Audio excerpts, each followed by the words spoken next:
Chapter 12, Li Chengfeng. In a simple and crude house in the village, Bai Yunfei was sitting with legs crossed on a bed, recovering the soul force he had used in the battle just then and at the same time pondering on what had just happened. The task of handling those bandits' corpses had already been given to the villagers. Several people in the village including the village chief were severely injured, but fortunately nobody had died. When that youngster called Xiao Feng came to his senses, seeing corpses all over the ground, after knowing that all of them had been killed by himself, he vomited non-stop for over 10 minutes. In fact, when Bai Yunfei saw those bodies which had been badly mutilated by his hacking, he was terrified inside too. But the youngster did not regret killing those bandits at all. After vomiting, he still had an indifferent expression when looking at those corpses. Bai Yunfei could tell that his hatred for these bandits had reached an unimaginable level. The youngster's name was Li Chengfeng. Originally he had lived in a hamlet beside Mount Blackwood. But later, the bandits had broken in the village, burning, killing and pillaging. He had been hung up by those frenzied bandits and could only watch his family members get murdered one by one. His sister had even been violated before her death. Those bandits had not killed him, but they had made him live in endless pain. Half a year ago, he had come to this village. Only after he and Linga had fallen in love with each other had he gradually walked out from the shadow of that traumatic experience to start a new life. But what had happened today seemed to have caused him to relapse into his old self. Plunged into a state of madness by the explosion of his hatred, he had killed all of the bandits knocked down by Bai Yunfei. After being told about what had happened to him by the villagers, Bai Yunfei became rather emotional too. No wonder, even though the people in the village had been afraid of him at that time, they did not react strongly against him afterwards at all. Those bandits were simply not worthy of compassion. It was impossible to tell exactly how many human lives they had killed and how many happy families they had destroyed. Knocks at the door interrupted Bai Yunfei's train of thought. He raised his head, saying, "Come in." After seeing the visitor, his eyes flashed with a tinge of an indescribable feeling. He said indifferently, "Why do you want to see me?" The visitor was about the same age as Bai Yunfei. His shoulder-length hair, which should look elegant, was somewhat disheveled at the moment. There was a hint of profound sadness on his rather handsome face, and his eyes appeared to have an unalterable hatred concealed in them. Because his body was injured, his face was slightly haggard. This was none other than Li Chengfeng. After entering the room, he stood at the door and said to Bai Yunfei, "Young hero Bai, the bandit you brought back has woken up. We interrogated him and learned that they are from the Blackwood stronghold on Mount Blackwood. There are still 20 to 30 of them in a grove to the west of the village. If they know about the situation here, it's very likely that they will attack our village. Village chief told me to ask you if you have any solution." Bai Yunfei was stupefied. He had not expected that gang of bandits to still have associates, and over 20 people at that. "Do you know how powerful they are?" Bai Yunfei asked after thinking for a while. That man said, "Their whole master Zong over there is a soul cultivator of the late soul apprentice stage." At this point, Li Chengfeng seemed to be somewhat afraid. "You know about soul cultivators?" Judging from his current manner, obviously he knew about the fearsomeness of soul cultivators.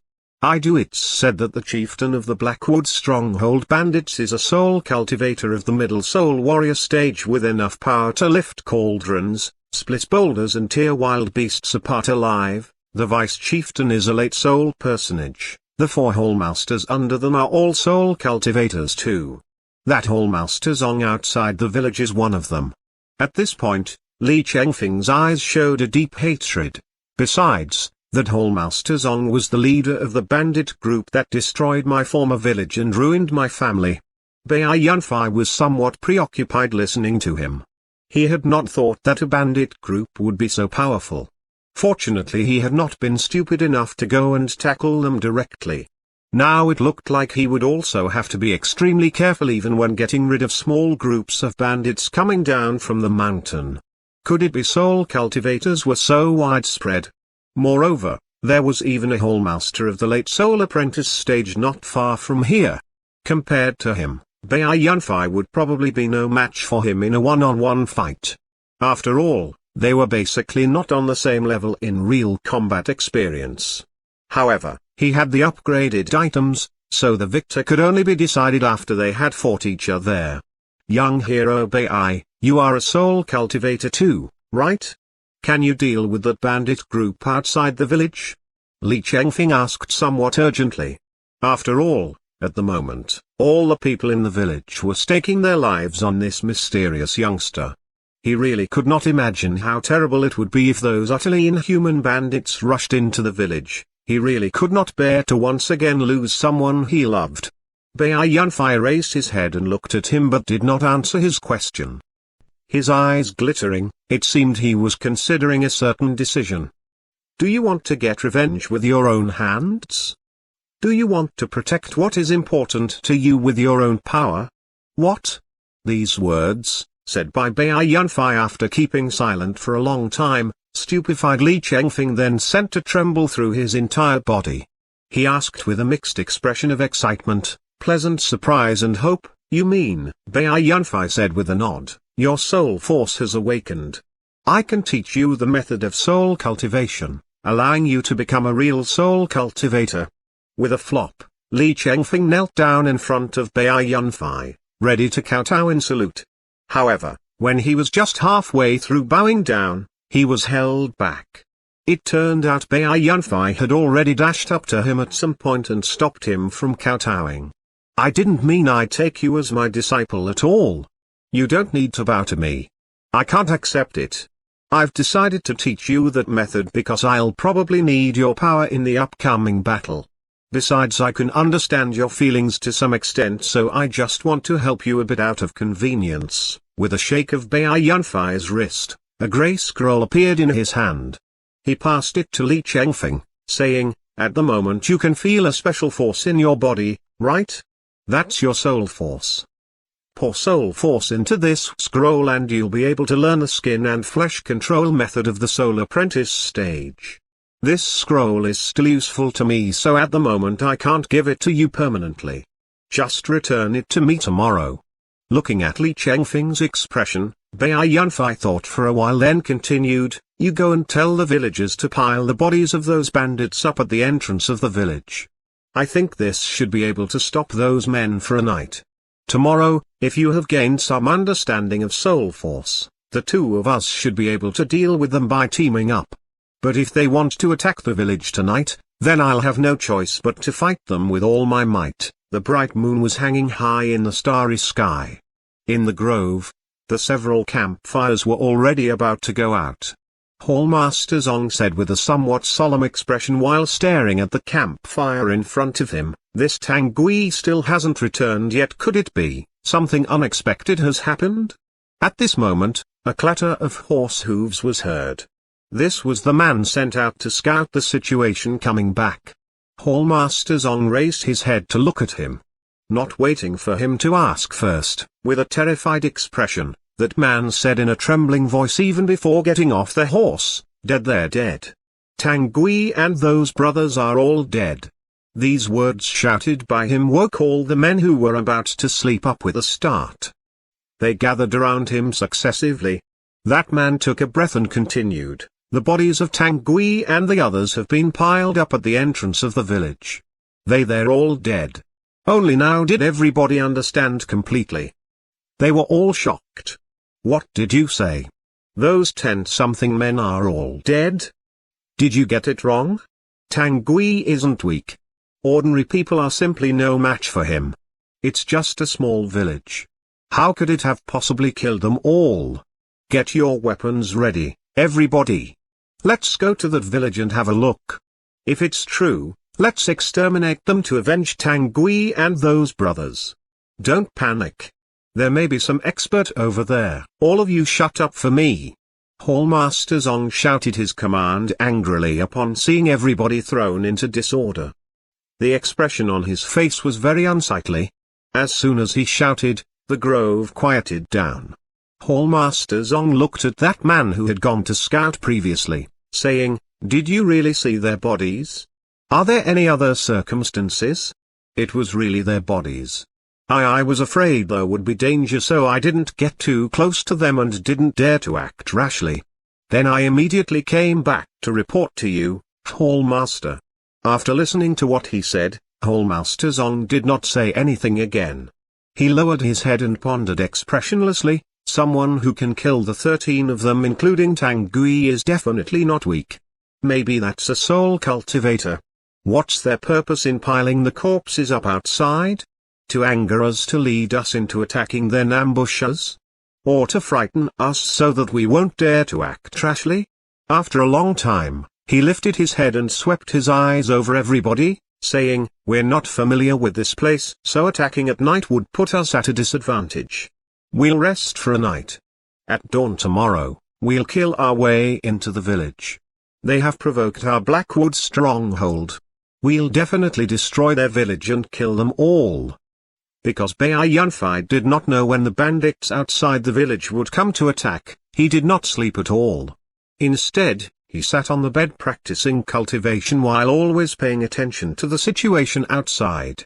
To him now, not sleeping for a day or two would not affect him too much. The enemies were a Hallmaster of the late Soul Apprentice stage and over 20 other vicious bandits. If he was on his own, he would definitely be no match for them. Hopefully in a night's time Li Chengfeng could roughly grasp how to use soul force and to control the skin and flesh. If that was the case, there would be 2 soul cultivators on this side, and when they cooperated with each other they could win. With a thought, Bai Yunfei took out from the interspatial ring a +9 dagger. I can't use too much soul force. But if I have one more weapon with an additional attribute, I'd have a greater chance of winning. Let's upgrade this just once and see. Upgrade. Upgrade successful. Item grade, normal. Upgrade level, +10. Damage, 22.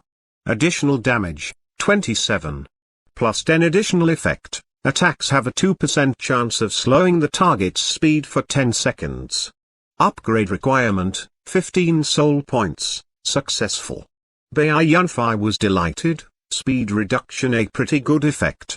Then let's be ready to welcome the first real battle in my life. The next day, when light had just appeared, Bai Yunfei called Li Chengfeng out. He had been practicing for a whole night. Judging from his vigorous expression, his training seemed to have gone rather well. Bai Yunfei asked, "How's your training?" Li Chengfeng respectfully handed the scroll to him, saying, "I have memorized the method for soul force cultivation and the first level of body control. After a night of practicing, the injuries on my body have healed. I have consolidated my early soul apprentice stage and can already control my skin and flesh to a simple extent as well." Afterwards, he walked towards a wash basin-sized rock on one side and raised his right fist. It swelled up in an instant and he smashed it down violently. Amidst soft cracks, the rock was broken into pieces.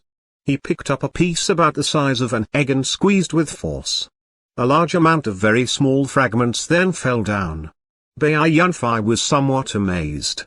After just a night, except for having healed his injuries, Li Chengfeng could even grasp the first level of body control to such an extent. To him, this was rather unexpected. Not bad. Given your current power, those ordinary bandits are already no match for you. Even though you lack real combat experience, using your speed and strength, and something I'm about to give you, it shouldn't be difficult for you to deal with them. Last night they didn't attack, so they'll definitely come not long after dawn.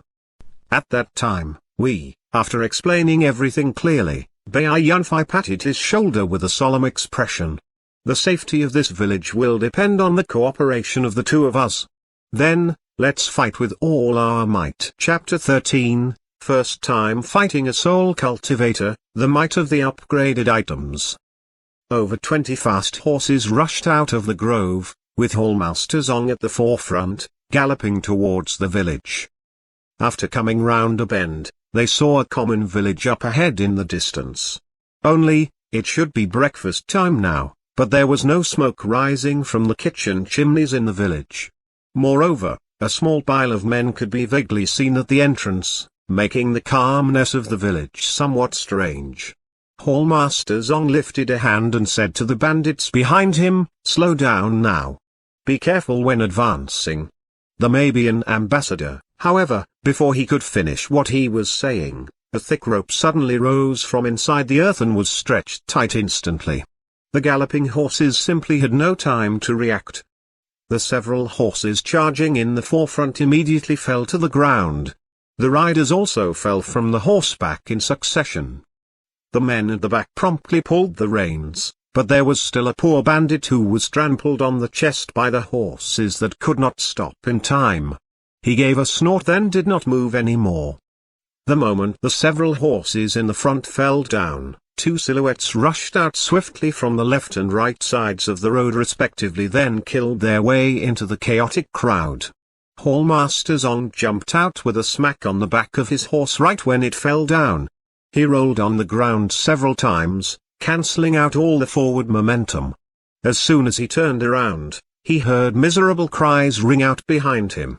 He saw two people rushing and killing among the disorderly bandits, just like tigers among sheep. These two people who had just rushed out were naturally Bai Yunfei and Li Chengfeng. Holding a dagger in each of his hands, Li Chengfeng was slashing, hacking and stabbing.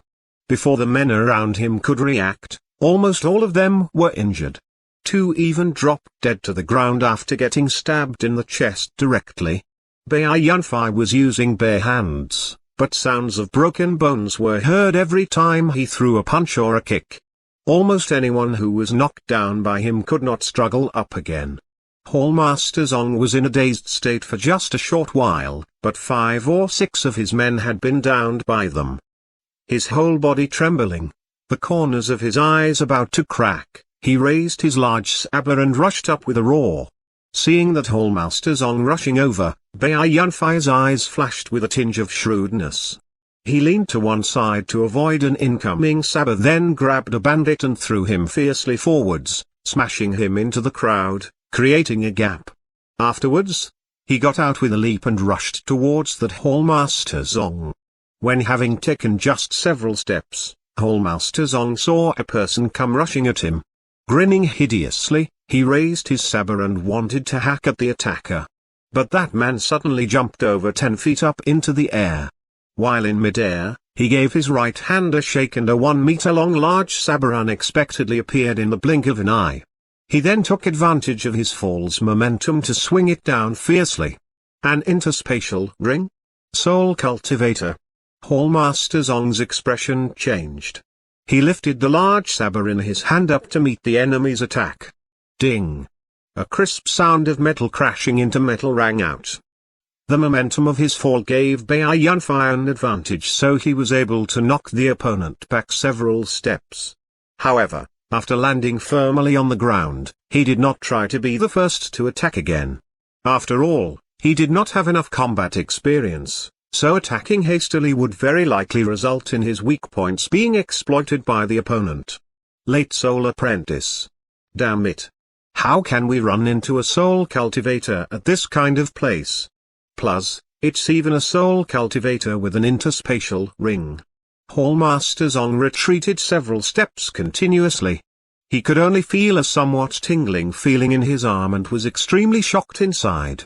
He had guessed earlier that the opponent was a soul cultivator about as powerful as he was, which did not really matter. However, the opponent unexpectedly had an interspatial ring.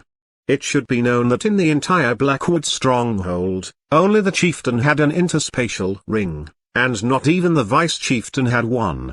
He looked at the large saber in his hand again, and to his surprise, he saw that the hack had left a chip in it. Damn it. Damn it. Just who is he really? This large saber of mine is made of top-grade materials. That saber of his is a soul item. Impossible. If it was a soul item, there wouldn't be just a simple chip like this. But it's definitely better than mine. Several continuous miserable cries woke Hallmaster Zong up from his shock. He lifted his eyes to take a look. More than half of the group of bandits behind Bai Yunfei had unexpectedly already fallen down.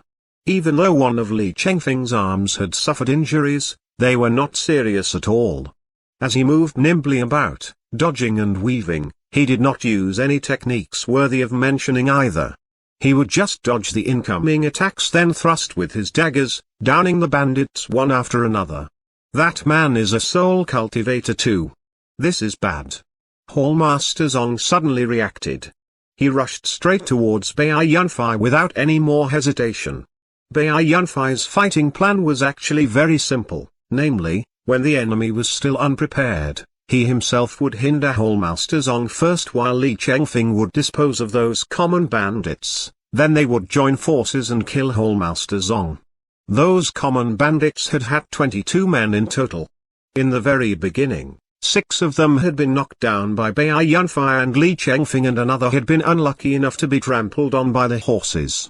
When Bai Yunfei had rushed out to obstruct Hallmaster Zong, there had already been only 15 men left. So, relying on his all-out effort and resentment, Li Chengfeng had been able to handle them fairly smoothly. Moreover, because those bandits had been attacked suddenly, and so many of their comrades had been downed in an instant, they were flustered inside. One man's loss is another man's gain. Under this circumstance, Li Chengfeng would probably be able to knock down all the bandits in 10 more minutes. That Hallmaster Zong obviously had also noticed this. Not daring to delay again, he attacked with all his might. But Bai Yunfei only defended. Relying on the sharpness of the large saber in his hand, he clashed with him head-on, strike after strike. Before long, Hallmaster Zong's saber was covered in chips, looking like a saw with teeth. Bai Yunfei raised his saber again and warded off another hack by Hallmaster Zong. Suddenly, he felt a great force come from his stomach, but this was Hallmaster Zong throwing a kick at him. He was, after all, still too inexperienced, so he had only paid attention to stopping the opponent's weapon and had neglected defending his lower body. As a result, he was knocked back several steps continuously by the kick. Before he could stabilize his body, he felt something come at him from behind. He turned around in a flash and saw that a bandit had unexpectedly left the group fight against Li Chengfeng to go up to his back at some point, then swung his saber at himself. Learning from Hallmaster Zong, he raised his saber to block the attack and also raised his foot, sending him flying with a kick. That man was immediately sent flying in the direction of Li Chengfeng, then was stabbed in the chest mercilessly with a dagger. When lifting his foot, Bai Yunfei secretly braced himself for another attack. Before he could turn around, the corners of his eyes caught a glimpse of the gleam of a saber that was coming at the right side of his waist. Because it was impossible for him to block the strike with his saber, he could only lean to the left, avoiding the attack by a hair's breadth, and jump at the same time. However, when he had yet to escape completely, he felt a burning pain in his waist. Bai Yunfei moved 2 meters away, turned around to face Hallmaster Zong, and touched his own waist with his hand. It came into contact with a cold area and not a wound. Hallmaster Zong was looking at the totally delighted expression on Bai Yunfei's face in some stupefaction. That saber strike by the waist just then should have been able to cut him in half directly, but except for feeling some pain, he had not even lost a single drop of blood. A large hole had been cut into the clothes at Bai Yunfei's waist, revealing a grey armor underneath. There was a white mark on the armor, which had been caused by that saber strike just then.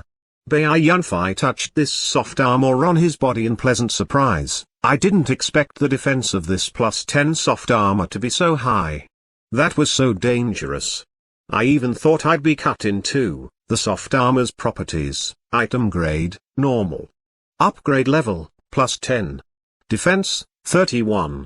Additional defense, 43. +10 additional effect: when attacked, user has a 2% chance of reflecting part of the damage. How is this possible? How is this possible? Could it be that soft armor of his is a soul item? Just who is he really? Roaring in his heart, Hallmaster Zong rushed up again. Having known the defense level of the soft armor, Bai Yunfei was much less restrained too. As long as an attack was aimed at his torso, he would rather endure pain inflicted by it so that he could similarly hit the opponent with a strike of the saber. Even though Hallmaster Zong also wore a decent soft armor on his body which could withstand the attacks of ordinary weapons, it was just like a piece of paper in front of Bai Yunfai's weapon. His waist was hit by a sweep too, but he was not so lucky as Bai Yunfai. A long wound was created by the strike and blood spurted out from it. Facing an incoming horizontal saber sweep, Bai Yunfai turned around and resisted the strike head-on with his back. However, when he was hit this time, he did not feel that kind of burning pain from before. Instead, he needed to take just a step forwards to absorb the impact of the blow completely and only felt a small part of the soul force in his body suddenly drained away like it was absorbed by the soft armor. The moment that large saber hacked at Bai Yunfai's back, Hallmaster Zong immediately felt a powerful reaction force come at him. The part of his palm between the thumb and forefinger was burst, making it almost impossible for him to keep hold of the handle of the saber. Very shocked, he retreated continuously. As he looked at his palm which was bleeding profusely, he was dumbstruck for a while. The soft armor's additional effect, damage reflection. In the blink of an eye, Bai Yunfai knew what had happened. Naturally, he was unwilling to let this good opportunity pass. He turned around and swung the large saber in his hand at the opponent's waist. Very frightened, Hallmaster Zong raised his saber to make a block. Even though he was able to ward off this strike from Bai Yunfai, the large saber in his hand was sent flying because he could not clench it with enough force. Greatly shocked, Hallmaster Zong retreated continuously. Only when he had moved over 10 meters away did he look at Bai Yunfai with a terrified expression. Bai Yunfai did not pursue and attack him because he had seen that the battle behind him had already finished. None of the 22 bandits was still standing and most of them had been killed. The remaining ones were lying on the ground wailing, powerless to fight again. There were some injuries on Li Chengfeng's arms and legs, but luckily his torso was still intact. Underneath the tattered clothes, there was a grey soft armor too. Although it was merely a +9 defensive item and did not have an additional effect, it was already enough to defend against those bandits' common attacks. Li Chengfeng was in no hurry to finish off those bandits who were still alive. Instead, raising the 2 blood-dripping daggers, he walked up to Bai Yunfai's side step by step. His whole body was drenched in blood, most of which belonged to those bandits. Those blood-red eyes, filled with endless hatred, were staring firmly at Hallmaster Zong. Even though Hallmaster Zong had killed countless people, now he also felt a tremble in his heart and did not dare to look him in the eyes. Hallmaster Zong took a deep breath and calmed his chaotic mind down. He did not dare to take his eyes off Bai Yunfai and Li Chengfeng even for a moment for fear that the two of them would attack suddenly. His right hand reached into his bosom and took out a long wooden case from which he then took out a blue weapon that looked like an ice pricker. Though I'm not good at using this kind of weapon, it's a so light item in any case, so it should be able to pierce through that soft armor. At this stage, I've got no choice but to go all out. Bai Yunfai had not attacked immediately because he wanted to give Li Chengfeng a little time to recover. Now the situation was advantageous to them, so as long as they were somewhat careful, they should be able to emerge victorious. At this moment, the opponent took out a weapon that seemed like an ice pricker and was about the same size as a dagger. Judging from his expression, Bai Yunfai felt that this was definitely no ordinary object. Seeing him rush up, he told Li Chengfeng, who was beside him, "Watch out for his weapon. I'm going to have a dogfight with him and you're going to look for opportunities to attack." Facing Hallmaster Zong who was rushing at him, Bai Yunfai still brought the saber down in a hack efficiently. The enemy unexpectedly raised the short pricker horizontally, using the short and small body of the pricker to block this strike. Moreover, when it came into contact with the saber's blade, a nick unexpectedly appeared at the contact area of the blade. After blocking Bai Yunfai's attack, Hallmaster Zong repeated the same trick he had used before by raising his foot, throwing a kick. How could Bai Yunfai possibly fall for the same trick again? He also threw a kick. After the 2 feet collided with each other, both of them took half a step backwards. However, Hallmaster Zong reacted faster than Bai Yunfai. After stabilizing his body, he took a step forwards, then raised the glacial pricker in his hand and thrust it straight at Bai Yunfei's heart. Bai Yunfei was very frightened. He did not dare use the soft armor on his body to take this strike head-on, so he hurriedly put the large saber in his hand in front of his chest horizontally. Then a soft sound of collision was heard and Bai Yunfei retreated several steps continuously. Just when the opponent was about to pursue and attack him, his expression changed suddenly. He turned around, raised the glacial pricker and blocked a sneaky incoming dagger. But he felt a pain in his arm. Although he had blocked a dagger, there was another one he could not block. Li Chengfeng had grabbed the opportunity to leave a wound on the opponent's arm before getting knocked away with a kick. Bai Yunfei stabilized his body and lowered his head to take a look. He immediately broke into a cold sweat as he saw a round, small hole through both sides of the blade and in the center of the large saber's body. Even the chest part of his soft armor had been pierced halfway through. Moreover, there was a cold area around the small hole that was covered in a layer of water droplets like it had frosted over. What weapon is that? Bai Yunfei trembled with fear as he looked at the weapon in Hallmaster Zong's hand. He only felt a chill in his heart. Seeing Hallmaster Zong unexpectedly begin to chase after Li Chengfeng, he was very frightened. So he hurriedly calmed his mind down, then rushed up while raising his weapon. Because the short pricker in Hallmaster Zong's hand was too powerful, Bai Yunfei and Li Chengfeng had some misgivings both when attacking and defending, but that Hallmaster always had misgivings about the weapons in his opponent's hands too, so the three of them got caught up in an arduous struggle. Before long, many wounds had been inflicted upon their bodies. Bai Yunfei only felt cold in the various places on his body that had been pierced by the opponent. It seemed there was a mass of cold air going on a rampage in his body. Both his strength and speed were now much worse than before, and Li Chengfeng was also in a similar situation. However, that Hallmaster Zong's situation was not good either. There were many wounds on his body and most of them had been caused by slashes of Li Chengfeng's daggers. Moreover, those wounds had been bleeding non-stop and recovering very slowly. This was none other than the additional effect of one of the daggers, slow down the recovery of the wounds caused by this item. Hallmaster Zong was extremely anxious inside. If this continued, he would eventually bleed to death. As he was in a hurry, he made mistakes. After forcing Bai Yunfei to retreat again, because he did not have enough time to dodge, another wound was pierced into his shoulder by Li Chengfeng's dagger, and just when he was pierced by the dagger, suddenly a shiver ran through his entire body. A strange kind of feeling then appeared on his body, but he could not tell exactly what it was. When he made a backward stab at Li Chengfeng, who was beside him, and the attack was barely avoided by the opponent, he finally discovered a problem. The opponent should not have been able to avoid this strike from him completely at all, but he had unexpectedly avoided it, because he himself had slowed down.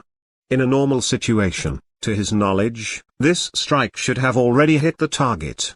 However, his body had become a bit slower. This was an exceptionally uncoordinated feeling that he had never experienced before, so he was even somewhat at a loss. However, Bai Yunfei's eyes glittered with shrewdness. A few seconds later, he finally confirmed that this was the additional effect of the other dagger. Attacks have a 2% chance of slowing the target's speed for 10 seconds. Trigger successful. Of course Bai Yunfei could not let this rare chance pass. He reminded Li Chengfeng to pay attention to attacking with a roar, then brandished his large saber, attacking the opponent fiercely. One strike after another, Bai Yunfei hacked down unceasingly at a speed of almost 1 strike per second. Hallmaster Zong was extremely flustered inside, not knowing what had actually happened to his body. His reduced speed made it impossible for him to counterattack, so he could only block Bai Yunfei's attacks one after another in a pitiful manner. Suddenly, when he used the short pricker to block yet another strike of the saber, he felt a powerful force come from the saber. It was simply irresistible, causing him to take 3 heavy steps backwards continuously. His body even leaned backwards, losing balance. When Bai Yunfei felt a strand of soul force rush into the large saber, he immediately knew that the effect had been triggered. The large sabers properties: item grade, normal. Upgrade level, plus 10. Damage, 33. Additional damage, 39. Upgrade requirement, 17 soul points, plus 10 additional effect. Attacks have a 3% chance of knocking the target back. Now it's the time. The moment Bai Yunfei shouted loudly, Li Chengfeng had already rushed up to hold Master Zong's face. After raising both of his daggers simultaneously, he stabbed them down at the opponent's chest. Through the heart. Chapter 14, Soul Personage Stage, Soul Skills, Soul Items. His whole body trembling, his eyes filled with a mixture of hatred and grief, his tears even streaming down non-stop, Li Chengfeng walked towards those few bandits who were still alive. Seeing this, Bai Yunfei could say nothing to stop him. He picked up that blue short pricker from beside the corpse of Hall Master Zong and went towards the village. Miserable cries rang up behind him one after another. He gave a soft sigh but did not turn around. During the whole day, the men in the village were all busy disposing of these bandits' corpses. The weapons and money were kept, but everything else and the bodies were buried together. After all, because so many bandits had died this time, they absolutely could not let someone else know about this, otherwise they would bring a disaster to the hamlet. There were 36 corpses in total. The bandit who had been captured and brought back by Bai Yunfei was still killed after telling them a lot of information. If any man of this kind was let go, he would become a great disaster. There were also those horses. Selling them all together was definitely out of the question because this would be too easy to notice. So, they could only keep them at the back of the mountain first, then slowly deal with them later. Having experienced this event, the villagers all felt that they were lucky survivors of a disaster. Bai Yunfei and Li Chengfeng had even become heroes in the village. This was especially the case with Li Chengfeng. Except for looking a bit crazy when facing those bandits, he was very kind and sincere to other people. Linga was by his side all the time, carefully helping him treat the wounds on his body. The next day, before dawn, Bai Yunfei slowly opened his eyes after making a strange hand seal with his hands. He had been sitting with legs crossed on the bed doing cultivation for a whole night. As he stretched his sluggish waist, his entire body gave off a series of cracking sounds. Bai Yunfei even let out a comfortable sigh softly. He raised his right hand and put it in front of his face, then made a fist. A delighted smile appeared on his face. Early soul personage, I've benefited a lot from yesterday's battle. Using the upgrade technique to increase the soul force is certainly a shortcut, but real combat is also necessary. If I want to become powerful, there's still a very long way to go. Having reached the soul personage stage, the first thing he did naturally was to take that technique scroll out and experienced the blood and bones control method of the soul personage stage. Only after a long time did he put the scroll away, then lower his head, saying contemplatively, "The blood and bones control method is much more complex and difficult than the skin and flesh control method. I can only learn it bit by bit through meditation." Next is, with a thought, the various items inside the interspatial ring showed up in his mind. His soul force touched the other two scrolls that he had been unable to take out previously. This time Bai Yunfei's feeling was much clearer than before. He felt clearly that his soul force was gently bounced off by a force on one of those scrolls when trying to come into contact with it, and thus was unable to get close to it. As for the other scroll, the moment his soul force touched it, it disappeared like a flash, then reappeared in Bai Yunfei's hand.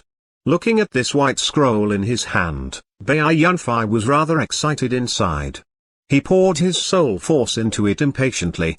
Overlapping waves art, middle human tier soul technique, using a special method to control the explosiveness and stretch of the muscles and bones of the arm, allowing the force of a punch to behave like overlapping waves, unleashing a power several times greater than that of a normal punch. After knowing the contents of the scroll, Bai Yunfei arranged his understanding carefully for a while. A soul technique, I'll have to control both the muscles and the bones at the same time. No wonder I can only practice it after reaching the soul personage stage. Then this means I'll have to at least reach the soul warrior stage to use the other scroll. There's a soul technique in it too? Besides, after the overlapping waves art, there's also a spear technique. This means at this point, there was a happy expression on Bai Yunfai's face again. His soul force made a sweep in the interspatial ring and a crimson spear suddenly appeared in his hand.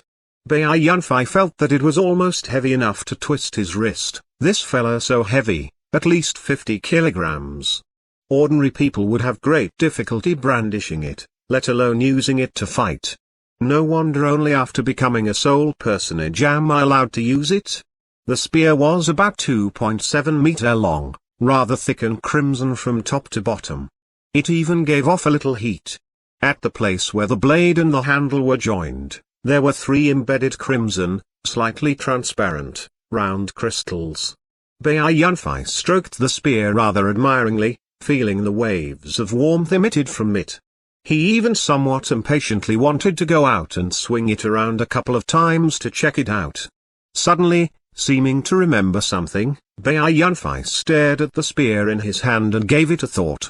Item grade, low inheritance. Damage, 586. Upgrade requirement, 85 soul points. Bai Yunfai's eyes popped out of his head and his jaws dropped for a long time, then he shook his head forcefully.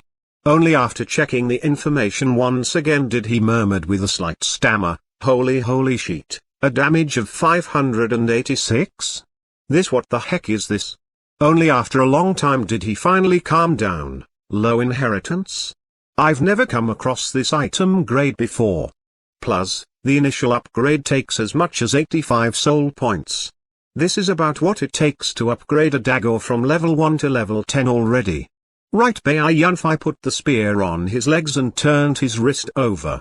That weapon he had obtained from Hallmaster Zong appeared in his hand.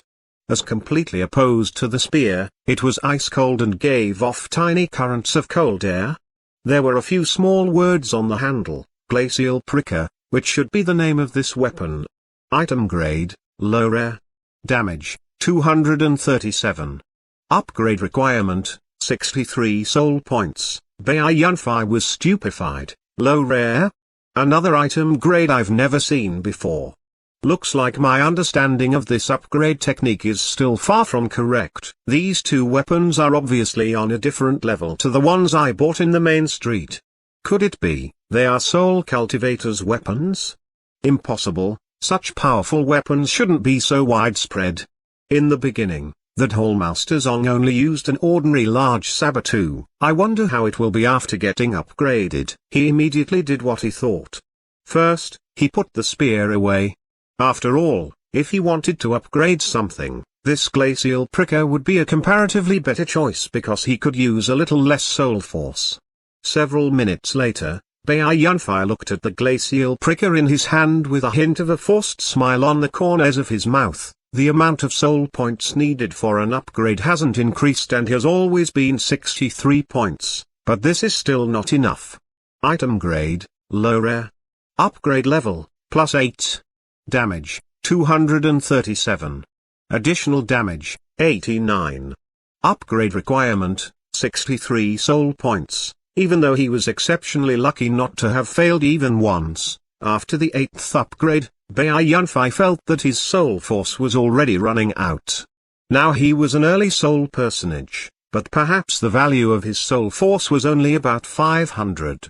It was already dawn at the moment. Bai Yunfai was not anxious to research anymore. He began to sit in meditation to recover his soul force. Only when someone outside knocked on the door and invited him to go to eat breakfast did he stand up and walk out of the room. When Bai Yunfai told everybody that he wanted to leave for Mount Blackwood, Li Chengfeng fell silent for a long time, but then he suddenly said that he wanted to go together with Bai Yunfai. Bai Yunfai knew that his hatred for bandits had not been diminished by his extermination of Hallmaster Zong's bandit group at all. On the contrary, because he had gained power, he no longer suppressed the hatred in his heart. Becoming powerful and annihilating all those who had caused him endless pain, this was precisely what he was thinking at the moment. In fact, Bai Yunfai could understand Li Chengfeng's feelings. When had he himself not been in a similar situation? Originally Li Chengfeng had been a resident of the Mount Blackwood region, so he was rather familiar with the surroundings of that place. Moreover, he was now a soul cultivator too and not a weakling anymore. This journey to Mount Blackwood would be much more dangerous than Bai Yunfei had thought before.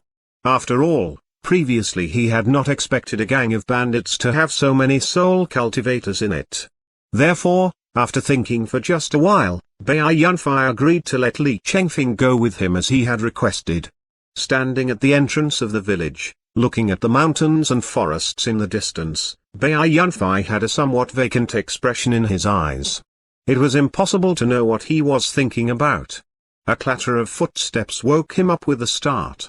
He turned around to take a look and saw Li Chengfeng running up to his face with a bundle over his shoulder in a somewhat apologetically manner, saying, "Young hero Bai, I'm sorry for making you wait." Bai Yunfei waved his hand in an unconcerned manner and said smilingly, "No problem.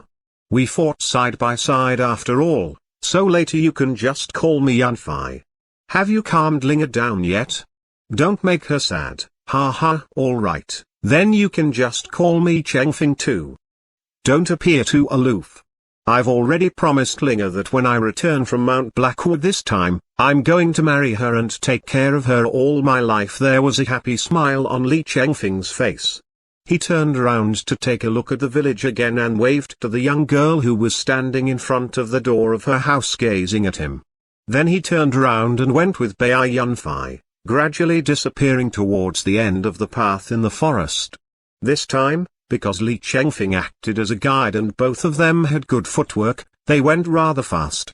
After 3 days, they had already reached the vicinity of Mount Blackwood. According to Li Chengfeng, the sphere of influence of the Blackwood stronghold could be said to start from here. The bandits in this area would normally go around in groups, pillaging the villages nearby or robbing the trade caravans that went past this place.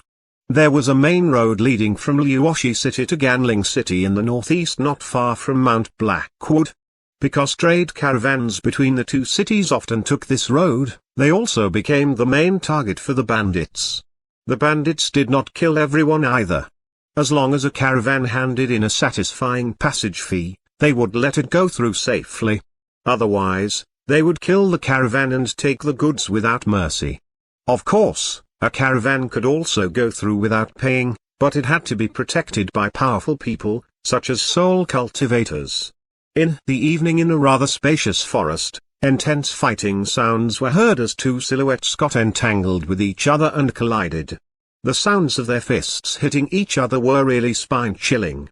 But the two fighting people were obviously enjoying themselves. Beads of sweat from their foreheads ran across the smiles on the corners of their mouths. They threw a punch with their right fists at each other's left shoulder simultaneously. Then they both retreated several steps successively and stood face to face.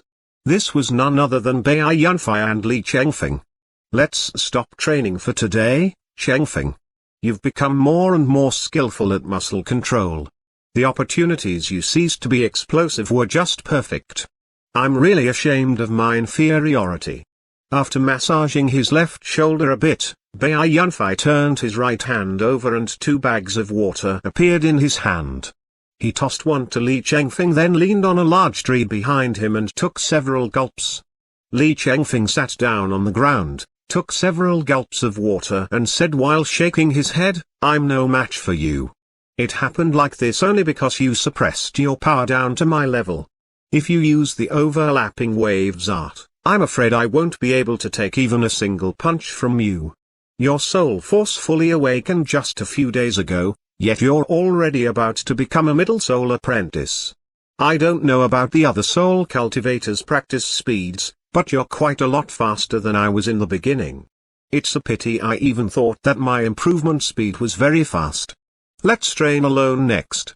I need to get more used to spear techniques so that I can handle the battles that we'll probably face soon." "Right, you really don't want that glacial pricker? It's much more powerful than those 2 daggers." "Nope, these 2 daggers are very good, and I feel that they're not weak at all.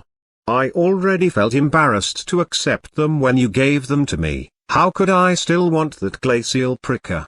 Plus, I'm not familiar with using that stab-only weapon. Li Chengfeng shook his head, took out the two daggers from his waist and flipped them in hands skillfully. Bai Yunfei said no more. He walked to one side and reached out his hand.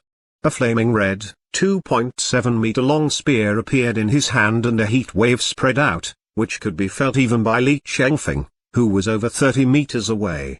Looking at the crimson spear in Bai Yunfei's hand, Li Chengfeng's eyes showed a hint of admiration. After simply spinning the spear for a bit, he started to practice spear techniques. Horizontal sweeps, straight thrusts, upward yanks, downward smashes. Even though he had been learning them for just 3 days, his execution already looked decent, and it got faster and faster. Now Bai Yunfei's body was shrouded in countless blurs of the spear. From the distance, he looked like a flickering fire. All of a sudden, his body stopped moving and the various spear images disappeared. With a soft shout, he thrust the spear straight at a large tree that could only be hugged by 2 people holding hands in front of him. The moment the spear was thrust out, its entire body suddenly radiated a dazzling red glow. The 3 crystals at the top of the spear were even ablaze with a red light, looking like they were wrapped in a crimson flame. Puh! A soft sound was heard as the tip of the spear went into the tree with complete ease. The moment it penetrated the tree, Bai Yunfei's flashed. He shouted in a deep voice, "Burst!" Bang! Wood chips were sent flying around and the dazzling red glow shone out through the cracks in the tree. Afterwards, that whole section of the tree exploded suddenly and a heat wave several times more violent than before spread out in all directions. This large tree then fell backwards. An entire section at its base had gone missing, leaving behind a burned black cut surface. Chapter 15, Bandits like these, prepare to kill. Item grade, low inheritance. Upgrade level, +10. Damage, 586. Additional damage, 338. +10 additional effect, straight thrusts have a 10% chance of causing a flaming explosion. Upgrade requirement, 85 soul points. As Bai Yunfei stroked the crimson body of the spear, a smile appeared on the corners of his mouth. He looked at the fallen large tree in front of him, put the spear away, then turned around and walked to a place not far from Li Chengfeng on Li Chengfeng's right-hand side. After sitting down, leaning on a tree, he began to recover the physical strength he had used. For the last several days, Bai Yunfei had never stopped studying the glacial pricker and the spear. In terms of grades, the spear was obviously superior to the glacial pricker. Therefore, he had experimented with the glacial pricker first. Of course, the most important thing was the upgrades. Even though he felt that a rare item like the glacial pricker should not possibly be destroyed after getting upgraded to +8 like ordinary items, he still considered for a long time before deciding to continue with the upgrades. He had obtained it for free anyway, so it would not matter if it exploded. If other soul cultivators knew that he treated a soul item in such a manner, perhaps their balls would hurt so much that they would vomit blood. The results did not disappoint him. He successfully upgraded it to +9, then failed the next upgrade, but it only went back to +8. This detail alone allowed him to be sure that rare items would not be destroyed before +10. When Bai Yunfei upgraded the glacial pricker to +10, he did not continue upgrading it because intuition told him that if he failed again, the result would be very different to what had happened when he had failed to upgrade normal items after +8, namely, the item would be destroyed. Moreover, he was already very satisfied with the additional effect that had appeared at +10. Glacial pricker's properties, item grade, low rare. Upgrade level, +10. Damage, 237. Additional damage, 128. +10 additional effect, when thrown to attack, speed and power are doubled. Bai Yunfei also researched this additional effect. The moment the pricker was thrown out, his soul force was sucked into it. Its flying speed was indeed more than twice as fast as that of a thrown normal dagger. Its damage was even more impressive, as after piercing through a 1-meter thick large tree, it could still fly forwards several dozens of meters. Bai Yunfei once carelessly shot it into a mountain wall, and afterwards he and Li Chengfeng had to dig as deep as 3 or 4 whole meters to take it out. Furthermore, if he poured soul force into it in a proactive manner when throwing it, its speed and power would be even greater. After confirming that there was no danger of destruction, Bai Yunfei also upgraded the spear to +10. Because the spear was crimson all over and was as hot as a flame when soul force was poured into it, an idea sprung to his mind as he decided to give it a name. He called it the fire-tipped spear. 2 days later, in the evening, Bai Yunfei observed the color of the sky, then said to Li Chengfeng, who was going in front of him, "Chengfeng, it's about to get dark. Let's find a forest and rest for a night before continuing the journey." Li Chengfeng halted his steps, looked around, pondered for a while and said, "We'd better keep going for a while. I remember that there's a hamlet not far up ahead. We can see it after climbing over this mountain top. Let's go and stay a night there tonight." "Oh, not a bad idea. Let's go then," Bai Yunfei naturally agreed after hearing him say so. For the last several days, they had had to spend the nights outdoors in the wild, which was not something comfortable either. The two of them kept going for a while. The sky was already getting dark gradually. All of a sudden, Bai Yunfei halted his steps and said solemnly, "Wait, there seems to be something wrong. Chengfeng, look at the mountain over there." Li Chengfeng had been paying attention to his surroundings all along instead of looking into the distance. After hearing Bai Yunfei's words, he took a careful look, but the expression on his face immediately changed. He said, "This light not good. It's firelight.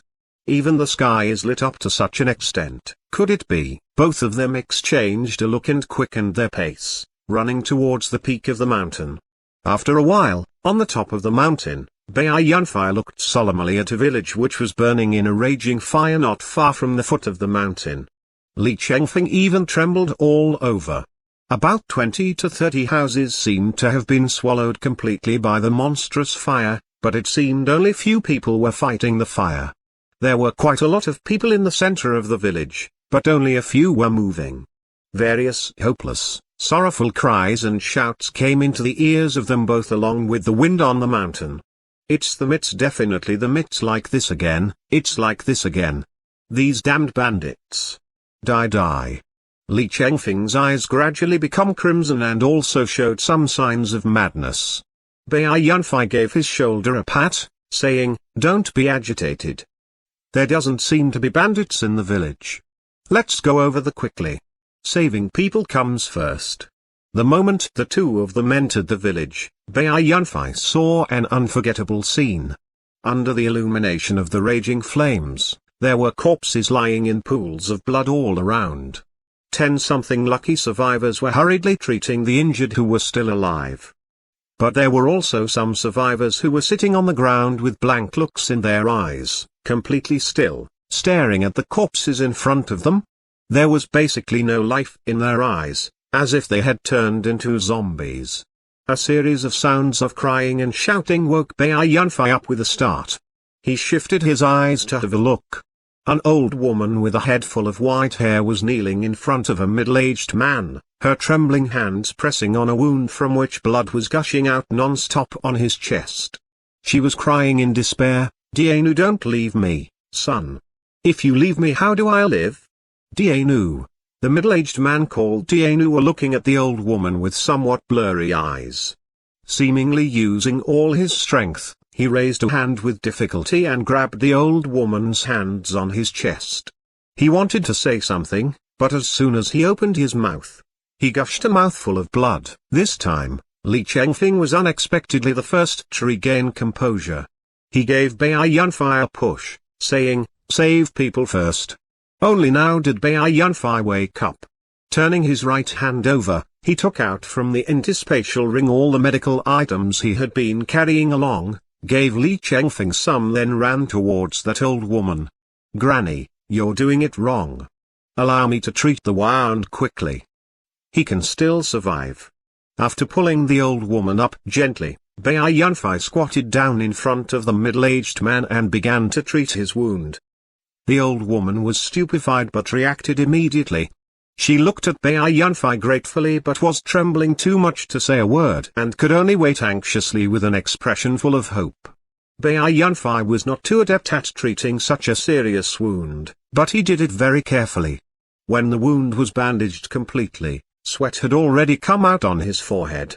However, that middle-aged man's life seemed to have been saved at last, and he was looking at Bai Yunfei appreciatively with a fragile expression. Bai Yunfei let the old woman look after this middle-aged man again, then stood up and went to another injured person. After treating the wounds of several other people, his forehead was already covered in sweat and his expression was getting more and more solemn. A fury was growing inside him unceasingly. Mom, what's happened to you? The house is burning. Let's get out quickly, Mum.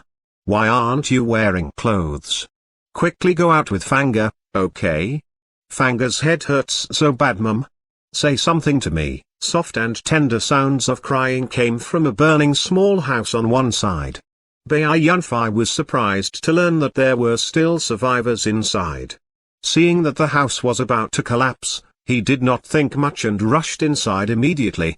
A 4 or 5-year-old little girl with high twin tails was kneeling on the floor.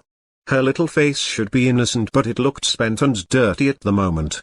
Her left cheek was badly swollen. There was even a streak of blood hanging from a corner of her mouth. Obviously she had been hit violently by someone earlier. Judging from the somewhat confused look in her eyes at the moment, she seemed to have just woken up from her unconsciousness. However, in front of the little girl, there was a completely naked woman lying motionlessly on the floor. Her entire body was covered in countless bruises and blood stains, looking like someone had cut her spotlessly white body with a saber again and again. The woman's mouth was stuffed with a piece of clothing which seemed to be her underwear. Obviously she had been violated and tortured before her death and had been unable to say anything. The endless pain and horror she had suffered could still be seen in her wide-open eyes. The little girl was pushing the body of her mother non-stop. The soft and tender sounds of her crying contained fear, puzzlement, confusion and pain. Seeing this scene, Bai Yunfei fell into a trance instantly. It seemed he did not dare to believe what he was seeing. A burning, broken timber smashed down beside the little girl. Bai Yunfei finally woke up with a start. He rushed up like an arrow and kicked away a beam that was threatening to smash down on the girl.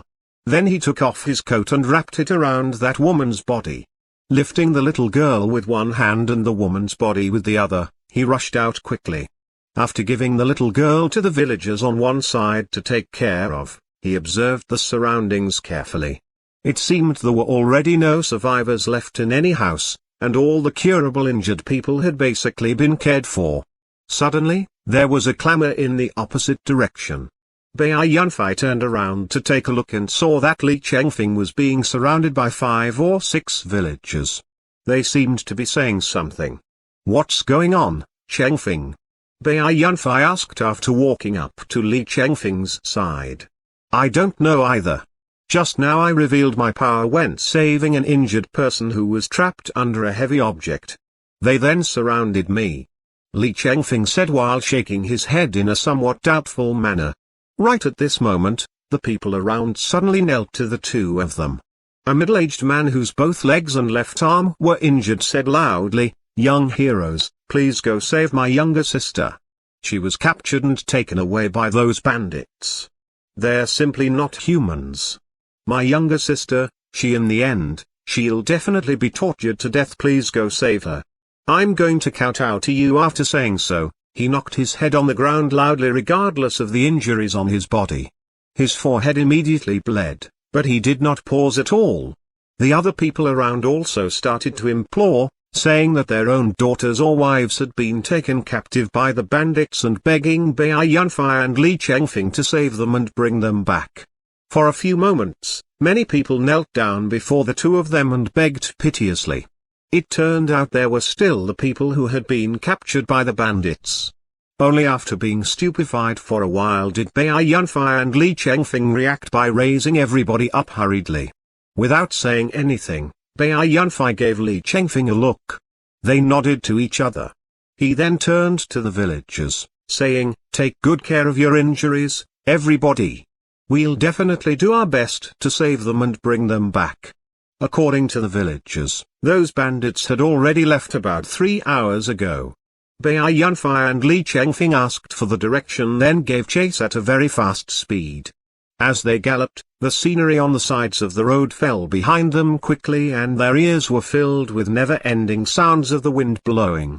With a solemn expression, Bai Yunfei was thinking about something, but Li Chengfeng was already holding the 2 daggers in his hands, his eyes glittering with rage and hatred. After they ran fast for about 1 hour, the silhouettes of a group of people appeared in a meadow ahead of them. Making use of the bright moonlight, they could see clearly that 30 to 40 ferocious-looking bandits divided into several subgroups were surrounding several campfires, seemingly eating something. Beside each campfire, there were 3 to 5 men doing something together. After taking a careful look, Bai Yunfei immediately could not suppress the fury in his heart anymore. He reached out his right hand and the fire-tipped spear appeared in his hand. Pushing his foot against the ground fiercely, he rushed out 1 step ahead of Li Chengfeng. Those bandits were laughing obscenely while violating several women in messy clothes. Chengfeng, you pay attention to the surroundings. Don't let any bandit get away.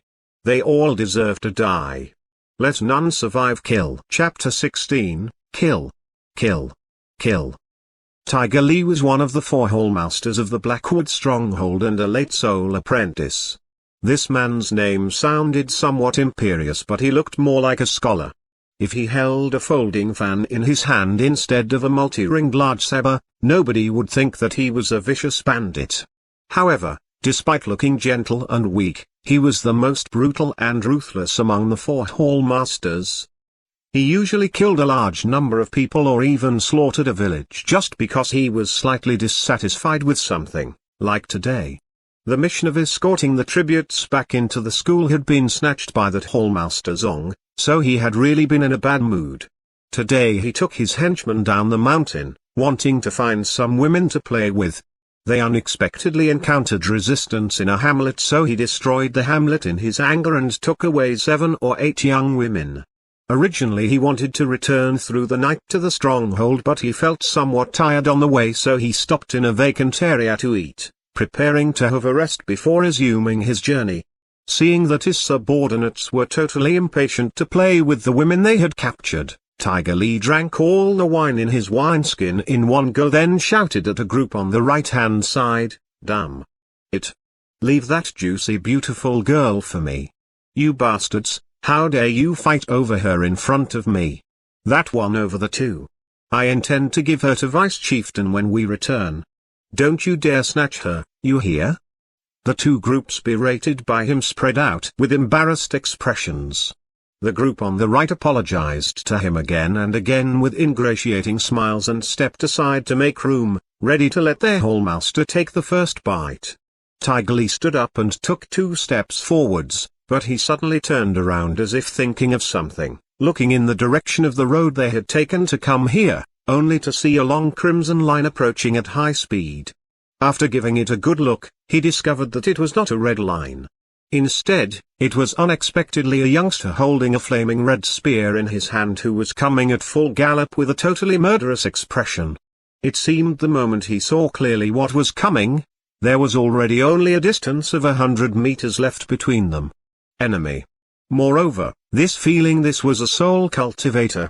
Tiger Li was the type who reacted rather shrewdly. He could tell almost instantly that the visitor had no good intentions and shouted loudly, "The enemy is here. Be ready to fight." His shouting gave everybody a start. They turned their heads to take a look, only to see a man with a spear in his hands rushing at them at high speed. They were all somewhat doubtful. It's just a man. Why is Hallmaster panicking like this? An outermost subgroup of bandits had already raised their weapons, ready to teach this man who was charging up recklessly a brutal lesson, letting him know that he would have to pay for disturbing them when they were seeking pleasure, with his life. Seeing that man about to charge up to his face, the bandit in the forefront raised the weapon in his hand with a ferocious expression, ready to hack down. However, his raised hands stopped moving right above his head, and even the hideous grin on his face seemed to have frozen. He looked in stupefaction at the crimson spear which had pierced through his chest. The moment before his death, he thought that his chest felt so warm, but he did not know that in addition to himself, even another bandit standing behind him had also been pierced through similarly by the spear. His eyes filled with rage, Bai Yunfei charged into a bandit group in front of him without pausing and thrust the spear out efficiently. His fast speed was not something these ordinary bandits could react to in time, so the spear pierced through the bodies of two bandits directly. All of a sudden, he pulled the spear back, letting blood spray onto his body, then made a turn. Following his body, the spear swung out in a crimson arc, its tip sweeping across the necks of three bandits. Blood spurted and these three bandits gradually fell backwards without having any reaction. He's a soul cultivator. Go up together, everybody. Go up together. Kill him. A loud roar by Tiger Lee woke the other bandits up with a start. Only when they saw their whole master charge at the intruder while raising his large saber did they react. Regardless of how frightened they were because the opponent was a soul cultivator, when even their whole master had charged up, could they possibly go into hiding? Not unless they did not want to live later. Tiger Lee was both shocked and furious inside. As he rushed out, his mind was working overtime. Who could have thought a soul cultivator would suddenly appear and attack us? What does he want? He wants to single-handedly take on these 40-something men on my side? Though he seems a bit more powerful than myself, I've still got a few dozen subordinates. If we go up together, we'll definitely be able to destroy him. Bai Yunfei cast a look at Tiger Lee, who was rushing at him. His feet did not stop at all. After avoiding a saber coming at him from behind, he sent a man in front of him flying with a kick, knocking down several men who were charging up after this man. Then he thrust the handle of his spear backwards fiercely. A man behind him was immediately pierced through the neck by the spear's handle, then fell backwards with his eyes popping. Holding the spear horizontally, Bai Yunfei blocked two sabers hacking at him from one side. He suddenly pushed with force, causing those two men to lean backwards, then swung the tip of the spear at them, splitting their throats. Now Tiger Lee finally arrived. He had not expected this man to be so fierce that he could kill three men in just a moment. With a loud roar, he suddenly jumped up, then brought his saber down on Bai Yunfei in a hack. It was already too late for Bai Yunfei to turn around then attack with the spear. He could only lift the spear horizontally up above his head. After blocking this saber strike head-on, he was knocked back several steps continuously by the force of the impact. When Tiger Lee was about to pursue and attack Bai Yunfei, he was forced to back off by a horizontal sweep of the spear.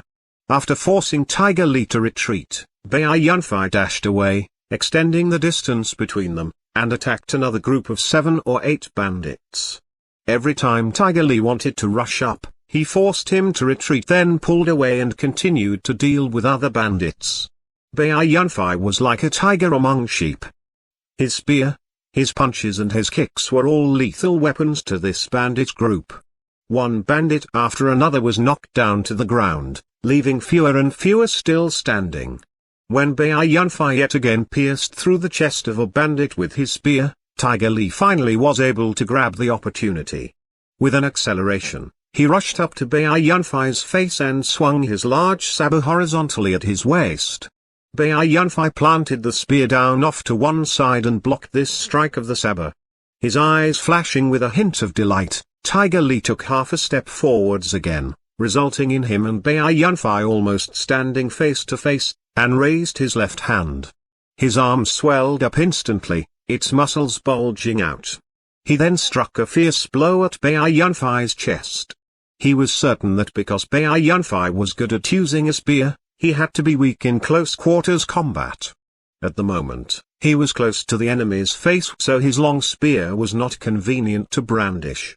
As long as he himself utilized his violent close-quarters attacks and was assisted by the sneak attacks of the bandits around, this man would definitely die. However, Bai Yunfei did not panic at all. He took half a step backwards with his right foot to create a little distance, then did the same by lifting his right fist and striking a blow. Crisp sounds of smashed bones rang up in Tiger Li's ears and also exploded in his heart. With his eyes full of disbelief, he flew backwards involuntarily. A huge force came at him through his right fist, then came the second force and the third force. It seemed in the blink of an eye, 3 layers of fist force surged up through his fist. He even felt that the bones of his left arm, starting from his fist up to his shoulder, were disintegrating bit by bit. Overlapping waves art, 3-fold fist force. After sending the opponent flying, hiuth1273 did not pursue and attack him immediately. His right arm was trembling slightly. Even though he had only used the first level of the overlapping waves art called 3-fold fist force, the side effect of the eruption was still somewhat unbearable to his right arm. "I'm not proficient enough yet." hiuth1273 swung his right arm a bit and channeled soul force into it, allowing it to recover very quickly. He then raised his eyes, looking at those bandits in the surroundings, who with frightened expressions had all stopped attacking because their hallmaster had been sent flying. Not only those bandits, at the moment, even Tiger Li was also staring at hiuth1273 in disbelief, his left arm shaking unnaturally. Seeing that hiuth1273 did not pursue and attack him right away, he let out a sigh of relief, but his eyes were still filled with a deep fear. "Go up together. Go." The words he was about to say got stuck in Tiger Li's throat because now he had discovered with fright that there were already only a few bandits still standing around. At hiuth1273's feet, over 30 bandits were lying in disorder and none of them could struggle up again. This shout from Tiger Li also woke up the several surviving bandits with a start. But instead of rushing up to fight the enemy as their hallmaster had told them, they started fleeing desperately. They were no fool. This was an enemy who had eliminated over 30 men on their side with ease and who even a soul cultivator like Hallmaster Li was no match for. But when they had run away just a few steps, they were so frightened by 2 miserable cries coming from the distance that they stopped moving again. It turned out 2 men had reacted a step ahead of them and had already run away several dozen meters, being about to disappear into a grove on one side. However, these men's hearts had been penetrated by 2 daggers shot at them from up ahead all of a sudden. They fell down with astounded expressions. Li Chengfeng slowly walked out from the forest, pulled the daggers out of the 2 corpses, then walked towards the remaining 4 or 5 bandits step by step. He gave hiuth1273 in the distance a look, saying in a deep voice, "Leave the rest to me." The last 4 bandits had originally also wanted to run into the forest then flee for their lives. But now, seeing Li Chengfeng kill the 2 comrades who had fled 1 step ahead of them as soon as he had appeared and seeing him walking towards them with a furious look in his eyes, they were extremely frightened. With a fearful cry, they immediately ran away in all directions. One of them fled in a random path which happened to lead to hiuth1273. When he noticed this, it was already too late. hiuth1273 sent him flying backwards with a kick. Li Chengfeng then chased up and slit his throat with a sweep. Without stopping, he chased after the other 3 runaway bandits one by one, killing them all. He then returned to hiuth1273's side and began to check out the bandits knocked down by hiuth1273 earlier to finish off those who were still alive with his daggers. Seeing this, Tiger Li had an even more unsightly expression. He had never expected the enemy to have a companion. Moreover, this was also a soul cultivator. Seeing their ruthless manner, Tiger Li abandoned the idea of begging for mercy. His eyes glittering, he was trying to think of a way to escape. Suddenly, his eyes flashed with a hint of delight. He glanced out of the corners of his eyes at the 3 young women who were embracing each other at a place 2 meters away on his left-hand side.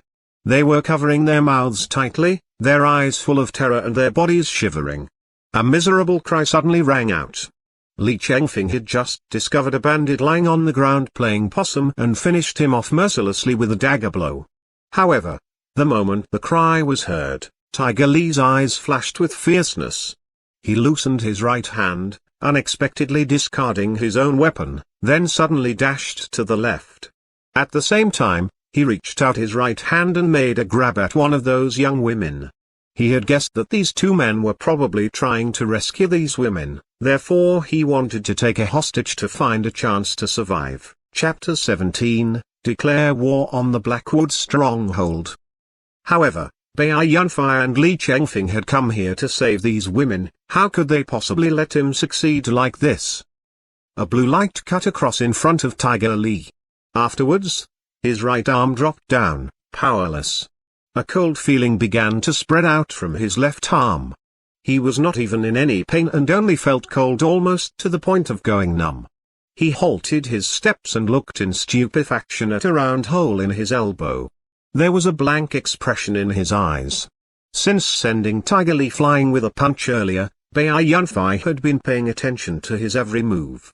He had noticed those several young women on one side earlier and had been worried that if he rushed up and fought the enemy, they would very likely be injured. Therefore he had not acted rashly all along. He put his right hand behind his back without a sound. With a shake of his hand, the glacial pricker appeared in his hand. The moment Tiger Li's body moved, Bai Yunfei flicked his right hand like lightning. As soon as the enemy reached out his arm, the glacial pricker came like a flash and pierced through it. After throwing the glacial pricker out, Bai Yunfei immediately rushed up after it. Giving Tiger Li basically no time to react, he hit him in the stomach with a full power kick, sending him flying directly up into the air at an angle. Bai Yunfei did not pause at all. He gave chase urgently. When he had run over 10 meters, he suddenly thrust the spear in his hand out, piercing it into the chest of Tiger Li, who was about to fall to the ground. Bang! Tiger Li's entire body was suspended in midair. Various beams of red light shone out from inside his body. An explosion suddenly rang out and blood was scattered all over a small area like a rain, mixed with various bone and flesh fragments. His body had been shattered.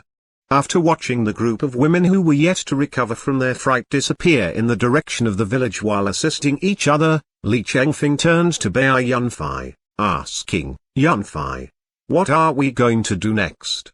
We can reach the foot of Mount Blackwood going east for another half day. Must we get there quickly?" Bai Yunfei cast a look at the corpses all over the ground. After contemplating with his head lowered for a long time, he said with a shake of his head, "No, we're going to wait here, staying by a stump waiting for more hares. We've already killed 2 whole masters of the Blackwood Stronghold. If I guess correctly, we can still wait for another one." Even though Li Chengfeng did not understand what staying by a stump waiting for more hares meant, he knew that Bai Yunfei wanted to wait here for more bandits to come again then exterminate them in an ambush. "All right, I'll do what you say. But next time, if there's really a hall master, let me have a fight with him first. I feel that I'm already about to reach the middle soul apprentice stage. If I can gain some understanding of soul force during combat, I should be able to have a breakthrough very quickly. If at that time I'm really no match for him, you can intervene to help me." Bai Yunfei was stupefied with a rather happy expression on his face. "Oh? You're about to have a breakthrough so soon? Good, then after you reach the middle soul apprentice stage, we'll kill our way up the Blackwood Stronghold." To Huang, one of the 4 hall masters of the Blackwood Stronghold, was nicknamed Butcher because his weapons were relatively special. They were unexpectedly a pair of butcher knives. Someone who did not know about him would really think that he was a butcher. At the moment, he was leading 12 henchmen galloping on a mountain path. That damned Tiger Li, he even secretly took his men and went down from the mountain without chieftain's knowledge. Though he got vice chieftain's permission, he still hasn't returned for a day and night. What's really happened? Could it be something has really happened? Huang was thinking with a somewhat impatient expression while riding a horse, his face ugly and ferocious and full of whiskers. "Hallmaster, there seems to be someone in that vacant area up ahead. They are our stronghold's men." Hearing this, Huang raised his head to take a look. Indeed, there seemed to be many people lying in disorder in a vacant area not far up ahead. Even though he could not see the situation clearly, he could tell that they were none other than bandits from the Blackwood Stronghold. Oh? Could it be this whole bunch of bastards got drunk and have been sleeping ever since? Impossible. Quickly go take a look. Huang gave an order. his group of mounted men sped up and rushed into the vacant area. When they just approached those men who were lying on the ground, a bloody stench rushed into their noses. To Das Huang's expression immediately changed. When they came near them, they suddenly discovered that there were corpses all over the ground. Moreover, these corpses had obviously been manipulated by someone to make it impossible to see clearly from afar that they were already dead. This is bad. It's an ambush. Everybody prep. It seemed all bandits' warnings just could not be finished, or perhaps Bai Yunfei never gave them a chance to finish what they were saying. The moment Das Huang uttered a word of warning, two silhouettes suddenly jumped out from within the pile of corpses and rushed straight at the bandits not far in front of them. Bai Yunfei fought without any suspense. The ordinary bandits were handled by him easily. The battle between Li Chengfeng and Das Huang, however, was rather long. In fact, Li Chengfeng was a bit weaker than his opponent, but after ending his fight, Bai Yunfei had been watching their fight on one side while holding his spear, making it impossible for Das Huang to focus his mind on fighting. Das Huang felt like his hands and feet were bound, but Li Chengfeng were fighting to his heart's content. His two daggers flew up and down, causing one wound after another on the opponent's body. Of course, there were quite a few wounds on his body too, but he had an advantage over his opponent, namely, he was wearing an upgraded soft armor on his body. As they kept fighting each other, Li Chengfeng's speed and strength suddenly unexpectedly improved quite a lot. Bai Yunfei was happy inside. I didn't think he'd make a breakthrough to reach the middle soul apprentice stage right in the middle of a fight. When one was rising, the other was falling. Das Huang was gradually put at a disadvantage. Eventually, relying on the additional effects of the two daggers, Li Chengfeng made him bleed to death. When the fighting had finished, Bai Yunfei lifted an unconscious bandit up and threw him to one side. This was the only bandit he had not killed. Then he took out a bottle of medicine and gave it to Li Chengfeng, saying, "Let's rest for a while. After that, we'll learn about some circumstances of the Blackwood stronghold." In a spacious hall in the Blackwood stronghold, a middle-aged man who looked gentle and cultivated was sitting in the head position. He was none other than the chieftain of the Blackwood stronghold, hguksg. In the first subordinate chair on the left, there was a burly man with a yellow face. This was the vice chieftain Yang Tan. Next after him was an ordinary-looking middle-aged man. He was the only remaining of the four hall masters in the stronghold, Xiao Chen. At the moment, these men were all listening with solemn expressions to the report of a bandit in the hall. Xiao's expression became more and more unsightly. Eventually, he could not help smashing an armrest of the chair he was sitting in with a smack of his palm and roaring exasperatedly, "Who can tell me what's going on? Tiger Li went down from the mountain without permission and hasn't returned. Butcher was sent to look for him but hasn't been heard from ever since either. Even the several batches of men sent afterwards to probe into the situation have all gone missing in action. What's happened? Could it be there are fierce floods and savage beasts at the foot of the mountain? They have all gone missing without a trace. Does someone want to target our Blackwood stronghold?" Xiao's elegant-looking face was now somewhat ferocious. When his eyes swept over that man who was reporting, he immediately felt like he had fallen into an ice cellar. He sat on the floor with a dreadfully pale face, his entire body trembling. Chieftain, I don't know either." "Don't be agitated, chieftain. If there's really a strong enemy outside, then we must not lose our presence of mind." That rude-looking vice-chieftain Yang Tan was unexpectedly rather calm at the moment. After stopping Xiao from getting mad, he continued, "The current situation is unclear, so we must not throw ourselves into disarray and let the enemy take advantage of this. Do you have any opinions?" Xiao asked after calming down a bit. "Hallmaster Li and Hallmaster Ti haven't returned. I think it's most likely they have already met with accidents. They are late soul apprentices and have several dozen subordinates, but none of them has returned. My guess is that the enemy are very likely soul cultivators too, and not weak ones at that. The most important thing is, they have very likely come here to specifically target our Blackwood stronghold. But, The big powers in the several cities nearby all know that our Blackwood stronghold is backed by our school. Even the local authorities turn a blind eye to us. Who would want to target us?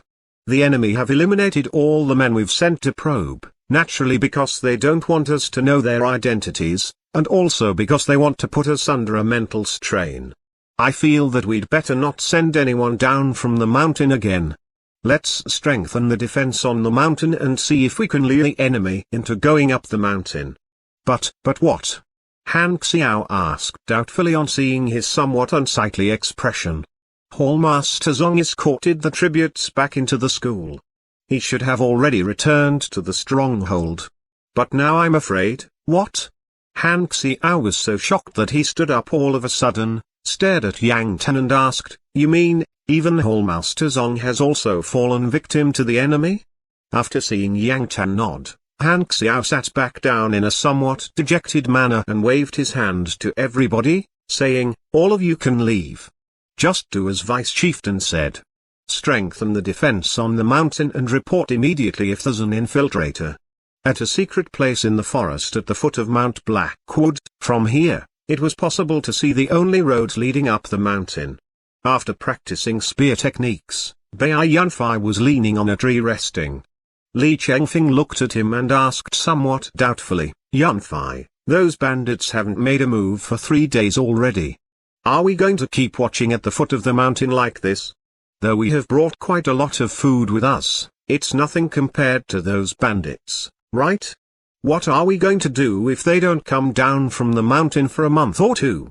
Bai Yunfei took out his bag of water, drank a gulp and said smilingly, "Don't worry. It's those bandits who should worry. We already learned a bit about the situation on the mountain. Of the soul cultivators on the mountain at the moment, that late soul personage Vice Chieftain alone is enough to draw both of us into an arduous struggle, not to mention that middle soul warrior chieftain. There's also a late soul apprentice hall master. If we charge up rashly, it's very likely we'll put ourselves in danger. Are these bits of information we extorted useful? What if we have been deceived?" Li Chengfeng asked somewhat doubtfully. "We can't trust them completely, but they're not totally useless. At least we know roughly the power of the bandits on the mountain, the general terrain and some secret spots to keep watch. Looks like they won't come down from the mountain of their own accord. Then, tonight let's go for a walk on the mountain." Late at night, a soundly sleeping hguksg was suddenly woken up with a start by a clamor. He quickly stood up with vigilance. When he had just put on his clothes, knocks on the door rang out. A bandit reported outside the door, "Chieftain, someone has gone up the mountain secretly." Hallmaster Xiao has already rushed to the site of the incident. When hguksg arrived at the hall of the stronghold, Vice Chieftain Yang Tan happened to arrive at the same time as him. After seeing hguksg, Yang Tan said with a somewhat anxious expression, "Chieftain, let's hurry over there. That boor Xiao Chen unexpectedly didn't wait for our arrangements and has gone there without permission. Now we can only hope that he can stall the intruder until we arrive." Bringing along a group of bandits, the two of them immediately rushed out of the stronghold. Before they saw the sight of the fight, they already vaguely heard a roar of war cries and continuous miserable yells.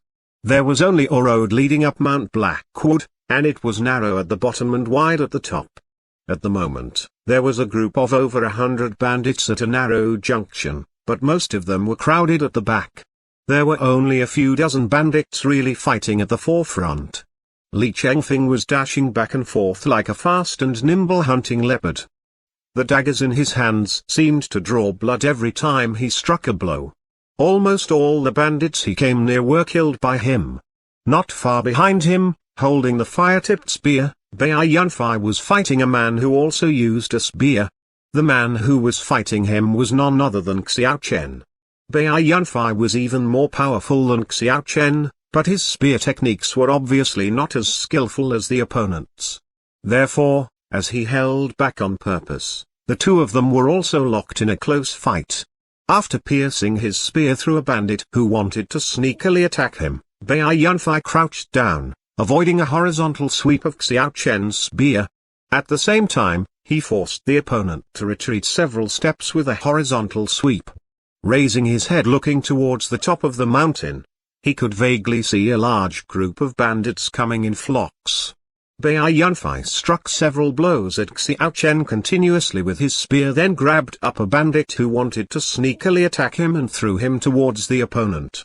He turned to Li Chengfeng and shouted, "It's about time. Prepare to retreat." At the same time, he turned around, ready to run away. Want to flee? Not so easy. Having smacked that man away, Xiao Chen shouted loudly as soon as he heard that Hiuth1273 wanted to withdraw. He thrust his spear at Hiuth1273's back. But he did not know that the moment Hiuth1273 turned around, a faint smile appeared on the corners of his mouth. Using that one step he had taken as the axis, he turned around abruptly. The fire-tipped spear in his hand was swung in a crimson arc, deflecting the incoming spear off to one side. The huge force coming through the body of the spear frightened Xiao Chen. Then his face was full of shock. All along, the opponent unexpectedly had not gone all out. Just when he wanted to back off, Hiuth1273 pushed his feet against the ground and rushed straight up to his face instead of pulling the spear back and attacking with it. Under the opponent's terrified look, Hiuth1273 lifted his right fist and struck a devastating blow at his totally defenseless chest. Overlapping waves art, threefold fist force. The spear slipped off Xiao Chen's hand. An area on his chest curved inwards in a strange manner and he was sent flying on his back while vomiting blood. Having practiced the threefold fist force for the last several days, now Hiuth1273 did not need buffer time anymore after he used it. He shook his spear, thrusting it repeatedly at the opponent's body, which was still in midair after being sent flying. Various bloody holes appeared on Xiao Chen's body, but he had no reaction. Obviously he was already dead. But Hiuth1273 did not stop at all. When he thrust the spear out for the sixth time, his eyes glittered and he shouted fiercely, "Burst!" Bang! Under the gaze of a whole group of dumbstruck bandits, Xiao Chen's body exploded into pieces in the blink of an eye. A rain of blood then fell down over a small area, wetting the heads and faces of all the bandits. This was the first scene Han Xiao and Yang Tan saw upon arriving at the site of the battle. Hiuth1273 cast a look at the large group of bandits who had just appeared in his field of vision in the distance, then turned around without hesitation. He and Li Chengfeng disappeared together on the path at the foot of the mountain. Not a single bandit dared to go to pursue and attack them. From the foot of the mountain, distant, resounding words then came into the ears of all the bandits who had just arrived on the mountain. 3 days from now, we'll destroy the Blackwood stronghold. Anyone who will still be on the mountain will be killed. Chapter 18, Hiuth1273's Plan. In the hall of the stronghold, Han Xiao was sitting in a chair with a solemn expression. Under the illumination of the lights in the hall, his face looked somewhat ferocious and terrifying. A group of bandits guarding outside the entrance hall all held their breath for fear that they would annoy their chieftain and become a target for him to vent his anger on. This battle tonight had resulted in the death of the only remaining hallmaster and ordinary bandit casualties of nearly 100. However, when Han Xiao had arrived, he could not even see clearly what the enemy looked like. Damn it! Damn it! Who are they actually? That man who killed Xiao Chen, the spear in his hands is definitely a soul item. And not low level at that. High human tier, or is it an earth tier soul item? Destroying my Blackwood stronghold in 3 days from now? Such insolence. In his fury, Han Xiao smacked his palm down and the newly changed chair under him was gloriously relieved of its duties once again. Soul items, made from the cores of soul beasts or special materials which contained the force of natural elements, were powerful weapons. Soul items were divided into 3 tiers, heaven, earth and human.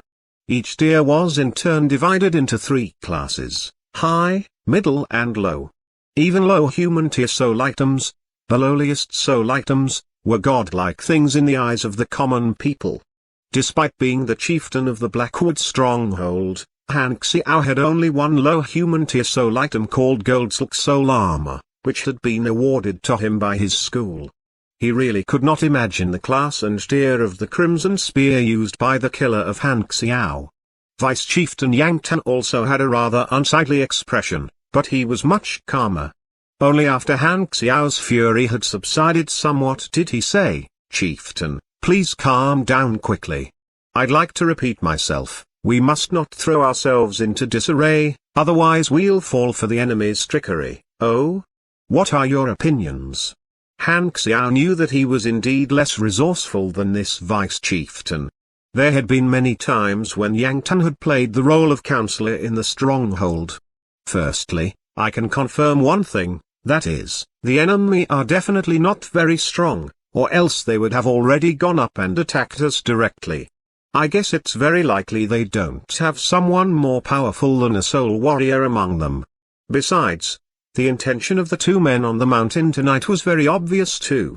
It was a scare tactic. Not us, they wanted to frighten those ordinary people under us. To these people, soul cultivators are extremely powerful beings. Seeing with their own eyes a normally lofty hallmaster killed like that was an unexpected shock to them.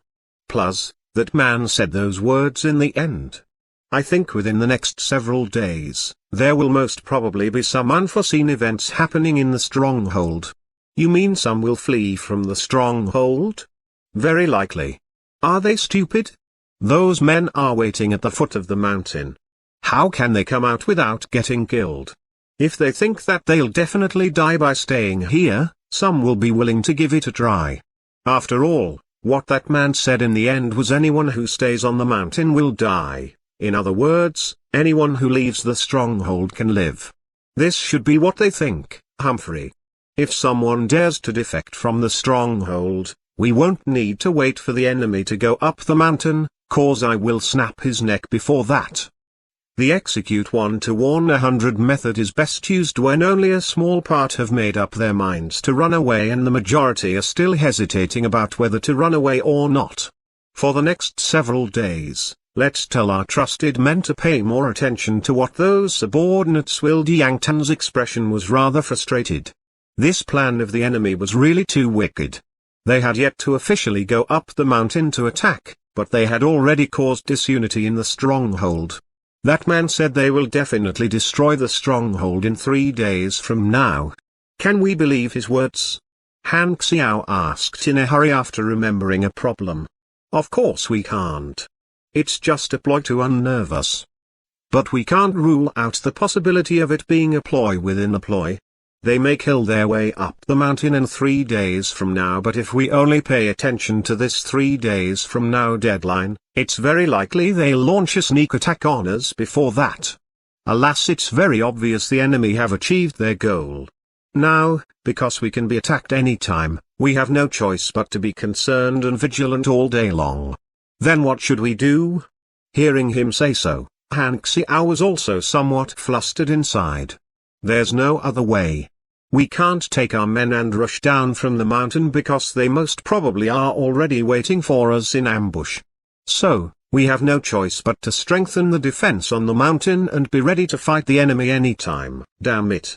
When has our Blackwood stronghold ever been so useless?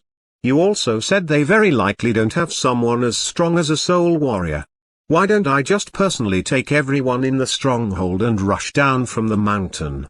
It doesn't matter if there's an ambush or not, I'll just destroy them with my sheer power. You absolutely can't do that. If you're a bit careless, the Blackwood stronghold will really be exterminated. Plus, have you forgotten the soul weapon that man used to kill Xiao Chen? That spear is definitely not low grade. To soul cultivators below the soul sprite stage, killing someone of a higher level with a powerful soul item is not difficult at all. Are you sure that low human tier Goldsilk soul armor of yours can withstand that spear's blade? Han Xiao felt silent. The Goldsilk soul armor granted to him by the school naturally was impenetrable to normal weapons, but as soon as he thought about how Xiao Chen had been shattered into pieces by that spear, he felt a chill in his heart. He did not dare to gamble. Then just do as you said. At least tonight they won't make another move, right? All of you can go now. Han Xiao stood up in a dejected manner and walked out of the hall, heading for his own room. An almost inaudible sigh then came from afar. Could it be my Blackwood stronghold will be destroyed in such a baffling manner? At the foot of Mount Blackwood, Bai Yunfei and Li Chengfeng were sitting in a grove treating the wounds on their bodies. This battle was really satisfying. Those inhuman bandits who normally looked at us like we were ants they could kill whenever they like were killed by me with ease stroke after stroke. If I had possessed this power earlier, my dad, my mom, my older sister, also uncles in next door, village chief Uncle Li and everybody else. Li Chengfeng mumbled to himself while leaning on a tree looking into the sky through the gaps between the leaves. Now that I have the power, I'm going to exterminate all bandits. Kill them all. Are you okay, Chengfeng? Bai Yunfei, who was on one side of him, could not help calling him upon seeing him become more and more unusual as he talked. Li Chengfeng stopped talking to himself, massaged his head a bit then smiled at Bai Yunfei, saying, I know what you are worrying about, but rest assured, I won't lose myself. Those bandits all deserve to die. I'm just taking revenge for myself and those who died. There's no other goal. I won't become a murderous demon. Bai Yunfei let out a sigh of relief, saying, yeah, they all deserve to die. If we let them go, they will make even more innocent people suffer to the fullest. When I first encountered them, I wasn't so determined as you were, but now we'll definitely destroy them completely. Right, aren't you about to reach the middle soul personage stage? That spear-wielding bandit who fought you before was much weaker than you. Why did you fight him for so long? Only to wait for that chieftain's arrival to strike fear into him? Li Chengfeng could not help asking doubtfully upon recalling the last battle. That's one thing. The most important thing is, didn't you say he was also a spear user? Though I practiced my spear techniques to a decent level, I had too little real combat experience. A spear user like him was hard to come by, so naturally I had to fight him for as long as possible to learn from him. Oh, I really can't understand you. You still call yourself weak? The power of your fire-tipped spear is enough to make up for the deficiencies in your techniques, right? That's only true when dealing with the enemies we've encountered so far. In the world of soul cultivators, we are still very, very weak, as he said. Bai Yunfei could not help thinking about that casual look Jiang Yang's father Jiang Zhanshan had given him. The soul sprite stage was a height he simply could not reach at the moment, let alone the stage of the mysterious old man who had given him the interspatial ring. Right, what did you mean when shouting those words in the end? Are we going to attack the stronghold in 3 days from now? Of course not. I just fooled them, ha ha. It's just a little ploy to make it even more convenient for us to get into action later. Bai Yunfei continued laughingly while looking up the mountain. If I guess correctly, in 2 days from now, some bandits will probably go down from the mountain to run away. Regardless of whether the chieftain will take any suppression measure to stop this, it won't be a disadvantage to us. Then if some really run away from the mountain, will we let them go? What? You're willing to let them go? Of course not. These inhuman scoundrels, if we let any of them go, they will become a scourge. Then that's the end of it. If someone really goes down from the mountain, we'll kill him. All right, let's take turns to rest. In the next several days, we'll have to intensify our training. Both you and I have fast practice speeds. I believe it won't take long for me to break through to the middle soul personage stage and for you to reach the late soul apprentice stage as well. By then, the time will be ripe, and we'll destroy this bandit den at one stroke. Chapter 19, The Time Was Ripe, Infiltrate the Stronghold. Within the next 3 days, some bandits indeed could not endure fear in their hearts anymore and wanted to secretly flee down the mountain. They were basically the bandits who had witnessed with their own eyes the fight between Bai Yunfei and Xiao Chen. When the first 12 men took advantage of the night to stealthily go out of the stronghold, they were detected, captured and brought back. Han Xiao immediately gave an order to kill them all for betraying the stronghold. This ruthless act really deterred some bandits who had been scared out of their wits by Bai Yunfei from fleeing. But the panic in the entire stronghold had not lessened one bit. Instead, because it had been building up for several days, it was more intense now than ever. The day after the third day was Baiyunfai's appointment day. Almost all the bandits in the stronghold had not slept for a night. Now, even when they walked, they looked around a few times at every step for fear that the enemy would storm the place suddenly and execute them. But Baiyunfai failed to keep the appointment. After a day of being on the alert and combat ready, everybody realized that this was just the enemy deliberately making things look mysterious. They could not help letting out sighs of relief. However, on the fifth day, when they had yet to loosen up completely, Baiyunfai and Li Chengfeng killed their way up Mount Blackwood again. They raided two patrolling groups of bandits, then immediately fled when they saw the chieftain and vice-chieftain appear. For the next 3 days, the bandits in the Blackwood stronghold simply had to live in deep distress because the enemy could charge up the mountain at any time, and instead of attacking the stronghold, they would kill the ones on patrol near the foot of the mountain then withdraw. The chieftain and vice-chieftain once waited with their men for an entire day at the entrance, but nothing happened at all. As soon as they returned to the stronghold, the enemy came out again, unexpectedly. When Han Xiao and Yang Tan regained their composure, there were already fewer than 200 men left in the stronghold. In the hall of the stronghold, Yang Tan looked at the pieces of the tables and chairs destroyed by Han Xiao in his anger all over the floor, then said slowly, "Chieftain, if this goes on, we simply can only wait for our deaths. I think the two of us must take a risk and scout around." "Oh? What do you mean?" Han Xiao asked after suppressing the fury in his mind. Clearly the enemy are certain that we don't dare to come down from the mountain to counterattack, so they use this cut flesh with a blunt knife kind of tactic. In the end, when our stronghold has seriously weakened and lost most of its fighting power, they will go up the mountain to attack again, destroying our Blackwood stronghold at one stroke. At this point, if we take our subordinates and rush down, we'll most probably fall into the enemy's trap. So, I think only you and I should go down from the mountain to scout around.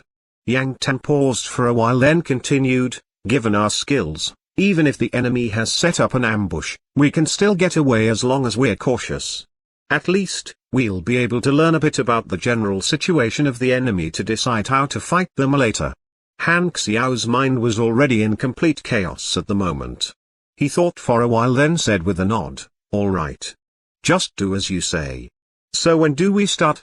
Yang Tan observed the color of the sky and said, "It's already night now.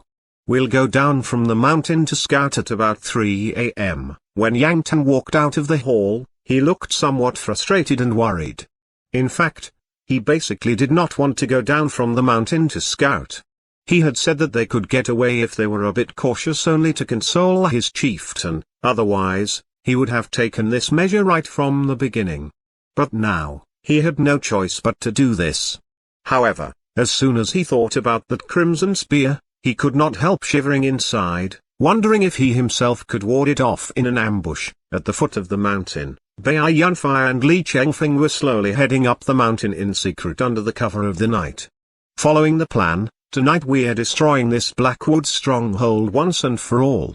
After practicing for the last several days, Baiyunfai and Li Chengfeng had already reached the middle soul personage stage and the late soul apprentice stage respectively.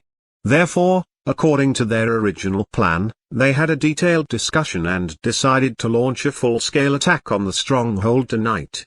Of course, killing their way up directly was out of the question. Even though now Baiyunfai was already powerful enough to deal with that vice-chieftain, if the middle soul warrior chieftain joined the fight, even if he and Li Chengfeng teamed up, they would not necessarily emerge victorious, not to mention the fact that there were still more than 100 ordinary bandits. Therefore, they finally decided that Baiyunfai would infiltrate into the stronghold first and find an opportunity to kill the vice-chieftain. If he succeeded, tonight they would definitely be able to destroy the Blackwood stronghold completely. Thanks to the sneak attack tactic they had been using for the last several days, they were rather familiar with the entrance area. Add to that the intelligence they had extorted earlier, and Baiyunfai already had a general idea of the situation on the entire Mount Blackwood.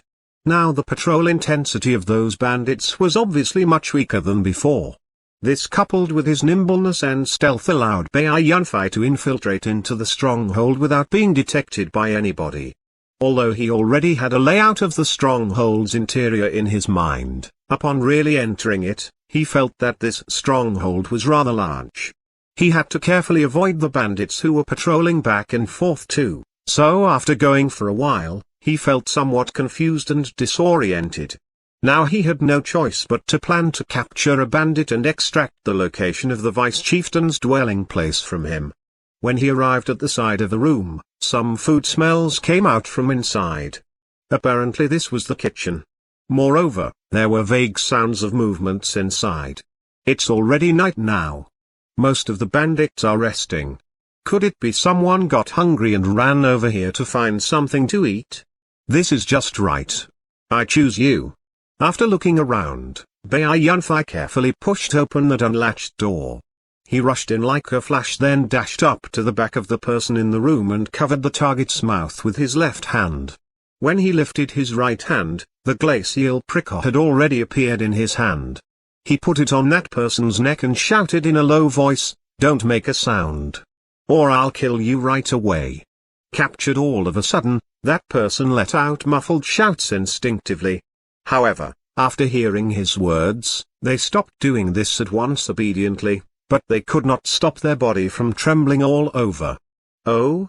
Only thanks to the dimmed moonlight outside the window did Bai Yunfei see clearly that the target was unexpectedly a woman. Could it be this was a female bandit? Bai Yunfei was doubtful for a short while, but then he said threateningly, "I'll let go of you now. Don't shout, or I'll kill you just like I killed other bandits." That woman was trembling non-stop in fear, but after hearing these words, she was stupefied for a while, then unexpectedly relaxed. Without struggling, she nodded slightly.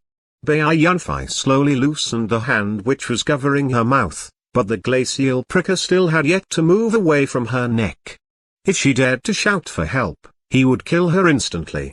That woman slightly gasped for air, then said in a low voice, You are the person who wants to destroy the stronghold?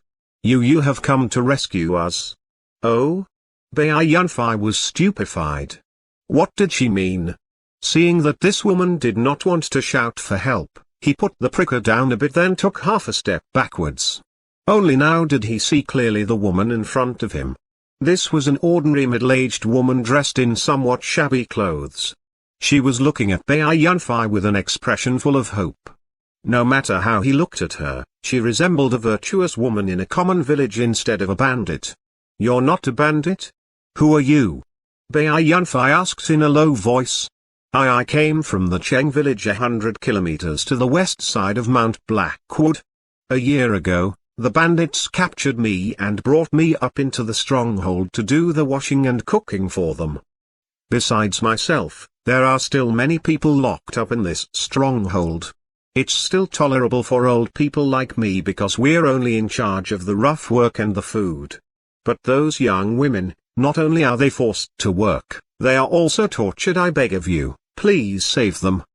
The middle-aged woman implored in a low voice as if she was clutching at the only life-saving straw.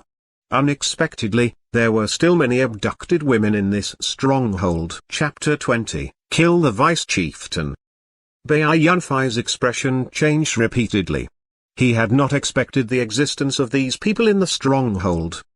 However, he did not find this strange either.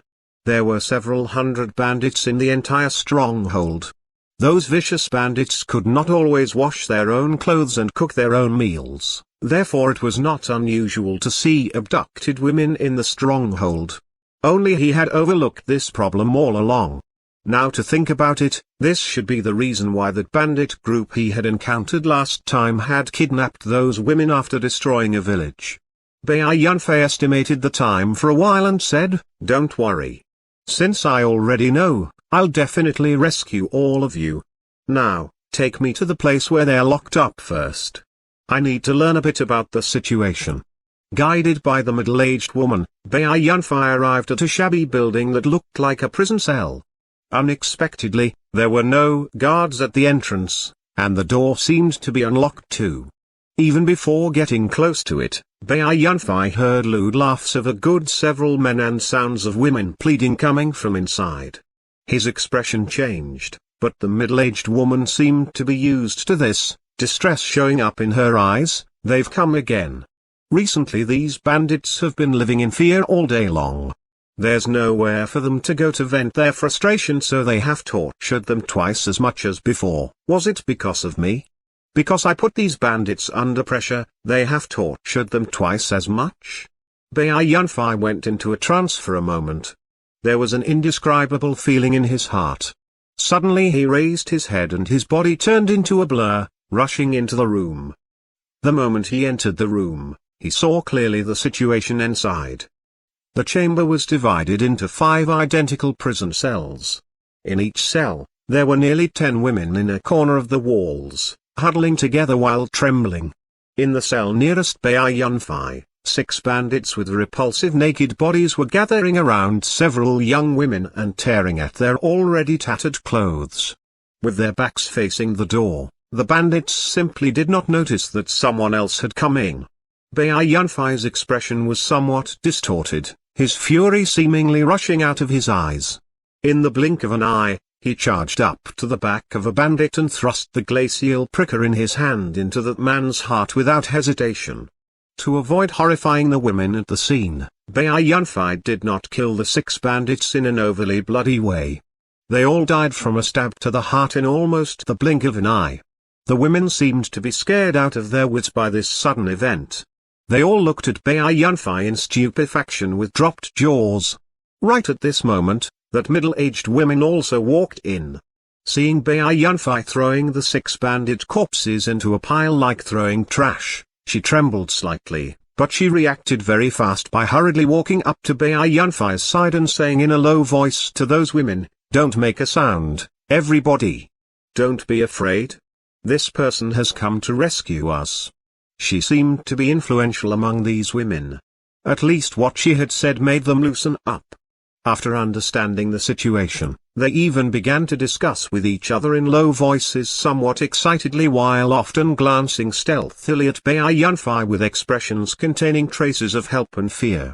10 minutes later, having changed into the clothes of a bandit, Bai Yunfei walked to the door and said to the middle-aged woman, "All of you just wait in here and shut the door tightly. Unless I come back, don't open it, no matter what. Do you understand?" He observed the position of the moon, then estimated the time once again. Hiding his body in the shadows of the houses, he quickly headed for the courtyard house where that vice chieftain lived as informed by the middle-aged woman. Yang Tan was sitting with legs crossed on his bed channeling his soul force, adjusting his condition in preparation for the probe tonight. But he always felt somewhat uneasy and could not focus on practicing. Instead, he grew more and more restless. All of a sudden, bursts of clamor came into the room, vaguely containing wave after wave of war cries. "Vice Chieftain! This is bad. The enemy have gone up to attack again." An urgent shout rang out outside the door. Yang Tan was frightened inside. He immediately grabbed up the large saber beside him and quickly walked out of the room. When he knocked open the door, the man who had just reported was standing on one side with his head lowered. Yang Tan did not care about him either. He immediately turned to go towards the hall of the stronghold, at the same time giving an order, "Tell everybody to prepare for battle." Chieftain, and, before he could finish what he was saying, he suddenly felt a chill on his back. His hair standing up on end. A fear of death rushed into his mind. Having no time to think carefully, he turned around like lightning and lifted his large saber up to his chest. At the same time, he threw a kick with his right foot without thinking, knocking back the person who was attacking him from behind. After thudding several steps backwards, he felt a chill at his heart area. When he lowered his head to take a look, he was shocked to discover that a hole had been pierced through the thick body of the long saber in his hand. A hole half an inch deep had also been pierced into his chest, almost taking his life. Taking advantage of the opportunity created by the confusion Li Chengfeng had caused when launching an attack at the foot of the mountain, Bai Yunfei had impersonated a messenger and used a sneak attack on the enemy, but unexpectedly, it had still been avoided. Yang Tan felt bursts of coldness coming from his wound. When he raised his head again and saw that glittering blue short pricker in the opponent's hand, he shouted in shock, "So light 'em. You are. Nobody should talk so much nonsense in a fight. I must finish the fight quickly. If that chieftain comes here in time, I'll be in trouble." Knocked back by a kick from the enemy, Bai Yunfei had a slightly disappointed expression, but he did not pause at all. With a shake of his wrist, the glacial pricker disappeared and the crimson fire-tipped spear appeared in his hand. He gave it a jerk, thrusting it straight at Yang Tan. "An interspatial ring? It's you." The moment Yang Tan saw the crimson spear appear, he had an even more astounded expression. Not daring to block this thrust, he leaned to one side and avoided it with difficulty. However, he was after all a soul cultivator with a lot of combat experience, so he calmed down almost instantly. At least that was how he looked on the outside. As he dodged and warded off the spear, his mind was racing. He has unexpectedly infiltrated the stronghold. But he's only a middle soul personage. Though he has an extremely powerful soul weapon in his hands, if I can stall him until chieftain arrives, we'll win. After regaining his fighting spirit, Yang Tan also gradually recovered his state and even began to counterattack. The two of them were comparable in power, so they were locked in a close fight under the flashes and shadows of the weapons. A group of bandits had come here after hearing the sounds of fighting and were gathering outside the door. But they did not dare to intervene. As the fight went on, Bai Yunfei looked more and more anxious. As time passed, his expression also seemed to become more and more unsightly. However, Yang Tan was excited inside and seemed to get bolder as the fight progressed. His eyes flashing with determination, Bai Yunfei suddenly changed the way he fought. He unexpectedly gave up defending most of his body to begin to attack recklessly. Yang Tan's eyes flashed. He thought that the opponent had become so impatient that he had lost his presence of mind. As he dodged, he hacked his long saber at Bai Yunfei repeatedly without hesitation. Ding! Ding! Ding! A series of sounds of metal clashing against metal rang out.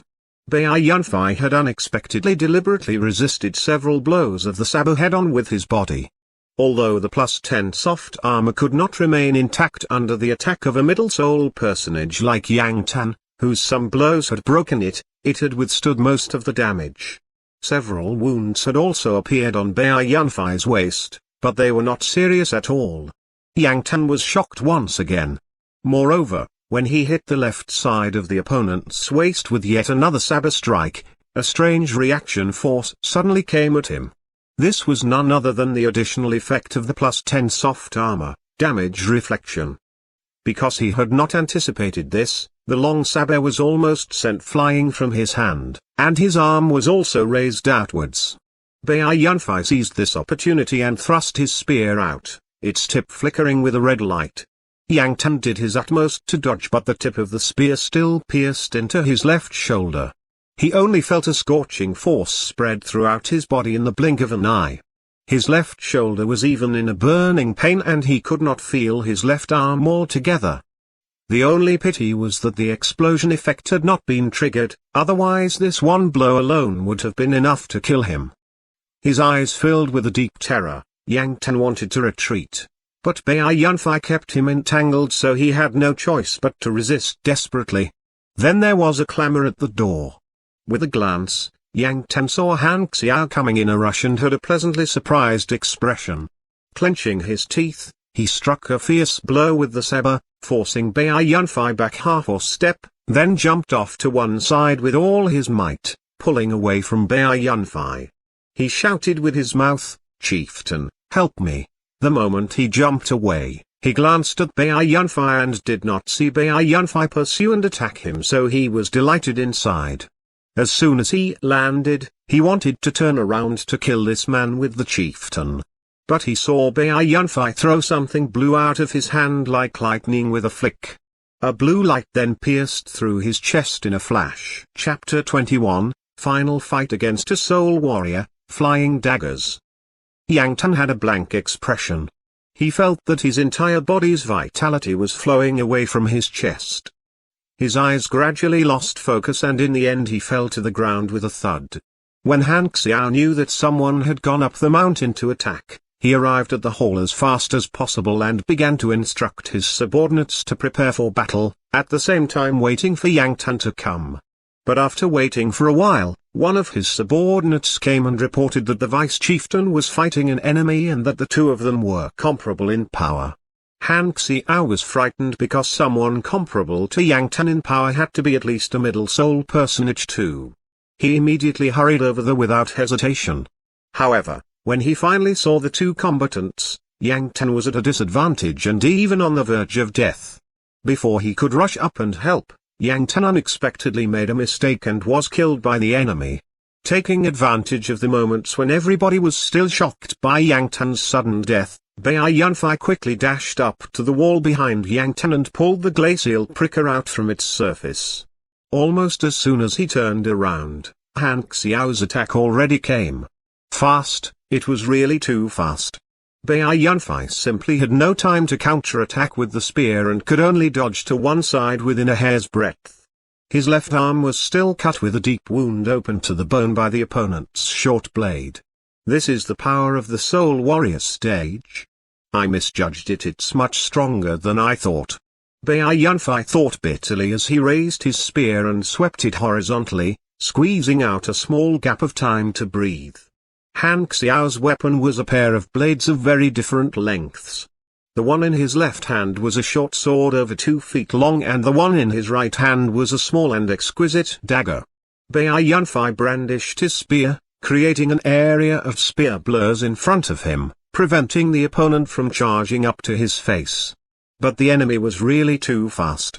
Even though his spear was swift and fierce, it could not hurt him one bit. All of a sudden, Han Xiao's eyes flashed with coldness. Facing the incoming spear, he did not try to avoid it completely. Instead, he slightly leaned to one side to protect his vital parts from the spear and thrust the short sword in his left hand out, directing it at Bai Yunfei along the handle of the spear. When the tip of the spear came into contact with the right side of his waist, there was unexpectedly a shower of sparks. His coat was lacerated, revealing a golden soft armor underneath, which was sparkling slightly. Although the strike had left a dent in it, Han Xiao was not injured at all. The short sword cut across Bai Yunfei's left arm, causing another wound. Even worse, the enemy had closed in on him, so it was already too late to pull the spear back for defense. Bai Yunfei's eyes flashed with a hint of resolution. Regardless of the dagger the opponent was thrusting at his waist, he made the fire-tipped spear disappear. When he raised his right hand, it was already holding the glacial pricker, and he thrust it at the opponent's heart in a similarly fierce fashion. "If you injure me, you'll die." A shocked expression showed up in Han Xiao's eyes. He had not expected the opponent to be so stubborn as to force a no-win situation, paying absolutely no attention to dodging. Of course he was unwilling to accept this. Without hesitation, he gave up attacking right away and backed off continuously. Seeing Han Xiao retreat, Bai Yunfei also took several steps backwards, extending the distance between them. At the same time, the fire-tipped spear reappeared in his hand. His eyes glittering, he looked the opponent in the eyes in stalemate. Because the opponent's golden soft armor was much better defensively than Bai Yunfei's +10 upgraded soft armor, if he could not hit the opponent squarely with a full power thrust, he simply would not be able to injure him seriously. Then I've got no choice but to attack the limbs and head? Bai Yunfei's mind was racing, trying to come up with a response. Staring at Bai Yunfei in front of him, Han Xiao suddenly shouted loudly, "Why are you still standing there? Go up together. Kill him." These words were said to the group of bandits who were standing outside the courtyard house watching the fight. But they were no fools. Kill him? He was the killer of the vice chieftain, and not even the chieftain could kill him. The bandits looked at each other, but no one dared to be the first to step into the courtyard house. Right at this moment, a miserable cry suddenly rang out at the back of the crowd of bandits. They were all frightened. Upon turning around to take a look, They saw that a man drenched completely in blood and holding two daggers in his hands was killing his way into the crowd like a merciless god of death. This was none other than Li Chengfeng. Before the bandits could decide whether or not to listen to their chieftain's order by rushing up and fighting Bai Yunfei, they already got entangled in a fight against Li Chengfeng. The two men who were facing each other in the courtyard had also noticed Li Chengfeng's arrival. Han Xiao was frightened, but Bai Yunfei was happy. I didn't think Chengfeng would act so fast. Looks like his hatred for the bandits has reached an unimaginable level now. This hatred has exploded completely, so he's doing much better than usual. Then I'll also go all out. The moment Han Xiao glanced at the fighting outside, Bai Yunfei took the initiative and attacked. Since the opponent was wearing a soft armor on his torso, he would attack his lower body. Bai Yunfei's opportunistic attack caught Han Xiao somewhat unprepared, but then he adapted very quickly by moving nimbly about, dodging and weaving, giving Bai Yunfei basically no chance. All of a sudden, Han Xiao made a dash backwards, pulling away a distance. At the same time, he shot a streak of cold light straight at Bai Yunfei's face with a flick of his right hand. The moment he raised his hand, Bai Yunfei was somewhat aware of this. After all, he had practiced throwing flying daggers with his hands quite a lot recently too. He leaned his head to one side. The dagger went past his ear and stuck into the wall behind him. However, Han Xiao's attack was not finished yet. He turned his wrist over and another dagger appeared, which was similarly thrown with a flick. Afterwards, the second and the third daggers were thrown. The three daggers flew out almost simultaneously, coming at Bai Yunfei in a triangular formation. Bai Yunfei gave a cold snort and brandished his spear like a windmill, creating a shield of spear blurs in front of him. Three ringing sounds were heard as the incoming daggers were all sent flying.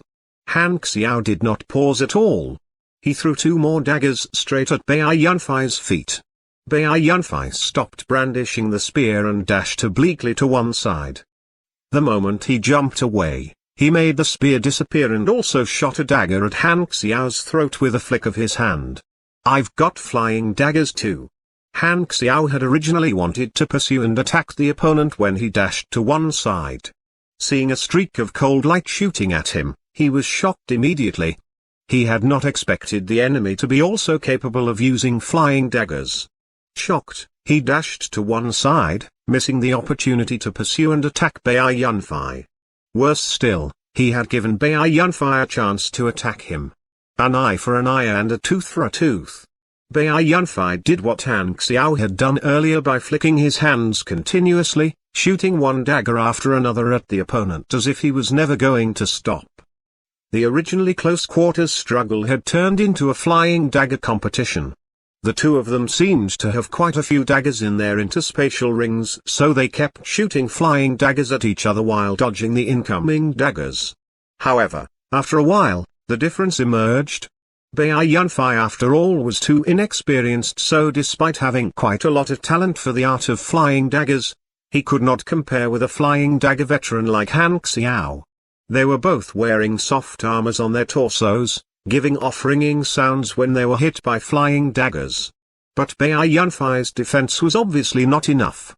His armor had already been damaged in many places and his arms and legs had also suffered many wounds. He seemed to be gradually losing. Humphrey. Want to fight me with flying daggers? You're just cutting your own throat. Within the next 10 daggers, I'll definitely kill you. Han Xiao raised the corners of his mouth with a trace of complacency. It seemed he was ridiculing Bai Yunfei for overestimating his power.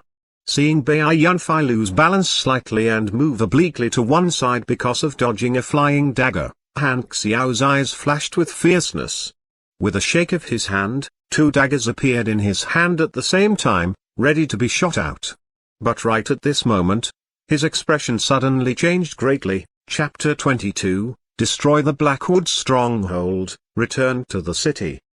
Just when Han Xiao wanted to flick his hand for the last time to shoot these two deadly flying daggers out, killing the opponent, his expression suddenly changed greatly. He simply did not have time to attack anymore. Bai Yunfei, who seemed to be losing balance, made a twisting movement with his body in a strange manner as if he had now completely abandoned the idea of dodging. His right hand swung in a blur. A blue light shot out like a flash of lightning, aimed straight at the enemy's throat. Fast, it was so fast. It was so fast that Han Xiao basically had no time to dodge.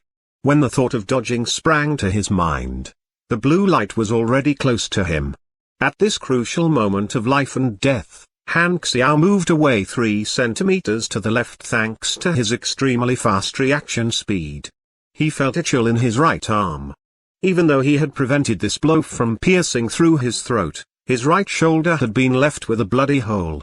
However, the hole in his right shoulder was not bleeding much. The wound seemed to have been frozen. In the blink of an eye, a cold feeling spread through his entire body, almost making Han Xiao tremble. He could not feel his right shoulder and right arm at all. Looking at the hole in his shoulder, Han Xiao's eyes were filled with endless horror. As soon as he raised his head, he felt a heat wave hit him in the face. A dazzling red light seemed to have filled his entire field of vision. He wanted to move and dodge, but his body was ice cold inside. It was already too late to dodge. Puh! The tip of the spear pierced out through the back of his neck. After it had been stained with blood, the red flicker it gave off had a strange feel. Bai Yunfei withdrew the spear, letting the enemy's body fall backwards. Blood spewed out from his throat, splattering over a whole area. The chieftain of the Blackwood stronghold, a soul cultivator of the soul warrior stage, had died with a deep regret just like that. Having done all of this, Bai Yunfei suddenly staggered backwards continuously, seemingly as if he was exhausted. In the end he could no longer stand and fell on his buttocks to the ground. His back leaning on a wall, he began to gasp for breath. Luckily the glacial pricker didn't disappoint me after I poured almost all my remaining soul force into it and shot it out, otherwise, I would have been dead. Later I can't fight recklessly like this since I can't be this lucky every time. Seeing that Han Xiao was now completely dead, he finally let out a sigh of relief and calmed his excited mind down, starting to recover his exhausted soul force and strength. This battle was really somewhat beyond his expectations, and he had even less expected that he himself would be able to kill 2 soul cultivators not weaker than him in the slightest. All of this was mostly thanks to those various upgraded items, especially the glacial pricker, whose powerful surprise attacks were crucial to him winning the fights. In fact, Han Xiao should not have lost so easily and quickly. To ordinary soul personages, a soul warrior was practically invincible, because in addition to the skin-flesh control and bone-blood control, a soul warrior also knew the 3rd level of body control, acupoint control. Acupoints were mysterious things in the body. They were not tangible like skin, flesh, bones and blood, but they really did exist. Despite their tiny size, these acupoints possessed unimaginable power. Nobody knew how many acupoints the human body had in total yet. Even the various already discovered acupoints still had many unknown functions. Many of those martial artists, who used external force to train their bodies, also considered some acupoints in the human body to be targets of their attacks, achieving unexpected results. Furthermore, in the field of medicine, there were many treating methods which used needles to puncture acupoints. These people only stimulated acupoints with external force in order to activate their functions, but soul cultivators could control the acupoints. As a soul cultivator's soul force and familiarity with body control improved, after reaching the soul warrior stage, he would be able to feel the existence of acupoints at various places in the body. As for how many acupoints they could feel, this depended on his talent and fortunes. Except for some most common acupoints, many other acupoints had specialized practice methods which were both powerful and effective. Most of these methods were in turn the foundation of mighty soul skills, so they were extremely rare and basically unattainable to ordinary soul cultivators. Han Xiao's soul force had already reached the middle soul warrior stage, but his understanding of acupoints was rather insufficient, otherwise he would not have been sent by his school to this kind of place to occupy a mountain and become a bandit. Even now, he could only control the basic acupoints in several places such as his arms and legs. Despite this, the power and speed he could unleash were not something a soul personage could compare with. However, he ran into the wrong opponent in the wrong place at the wrong time and chose the wrong fighting method. When he was preparing for the midnight probe according to the earlier plan, Bai Yunfei and Li Chengfeng launched their attack first. Right from the beginning, his mind was already thrown into disorder. Afterwards, seeing Yang Tan get killed with his own eyes came as a considerable blow to him. Also, right from the beginning he was already afraid of the spear in Bai Yunfei's hands, so he did not dare to go all out. After checking the opponent out for a while, he decided to fight with flying daggers, which he was good at, intending to defeat the opponent with long-distance attacks. But he did not expect Bai Yunfei to be not bad at the art of flying daggers too. After the two of them shot back and forth at each other for a while, Bai Yunfei was gradually put at a disadvantage. Even worse, his life seemed to be in danger. But he still had a trump card left. It was the glacial pricker. Its exceptionally powerful additional effect had almost made it lose its original function of stabbing. Instead, Bai Yunfei had been using it more like a projectile or a flying dagger. From beginning to end, he had fought the enemy several times, and the glacial pricker had played a bigger role than even the fire-tipped spear. This time was no exception. Miserable cries of bandits kept coming in sporadically from the outside.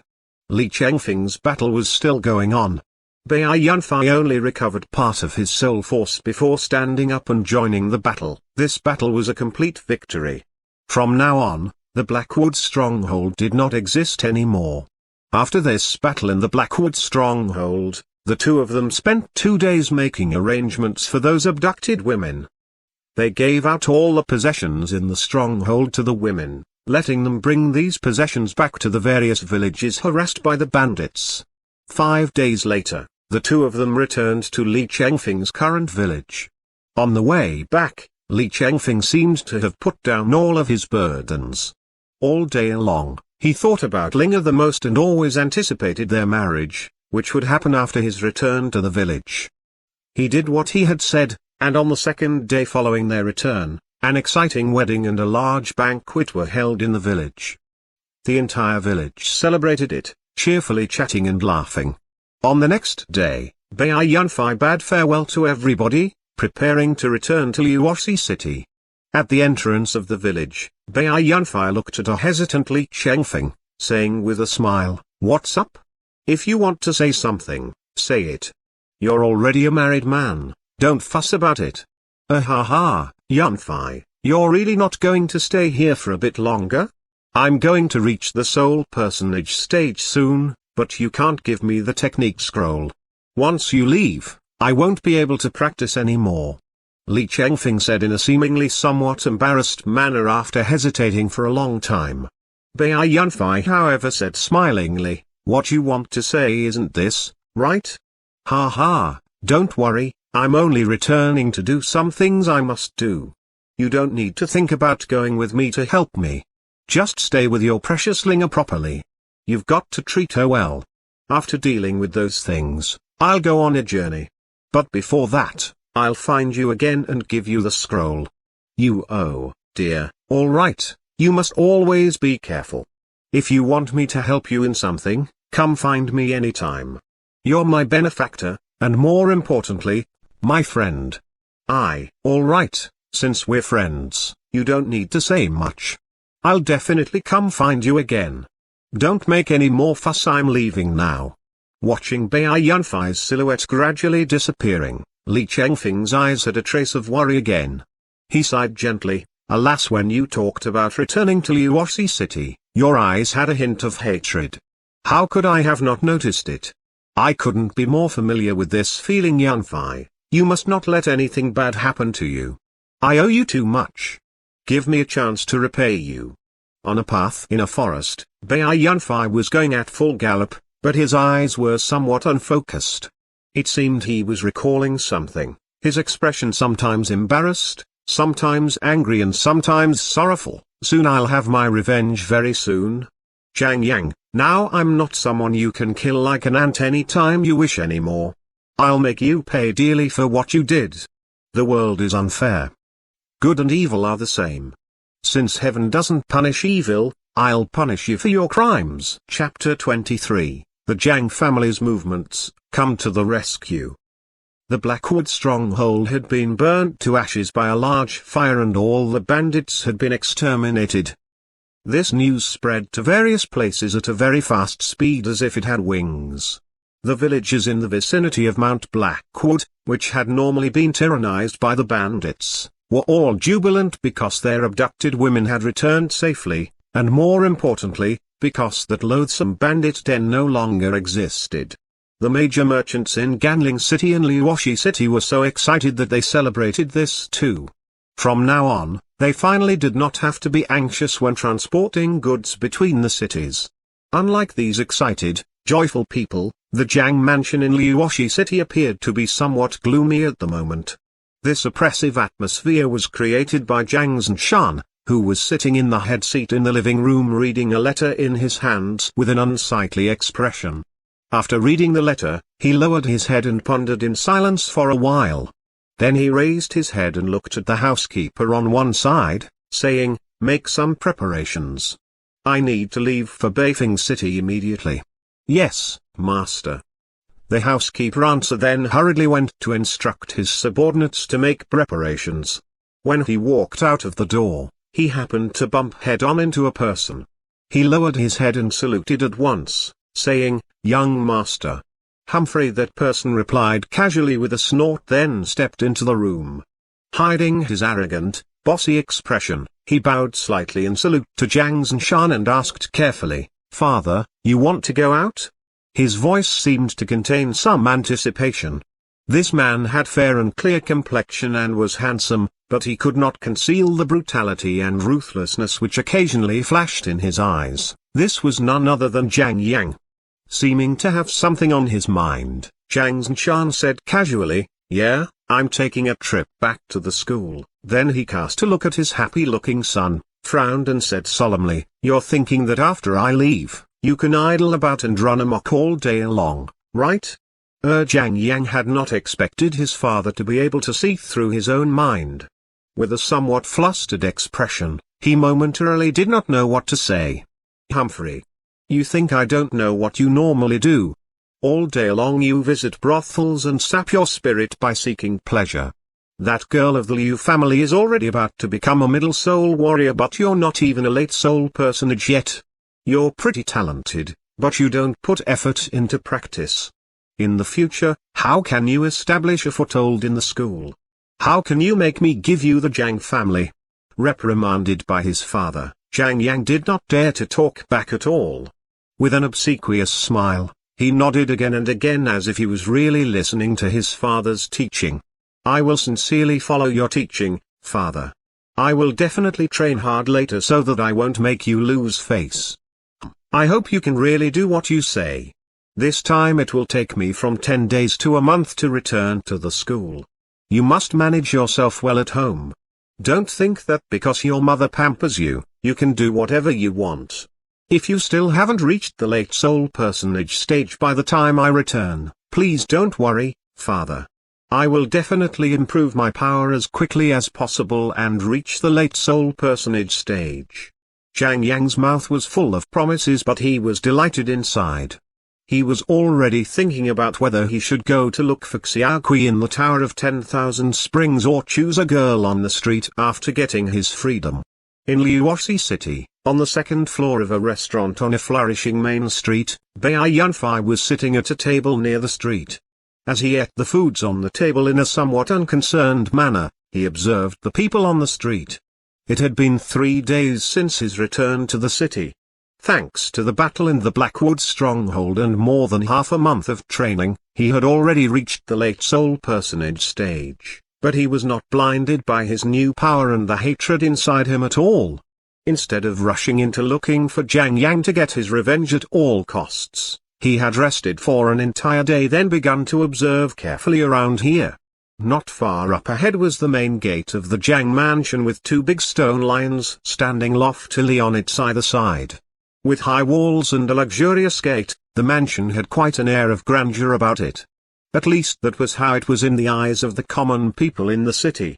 The people going past the main gate of the Jiang mansion even subconsciously slowed their paces down a bit, seemingly for fear of offending the powerful Jiang family with the noises they made. I've been observing for 2 days, but I haven't seen Jiang Yang appear even once. Is this because he's been at home all along, or he's not at home at all? Or perhaps he doesn't go in and out through the main gate? Bai Yunfei thought somewhat doubtfully. Afraid of being noticed by other people, he had not always been looking at the main gate of the Jiang mansion. After all, nobody knew how many spies and henchmen the Jiang family had in the city, so he had better be careful in everything. Oh? When Bai Yunfei withdrew his eyes and cast a casual look at the street below the restaurant, he noticed something unusual. He saw 3 men sneakily following a young girl from behind. In fact, these 3 men were very careful as they followed her, seemingly accustomed to doing this kind of thing, so the young girl did not notice them at all. If Bai Yunfei was not looking down from a high place, it would not be easy for him to discover this either. He considered for a while. Seeing that young girl unexpectedly head for a remote place, he stood up without any more hesitation, went down from the restaurant and followed her. In a rather secluded alleyway, a brief exclamation suddenly rang out, followed by soft muffled sounds. It seemed someone's mouth had been covered before they could let out a fearful cry. 2 or 3 people walked by the opening of the alley and obviously heard the strange sounds in the alley, but none of them was interested. Instead, they went away hurriedly with slightly changed expressions, clearly not wanting to ask for trouble themselves. In the alleyway, 2 burly men with bushy eyebrows and big eyes and a thievish-looking man with a small stature were gathering around, carrying a burlap sack tied with a rope. "Ha ha, I didn't expect us to run into such a top-tier bird.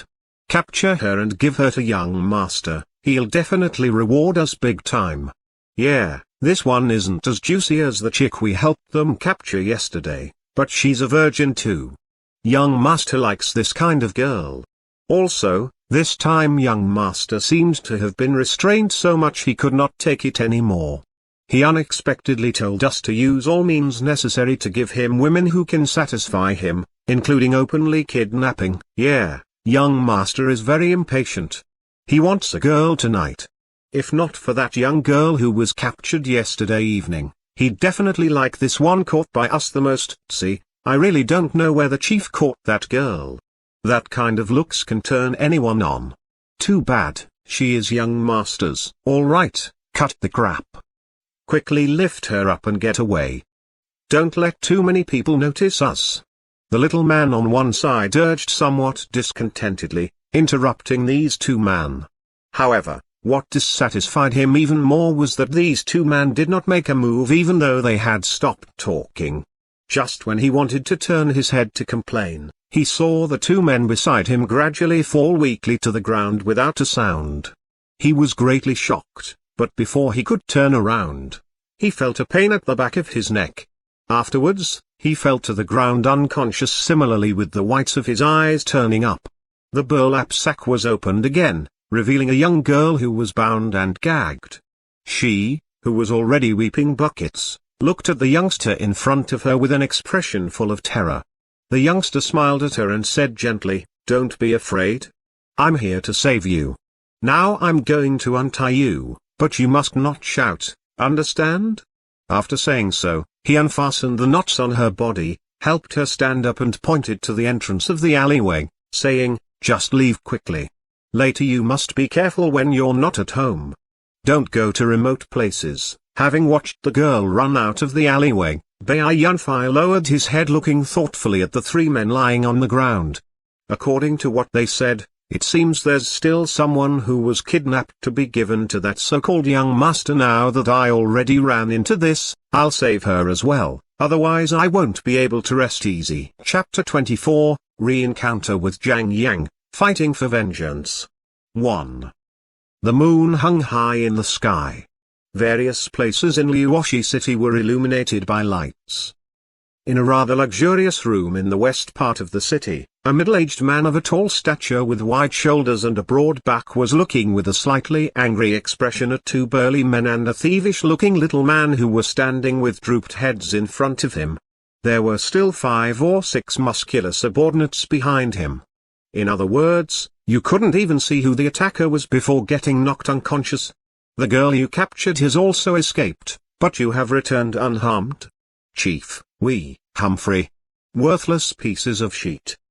You're unable to achieve anything but liable to spoil everything. Seeming not to bother listening to their explanations, the middle-aged man gestured for them to stand aside with a wave of his hand and told a man behind him, Xiaoliu, you go outside and see if someone has followed these 3 good-for-nothings to come here. Young master is going to be here in a while, don't make any mistake. A while later, Xiaoliu came back into the room and shook his head to indicate that there was nothing unusual outside. Everybody slightly let out a sigh of relief. If someone was drawn to this place, which would make young master unhappy, they would have to bear all the consequences of this. However, they did not know that in fact someone had already followed those men to this place, and even a very long time ago. Atop the roof, Bai Yunfei's entire body was sticking to the surface of the tiles, making it very difficult for someone on the ground to detect him. When that Xiaoliu had come out for an investigation, he had only gone around the house once without using a ladder to check the roof. Having followed those 3 men to this place, because he was uncertain if that girl who according to them had been abducted was here or not, he had not acted impatiently. Instead, he had been on the top of the room, listening to the situation inside. The chief cast a look at a room whose door was guarded by 2 subordinates on the 2nd floor, saying, "How's that girl? She's been in the room upstairs all the time. Last night, after crying for a while, she calmed down. Today she has been very quiet and hasn't tried to kill herself either." A subordinate behind him answered, then continued after hesitating for a while, "Chief, she said she is a disciple of the Green Willow School. Though we don't know if that's true or not, will we really not carry out a check?" Humphrey. The Green Willow School's disciple? How is that possible? That's a school of soul cultivators. How could one of its disciples be captured by us like this? She must have heard about it from someone then tried to fool us into letting her go with it. After saying so, the chief hesitated for a bit, seemingly to soothe his subordinates and also to soothe himself, then continued, "Besides, our young master Zhang Yang is a disciple of the Glacial School. So what if she's really a Green Willow School disciple? By giving her to young master Zhang, we'll even help to bring about a good deed between the 2 schools. When she knows young master's identity, perhaps she'll beg to stay by his side." On top of the roof, upon hearing that the abducted girl was in this place, Bai Yunfei had wanted to go down and save her immediately. But the conversation afterwards made him freeze right there. Zhang Yang. That young master mentioned by them was unexpectedly Zhang Yang. Moreover, he was going to be here in a while. Bai Yunfei considered for some time with glittering eyes, then suppressed the excitement in his mind to continue sticking to the roof, paying close attention to the situation inside. Finding something by chance after traveling far and wide for it. About half an hour later, the sound of an opening door was heard, followed by the chief's ingratiating voice, "You have arrived, young master. The girl you want is already in that room upstairs. Hey, you two, come down. There's no need to stand guard anymore. Oh, hopefully you won't disappoint me." An indifferent voice was heard, "The 2 of you also stay down here. I don't need your protection. Don't ruin my enthusiasm." The moment Bai Yunfei heard this voice, his entire body shivered. He had to forcefully restrain himself so that he would not make any sound because of his excessive excitement. Zhang Yang. Bai Yunfei would remember this voice for life. The owner of the voice had changed his life. Be cool, be cool. Bai Yunfei kept warning himself against acting on impulse in his mind as he clenched his fists tightly, his fingernails almost sticking in his palms. This is an opportunity. I definitely can't let it pass. After he took several deep breaths, his almost seething mind finally started to calm down. From what he said, it seems he's got 2 bodyguards. How powerful are they? They're soul cultivators? They most likely are, but I don't know what their levels are. They shouldn't have surpassed the soul personage stage, but Jiang Yang himself is a middle soul personage too. If I'm surrounded by them right at this moment, there were footsteps coming from below him. Apparently Jiang Yang was walking towards the room upstairs. I came here to save that girl. I can't let her suffer any harm. But if I attack Jiang Yang directly and fail, I'll be surrounded by 3 soul cultivators. Then let's take care of the bodyguards first. Besides, I can't give Jiang Yang any chance to run away. Pressed for time, Bai Yunfei came up with several ideas almost instantly. In the end he made up his mind. After estimating the direction a bit, he took a step with force. Jiang Yang was about to go upstairs somewhat eagerly, but his 2 bodyguards and the other people were in the opposite corner of the hall. The sudden sound frightened all of them greatly. As soon as they looked up, they saw a large number of stone tile fragments shooting towards them. Half of the 10 ordinary people at the scene were knocked down unconscious while the others ran in panic, almost all of them injured. But the next batch of fragments came, seemingly aimed at them on purpose. This time the several injured people could not dodge and were all knocked to the ground unconscious. However, to soul cultivators, these flying stones were basically not a threat. Jiang Yang, who was standing at the entrance of the stairs, and his 2 bodyguards, one tall and the other short, all avoided the flying stone fragments very easily. As the fragments came down all over the air, Bai Yunfei fell down together with them. As soon as he landed, he did a roll to neutralize the momentum of the fall. Then he jumped up straight towards Jiang Yang. This is bad. Protect young master. Of the 2 bodyguards coming here with Jiang Yang, the tall one was called Li Shi and was a late soul personage, while the short one was called Duke Xin and was a late soul apprentice. Li Shi was the first to react. Almost at the same time as Bai Yunfei moved, he chased up without any hesitation. A bit slower, Duke Xin followed him closely. This hall was very spacious.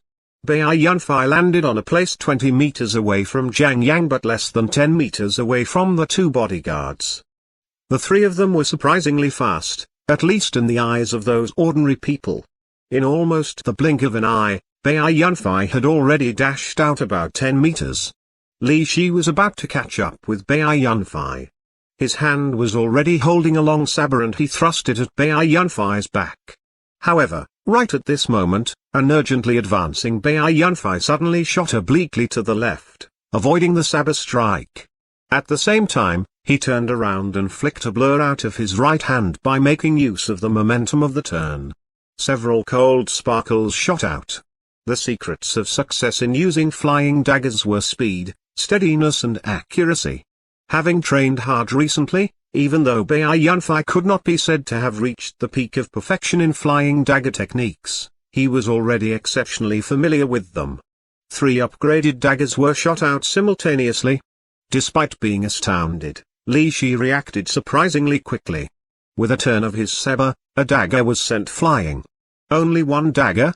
Yes, he had deflected only 1 dagger because the other 2 daggers were shooting at Duke Xin behind him. Chapter 25, Fighting for Vengeance. 2. Li Shi reacted very fast. He raised his saber, making a block with it, sending a dagger flying. But the other 2 daggers were shooting at Duke Xin behind him. Duke Xin, merely a late soul apprentice, was following closely behind Li Shi. Originally, seeing Li Shi draw his saber, he had thought that Bai Yunfei would be stopped. But just when he wanted to charge up with an acceleration, he suddenly saw the opponent turn strangely. Then in the blink of an eye, 2 sharp blades were already about to hit him, one aimed at his throat and the other at his heart. Having basically no time to think carefully, he leaned his body to one side almost instinctively. A dagger flew past his neck, grazing it, but the one aimed at his heart could not be avoided completely. At the last moment, he channeled his soul force and flexed his muscles, causing his skin to become as hard as a layer of horn. However, they were all useless. The dagger pierced into his left shoulder almost without hindrance, up to the hilt. Before he could even let out a groan, he was gagged by yet another dagger that had just arrived. A dagger had almost pierced through his neck, causing his blood to spurt out unceasingly. His mouth was wide open but no sound came out of it. With popping eyes, he stared desperately at Bai Yunfei not far in front of him. His eyes filled with terror, unwillingness and also bewilderment. He then fell down gradually and died. Because he had been slightly slower right from the beginning, he could only follow behind Li Shi. Thinking that Bai Yunfei would rush straight up to young master's face, he simply did not expect the opponent to suddenly choose him as the target of his attacks, much less expect the opponent to be adept at flying daggers and, in addition, to be able to shoot multiple daggers in a row without pausing. There were many things he had not thought about, but he would not have a chance to think again. With just one mistake, he had already lost his life. With a turn of his body, Bai Yunfei had killed a soul cultivator. When these two men had dodged the stone tile fragments, he had found out their power levels and instantly decided on how to act. Although a late soul apprentice meant nothing to him at the moment, if he was surrounded, a soul apprentice would also pose a threat to him. Therefore he gave up the chance to come straight at Zhang Yang to launch a surprise attack at Duke Xin, who was the last to chase up. Afterwards, he even used his waist to block a saber strike from Li Shi without hesitation and threw that final, mortal dagger at Duke Xin, shooting him dead. After sending that dagger flying, Li Shi did not pause at all. Taking advantage of the fact that Bai Yunfei still had not regained his balance, he strode forwards, swinging his long saber out, wanting to force the opponent into dodging to launch a violent attack. However, instead of dodging, the opponent unexpectedly shot another sharp blade out of his hand with a flick. His long saber then hit the opponent's waist in a hack, but a loud and clear sound of metal clashing against metal rang out. After that, the opponent only staggered half a step before unexpectedly turning around, completely unharmed, and charging forwards. Since avoiding the first broken stones, Zhang Yang had been standing at the entrance of the corridor, staring at the fight with an ice-cold expression. Even though he was sinister and vicious, he was definitely not a good-for-nothing playboy. Many of the Zhang family's underground forces were handled by him, and he himself was also a soul cultivator. To his eyes, this kind of situation still could not be considered dangerous. In the beginning, he had been flustered for a moment, but when Bai Yunfei charged at him after falling down, he could already tell that the intruder was not very powerful, only a bit more powerful than himself, and comparable to Li Shi at the most. He thought that even if he himself did not get into action, the two bodyguards would be able to take down the intruder. The situation in the beginning did not disappoint him. When the intruder was only halfway through charging up to him, he was caught up by Li Shi. However, just when he pondered whether or not he himself should get into action to resolve this trouble a bit earlier, the opponent pierced through Duke Xin's throat with a turn of the body, killing him. That man then unexpectedly withstood a saber strike from Li Shi head-on before charging at him again at high speed.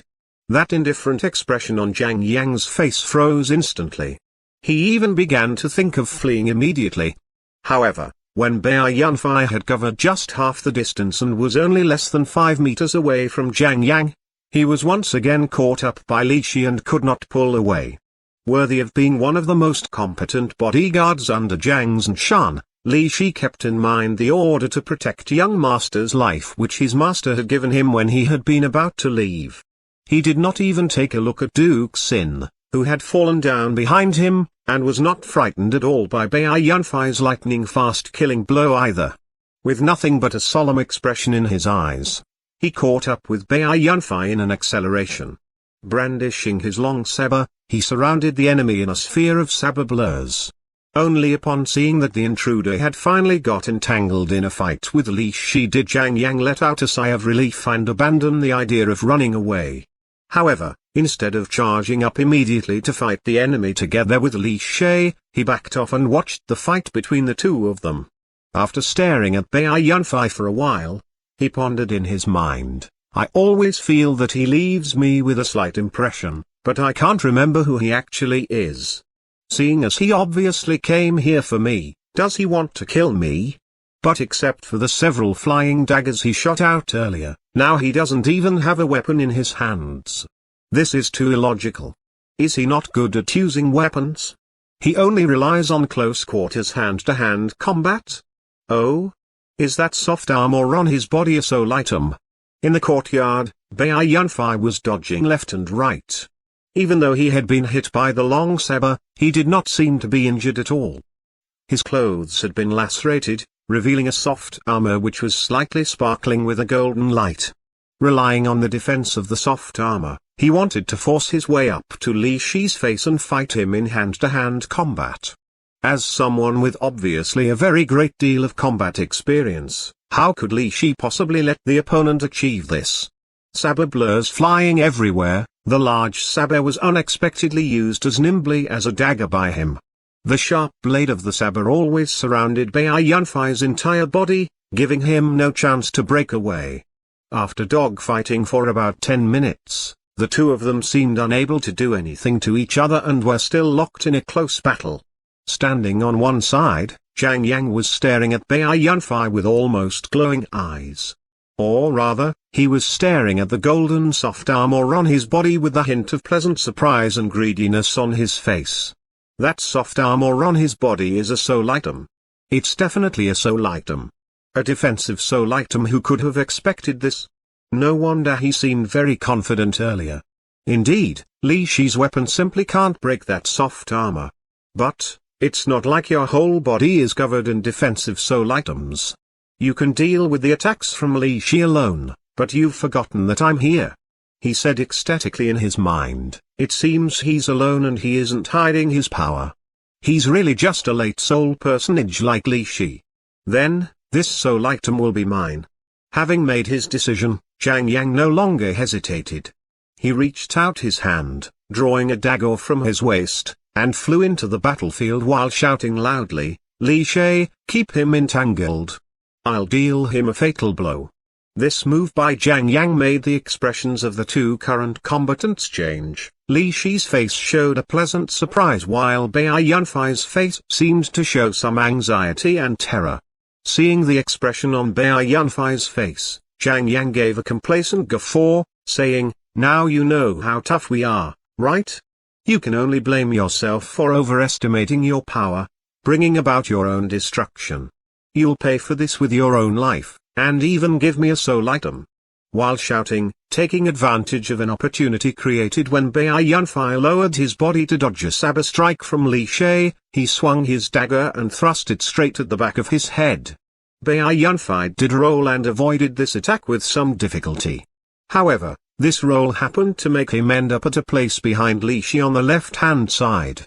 Now the three of them were almost on a straight line with Li Shi ending up between Bai Yunfei and Zhang Yang. Expressionlessly, Li Shi turned around, charged at Bai Yunfei, who had yet to stand up completely, and brought his saber down on him in a hack. He knew that the opponent could withstand this blow head-on using the soft armor, but even if he could not injure him, he could make the opponent lose his balance with force, making it impossible for him to maintain his fighting rhythm. In that way, as long as young master kept waiting for an opportunity on one side, they would be able to kill him very quickly. Bai Yunfei bent his body slightly. Another hole was cut into the clothes on his back by the long saber, revealing the golden soft armor underneath. But this time, after taking the force of this saber strike, his body only shook slightly once. Unlike before, now he did not lose his balance because he could not absorb the impact of a blow anymore. Li Shi was raising his long saber, preparing to keep up the pressure.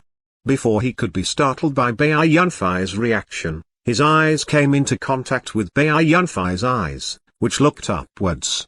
His face was immediately full of shock. The moment Bai Yunfei lifted his head, his expression unexpectedly no longer contained the previous anxiety and fear. Even the exhaustion on his face had mostly disappeared. Now, there was only a frosty look in his eyes and a totally stern expression on his face. Without pausing at all, under Li Shi's astonished look, he took half a step backwards with his right foot while leaning his body forwards and threw a punch with his right fist, creating brief whiz sounds. He seemed to have been saving this punch for a long time. Overlapping waves art, threefold fist force. Soft sounds of broken bones were heard. Even though Li Shi strengthened the defense of his body at the last moment, he still could not withstand this focus attack. He retreated hurriedly, uncontrollably. Li Shi spewed out a mouthful of blood. His mind was in a daze for a moment. As soon as he regained his composure, he felt his face hit by a heat wave. An almost dazzling flaming red spear was thrusting straight at him. Basically unable to avoid the blow completely, at this moment of life or death, Li Shi only had enough time to move aside a little more than 1.5 centimeters. At the same time, he put the long saber in front of him, hoping that it could ward off the opponent's incoming spear thrust. The spear arrived in the blink of an eye and hit the body of the saber, creating an almost inaudible soft ringing sound. It then pierced through the saber without hindrance and went into the left side of his stomach. Li Shi had known that it would be impossible to avoid getting injured, so he had adopted a defensive measure to minimize the injury. Even though the spear had pierced into his stomach, this wound was not fatal at all to soul cultivators. Any soul cultivator who had learned the bones and blood control of the soul personage stage could accelerate the recovery speed of his body. It didn't hit my vital parts. Luckily, I've still got a chance. Li Shi's delight only appeared in his heart for a moment before being replaced with endless fear. The moment the tip of the spear pierced through the body of the saber, Bai Yunfei's eyes flashed with an unnoticeable trace of happiness. He roared inside, successful. Now time to burst. Bang! An explosion rang out from the tip of the spear, or perhaps, from inside Li Shi's body. Blood and flesh splattered around. The entire left side of his stomach had exploded, leaving behind a terrifying gap. The surface of the wound was a burned black area, but red blood still gushed out non-stop from inside the gap. Li Shi's hand was still holding one half of his broken saber in front of his chest. His expression was full of terror, bewilderment and disbelief, astonishingly similar to Duxin's dying expression. His body gradually fell backwards, revealing Zhang Yang behind him, whose face was similarly full of disbelief. Zhang Yang was looking forwards with a stupefied expression.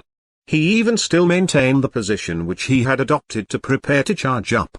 Only when Li Shi's body hit the floor with a thud did he wake up, seemingly with a start. He thudded backwards several steps continuously, extending the distance between him and Bai Yunfei. With a distorted face, he shrieked in a terrified manner, "Soul item! Another soul item! And you've got an interspatial ring! You were hiding your power! How is this possible? Why in the beginning didn't you did that to stall me?" Zhang Yang could also be considered the shrewd type. He had reacted almost in an instant. Only, after understanding all this, he was even more terrified inside. Chapter 26, Fighting for Vengeance. 3. Correct, everything which had happened earlier had been Bai Yunfei deliberately putting on a show. Including not using weapons, including being caught up by Li Shi, including deliberately revealing that the soft armor on his body was a soul item, and including fighting Li Shi to a stalemate. All this was done to prevent Zhang Yang from fleeing. He and Li Shi were indeed comparable in power, but that was true only to the extent that they were on the same level of soul force. He also had soul techniques and such soul items as the soft armor, the fire-tipped spear and the glacial piercer. It could be said that if he had gone all out right from the beginning of the fight against Li Shi would have been killed earlier by him. However, he did not do so, because if he had shown that he was very powerful, Zhang Yang would definitely have run away without hesitation after noticing how fearsome he was. Even though he could have killed Li Shi very quickly, he would not have been able to kill him in an instant. As long as he had been stalled for a short period of time, this would have been enough for Zhang Yang. If the battle had turned into a running fight, it would have been very disadvantageous to Bai Yunfei. Therefore, he could not afford to scare Zhang Yang away and had to draw him into the battle instead. So, after killing Duxin with a surprise attack, he engaged in a fight with Li Shi and deliberately acted as if they were neck and neck in power, and even deliberately revealed that the soft armor on his body was a soul item. Having gone through the battle on Mount Blackwood, he already somewhat understood how valuable these soul items were. Therefore, using them as a bait, he was able to lure Zhang Yang into the fight. In fact, the exhaustion he showed after fighting for a long time was mostly an act, because he basically had not used so much strength and soul force as the opponents thought he had. The golden soft armor on his body was not only a soul item but also a +10 upgraded soul item. Gold Zulk soul armor's properties: item grade, low rare. Upgrade level, +10. Defense, 267. Additional defense, 139. +10 additional effect: when attacked, it has a 5% chance of increasing defense by 50% for 3 seconds. Upgrade requirement, 64 soul points. This soft armor was none other than the soul item of Han Xiao, the chieftain of the Blackwood stronghold. After killing him, Bai Yunfei had naturally obtained this item. Relying on the upgraded armor's high defense and its occasionally triggered additional effect, in fact the force he had to endure every time he took a blow with the soul armor was negligible. Of course he could not let the opponent know about this. Moreover, how the situation was deliberately made to look by him caused Zhang Yang to feel that as long as he joined the fight and teamed up with Li She, they would definitely be able to defeat the enemy with great ease and obtain the soul item on his body. When Zhang Yang finally could not help joining the battle, Bai Yunfei started the actions of the second step without hesitation. Surrounded by two opponents, if the fight had dragged on, he would really have ended up in a difficult position. Therefore, at the first moment he had to dispose of Li She, who had been fighting him for a long time and had already become familiar with his rhythm. Moreover, he had to do this fast, ruthlessly, surprisingly, and in only one blow. Therefore, he seized a chance and used the soul technique he had been saving for a long time for the first time, knocking him back. However, the most crucial thing was the follow-up pursuing attack. The fire-tipped spear was no doubt powerful, but if it did not pierce into a vital part, he would not be able to kill in one hit. However, if its additional effect was triggered, this would be enough to kill the enemy regardless of where it hit. But the explosion effect of the fire-tipped spear had only a 10% chance of being activated, which could be said to be very low. Therefore, Bai Yunfei used the new killing blow he had mastered recently, threefold thrust. Applying the overlapping attack method of the overlapping waves art to the spear techniques, the threefold fist force was stretched up to the tip of the spear, hence the name threefold thrust. One attack of the threefold fist force was actually 3 overlapping attacks. So, a thrust of the spear using the threefold thrust was equivalent to 3 almost continuous attacks, greatly increasing the chance of triggering the additional effect. Of course, Bai Yunfei did not put all his hopes on this either. Had the effect failed to be activated, he would have revealed his final trump card, the Glacial Piercer, to kill Li Shi at all costs. However, fortunately for him, when the threefold thrust hit the opponent, the fire-tipped spear's additional effect was successfully triggered. Moreover, it caused an explosion after piercing into the opponent's stomach, killing him right away. After killing Li She, Bai Yunfei did not begin to attack a stupefied Zhang Yang immediately because the side effect of using the threefold thrust was rather serious, at least several times greater than that of using the threefold fist force once. In several breaths after using it, his entire right arm was almost completely numb. Only thanks to this did Zhang Yang have a chance to retreat. When Zhang Yang began to shriek in terror, he happened to have just recovered. Without saying a word, he charged up immediately, holding the spear in his hands. At first Zhang Yang still wanted to say something, but seeing the opponent coming at him, he did not dare to be distracted anymore. With an expression full of anxiety, he exerted himself to deal with the incoming spear blows. Zhang Yang's dagger looked rather luxurious and even had some small diamonds embedded in its handle, and it did not seem to be of poor quality either. It should be made from top-grade materials. However, it was definitely not a soul item. As a disciple of the Glacial School and the young master of the Zhang family, even though he normally did not put his effort into training, under the guidance of his father, he had still become fairly powerful. The timings of his offensive and defensive moves were just perfect.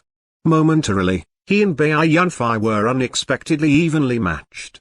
Bai Yunfei had fought Li Shi several dozen rounds earlier and had just unleashed his soul force to use the threefold fist force and threefold thrust continuously, so his current condition was far worse than before.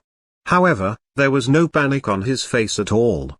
Brandishing the spear elegantly, he forced the opponent to retreat every time he wanted to close in on him to attack. After fighting for a while, facing an incoming thrust, Zhang Yang leaned to one side, avoiding it by a hair's breadth. At the same time he swung his right arm out, aiming to cut Bai Yunfei's throat with his dagger. However, this strike did not seem to have a good range. If Bai Yunfei leaned backwards slightly, the dagger would not be able to cut him at all. But, right when Bai Yunfei thought that he could avoid this blow and was preparing to withdraw the spear to attack again, something unusual suddenly happened. Zhang Yang's unbent right arm suddenly became longer by nearly 1.5 inches, thrusting the dagger straight at Bai Yunfei's throat. This is a soul technique, long arm fist. It had a very ordinary name, was a soul technique of the lowest tier and was also the only soul technique Zhang Yang had mastered so far. It was not very powerful either. Just as its name implied, it was a soul technique which allowed the arms to stretch a bit further. However, sometimes it could be unimaginably effective. For example, at present, Zhang Yang had been restraining himself all along, and only now did he use this soul technique. This was because he wanted to catch the opponent by surprise and put it to the best use possible. Facing the dagger which was suddenly shifted to aim at the side of his neck, even though Bai Yunfei was startled, he did not panic. He gave up attacking immediately and bent backwards abruptly again. The tip of the blade grazed him, causing a small wound on his chin, several drops of blood oozing out. However, despite having prevented this blow from cutting his throat, he lost his balance and fell backwards. His eyes glittering with ferocity, Zhang Yang gave the dagger in his hand a flip, instantly switching from a forward grip to a reverse grip, and thrust it straight at Bai Yunfei's throat. While falling backwards, Bai Yunfei pulled his right hand back. The spear in his hand immediately disappeared. At the same time as Zhang Yang flipped his dagger, he made a flick with his right hand, shooting a dagger straight at Zhang Yang's face. Seeing that his dagger was about to pierce into the opponent's throat, Zhang Yang already had a look of ecstasy in his eyes. However, when he saw Bai Yunfei suddenly shoot a streak of cold light at him like a flash with a flick of his right hand, he was extremely frightened and could no longer keep up his attack. He then leaned his head to one side forcefully without hesitation, avoiding the flying dagger. In the blink of an eye, another dagger came at him. Chapter 27, Fighting for Vengeance. 4. He had just avoided the first dagger, but the second dagger was already coming at him. His eyes filled with terror, Zhang Yang leaned his body to one side and avoided it with difficulty. Afterwards, he retreated continuously without pausing. Only when there was a distance of over 10 meters between them did he stop, still suffering from the shock. He reached out his hand and gave the right side of his face a wipe, scattering several drops of blood. Just then, if he had been half a moment slower, the dagger would not have left only a small blood stain on his face. Bai Yunfei placed his left hand on the ground, stopping his body from continuing to fall down. Then he stood up again by slightly exerting the strength of his arm. Looking at Zhang Yang, who was standing in front of him staring at him, he had a disappointed expression on his face. It seemed he was lamenting that just then he had failed to kill the opponent. He did that on purpose. He did that on purpose again. How is this possible? Could it be he saw through my movements? Damn it. Not daring to take his eyes off the opponent even for a moment, Zhang Yang roared in his mind, "It's bad. I'm no match for him. I can't fight him again. Let's run away. As long as I can get out of here, as long as I can catch someone else's attention, my helpers will come rushing very fast." Having made up his mind, Zhang Yang quickly glanced around. A hint of happiness flashed across his eyes because at the moment he was standing at a place which happened to be less than 5 meters away from a window. staring at Jiang Yang in front of him. Just when Bai Yunfei wanted to get into action, the opponent unexpectedly moved first. His eyes flashing with determination, Jiang Yang adopted a propulsive position. The moment he took the first step, he copied Bai Yunfei by throwing the dagger in his hand out fiercely. Then, simply ignoring the outcome, he bent his body, turned around and rushed towards the rear window on the right. Bai Yunfei avoided the incoming flying dagger just by slightly leaning his body to one side, but this attack indeed made him pause a bit. Looking at Jiang Yang, who was rushing towards the window, his eyes flashed with a trace of derision. With a shake of his right hand, he threw two streaks of cold light straight at Jiang Yang's back. Of course Jiang Yang could not forget about the opponent's flying daggers. Since the moment he had run away, despite moving extremely fast, he had been paying attention to Bai Yunfei's movements all along. Now, as the two daggers came flying at him, he immediately forcefully changed his direction from charging forwards to moving sideways in an arc, but he still managed to rush up to the side of the window. Without pausing at all, he crashed into the window, breaking it. When half of his body was already stuck out of the window, he turned his head around and cast a look at Bai Yunfei in the house, who seemed to be too late to shoot another flying dagger out, a faint cold smile appearing on the corners of his mouth. Stepping on the sill of the window with his right foot, he jumped out. While he was in midair, his nervous heart finally relaxed. As long as he arrived in the street, it could be said he had got out of danger. At that time, even if Bai Yunfei wanted to pursue and attack him, he would only need to draw the opponent to where his helpers were and the roles of the hunter and the prey would be reversed. However, right at this moment, he saw Bai Yunfei take a fierce swing with his right hand, seemingly wanting to shoot out another flying dagger. Ha ha, now you still think you can stop me from running away? At this distance, even if you shoot several flying daggers at once, I can still avoid them. You already. Before Jiang Yang could finish thinking, the complacent look in his eyes disappeared in an instant and was replaced with endless terror. The moment Bai Yunfei raised his right hand, a streak of blue light suddenly appeared. It was immeasurably faster than the daggers from before. Almost at the same time as it appeared, it had already covered the distance between the two of them, caught up with Jiang Yang, then pierced straight through the knee of his left leg. Jiang Yang was in midair and was about to land. As soon as the terror in his eyes appeared, he felt a piercing pain, then a burst of extreme coldness come from his left leg. After that he could not feel his entire left leg. All of this takes many words to describe, but it actually happened in the blink of an eye. Jiang Yang's body finally landed, but he could not stand firmly at all. His left leg bent in a very unnatural manner and he fell to the ground with a thud. With a stupefied expression, Jiang Yang forgot to use his hands to keep his balance, forgot about his perforated left leg and even forgot to think. Only when he felt someone walk up to his face, then raised his head to make eye contact with Bai Yunfei's sneering look, did he wake up with a start in a frightened manner. Propping his body up with his hands, he moved backwards non-stop while letting out terrified shrieks. You can't kill me. I'm the young master of the Jiang family. I'm a disciple of the glacial school. You can't kill me. Bai Yunfei stooped down, grabbed his collar and lifted him up as if he had not heard his words. He then threw him fiercely towards the house. Jiang Yang cut through the air in an arc, went through the window, then fell heavily into the hall. Only after sliding 10-something meters, knocking over several chairs and stools, did he stop.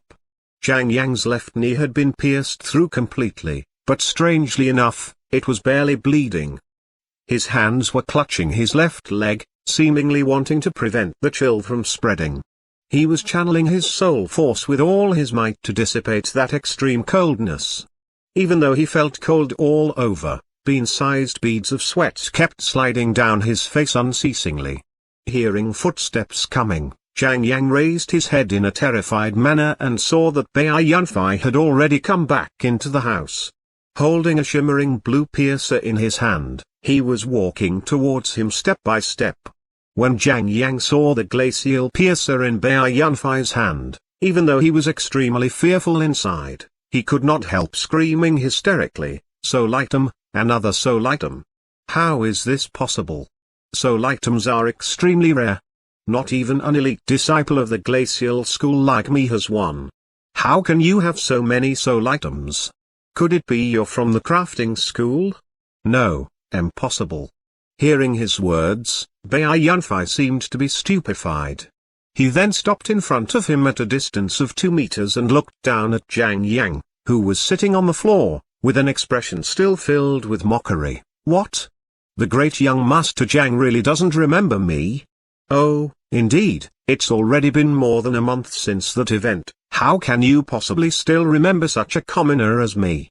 At this point, the look in his eyes gradually turned ice cold, but his voice was still leisurely, as if he was chatting with a friend he had not seen for a long time. Then, do you still remember Uncle Wu?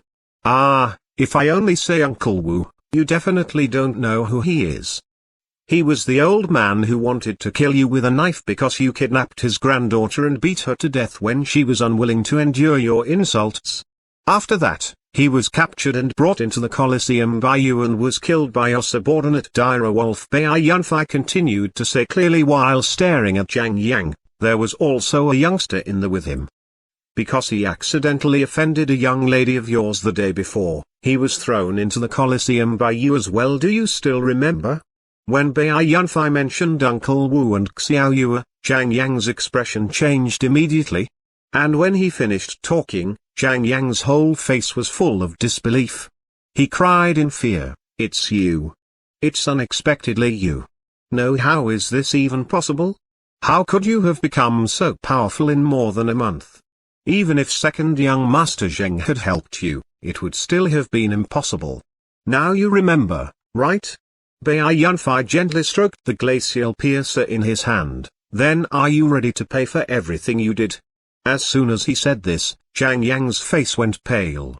Propping his body up with his right hand, he moved backwards again. At the same time, he raised his left hand and waved it repeatedly in front of his chest, saying, "Wait. Wait. Don't kill me. Don't kill me. I can give you anything you want. Just don't kill me, please." "Oh? You can give me anything I want?" "Yes. I can give you anything you want. It doesn't matter if it's gold, beautiful women or, I want Uncle Wu and his granddaughter to be revived. Can you do this?" "This, forget it, I'll change to another thing." Okay, what do you want?" "I want your life." "You can give it to me, right? You're playing with me?" "Correct, I'm just playing with you. Prepare to pay for what you did to Uncle Wu and his granddaughter with your life." Wait. That Uncle Wu's family is in my hands. If you kill me, all of them will die." Seeming to suddenly remember something, Zhang Yang shouted loudly at the last moment. Bai Yunfei's movement came to a halt right away. "What did you say?" "I said, that Uncle Wu's family is in my hands."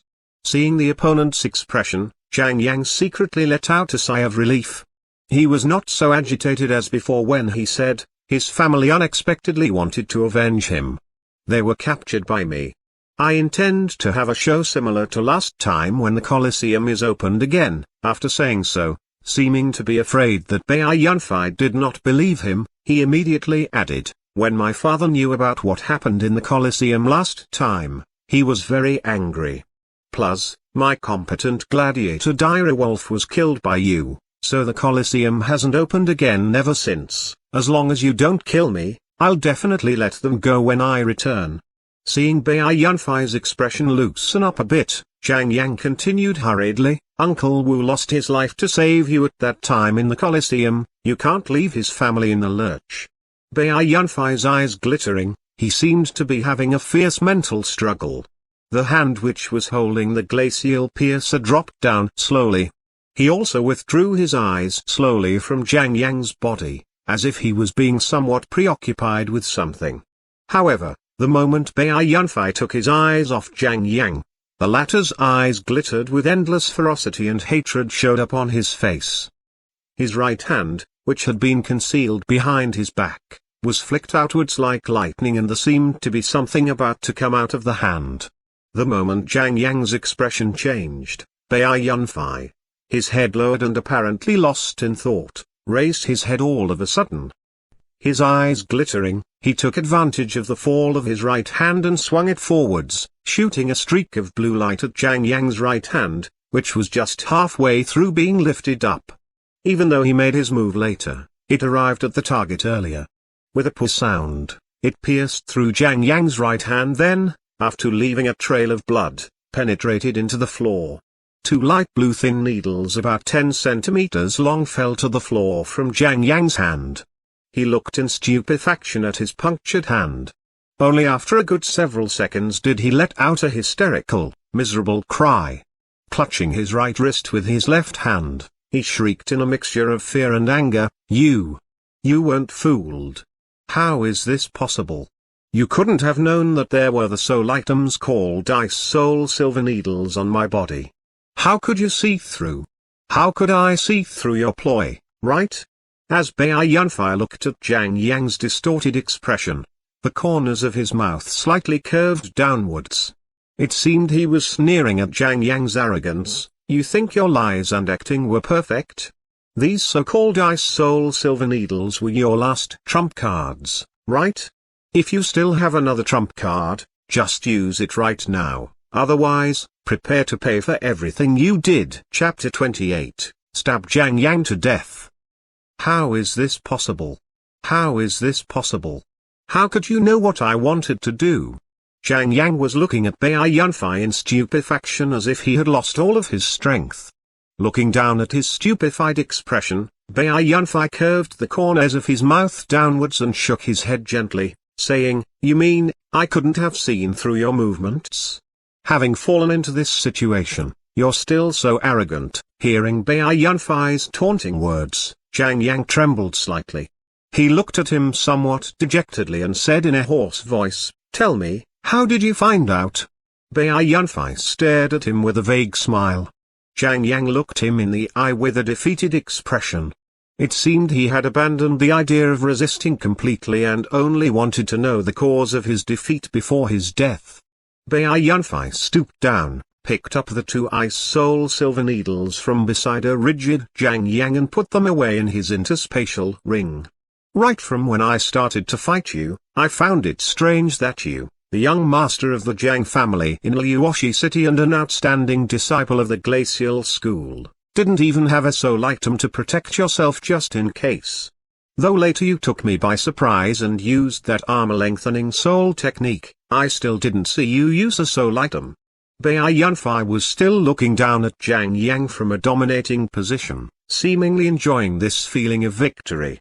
So, there were only two possibilities. One was, you really didn't have a soul item. And the other was, though you were concealing a soul item on your body, it was definitely not a main offensive weapon like a sword or a saber, instead it was a projectile used for sneak, surprise attacks.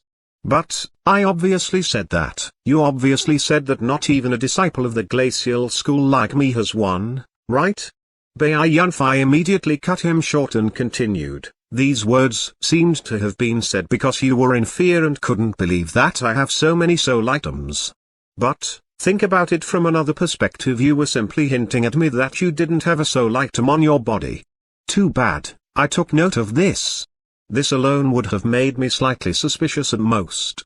But unfortunately for you, I had already guessed about this to a certain extent earlier, so what you said only made me even more suspicious. You wanted to use these projectiles when I went out through the window to give chase, right? Bai Yunfei said gently, then, paying no attention to an astounded Zhang Yang, he continued, but there wasn't a very good opportunity at the time, and you noticed that I had no intention of killing you immediately, so you let me throw you back into this place, wanting to find a better opportunity to launch a surprise attack on me, right? Do you find it strange that I was able to know about this? You seem to have forgotten that I can also use flying daggers. When you attempted to fish out those two needles behind your back, though you thought your movements were very stealthy, too bad for you, I'm pretty familiar with these movements. I even saw through the way you pretended to move backwards right before your surprise attack just now to fish out your projectiles. Lastly, you could come up with using Uncle Wu's family to threaten me. I must say that you reacted really very fast. Too bad, right from the beginning I knew that you were lying. How did you know? Zhang Yang asked subconsciously with an already ashen face. Because when I went to pay my respects to Uncle Wu 2 days ago, I still saw his family members. So, your hesitation and inattention were all an act to trick me into using my trump cards, Zhang Yang said in a powerless manner with a dejected expression. Correct. But there are still two things I can't understand. It's not even been 2 months, how did you become so powerful in such a short time? Besides, you've got an interspatial ring and at least 3 soul items, could it be you've really joined the crafting school? Zhang Yang kept asking with a soft sigh.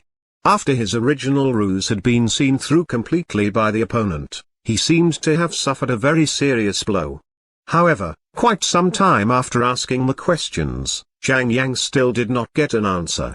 On raising his head to take a look, he saw Bai Yunfei standing with arms crossed and staring at him derisively with a vague smile on the corners of his mouth.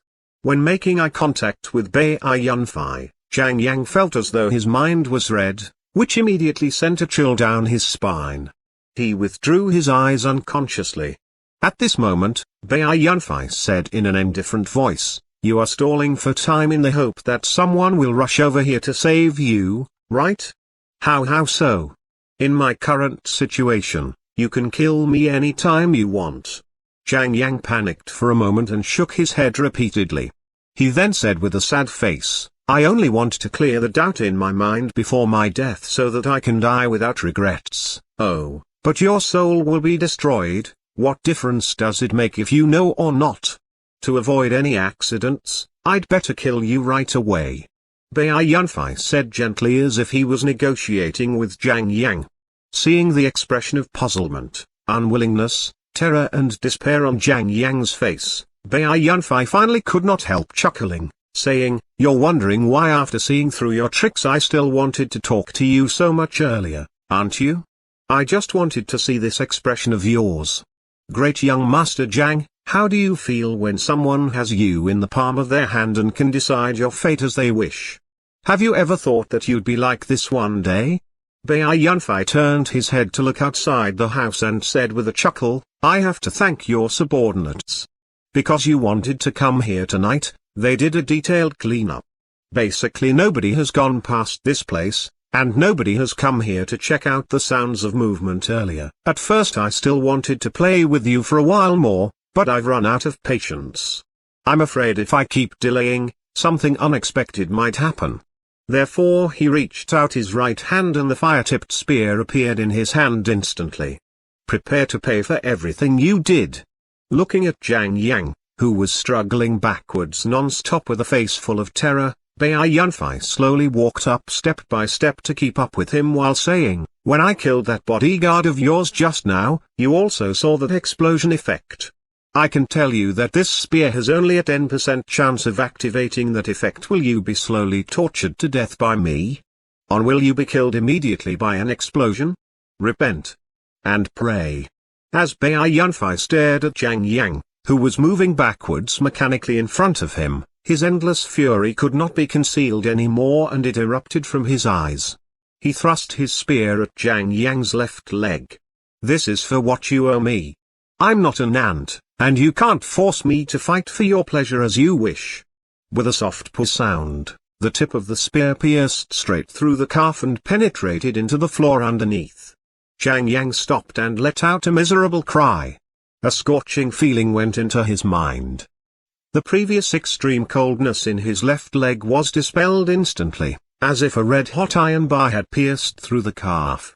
He even seemed to hear bursts of hissing sounds and notice a faint burnt smell. With an ice-cold expression, Bai Yunfei was totally unmoved by Zhang Yang's miserable cry. He pulled the spear back and thrust it at Zhang Yang's right leg. "This is for Uncle Wu, who lost his granddaughter because of you and in the end was killed trying to protect me by your subordinate Dire Wolf." Zhang Yang finally could not prop his body up anymore.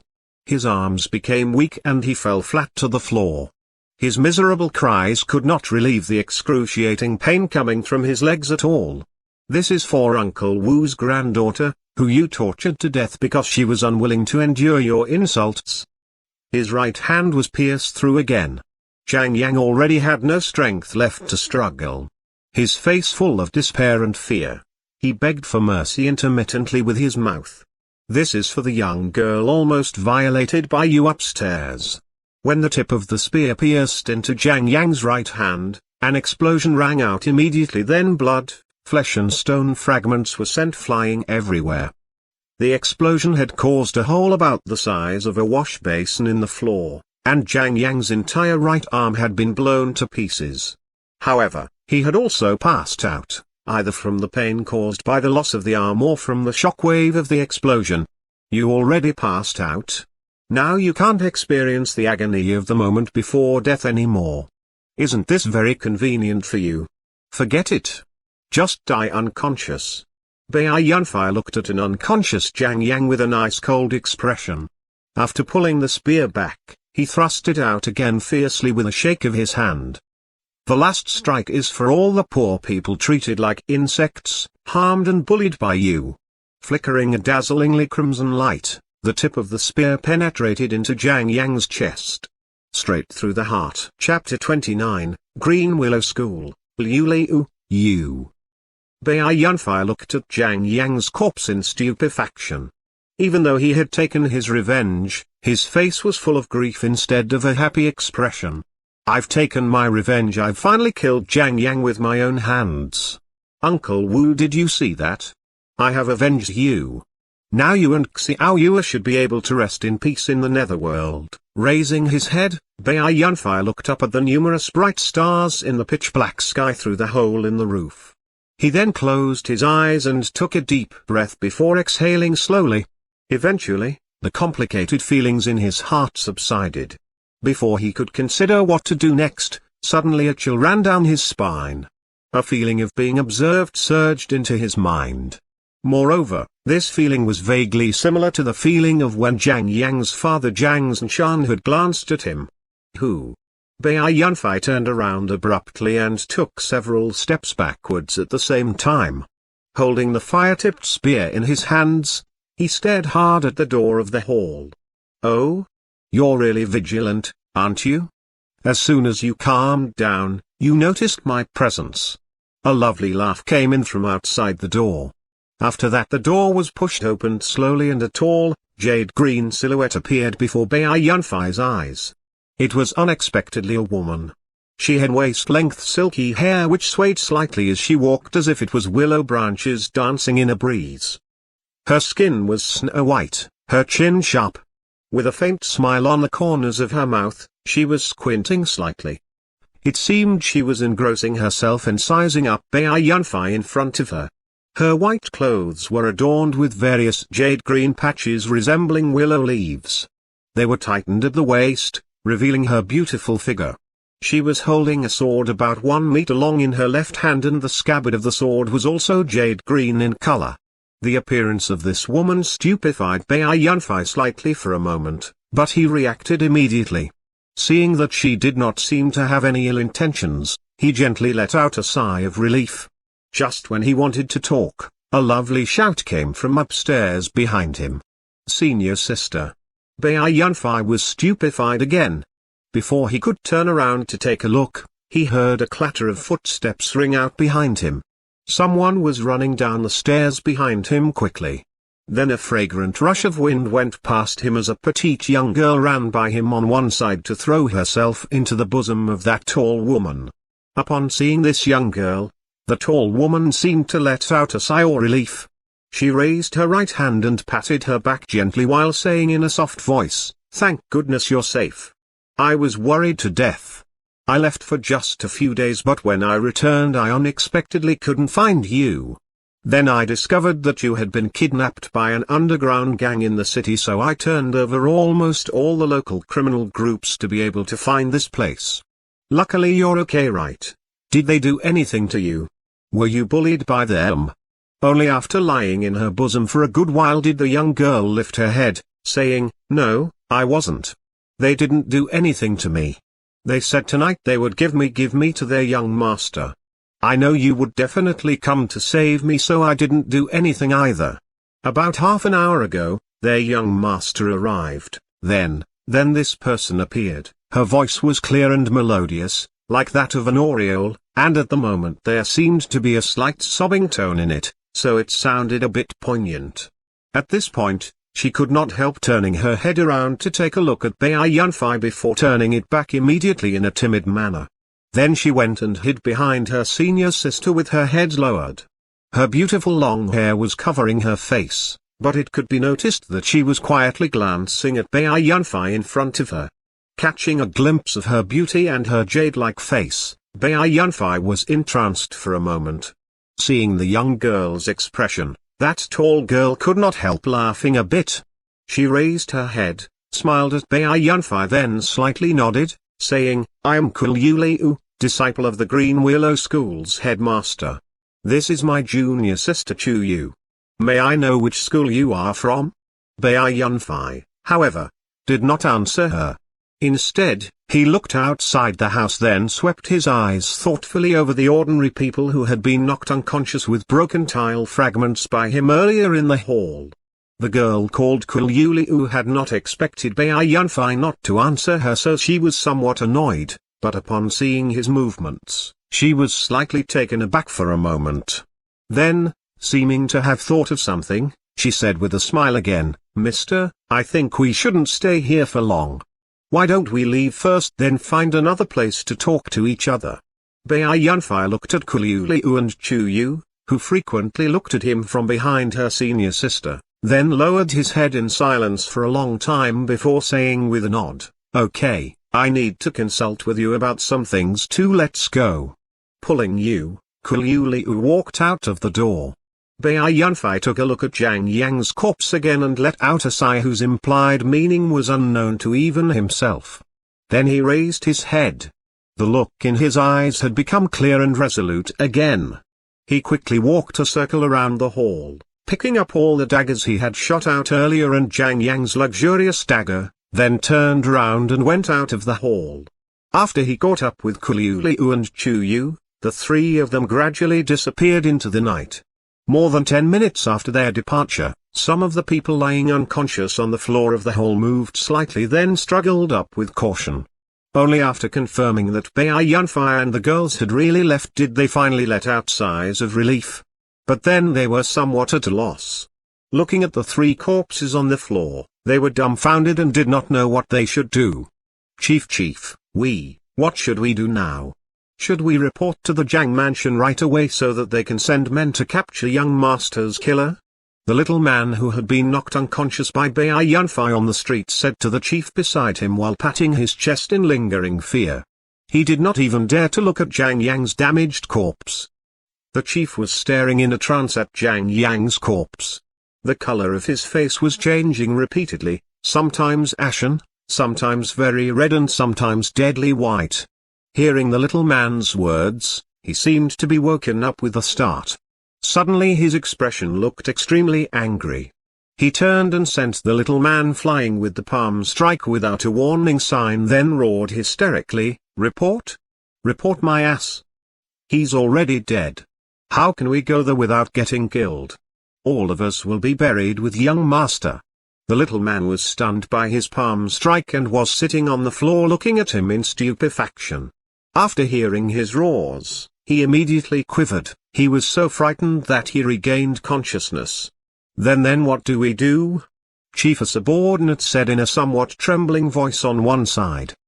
The chief lowered his head and pondered for a long time, then raised his head and said to the men around him, "Now that young master was killed in our place, nobody here can hope to escape being held responsible for this. We all know very well how the Zhang family will act. If we are caught, we'll definitely be killed and buried with young master." After saying so, he looked around and continued, "Wake the other brothers up.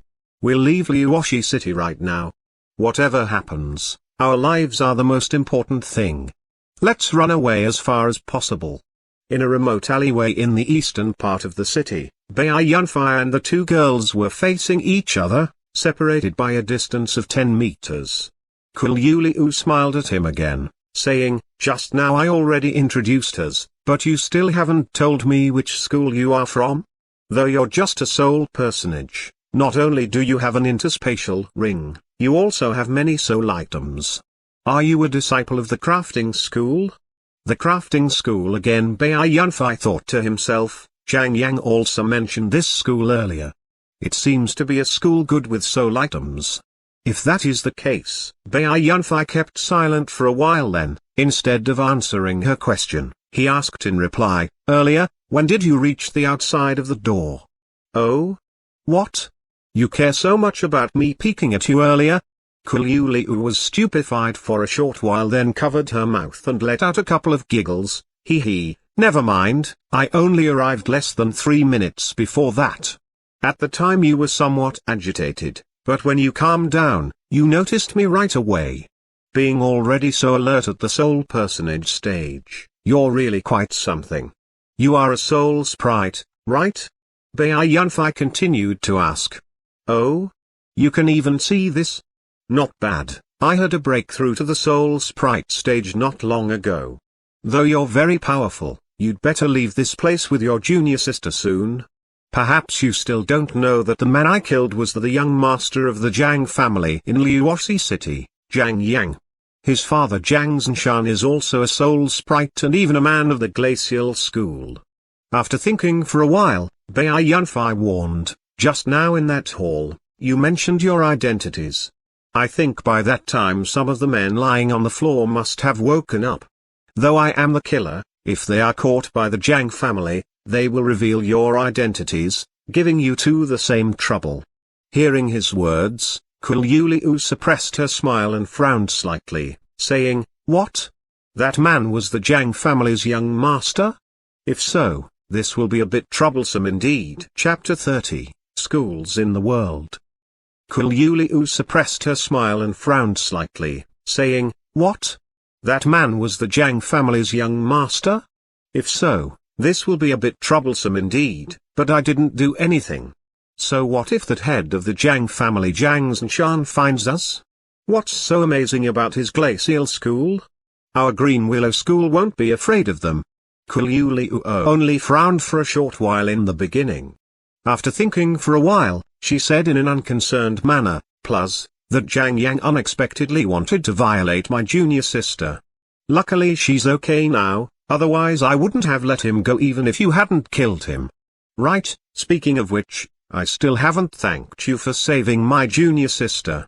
To find a clue, I had to spend a lot of time. If not for your appearance, heaven knows what would have happened by the time I arrived.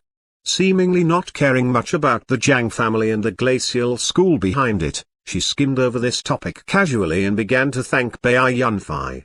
Since you've already thought it over, I won't mention this again. You don't have to thank me either. At first I indeed specifically went there to save your junior sister, but after I knew that Zhang Yang would come, it was all about taking my own revenge. As a matter of fact, I can't accept your gratitude. Bai Yunfei shook his head and said modestly. That's not true. If not for your appearance, that bad guy would have been able to go upstairs while senior sister would have only arrived half an hour later. If not for you, I would have been I am very grateful to you for saving me. A timid voice came from behind Liu. It was the young girl called Chu Yu. Seeming to have finally mustered up enough courage, she leaned out and gave Bai Yunfei a salute. Her voice sounded melodious and refreshing. She was about 16 years old, 1.65 meters tall and dressed fully in light green clothes. Her beautiful long hair was hanging down on either side of her face, covering it a bit, her complexion slightly red. She was looking timidly at Bai Yunfei with her big eyes, appearing very lovely. You don't need to thank me, miss. I killed Zhang Yang just to avenge myself. Even though I saved you, it was merely incidental. What I mean is, I am honored to have been able to save you incidentally. I'm saying you don't have to keep this in mind, Bai Yunfei said while gently waving his hand. He felt uneasy being stared at by her timid eyes. Chu Yu could not help bursting out a laugh when she heard him speak incoherently and saw him wave his hand while smiling in a silly way. Then she covered her mouth immediately and hid behind Qiuliu again in a somewhat embarrassed manner, her little face totally red. Qiuliu could not help laughing either, saying, "Ha ha, I didn't expect you to be such a simple person, Mr. Bai Yunfei was somewhat embarrassed. In fact, when Chuyu had thanked him, the idea of her becoming devoted to him to return the favor had popped into his mind, which had startled even himself. He did not know why he himself had such an immoral thought. It was his guilty conscience that made him speak incoherently. Bai Yunfei gave a couple of dry coughs to ease the awkward atmosphere, then said with a stern expression, "I want to consult with you about some things, miss. Hopefully you can help me." "Oh? What do you want to ask me about? Just tell me. You want to ask me how old my junior sister is and whether she's married, right?" Qiuliu still said jokingly with a smile. "Senior sister, you behind her." Chuyu immediately pulled her sleeve in a lovely manner to protest. Ahem, Miss Qiuliu, I want to ask you about that crafting school. What kind of school is it? And where is it? Oh? Then you're not from the crafting school? Plus, you don't even know these tidbits? Qiuliu asked somewhat doubtfully, no longer joking with him. I'm not a disciple of any school. I just came across an elder of the Fate School and got a soul cultivation technique from him. But I haven't joined a school. Bai Yunfei explained. What? The Fate School? Qiuliu shouted softly, her doubtful expression turning into a surprised one. Oh, what? The Fate School is very famous? This time it was Bai Yunfei who asked doubtfully. Very famous? Not only very famous, I think you're one of the very few soul cultivators in the entire Heavenly Soul continent who doesn't know about the Fate School. Seeing the doubtful expression on his face, Qiuliu continued in a somewhat frustrated manner, the Fate School isn't one of the 10 great schools in the world, but it's almost on par with them in status. The Fate School believes in fate and pays particular attention to following heaven's will. Its cultivation technique is extremely special.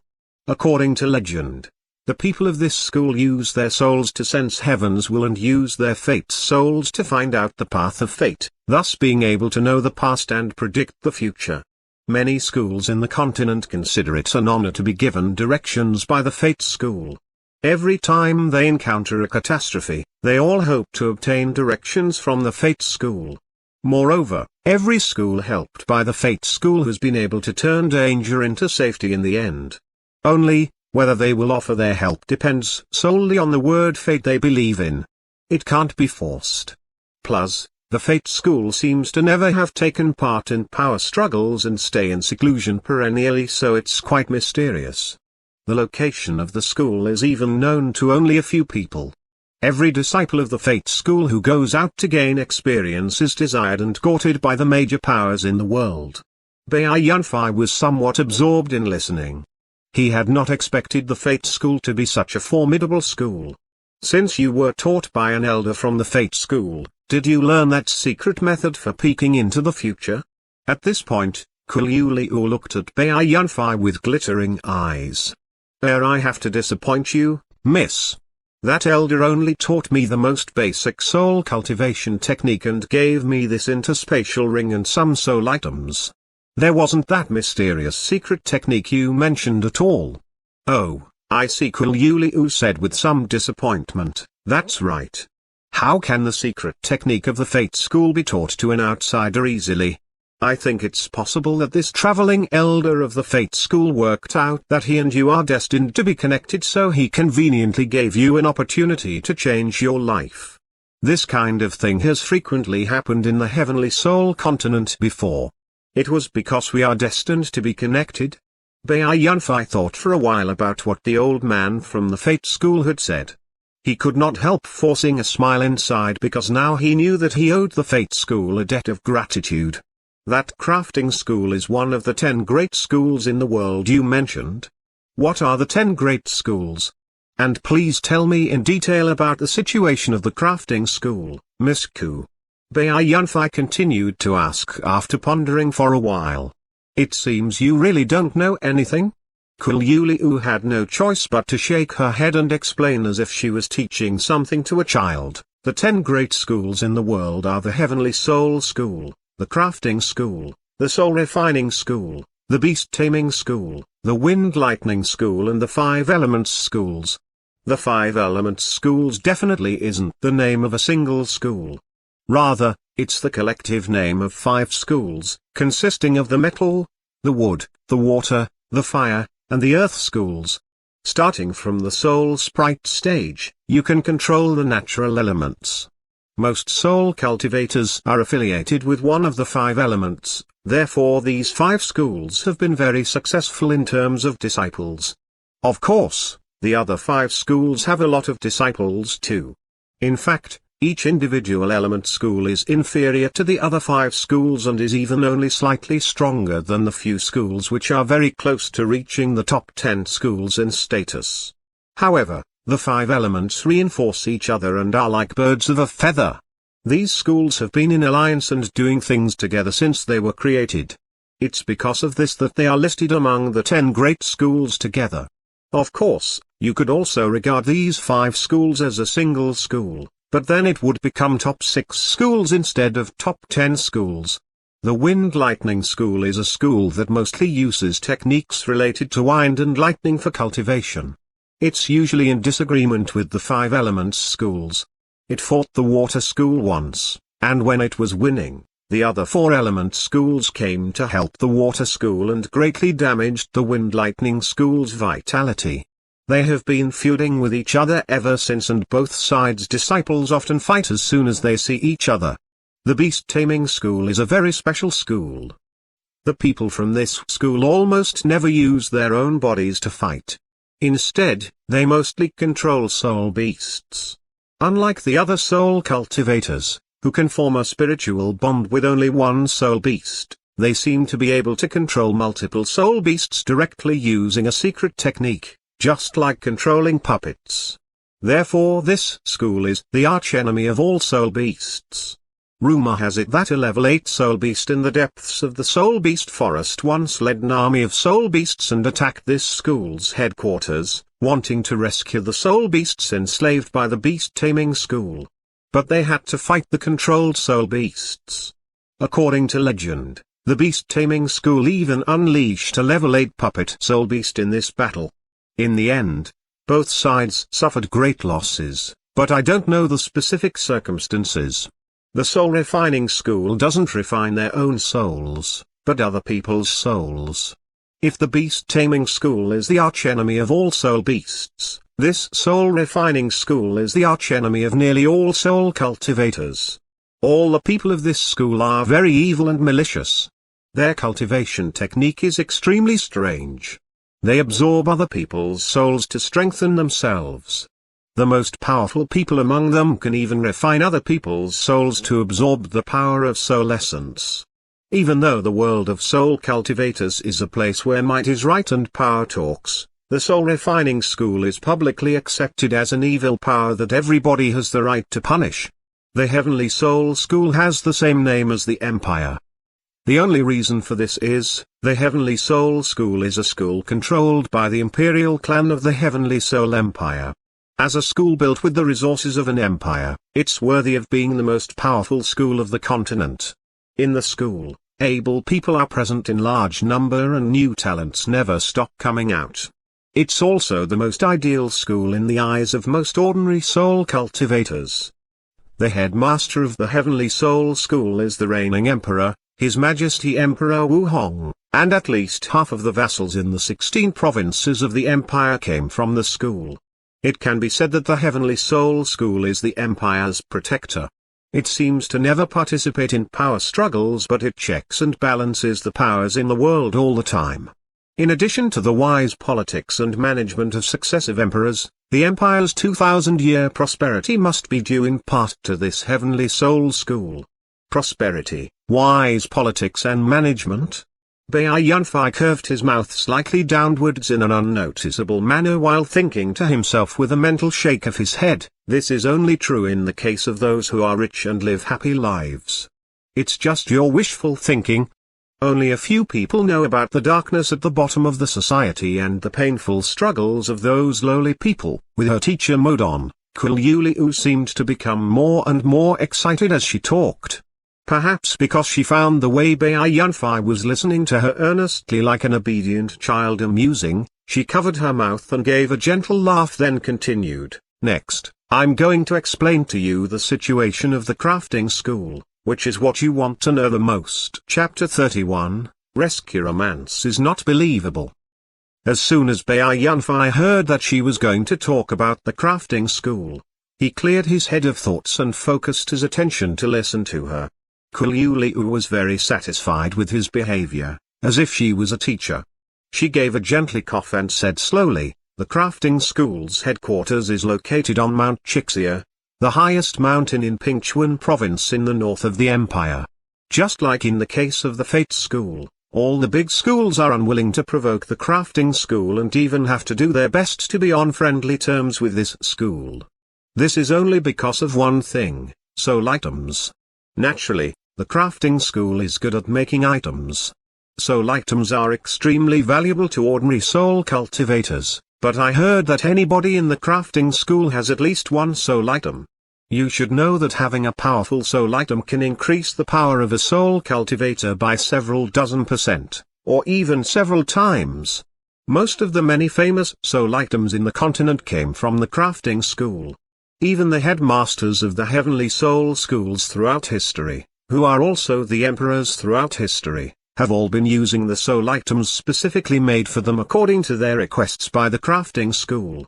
And the major powers and many powerful figures in the world of soul cultivators want the crafting school to tailor-make super powerful soul items for them so much that they won't hesitate to offer the school precious materials or to promise to do something for it in return. There are definitely other powers and individuals capable of making soul items in the continent, but even if two soul items are of the same tier, the one made by the crafting school will still be slightly better. However, the crafting school won't rashly make soul items for other people, firstly because it's very difficult to make soul items and also because they're unwilling to let soul items become too widespread. Of course, to say widespread is a bit too exaggerating. But looking from a certain angle, the crafting school can indeed control the number of low-tier soul items in the world of soul cultivators, so it can be said that this school is one of the fulcrums of the major powers in the world of soul cultivators. The crafting school is exceptionally strict about disciple admission. It almost only accepts soul cultivators whose soul essence has an affinity with the element of fire. And they still have to be extremely talented in craftsmanship to be able to obtain the secret special crafting methods in the school. Otherwise, they will become an outer disciple at most, practicing ordinary crafting methods. Even so, when any disciple of the crafting school goes down from the mountain to gain experience, regardless of whether they are an outer disciple or an inner one, few people will provoke them. Because you just don't know how many soul items this relatively weak soul cultivator in front of you actually has on their body. Fighting enemies of higher levels and killing them by using many soul items is not difficult to disciples of the crafting school at all. Having said so much, Qiluliu seemed to be somewhat tired. Only after pausing for a while did she say smilingly again, "That's the basic situation of the crafting school. So you intend to go and ask to join this school, right?" "Oh? How do you know?" Baiyunfei blurted out subconsciously upon hearing her question. He was actually digesting the large amount of information which had just been obtained. "You paid such a close attention to the crafting school. If I still couldn't guess it, wouldn't I be a big fool?" Qiluliu gave him a glare somewhat discontentedly, as if she was blaming him for underestimating her intelligence. Baiyunfei lowered his head in silence again for a long time. Just when Qiluliu somewhat impatiently wanted to urge him, he lifted his head and cupped one fist in the other hand to the two girls, saying, "Thank you so much for explaining these things to me, Miss Ku. I think the city will be plunged into chaos very soon. I've still got something else to do. The two of you should also leave quickly." Seeming not to have expected him to suddenly suggest leaving, Qiluliu was stupefied for a while, then said, "Yeah, It's about time I returned to my school as well. This time, when learning through experience outside, I found this extremely talented junior sister, so it's been a worthwhile trip. I also want to bring her back to my school as quickly as possible to let my master see this good disciple I took in on her behalf. It turned out this was what had happened. Previously hiuth1273 had found it strange that Chuyu was the same as an ordinary person despite being a disciple of the Green Willow School. It turned out her training was yet to start. However, unexpectedly, an ordinary person's talent for cultivation could be tested directly. He had not thought that this was possible before. Oh, good. It's time for us to say goodbye. Later, if I have a chance, I hope I can see the two of you again. After saying so, hiuth1273 turned around and walked down the alley, heading for the outside. Wait. Mister, you still haven't told us your name. Chuyu ran forwards 2 steps and shouted to hiuth1273's silhouette.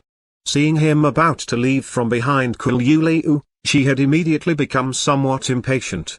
hiuth1273's body jerked slightly, but he did not turn around. He raised his right hand and waved it backwards, saying, I am hiuth1273. Miss you, after returning to your school you have to train hard, so that later nobody can insult you easily. Watching hiuth1273's silhouette gradually going away, Chuyu was somewhat entranced.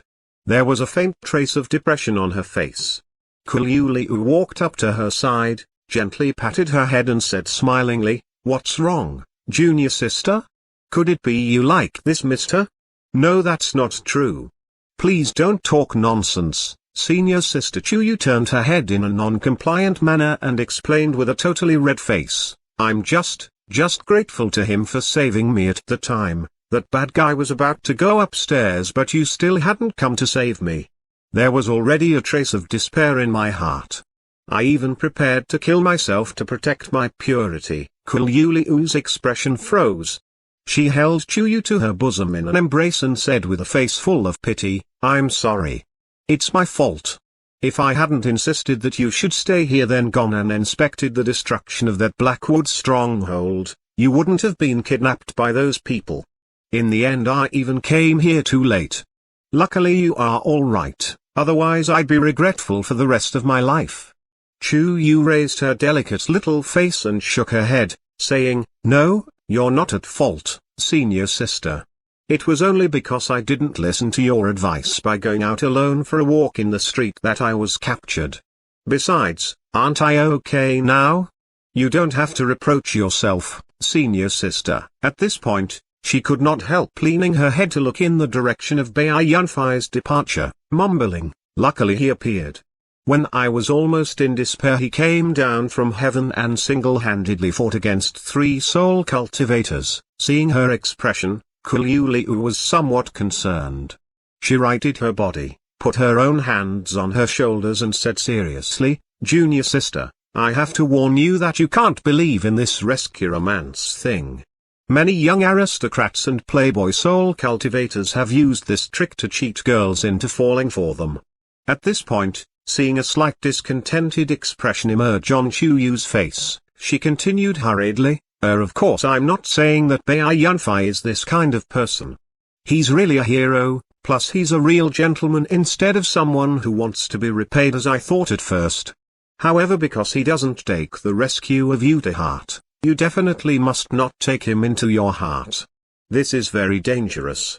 You can't fall for him. You already know his name, right? hiuth1273, he's like a white cloud floating in the sky. You can't make him stay. What are you talking about, senior sister?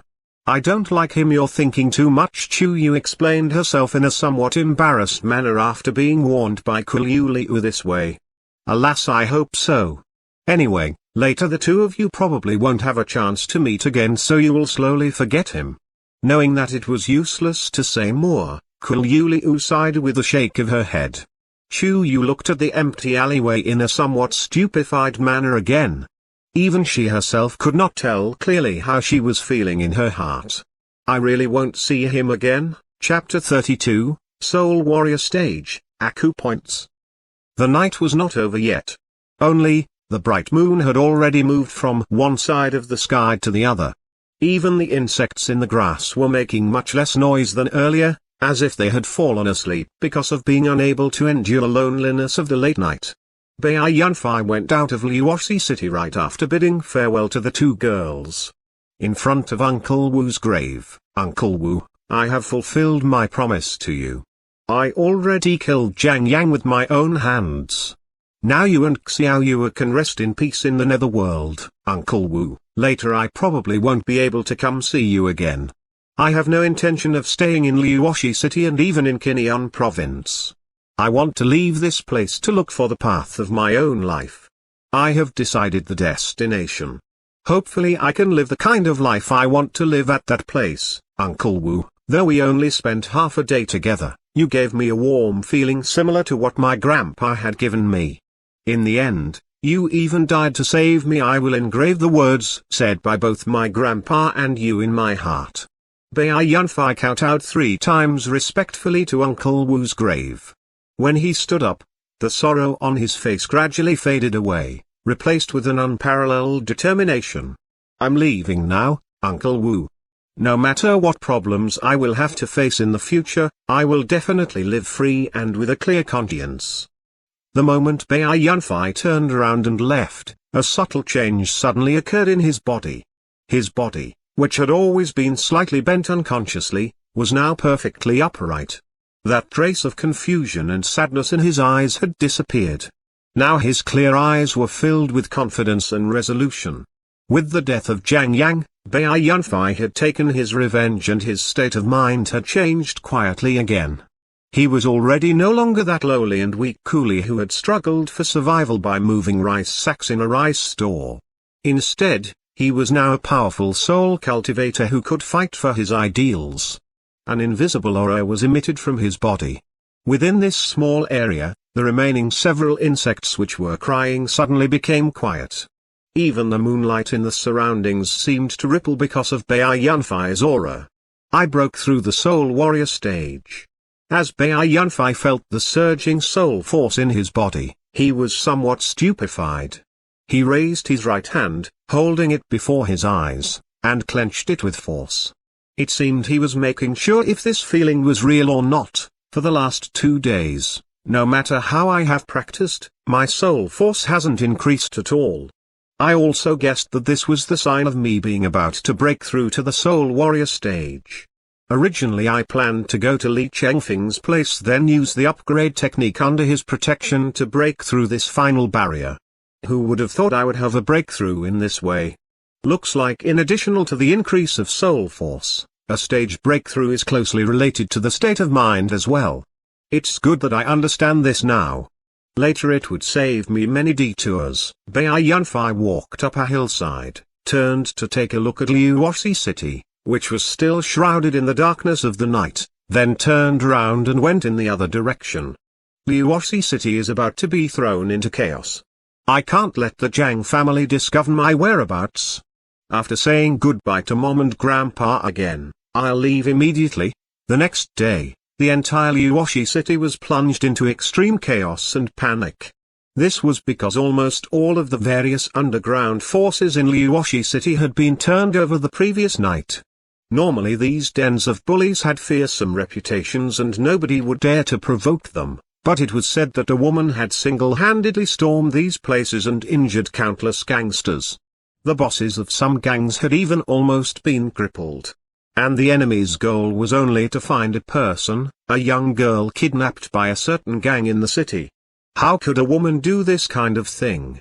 She certainly could, because she was a soul cultivator. Moreover, she was an extremely powerful soul cultivator. It was said that the boss of the Axe Gang, who was also a soul cultivator of the Soul Apprentice stage, had been unable to withstand even a single strike from the opponent and got one of his legs broken directly. However, this was definitely not the main cause of the chaos in the city. The main cause of the chaos was that the young master of the Jiang family, Jiang Yang, had been killed in the same night. His body was discovered in the headquarters of a gang in the city. Jiang Yang and his 2 bodyguards were all dead and the members of the gang in charge of that area had all disappeared. When Jiang Yang's mother heard this news, she almost passed out. And when she really saw her son's damaged corpse, she fainted immediately. Only after her servants hurriedly gave her emergency treatment did she finally slowly wake up, then throw herself on Jiang Yang's corpse and weep in agony. Send for Master right away. Mobilize all the forces. I want everybody to carry out a search. Search for those runaways of that gang and find out who killed my son. I want his entire family to be buried with my son. Therefore, hiuksg City was plunged into chaos. Almost every family was interrogated and searched by the Jiang family's men. Even those gangs which were dependent of the Jiang family all dragged their injured bodies around looking for the runaways. At first, the people in hiuksg City were all at a loss, but after knowing about what had happened, they were somewhat flustered and accepted in fear to be interrogated and searched by the Jiang family's overbearing men. However, there was an unutterable pleasant surprise in their heart. Jiang Yang had unexpectedly been killed. Could it be a certain deity had shown up and heard their prayers? Of course, no matter how excited they were inside, they could not show it. Even though Jiang Yang was already dead, the Jiang family was still around. Therefore, they could only wait until the investigators had left to shut the doors, look up to the sky and laugh quietly, then pray that the great benefactor who had killed Jiang Yang would not be captured. hiuksg City was in turmoil, the Jiang family's men were anxious and nervous, and the common people in the city were secretly celebrating, but the initiator of everything, Bai Yunfei, was hurrying to Li Chengfeng's house. After going quickly for a day, he was already very far from hiuksg City. He found a farmhouse in hope that he could stay there for a night. The farmhouse owner agreed very readily and refused to accept the reward money Bai Yunfei took out. He received him very enthusiastically. Even though the dinner was simple, Bai Yunfei was able to experience the honesty and enthusiasm of this family. At night, Bai Yunfei sat with legs crossed on the bed. Holding a grey scroll in his hand with his eyes closed, he was studying the acupoint control method of the Soul Warrior stage. A long while later, he slowly opened his eyes, but they were full of doubt. Only after staring at the scroll in his hand in a daze for a while did he put it away in the interspatial ring. The final stage of the 3 stages of body control is greatly different from the skin-flesh control and bone-blood control from before. Unlike the skin, the flesh, the bones and the blood, these so-called acupoints aren't so easy to find at all. Even though I know where they are, I just can't feel them. Plus, why does my mind feel familiar with some acupoints? It seems like I knew them before that I related Mingmu acupoint. Why do I feel that it should be called Jingming acupoint? And that Danchai acupoint in an elbow, I feel that its name is Xiahai. I always feel that there seems to be memories not belonging to me hiding in my head. They should have appeared together with that item upgrade technique, but they are extremely vague and seem to be hiding in the depths of my mind. I just can't take the initiative and examine them, but they don't seem to do any harm. Plus, that feeling of familiarity with these acupoints in my mind can help me sense their existence better. But even though I've meditated several times, I still can only manage to sense the Mingmu acupoint in the eyes. Worse still, I can barely sense its existence and can't control it. Could it be I'm not talented enough? If Han Xiao, the chieftain of the Blackwood stronghold killed by Bai Yunfei, knew what he was thinking, perhaps he would be stimulated so much that he would go back from the dead, then vomit 3 liters of blood and die again. In the past, he could only sense the existence of the first acupoint after spending a whole month. Of course, Han Xiao was really not talented enough, but even most of those who were fairly talented would need several days to be able to sense the first acupoint when they tried to learn the acupoint control method after reaching the early Soul Warrior stage. However, Bai Yunfei had needed less than a day before he could vaguely sense then first acupoint. What kind of talent was this? Of course, at the moment Bai Yunfei still did not know at all how great a help this vague feeling of familiarity with various acupoints in the body would be to his cultivation. I can't even sense the several most basic acupoints, how can I still practice the wave treading steps? Alas, I really look forward to this body maneuvering soul technique. I want to practice it sooner to check it out. With a turn of his wrist, a white scroll appeared in his hand. It was none other than the last soul technique scroll in the interspatial ring. The wave treading steps was a high human tier soul technique which used several acupoints in the legs as the basis in coordination with a special soul force channeling method and a special footwork pattern to increase the user's speed and dexterity. Body maneuvering techniques caused no direct damage, but they could play an extremely important role, whether when you were fighting, giving chase or fleeing. Bai Yunfei looked at the scroll in a daze for a long time, fantasizing about how this soul technique would turn out to be. Only after that did he put the scroll away in the ring, pat his forehead and say to himself, I thought too much again. If I want to practice this soul technique sooner, I have to learn how to control these several dozen most basic acupoints as early as possible. At least I have to be familiar enough with acupoint control before practicing this soul technique. In fact, there were only about 10-something basic acupoints that needed to be controlled at the early Soul Warrior stage. But Bai Yunfei was studying a textbook given to him by that old man from the Fate School. Some of the acupoints recorded in it were relatively precious.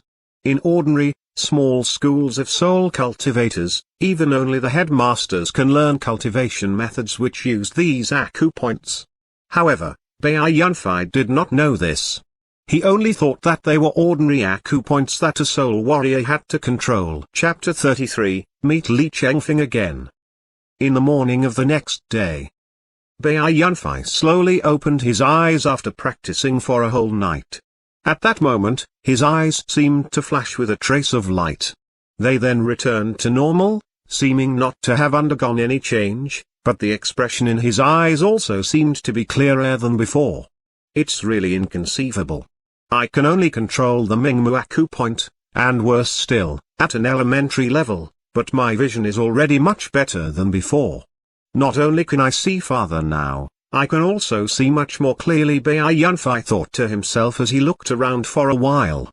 Then next I'll study those several basic acupoints in the arms first.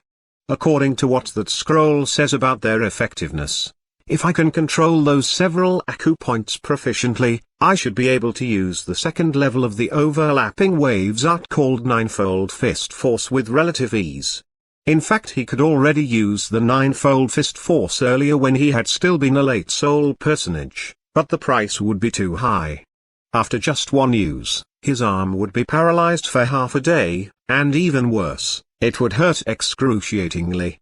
Therefore, he had only used the Threefold Fist Force in the battle earlier.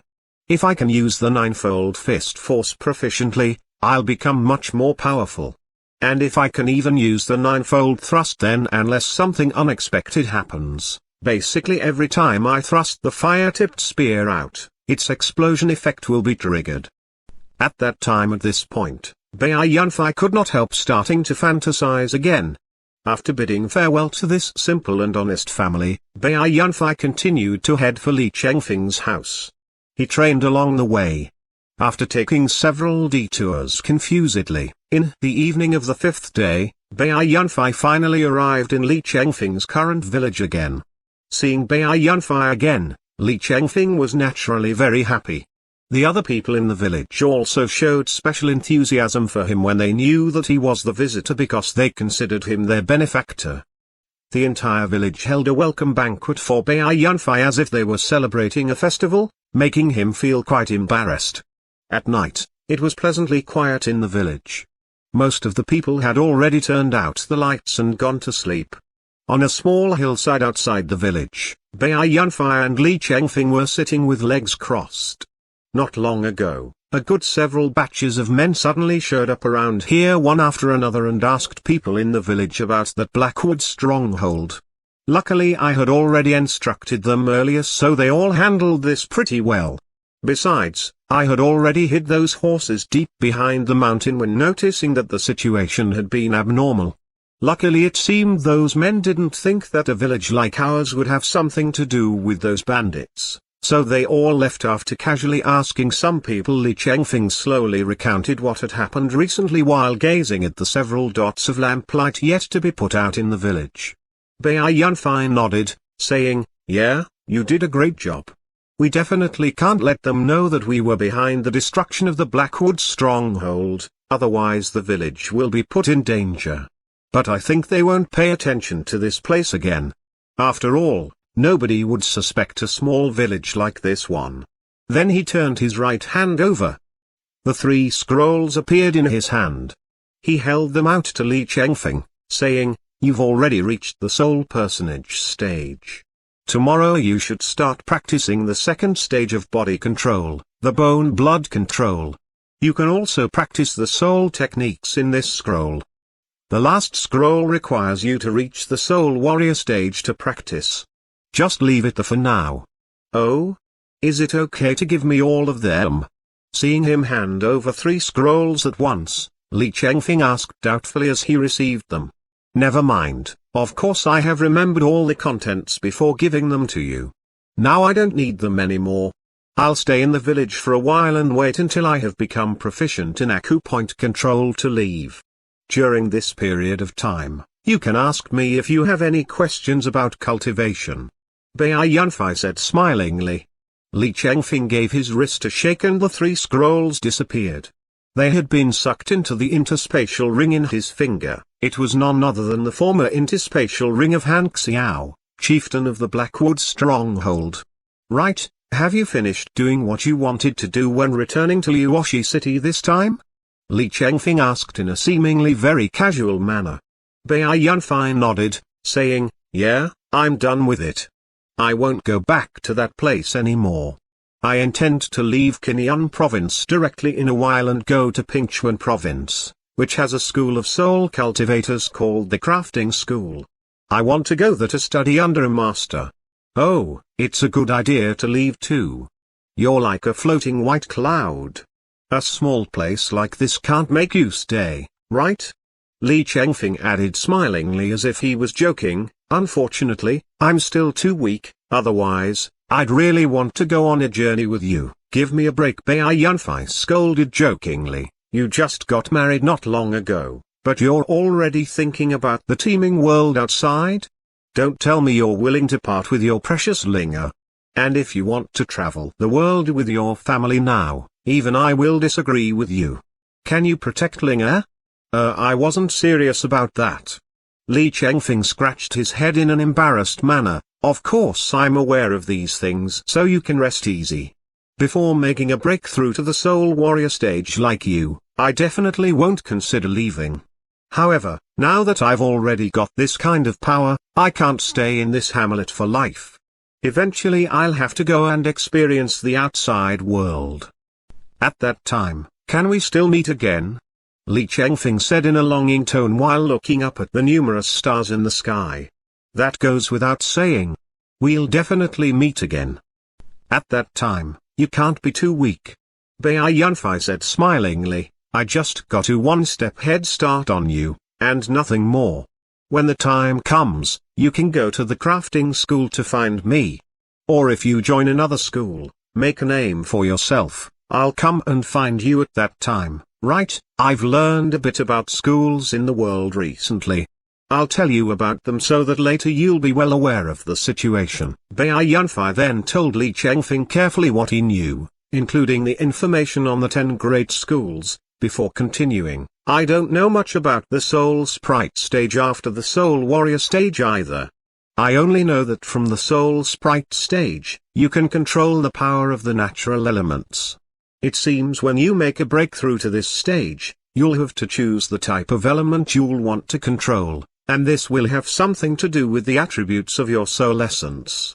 In short, after reaching the late Soul Warrior stage, you'd better choose a school and train under a master's expert guidance. If you grope about in the dark by yourself, you can easily run into problems." Li Chengfeng was somewhat stupefied. Only after a good while did he murmur, "The outside world is really splendid. I'll definitely train a bit faster then go and experience that big world." "Hey! Did you really hear what I said?" I did. You don't have to worry. I'll be careful." Just like that, Bai Yunfei then stayed in this hamlet. However, he did not come here to enjoy a quiet, comfortable lifestyle at all. He knew that he would have to leave this place and Kinyan province soon.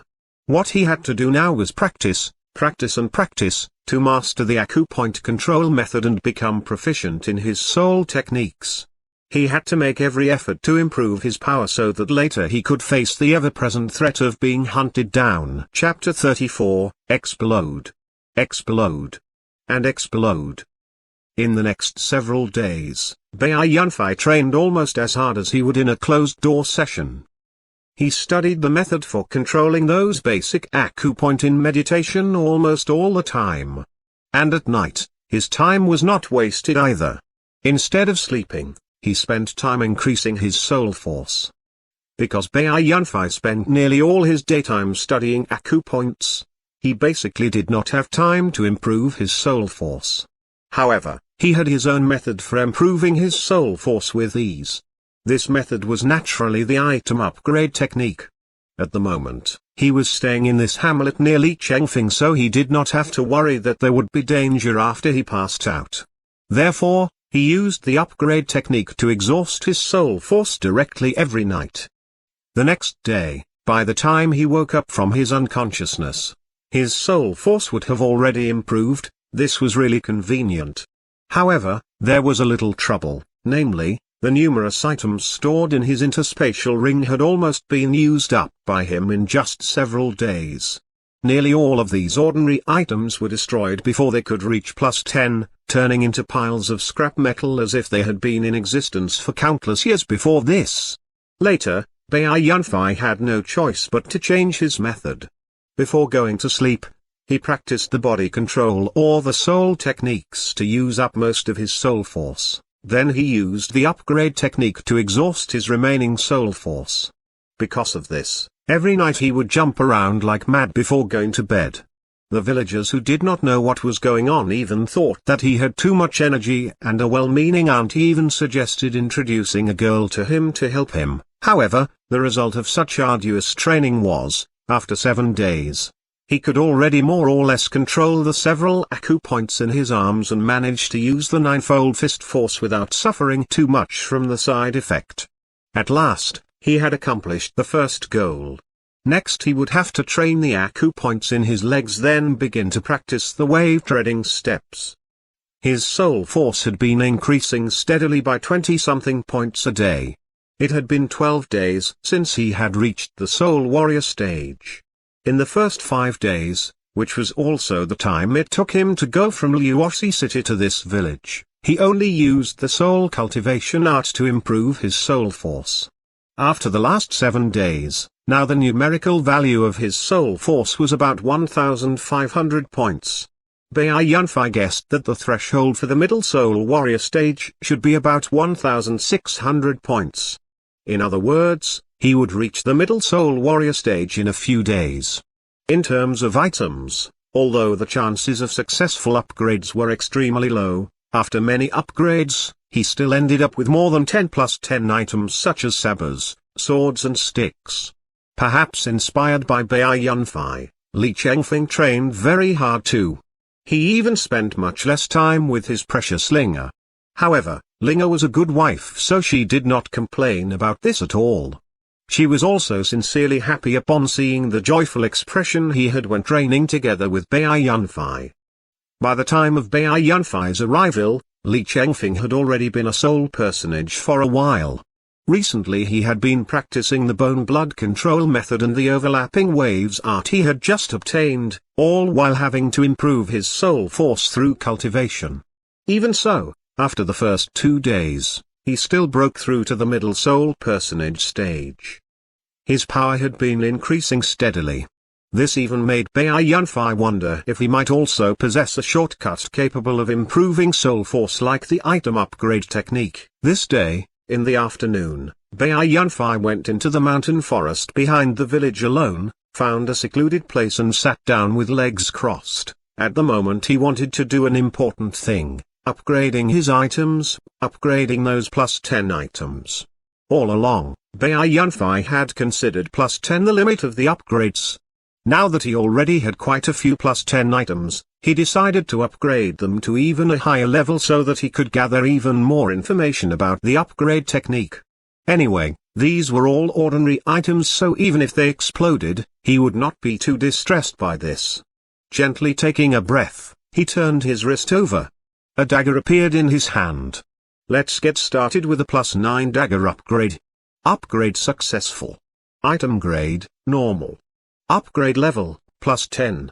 The information appearing in his mind made Bai Yunfei happy inside. I was pretty lucky.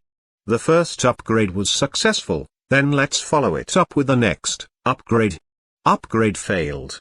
Item destroyed. Seeing the dagger in his hand turn into scrap metal, Bai Yunfei was somewhat disappointed. Alas!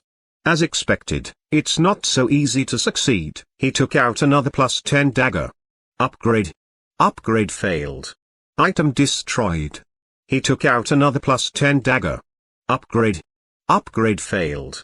Another one. Upgrade. Upgrade failed. Upgrade. Upgrade failed. Let's go all out. This time I'll definitely succeed. Let's upgrade these ice soul silver needles. Upgrade. After half an hour, there was already a large pile of scrap metal in front of Bai Yunfei. And he was grinding his teeth looking at a saber about 1 meter long in his hand with an expression full of anger. Item grade, normal. Upgrade level, +11. Damage, 31. Additional damage, 56. +10 additional effect, attacks have a 3% chance of knocking the target back. Upgrade requirement, 30 soul points. This large saber was none other than the one used his battle against Hallmaster Zong. There were still some nicks on the edge of the blade and there was a hole through the blade caused by the glacial piercer. After staring at the large saber for a good several minutes, Bai Yunfei finally could not help standing up with a whoosh. He threw the saber fiercely to the ground and shouted abuse at it. Fu Q. Is there a mistake here? 5 + 10 ordinary items of mine and even the 2 ice soul silver needles were destroyed? They were soul items. Soul items, damn it. Both of them were destroyed? Now the only thing left is this scrappy saber? Damn it. Damn it. The more Bai Yunfei thought about it, the more agitated and angry he became. He raised the large saber and roared in a deep voice, upgrade. Upgrade failed. Item destroyed. The large saber turned into scrap metal and drifted to the ground, which emptied his hand. Bai Yunfei's expression stiffened then became even more unsightly. His eyes almost filled with blood. With a shake of his wrist, the glacial piercer appeared in his hand. Because he was holding the glacial piercer with too much force, his hand was almost white and blue veins had popped out of his arm. His entire body was trembling slightly. Bai Yunfei's expression changed repeatedly. After struggling for more than 10 minutes, he was finally able to suppress the impulse in his mind. He sat down on the ground again dejectedly, put the glacial piercer away, then looked at the pile of scrap metal in front of him in a daze. After a long time, seeming to have thought of something, he turned his wrist over and an object appeared in his hand. It was angular, dazzlingly red and chillingly cold. It was none other than one of those bricks. Bai Yunfei had a special feeling for bricks.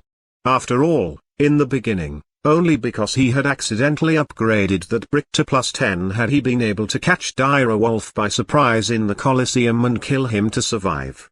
Therefore, he had been keeping a brick in the interspatial ring. Even though it was not that brick, it could be considered a commemorative object. Bai Yunfei gave a self-derisive laugh, slightly shook his head and thought in his mind, upgrade successful.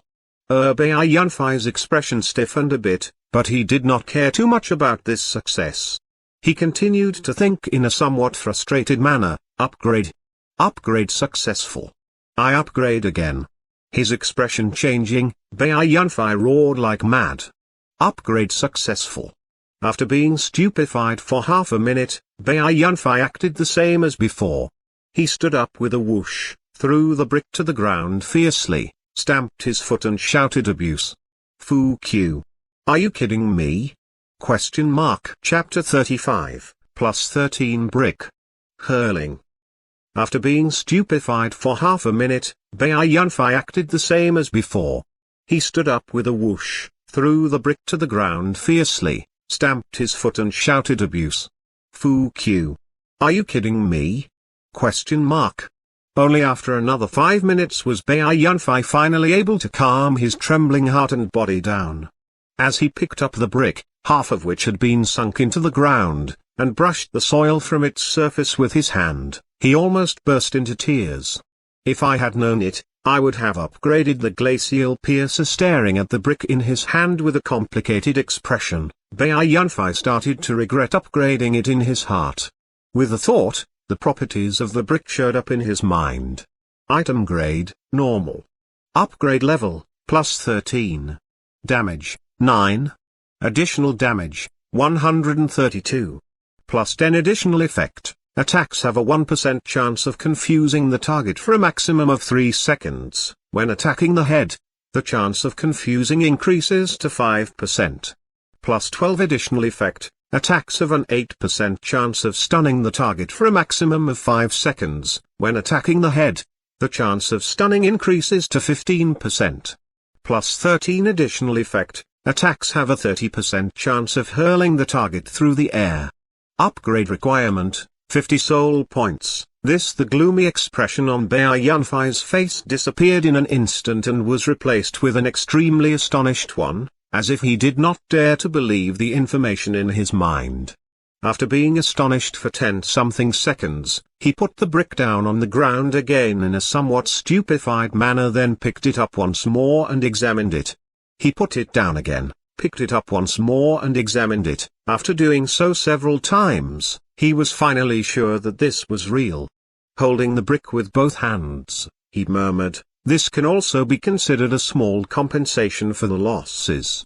Though both the Ice Soul Silver Needles were destroyed, this one's additional effects seem not bad either. At least I didn't lose all those items for nothing. Then, let's go and test its power next. Bai Yunfei's dejection had been swept away. He unexpectedly looked a bit excited now. With his face filled with a desire to test the brick, he carried it running towards the village. Li Chengfeng was lifting a large wooden barrel with each of his hands, running back and forth in the village. Normally, when full of water, the barrels could only be moved slowly with difficulty using a pole by the villagers, but they looked as if their weight did not exist in his hands. He had just finished his training and was using his break time to help the villagers collect water. When he had just filled a water tank of a family and was about to go and collect water again, he saw Bai Yunfei rushing back in haste from the mountain behind the village with a brick in his hand and a face full of expectation. "What's up, Yunfei?" Seeing him like that, Li Chengfeng asked in a somewhat confused manner. "Ah, I just got a good thing.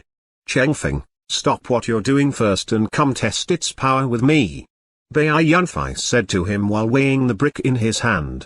This one? A brick?" Li Chengfeng asked doubtfully without reacting. "Yeah, this one. Don't ask. You'll know after checking it out. Let's go." After saying so, Bai Yunfei went impatiently towards a vacant area outside the village. Oh, all right. Seeing him so eager, Li Chengfeng became a bit curious. He put the wooden barrels down and followed him. "You put up a good defense first. I'll hit your shoulder with it to see what will happen." Having arrived in the vacant area, Bai Yunfei said after thinking for a while. Despite not knowing what Bai Yunfei had in mind, Li Chengfeng still channeled his soul force without saying a word, causing the flesh of his shoulder to wiggle slightly for a while. When he had already prepared his defense, he thought doubtfully to himself, what did he mean? He wants to hit me with that brick? How can this kind of attack be effective against a soul cultivator? Or there's something special about that brick? But no matter how I look at it, it's just an ordinary brick. Just when he was still guessing to himself, Bai Yunfei walked up to his face and raised the brick in a simple manner without using any technique, then smashed it down on his shoulder. Bang! Ah! Before a soft collision sound could ring out completely, Li Chengfeng's surprised, painful cry was heard. He unexpectedly could not help taking 2 steps backwards while massaging his left shoulder non-stop. As he grimaced in pain, he drew in breaths of cold air. How is this even possible? Just now this brick Yunfei, You didn't use the overlapping waves art, right? Just like the threefold thrust, this was the threefold smack? Li Chengfeng asked while staring at Bai Yunfei with a face full of bafflement. He had channeled his soul force and made the pain in his left shoulder disappear. Smack my ass. Just now did I look like I was using a soul technique? Bai Yunfei snapped, then said to himself in an engrossed manner, but threefold smack? Ha ha, I'll think about it. Li Chengfeng was somewhat speechless. Such a powerful soul technique would really be applied to this brick? Yeah, let's continue. This time you must defend yourself properly. After thinking for a while, Bai Yunfei said again. Li Chengfeng was stupefied. We'll still test it? What do you actually want to do? Alas, alright, come hit me again. Just like before, Bai Yunfei hit Li Chengfeng's shoulder with 3 continuous strikes.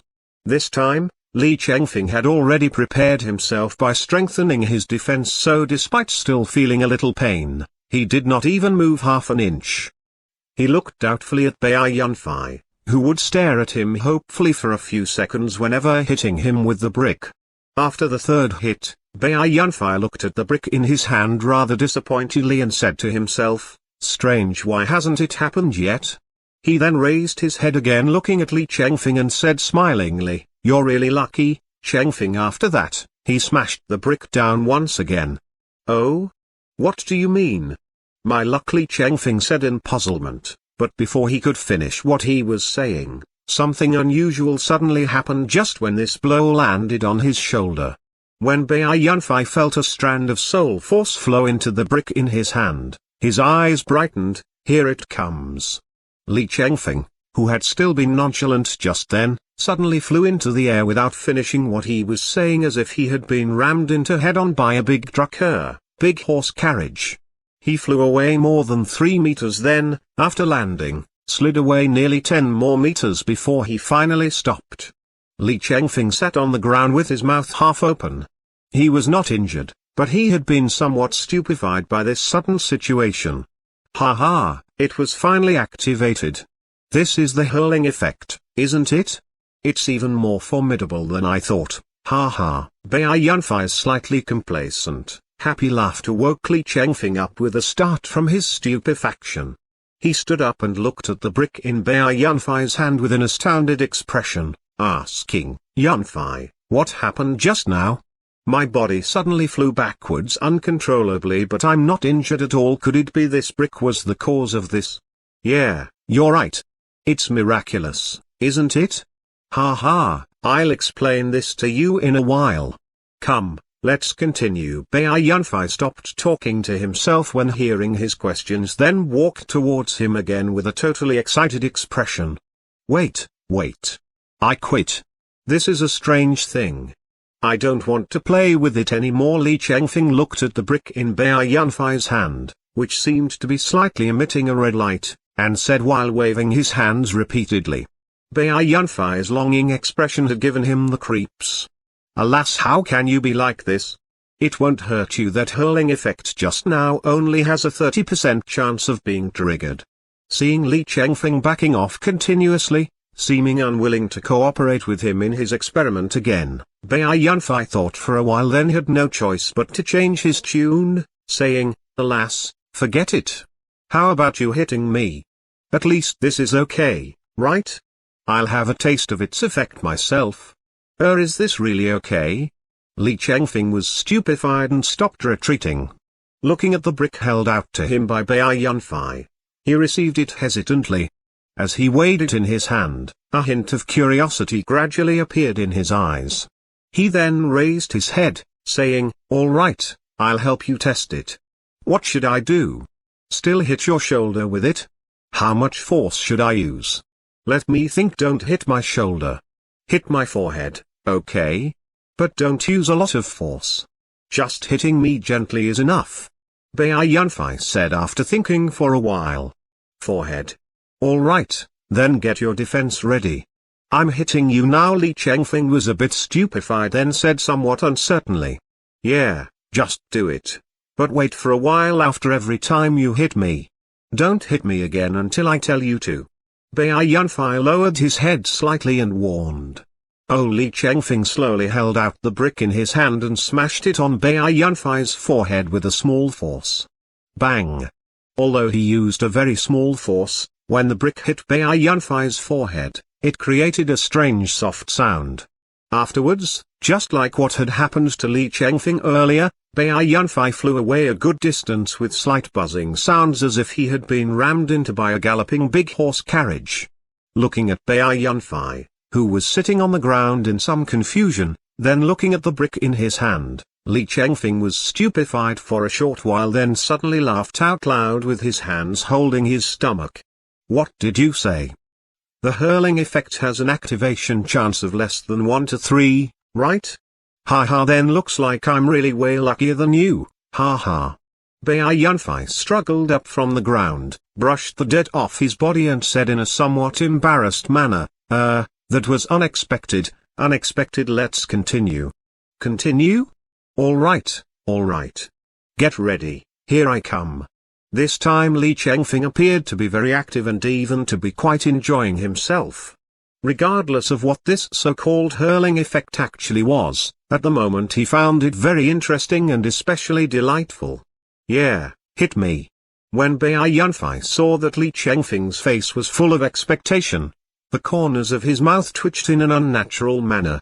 Hopefully all the effects will be tested soon, he prayed to himself in his mind. Chapter 36, plus 13 brick. Stunning. Confusing. When Bai Yunfei saw that Li Chengfeng's face was full of excitement, the corners of his mouth twitched in an unnatural manner. Hopefully all the effects will be tested soon, he prayed to himself in his mind. After the two of them positioned themselves well, Li Chengfeng continued to hit Bai Yunfei's forehead gently with the brick again and again, his face full of expectation. When the third blow landed, Bai Yunfei suddenly felt a strange force surge into his head. Before he could react, he felt a wave of dizziness. Suddenly there was only an expanse of golden light before his eyes and he ended up seeing stars. His mind was in chaos and the defense of the skin and flesh on his forehead, which had been reinforced with soul force, also disappeared in the blink of an eye. He took 2 steps backwards uncontrollably and was about to topple. When Li Chengfeng smashed the brick down this time, he felt a strand of soul force flow into it in an uncontrolled manner. Then he saw Bai Yunfei retreat continuously with unfocused eyes and about to fall down. He hurriedly grabbed his shoulder to help him regain his balance and asked in a somewhat frightened manner, "Yunfei, are you okay?" By the time he finished his questions, Bai Yunfei had already recovered. He shook his head, stood upright again and said "I'm all right" before immersing himself in contemplation. "Chengfeng, just now how long was I in this stunned state?" A while later, Bai Yunfei lifted his head and asked. "Stunned? A very short time, only about 3 seconds." Li Chengfeng was stupefied, then answered after thinking for a bit. 3 seconds. But the stunning effect can last for a maximum of 5 seconds, so in other words, the duration of this effect varies according to the target. In this case, if the target is a bit more powerful than me, he can only be stunned for 1 second, or even half a second. However, at that level, even half a second of stun would be enough for me to turn the tide in combat, Bai Yunfei muttered to himself while pondering with glittering eyes. Seeing the doubtful and concerned look in Li Chengfeng's eyes upon raising his head, he said laughingly, "Don't worry. I'm okay. I'll answer the questions in your mind in detail soon. There's still one thing that needs to be tested. Let's continue." Continue? All right, I'll wait for your explanations," Li Chengfeng said while nodding in a frustrated manner. Afterwards, Bai Yunfei experienced the hurling effect twice and experienced both the hurling effect and the stunning effect simultaneously once before finally experiencing the anticipated confusing effect. The moment this effect was triggered, what Bai Yunfei was seeing suddenly distorted and his mind was in confusion, as if many things had been crammed into it all of a sudden. However, this was not as serious as being stunned because he could still control his body and the soul force in it, but he also felt a severe lack of coordination. Shaking his head, He walked forwards half a step and tried reaching out his hand to Li Chengfeng in front of him, but caught nothing. This strange feeling then disappeared and the world before his eyes returned to normal. Bai Yunfei suddenly noticed that at some point he himself had already moved to a place about 2 steps away from Li Chengfeng on Li Chengfeng's left-hand side. But he was not facing Li Chengfeng either. Instead, he had turned right. "Are you okay, Yunfei? What happened just now? Why did you suddenly seem to lose your sense of direction?" Li Chengfeng walked up to his face and asked in a curious manner. "I'm okay." Bai Yunfei shook his head then lowered it to ponder again. "This is the confusing effect, right? It's similar to stun, but there's also an obvious difference." "Yunfei, what are you thinking? Do I still have to hit you?" Seeing no reaction from Bai Yunfei for a long time, Li Chengfeng could not help asking. Bai Yunfei raised his head to take a look at him and scolded jokingly, "Are you addicted to hitting? Don't hit me again. I'm already done with my research. Just give me the brick." Oh, Li Chengfeng handed the brick over to Bai Yunfei in a somewhat unwilling manner with a disappointed expression on his face. The corners of his mouth twitching, Bai Yunfei put the brick away, not knowing whether to cry or laugh about this. He then sat down and said, "All right, now I'm going to answer all your questions." Hearing this, Li Chengfeng immediately became interested. He sat down next to him and asked with a face full of curiosity, "Good, good, quickly tell me what happened. How can this brick be so marvelous? Right now that I think about it, the 2 daggers you gave me seem to be quite special as well. I feel they're similar to this brick." Bai Yunfei nodded, "Correct, the 2 daggers I gave you, this brick, and my fire-tipped spear and glacial piercer, they all have at least one special effect." "What do you mean?" Li Chengfeng showed that he did not understand. They are a kind of effect that is totally out of the ordinary and unimaginable." Bai Yunfei felt silent for a short while, but he really did not know how he should explain, so he had no choice but to give an example. "Take the brick just now for example. Do you think that kind effect which mysteriously sends people flying is in the ordinary? There are also your 2 daggers. The effect of one of them is attacks have a 2% chance of slowing the target's speed for 10 seconds. Do you still remember the first time we teamed up and killed that Hall Master Zong? In the end, it was only because you triggered this effect were we able to kill him." Seeing a pondering expression appear on Li Chengfeng's face, Bai Yunfei continued, "The other dagger can reduce the recovery speeds of the wounds caused by it. And my fire-tipped spear has an explosion effect. In fact, these weapons themselves didn't possess the effects. I am the one who gave them the effects. I've got a special ability which causes them to possess these special effects now. Do you understand after I explained it this way? I still don't understand the specifics." Li Chengfeng shook his head confusedly, "But simply speaking, you have an unimaginable ability which added extra, unimaginable effects to these things, right?" That's right. Your summary is very accurate," Bai Yunfei said with a nod after thinking for a while. Oh, this Li Chengfeng was not so astounded or curious as Bai Yunfei had thought. Instead, he pondered calmly for some time before saying again, "This should be your secret, right?" Bai Yunfei was stupefied then answered, "Yeah, until now, you're the first and also the only person who knows this secret of mine." I got it. Don't worry, Yunfei.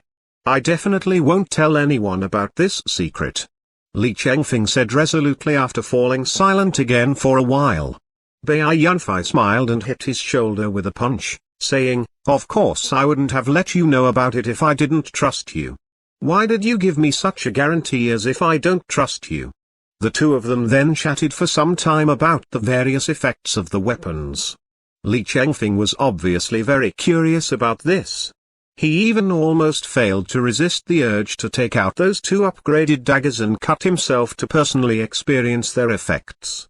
However, Bai Yunfei did not mention the specific details of the upgrade technique because they were too difficult to explain. And Li Chengfeng did not ask about them either. "Right, Chengfeng, can you take a trip to Liuoshi City tomorrow?" Bai Yunfei said to Li Chengfeng, seeming to have suddenly thought of something. "Oh? Go to Luosi City? What do you want me do?" Li Chengfeng asked doubtfully. "You go there and buy some daggers. Cause you already decided to use the dagger as your weapon of choice. I'll make 2 powerful daggers for you." "Really? Very good. I'll go there tomorrow." Li Chengfeng agreed in excitement, his eyes brightening. "Yeah, just go to the treasure weapon shop. The largest weapon store in the city. It has the best weapons, and you'll have to buy top quality ones. Take this money, buy as many as possible and bring them back." Bai Yunfei handed a money bag over to him. After hesitating for a while, he continued, "When you're in the city, observe if there's any news about me, but be careful so that you won't make somebody notice you." Without ceremony, Li Chengfeng received the money bag and put it away in his interspatial ring. Hearing what Bai Yunfei said towards the end, he was stupefied and slightly frowned, but this only lasted for a moment. Afterwards, he seemed to have thought of something and his expression returned to normal. He said with a nod, "Okay, I got it. I'll be careful." Chapter 37, The Jiang Family's Movements, The Approaching Peril. 2 days ago, on the 10th day after Jiang Yang's death, in the Jiang family in Luosi City. The family head Jiang Zenshan was sitting in the head position in the hall staring at the 5 men kneeling in front of him with a cold, stern expression. The look in his eyes was sharp as a blade. Nearly all of those 5 men were trembling from head to toe, their cold sweat streaming down. Humphrey. After maintaining this suffocating atmosphere for more than 10 minutes, Jiang Zenshan let out a cold snort. The 5 kneeling men's bodies got a shock almost simultaneously. It was obvious they were even more frightened than before. "You've done very well. Less than 10 days, you were able to run so far away in such a short time. It took me so long to find you," Jiang Zenshan said in an indifferent tone. It was impossible to tell how he was feeling, but all the people present knew that he could casually kill someone any time now. "Tell me, how did my son die? And who killed him?" When these questions were asked, even though his tone was still calm, it could not conceal the sorrow he was doing his best to conceal anymore. How could the pain of losing a son be concealed easily? The 5 men kneeling before him were naturally those gangsters who had been knocked unconscious by Bai Yunfei right in the beginning of his attack on Jiang Yang, then later run away for fear that the Jiang family would hold them responsible for Jiang Yang's death. Although they had tried every means possible to flee, in the end they had still been captured and brought back by the Jiang family's men. Even the chief of that gang was among these 5 people. Master, the death of young Master Jiang Yang really had nothing to do with us. That killer specifically came there to target young Master.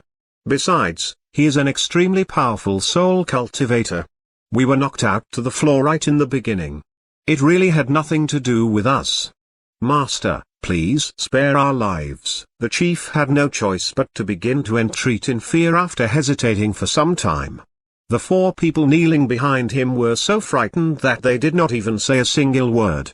"I didn't ask you about these things." There was a trace of fluctuation in Jiang Zenshan's tone. It seemed he was somewhat impatient. Yes, we will tell you everything, Master. Hopefully you could give us a chance and spare our lowly lives for the moment. We are willing to do our best to help look for young Master's killer. You're not in a position to bargain." Jiang Zenshan's tone became much more serious. It seemed he could snap and let the fury in his heart explode any time. The chief's entire body trembled once. He did not dare to implore any more and continued at once. Yes, that day. The killer suddenly fell down from the roof and knocked out all of us ordinary people with stone tile fragments. What? In other words, none of you saw his face and you don't know who he is either? Jiang Zenshan frowned and said in an ominous tone. No, actually, I woke up at the last moment, when that man was about to leave, so I heard some things. The chief hurriedly said again. That man was alone in the beginning, but a woman appeared at the end of the fight. She seemed to have come to save the young girl captured by us. She and young Master's killer didn't seem to know each other, but in the end they left together. That woman said she was a disciple of the Green Willow school called Kuliu. The young girl caught by us is her junior sister Chuya, the chief said earnestly, seeming to be trying hard to recall the situation at the time. What? Green Willow School? Zhang Zhanshan's expression changing for the first time, he suddenly stood up and said in a totally astounded tone. However, after calming down, he immediately frowned again and said doubtfully, "You said she came to save someone? And you kidnapped her junior sister? Humphrey. If that was really the case, how could you have kidnapped someone from the Green Willow School? You want to draw the Green Willow School into this to fool me, right? Question mark. No, no. Master, how could I dare lie to you? That woman really said so. I heard it very clearly." The chief explained hurriedly. Zhang Zhanshan stared at his expression and thought to himself, looks like he's not lying. It was really the Green Willow School? Kuliuli, elite disciple of the Green Willow School, this time she should be out to gain experience, which means the abducted girl is most likely a commoner she just took in for her school. Plus, looks like she was the one who destroyed nearly all the gangs in the city the other night just to look for that girl. If so, everything makes sense now. Even if she was not in league with my son's killer, they left together in the end, so she definitely knows his identity and whereabouts. He was planning in his mind, but his expression remained unchanged.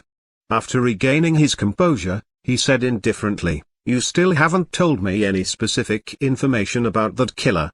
Is it because you don't know anything or you don't want to tell me?" That man was really very careful and didn't mention his identity at all. I'm really not hiding anything. Master, if you find someone from that Green Willow School, you'll definitely know who he is. Please spare my lowly life, Master. The chief entreated miserably. Right at this moment, a fearful, trembling voice came from behind him. Master, I know some information about that killer's identity." "Oh? Quickly tell me." Zhang Zhanshan frowned and said in a stern voice. Before killing young Master, that man said something. This man did his best to search his memory for a while, then intermittently recited the conversation between Bai Yunfei and Zhang Yang before the latter's death that day. Zhang Zhanshan listened in silence all along, but the bodyguard standing beside him became more and more surprised. At the end of the recitation, his face was already full of disbelief. This was none other than one of the two men who had captured Bai Yunfei and brought him into the Colosseum before. When that man had finished talking, this bodyguard hesitated for a while, then clenched his teeth. Not daring to conceal anything, he walked to a place in front of Zhang Zhanshan and said in a low voice, "Master, I think I know who that man is." After that, using a low voice, he told Zhang Zhanshan everything he knew about Bai Yunfei, including how Bai Yunfei had offended Liu Meng in the beginning, how Zhang Yang had ordered him to bring Bai Yunfei into the Colosseum by force, how Bai Yunfei had fought in the Colosseum, and what had happened to Uncle Wu and Xiao Yue. "What? It's that man?" After listening to his account, Zhang Zhanshan said with a totally shocked expression, "It's unexpectedly him, but how is this even possible? At that time I also saw him on the street and I got a faint impression that he was merely a weak commoner. Could it be that second young Master Zheng helped him? Impossible, second young Master Zheng wouldn't have done so much for a commoner he hadn't known before. Or he had a lucky encounter and became powerful? Forget it, let's ignore these things first. Now that I know his identity, it's already enough." Temporarily putting aside the doubts in his mind, Zhang Zhanshan raised his head to stare at that man and said indifferently with an ice-cold expression, "So this means you watched that man kill my son without doing anything and then continued to lie on the floor playing possum?" That man was rejoicing that he himself had provided useful information and was feeling that in the end he should be able to save his own life. So when he heard such words from Zhang Zhanshan, his expression immediately froze. His entire body then quivered and his heart was filled with endless terror. He waved his hands repeatedly in panic and said in a trembling voice, "No, that's not true. Master, Humphrey. Worthless trash, go apologize to my son now." Zhang Zhanshan simply did not let him finish what he was saying. In an instant, his expression became extremely hostile, as if the man in front of him was his son's killer. A blur then flashed across everybody's eyes and Jiang Zinshan appeared in front of that man. He reached out his right hand, grabbed the man's neck and lifted him up into the air effortlessly. A mass of cold air then spread out from his body. It was definitely not just a feeling of coldness. Instead, it was a real mass of ice-cold air. The temperature in the hall suddenly dropped and everybody could not help trembling once.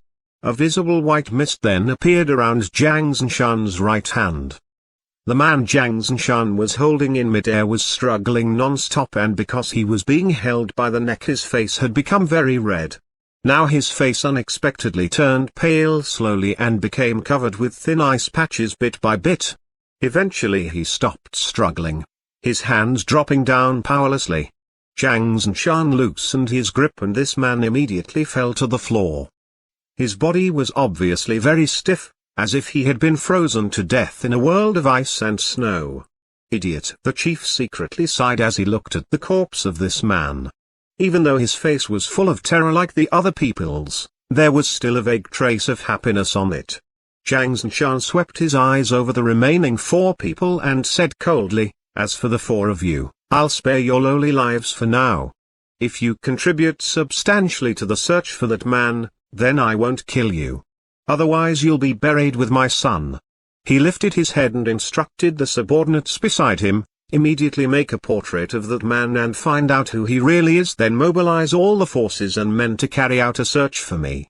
Every city, every town, every village, even if you have to turn over the entire Kinyan province, you must find out where that man is for me." Chapter 38, Initial Success with the Wave-Treading Steps.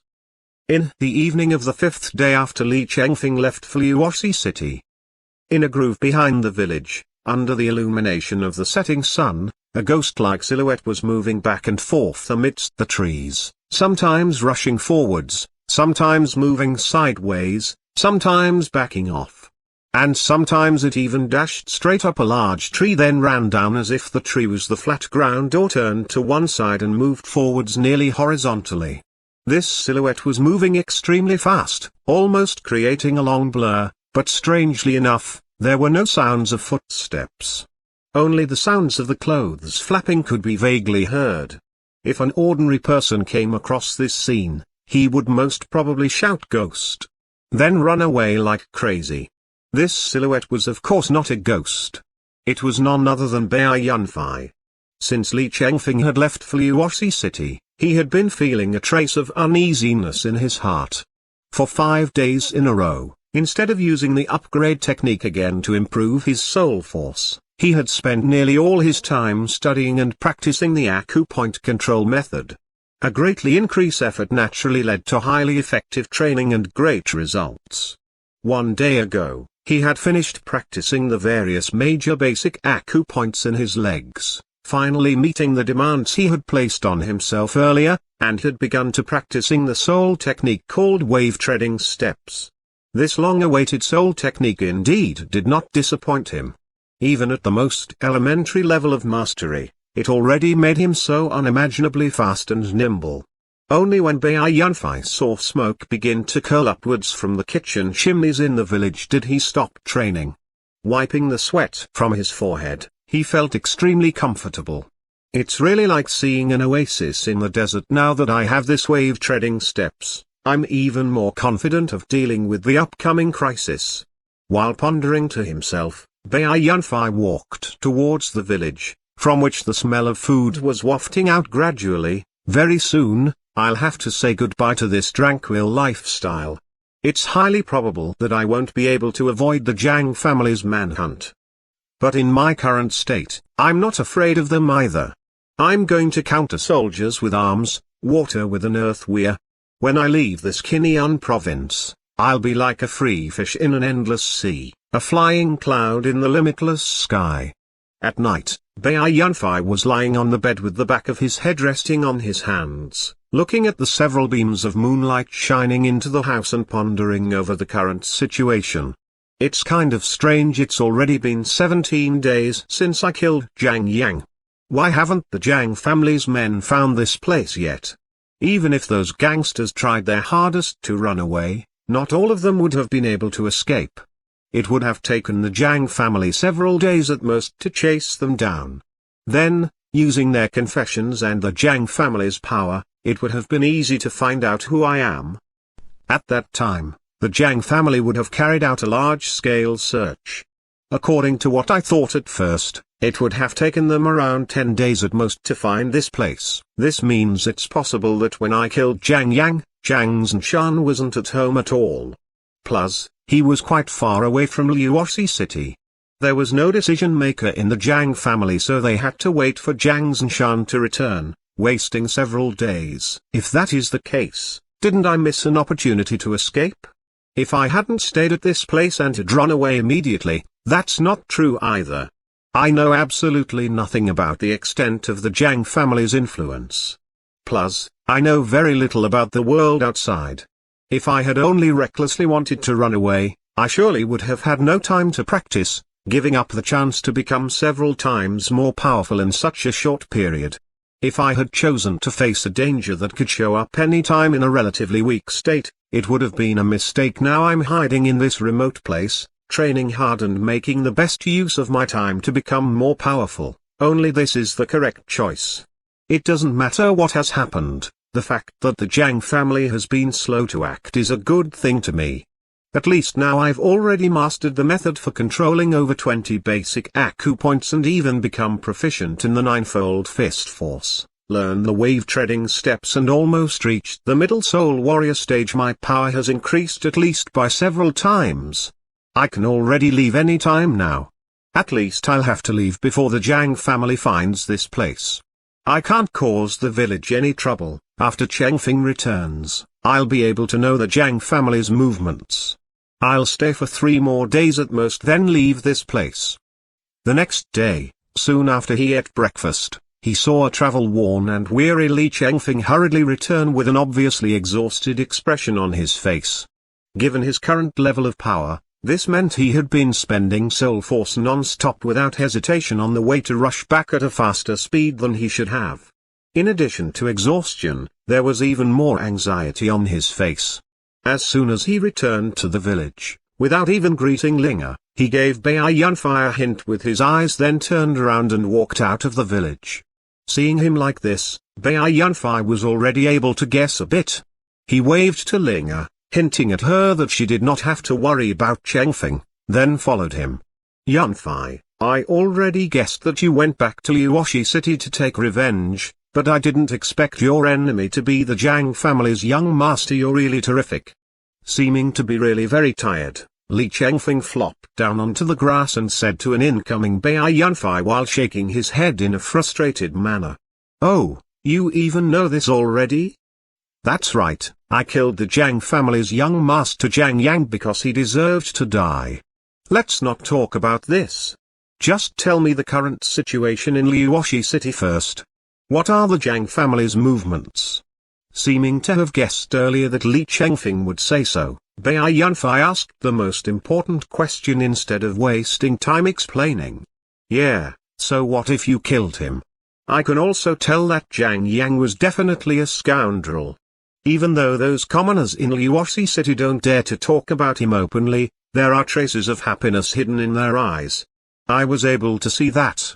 Li Chengfeng did not mind either and nodded without continuing to ask about Jiang Yang. Now your portraits have been posted everywhere in Liuoxi City. Even the men of the mayor's mansion have been mobilized to look for your tracks. Besides, the Jiang family has sent out a lot of men. They have already begun to spread out in all directions to go into every town and village to look for you. I think it will take them just a few days to find this place. What do you plan to do, Yunfei? Li Chengfeng asked in a slightly concerned manner after telling Bai Yunfei the general situation he had discovered. Oh, this is not far from my expectation. If so, I'll leave here within 2 days. Bai Yunfei pondered for a while and said.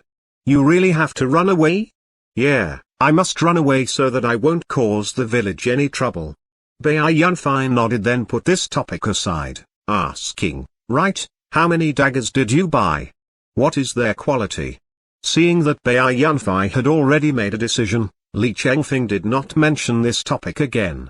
He turned his wrist over, taking out a dagger which sparkled with a cold light, gave it to Bai Yunfei and said, "I did what you said and bought all the top-grade daggers in that treasure weapon shop, about 100 in total. Some of them are even better than this one." Bai Yunfei received the dagger and gave it a thought. The basic information about it appeared in his mind. Item grade, high. Damage, 43. Upgrade requirement, 3 soul points. He nodded slightly, saying, "Yeah, not bad, it's indeed a high-quality dagger. Just give me your interspatial ring directly. Within the next 2 days, I'm going to make 2 upgraded daggers for you. Then I'm going to leave." Chapter 39, plus 12 daggers. After receiving Li Chengfeng's interspatial ring and letting him go to have a rest, Bai Yunfei wasted no time shutting himself in his room and beginning to upgrade those daggers. Upgrade, upgrade, upgrade again. Every time his soul force was about to be used up, he would stop upgrading the daggers and use the soul cultivation art to recover his soul force. This way, even though his power did not improve so easily and quickly as it would have if he had used up his soul force, he was able to reduce the amount of time he was unconscious.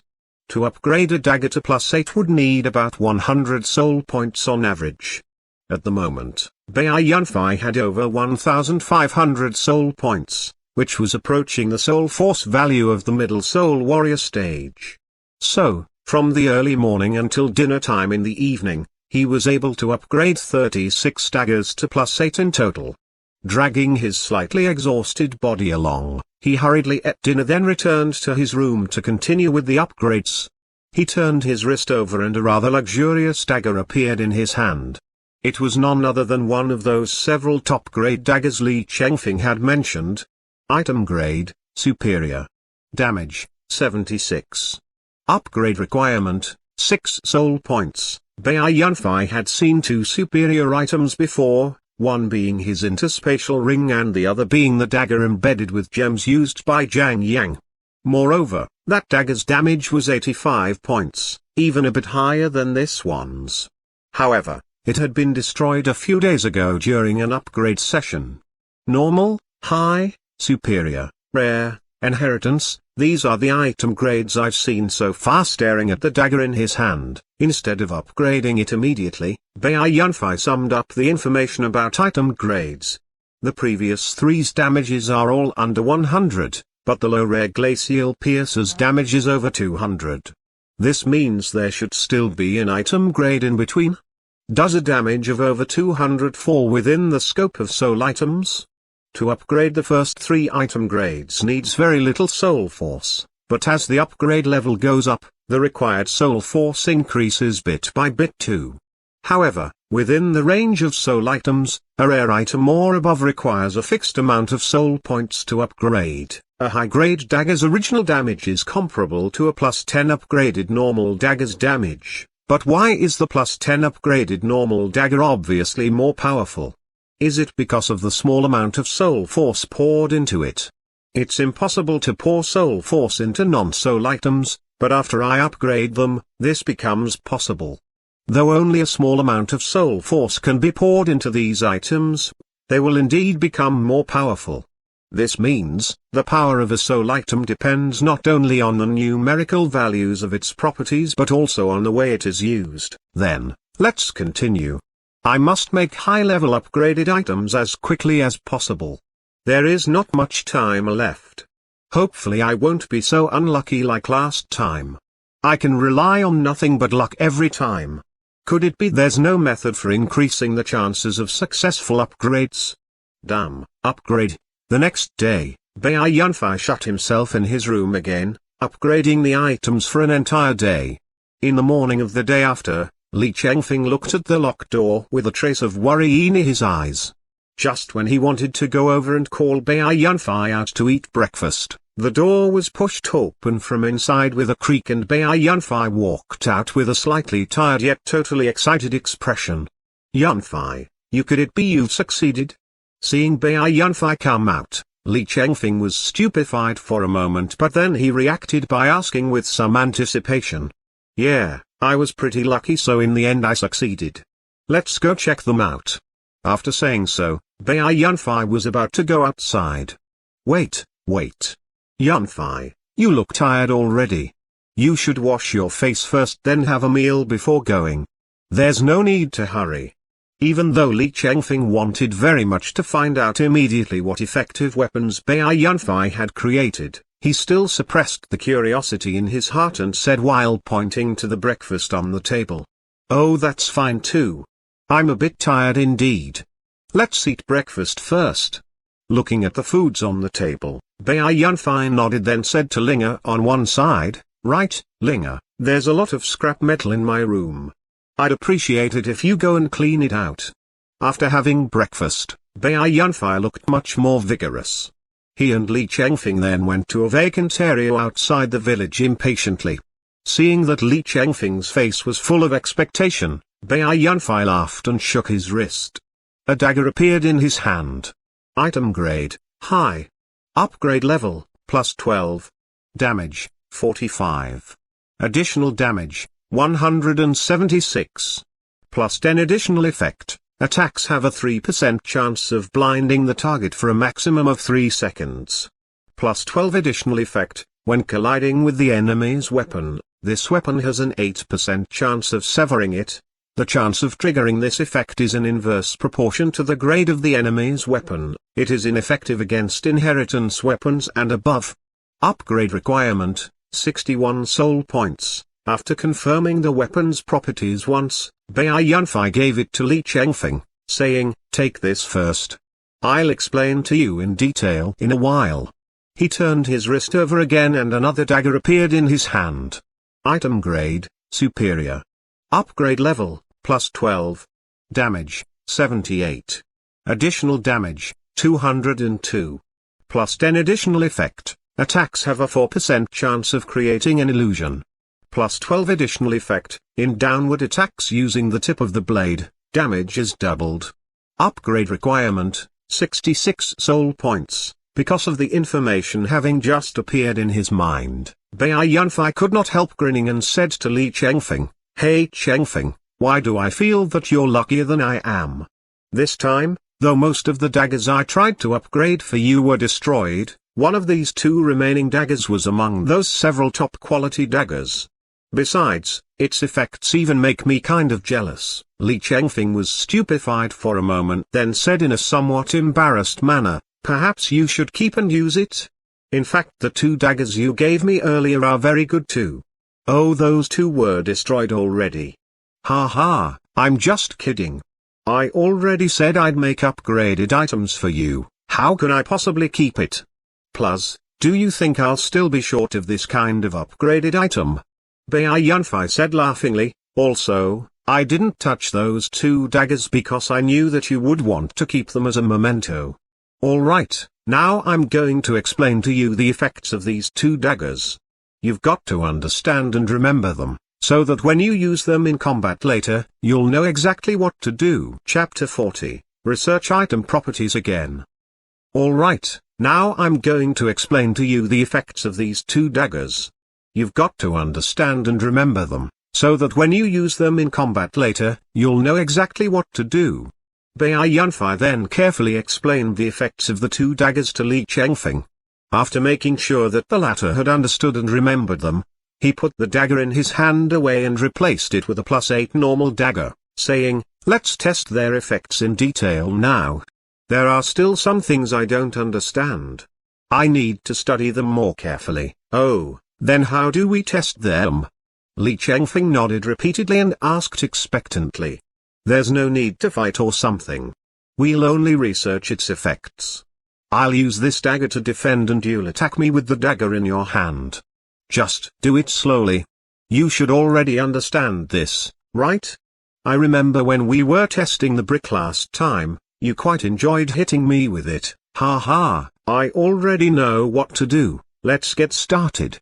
Li Chengfeng laughed in an embarrassed manner and said. Yeah, let's begin. Li Chengfeng raised his dagger and slowly brought it down towards Bai Yunfei. Bai Yunfei also raised the dagger in his hand and blocked this attack from him. Use a little less force. Let's continue.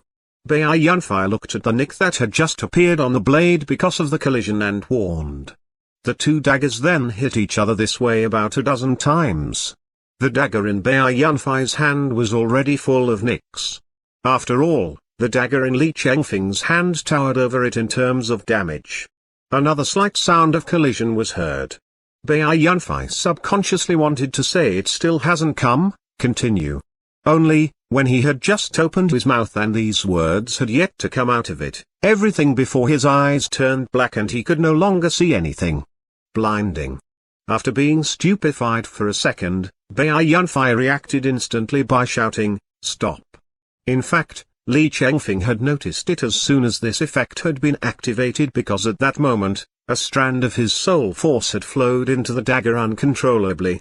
Bei Yunfei did not channel his soul force to resist. Instead, he carefully experienced this blind state. 3 seconds passed very quickly. The light reappeared and the world in front of him returned to normal. How was it, Yunfei? Just now it was the blinding effect, right? Seeing that the dagger in Bei Yunfei's hand had remained unchanged, Li Chengfeng knew that the triggered effect should have been blinding. Yeah, you're right. It was the blinding effect. The whole world suddenly turned into darkness and I couldn't see anything, but the other senses were left intact. Bei Yunfei carefully recalled the feeling just then. This effect is exceptionally useful. If such a situation suddenly occurs during combat, let's continue. We'll test that severing effect now. Bei Yunfei thought for a while and said. After another dozen collisions, the moment the two daggers hit each other again, Li Chengfeng had a happy expression, saying, "Here it comes." Almost at the same time as he said those words, Bei Yunfei felt his hand lighten. The moment the two daggers had come into contact, there had been no sound of collision at all. The dagger in Li Chengfeng's hand had completely cut through the dagger used to block by Bei Yunfei at one stroke as if cutting through a piece of tofu. Li Chengfeng looked at the dagger in his hand, then at the fallen half of the blade on the ground in a somewhat stupefied manner and murmured, "This is the severing effect. It cuts through the opponent's weapon directly?" Bei Yunfei looked at the half of the dagger in his hand. The cut surface of the blade was smooth. Obviously the dagger had been cut in half without hindrance. This plus 12 additional effect is really terrifying. Severing, though it's hard to trigger if the enemy's weapon is of high grade, only inheritance items and above can prevent it from being triggered completely. In other words, it can sever all the soul items of the same grade as the glacial piercer as well. Afterwards, the two of them began to test the effects of the other plus 12 dagger. During the test, when Li Chengfeng thrust his dagger out and activated the illusion effect, Bei Yunfei saw obviously that the dagger was aimed at his heart. But when it was about to reach him, it was aimed at his stomach. The illusion effect made the opponent see an illusory strike as a real strike, confusing the opponent's vision, allowing the user to attack another place by surprise. As for the other effect, namely, in downward attacks using the tip of the blade, damage is doubled, it was self-explanatory, so they did not have to specifically do extra research on it. The two of them tested the effects again and again in that vacant area for an entire morning. Only when they had understood all the effects completely did they stop. I've made my decision. These two daggers will be called Severing and Illusion respectively. Sitting on the ground, Li Chengfeng looked at the two daggers in his hand and said all of a sudden. "Ha ha, they are yours, of course you're the one to name them. Did you choose their names according to their effects?" "Yeah, pretty good names." Bei Yunfei laughed and said with a nod on one side. "Yunfei, you're really terrific. How did you do this? Even the sharpness of these daggers has been improved by God knows how much compared to before, not to mention those marvelous effects." Caressing the two daggers in his hands admiringly, Li Chengfeng could not help sighing with emotion. Yeah, the damages of these two daggers are almost comparable to that of the non-upgraded glacial piercer, which means they should have already reached the threshold of soul items. However, I'm not sure if they can actually be counted as soul items or not. After all, now I still don't know much about soul items. At this point, seeming to think of something, Bai Yunfei took out an interspatial ring, held it out to Li Chengfeng and said, "Take your interspatial ring." I upgraded it a bit too. But I didn't upgrade it to the point where an additional effect would appear, because if I had tried and failed, it would have been destroyed for nothing. Li Chengfeng received the ring and said doubtfully, "This one can also be upgraded? Just put it on and experience it a bit." Bai Yunfei laughed and suggested that he experienced it himself. The moment Li Chengfeng put the ring on his finger, he was obviously stupefied. Afterwards, he looked at his own body and at the ring on his finger somewhat doubtfully.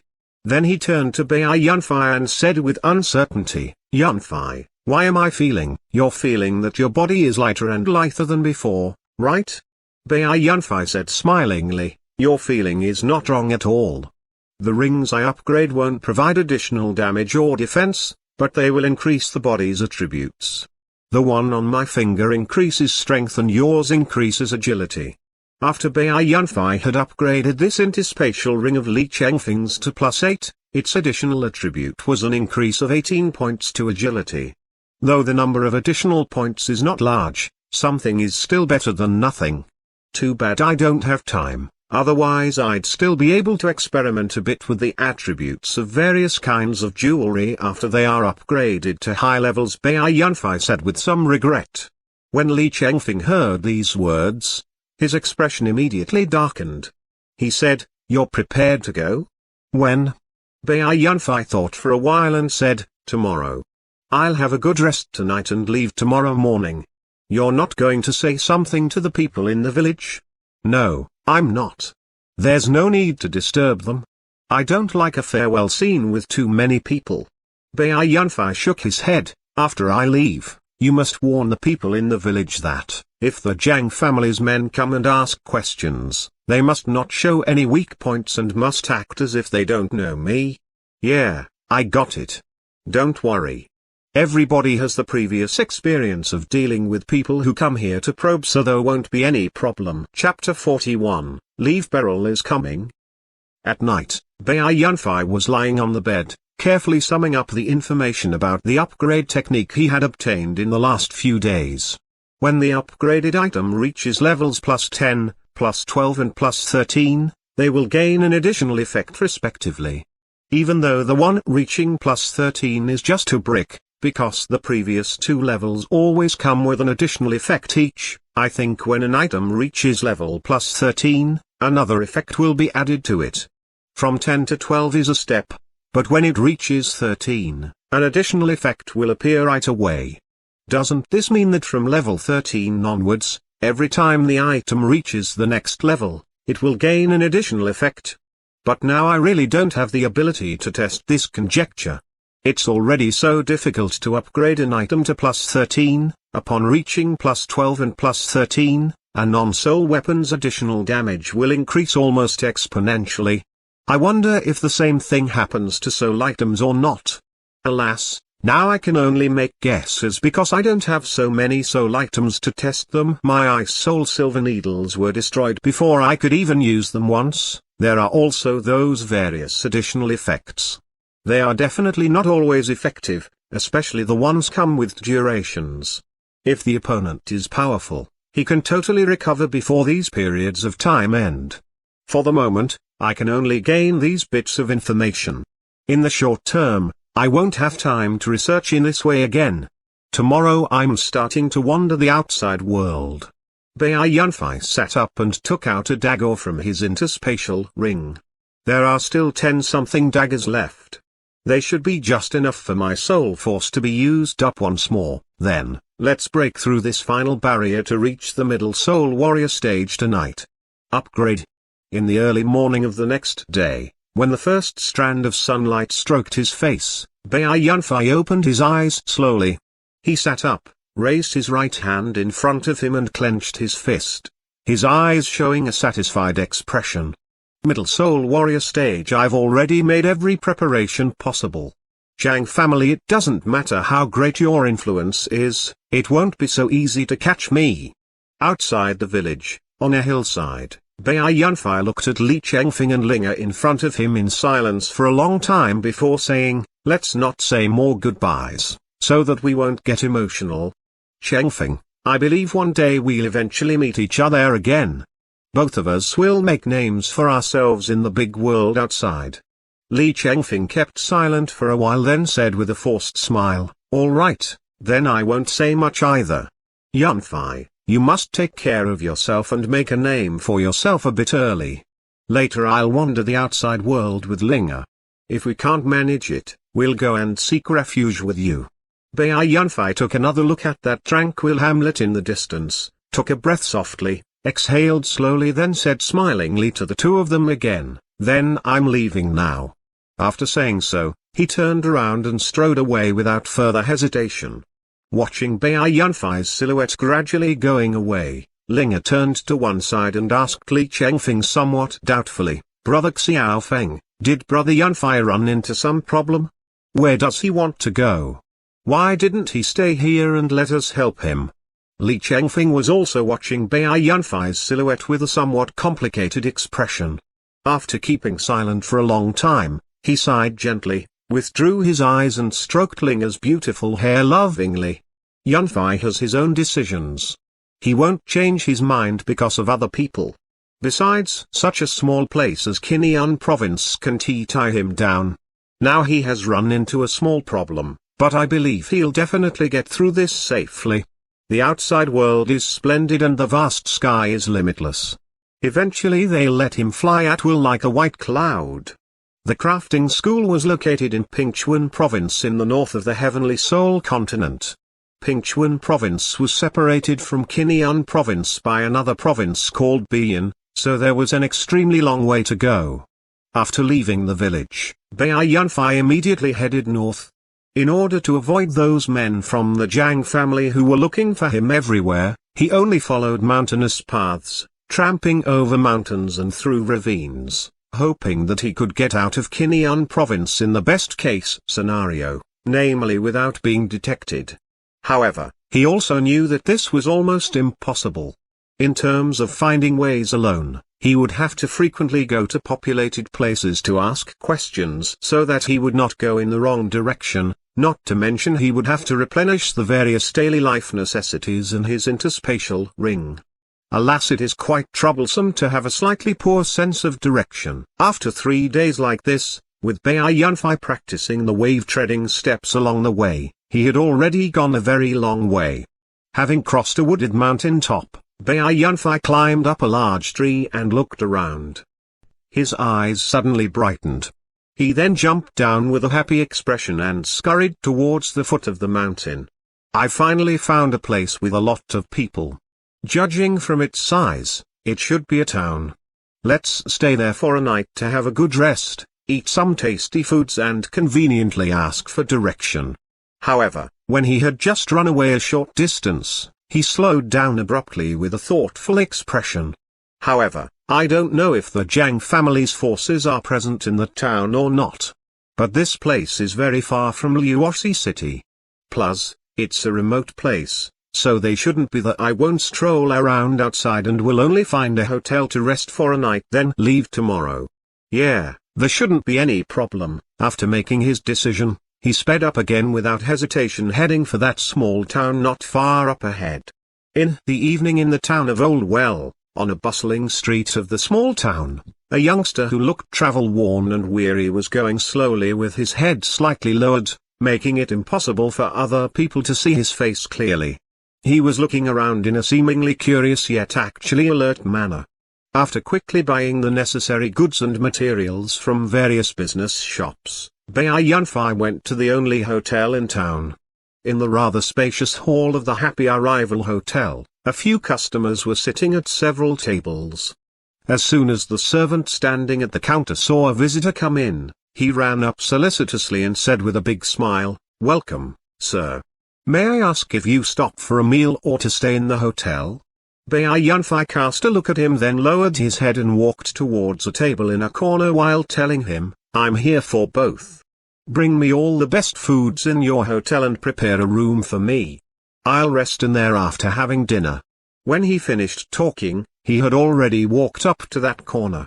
He then sat down on a stool and did not talk again, putting up an unsociable facade. The servant looked at Bai Yunfei doubtfully several times, seeming to have rarely seen such a strange guest. Bai Yunfei frowned and said discontentedly, "Why are you still there?" "Ah, yes. Yes. Please wait a minute, sir. Your food will be ready very soon," the servant said repeatedly. It seemed that only now did he react. Bai Yunfei touched his stomach, which had already begun to protest, and thought in his mind, "I can finally eat a good meal." Sir, a shout rang out in front of him. Bai Yunfei was surprised for a moment. As he lifted his eyes and looked, he saw that the servant had turned around and come back. "What's up?" "Sir, I just want to ask if you need a jar of wine?" The servant bowed in an ingratiating manner and looked at Bai Yunfei with a broad smile. "Our hotel's vintage New Hong has a mellow taste and a fair price. It will definitely satisfy you, sir." Bai Yunfei was surprised. The first and the only time he had drunk wine had been when he had paid a visit to Uncle Wu's grave that night. It was during that time that his soul force awakened completely, turning him into a soul cultivator. "Whatever. Just bring me a jar then. But quickly get me the food first."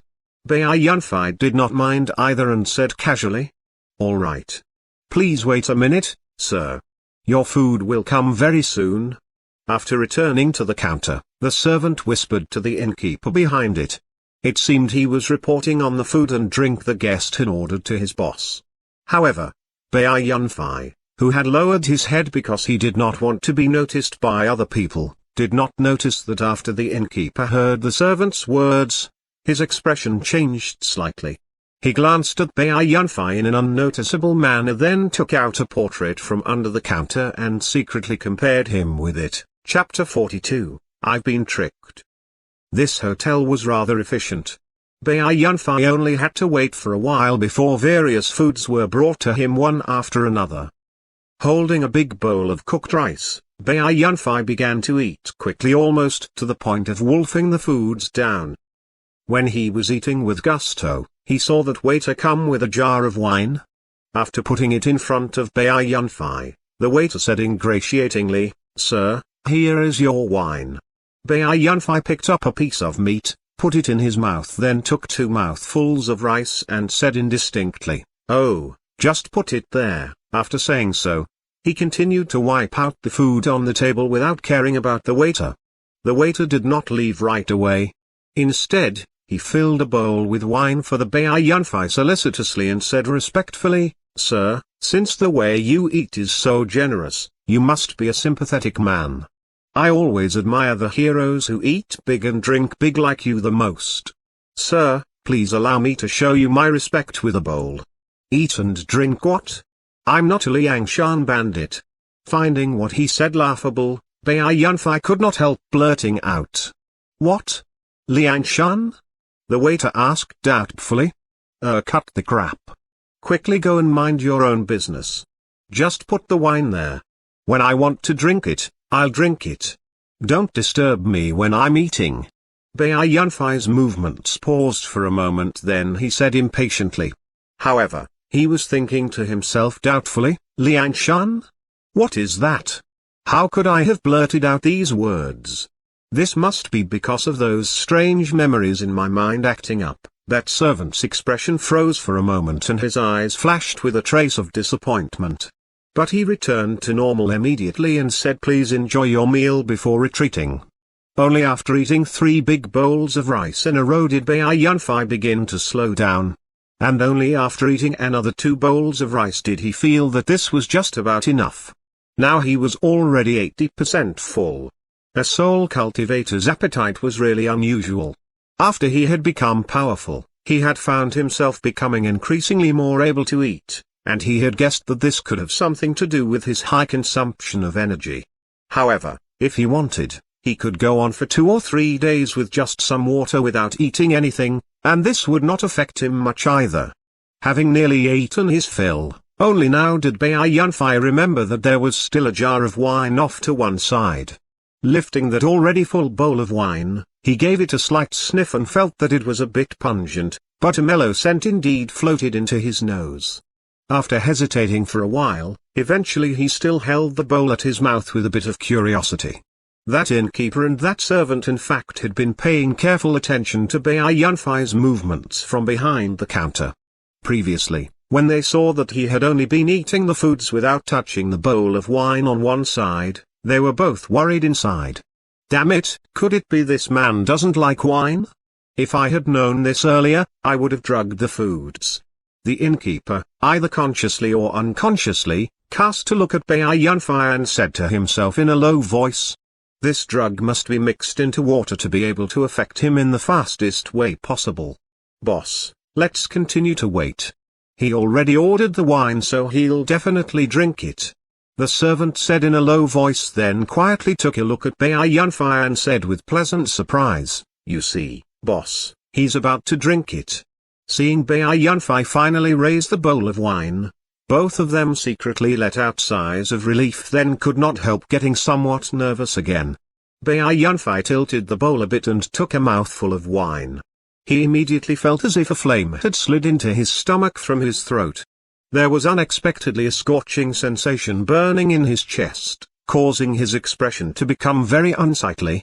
He put the bowl down at once and drank several mouthfuls of soup continuously. Only now did he feel much better, but his face gradually reddened. The innkeeper and the servant were dumbfounded immediately. This man unexpectedly cannot drink wine. Bai Yunfai looked at that bowl of wine on the table, shook his head and mumbled, "Alas, I was too agitated that evening, so I couldn't even remember this is what wine tastes like. It's not very good. Why do so many people like to drink it?" Afterwards, he did not touch it anymore and continued to eat the foods leisurely. He intended to fill the remaining 20% of his stomach, then go and have a good rest. Oh? Why does it feel a bit wrong? After eating for a while, Bai Yunfai suddenly had a vague feeling that something was amiss. "My head seems a bit dizzy, what's going on? Am I too tired?" Bai Yunfai shook his head doubtfully and decided to go into his guest room to sleep. However, as soon as he lifted his head slightly, his heart froze a bit. All the people who had been eating their meals at the several tables in the hall had unexpectedly left at some point. Now, aside from the innkeeper and the servant behind that counter, he was the only person in the entire hall. This is wrong, I've got a situation." Bai Yunfai patted his dizzy head gently. "At first I was obviously alright, then the wine. But I only drank a bit of wine, how can it make me so dizzy?" Right, that waiter was quite strange. It seemed he was afraid that I wouldn't drink this wine. Add to that the situation in the surroundings at the moment. Why do I have a vague feeling of familiarity with this in my heart? This is bad, I've been tricked. Bai Yunfai was frightened inside. But when he had just understood his current situation, a loud shout rang out from the place of the counter. "He's already found out. Come out quickly. Catch him." As soon as the innkeeper finished shouting, a large group of men with weapons in their hands rushed in from the kitchen on one side and from outside the entrance that surrounded Bai Yunfai. After confirming Bai Yunfai's identity earlier, the innkeeper had immediately informed these men of this and they had rushed over quietly. At first they had planned to wait until Bai Yunfai had drunk all the wine and the drug had taken effect to tie him up directly. However, Bai Yunfai unexpectedly did not drink and only consumed a little bit of the wine before he stopped touching it. When that tiny amount of drug took effect, Bai Yunfai also noticed the abnormal situation. Therefore that innkeeper had no choice but to call everybody out. Bai Yunfai only panicked for a moment in the beginning. By the time those men rushed out, he had already calmed down. He secretly channeled his soul force to dispel that slightly unwell feeling in his head. At the same time, he cast a look at the situation around very quickly. 30-something men were surrounding him and they all looked quite strong. At least they could be considered experts among ordinary people. The leader was a man about 30 years old with small eyes. He was none other than Zhao Ping, one of Jiang Zinshan's competent subordinates and a middle-soul personage. He looked at Bai Yunfai, his eyes flashing with a hint of astuteness, and shouted loudly, "He's drunk some of the drug already. Don't give him time to recover." catch him right away. However, the moment he shouted, Yunfei let out a cold snort and unexpectedly took the initiative by charging towards him before the other people could act. Yunfei was extremely fast. When Zhao Ping finished talking, he was already about to charge up to his face. His expression changing greatly, Zhao Ping retreated hurriedly and drew a short sword about 2 feet long at the same time. Without hesitation, he thrust it at Yunfei. Yunfei swung his right hand upwards. When it went up, it was already holding a small and exquisite dagger. With a loud and clear ding, the dagger warded off the incoming short sword. Just when he wanted to make another move, he suddenly noticed something happening beside him. A large saber was being swung at his extended right arm. It turned out someone on the side had reacted by starting to attack him. Yunfei had no choice but to halt for a moment and withdraw his right hand to avoid this saber strike. He had not expected these men to be able to cooperate with each other so well tacitly. Almost at the same time as that large saber was swung at him, Zhao Ping's short sword was thrust at him again. Yunfei had no alternative but to hurriedly back off 2 steps to avoid this attack. However, with this backward movement, he retreated into these men's encirclement again. Chapter 43, Fleeing and Worrying. That feeling of dizziness in his head slowed down Yunfei's movements slightly. In a moment of carelessness, he was forced back into the encirclement. The captain of this group of men was none other than Zhao Ping. And the dark-skinned man who had reacted earliest just then by swinging his saber at Yunfei was the vice-captain hguksg, a late soul apprentice. After forcing Yunfei to retreat, not giving him a chance to channel his soul force to regain his composure, Zhao Ping shouted loudly again, "Catch him!" Then took the lead and charged at Yunfei. In his current condition, the fire-tipped spear was unsuitable to be used. Moreover, there was little panic in his heart. Even though the enemy vastly outnumbered him, he had already noticed that they did not have any soul cultivator more powerful than him. He flicked a stool beside him up with his foot and threw it at a batch of men who were charging at him on the left. Taking advantage of when they dodged it, he rushed over at high speed with a push of his feet. These men obviously were all very experienced fighters. They were even several times more formidable than the bandits Yunfei had killed before. Knowing that they would be put at a disadvantage if they let him come near them, they immediately retreated several steps. The men who used long weapons then quickly held their weapons out, blocking Yunfei's way. Yunfei's body halted for a moment. Originally he had wanted to jump out over them, but because some attacks were already coming at him from behind, he had no choice but to turn around to ward them off. After raising his dagger to block Zhao Ping's incoming short sword, he leaned to one side, avoiding a saber hack from hguksg, and forced him to retreat with a kick. At the same time, he withdrew his hand and grabbed a long spear which was being thrust at him. Blue veins popping out of his right arm, he made a fierce horizontal sweep with the spear, forcing the people who were charging up back. Yunfei shook his head with force. There was already a furious look in his eyes. If he had not been drugged by them, it would not be impossible for him to use all of his power, and so he would not be surrounded like this. After being forced back, Zhao Ping did not stop at all. Holding his short sword, he charged up again. When his sword was about to hack at Yunfei's neck, Yunfei's body suddenly tilted to one side in a strange manner. The moment Yunfei almost hit the ground, he sprung back up like a roly-poly toy. Then he took steps, his legs turning into several blurs. When he turned around, he unexpectedly had already closed in on Zhao Ping. This was none other than the wave-treading steps. Yunfei raised his dagger and thrust it at the midpoint between opponent's eyebrows. Terrified, Zhao Ping hurriedly lifted his sword to block it, but he suddenly felt a pain in his lower abdomen and was sent flying with a kick. Just when Yunfei wanted to chase and attack him, a large saber was swung at him horizontally. He gave a cold snort. In an instant, his body tilted backwards, turning into a bunch of blurs, avoiding several incoming weapons successively. Then he dashed out from among these several men, went straight up to hguksg's face and threw a punch without pausing at all. After taking a swing with his saber, hguksg only saw a blur before his eyes. In no time, the opponent went up to his face with an attack that was already about to hit him. In panic, he made a block by raising his large saber and holding it in front of his chest, wanting to ward off this punch with the blade of the saber. Bai Yunfei's eyes flashed with solemnity and blue veins popped out of his right arm, carrying along short buzzing sounds. His arm hit the blade in an instant. There was a soft crack as the large saber was shattered directly. Before hguksg could rejoice at having blocked this punch, he was immediately knocked over 1 meter into the air by the punch as if he had been hit by a force of thousands of pounds, then fell down towards the rear of the battlefield. After spouting a mouthful of blood in midair, he fell to the floor and did not move at all. Although he was still alive, he was also powerless to fight again. Overlapping waves art, threefold fist force.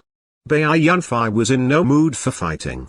Taking advantage of the opportunity created when everybody had frozen with shock because of the strike just then, he took steps continuously, running towards the entrance of the hotel in a blur.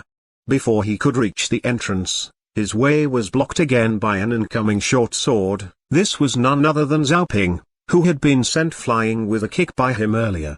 Facing an obstructive sword, Bai Yunfei's galloping body suddenly came to a halt in a strange manner. Under the opponent's look of disbelief, it leaned backwards, then, with his feet being the center, moved in a semicircle like a round object moving in a bowl.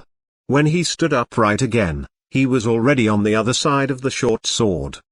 His eyes glittering with coldness, Bai Yunfei swung the dagger in his hand and thrust it at the opponent's heart resolutely. It was simply too late for Zhao Ping to withdraw his sword to make a block, so he had no choice but to clench his teeth and move aside about an inch. He then let out a painful groan as the dagger penetrated straight into his left shoulder. Bai Yunfei's eyes flashed with a hint of disappointment. Casting a quick glance at those men who had now reacted and were charging straight at him, he suddenly lifted his left leg and kicked Zhao Ping in the stomach again. A deep bang rang out. The dagger was pulled out, creating a trail of blood, and Zhao Ping's body was shot towards the men who were chasing up like a cannonball. Those men were immediately thrown into disorder. After sending Zhao Ping flying, Bai Yunfei turned around and rushed out of the door without hesitation. As soon as he set his foot outside, a back blur suddenly shot out from the shadow beside the door without a warning sign, going straight towards him. Frightened, Bai Yunfei hurriedly raised his dagger to his chest. At the same time, he changed his footwork, moving away to one side.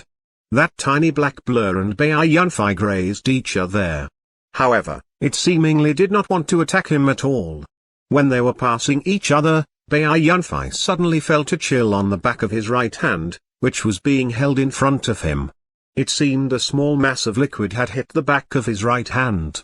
The moment he got out of the hotel, he cast a glance backwards and saw that blur fall to the ground. It was unexpectedly a small grey animal looking like a squirrel.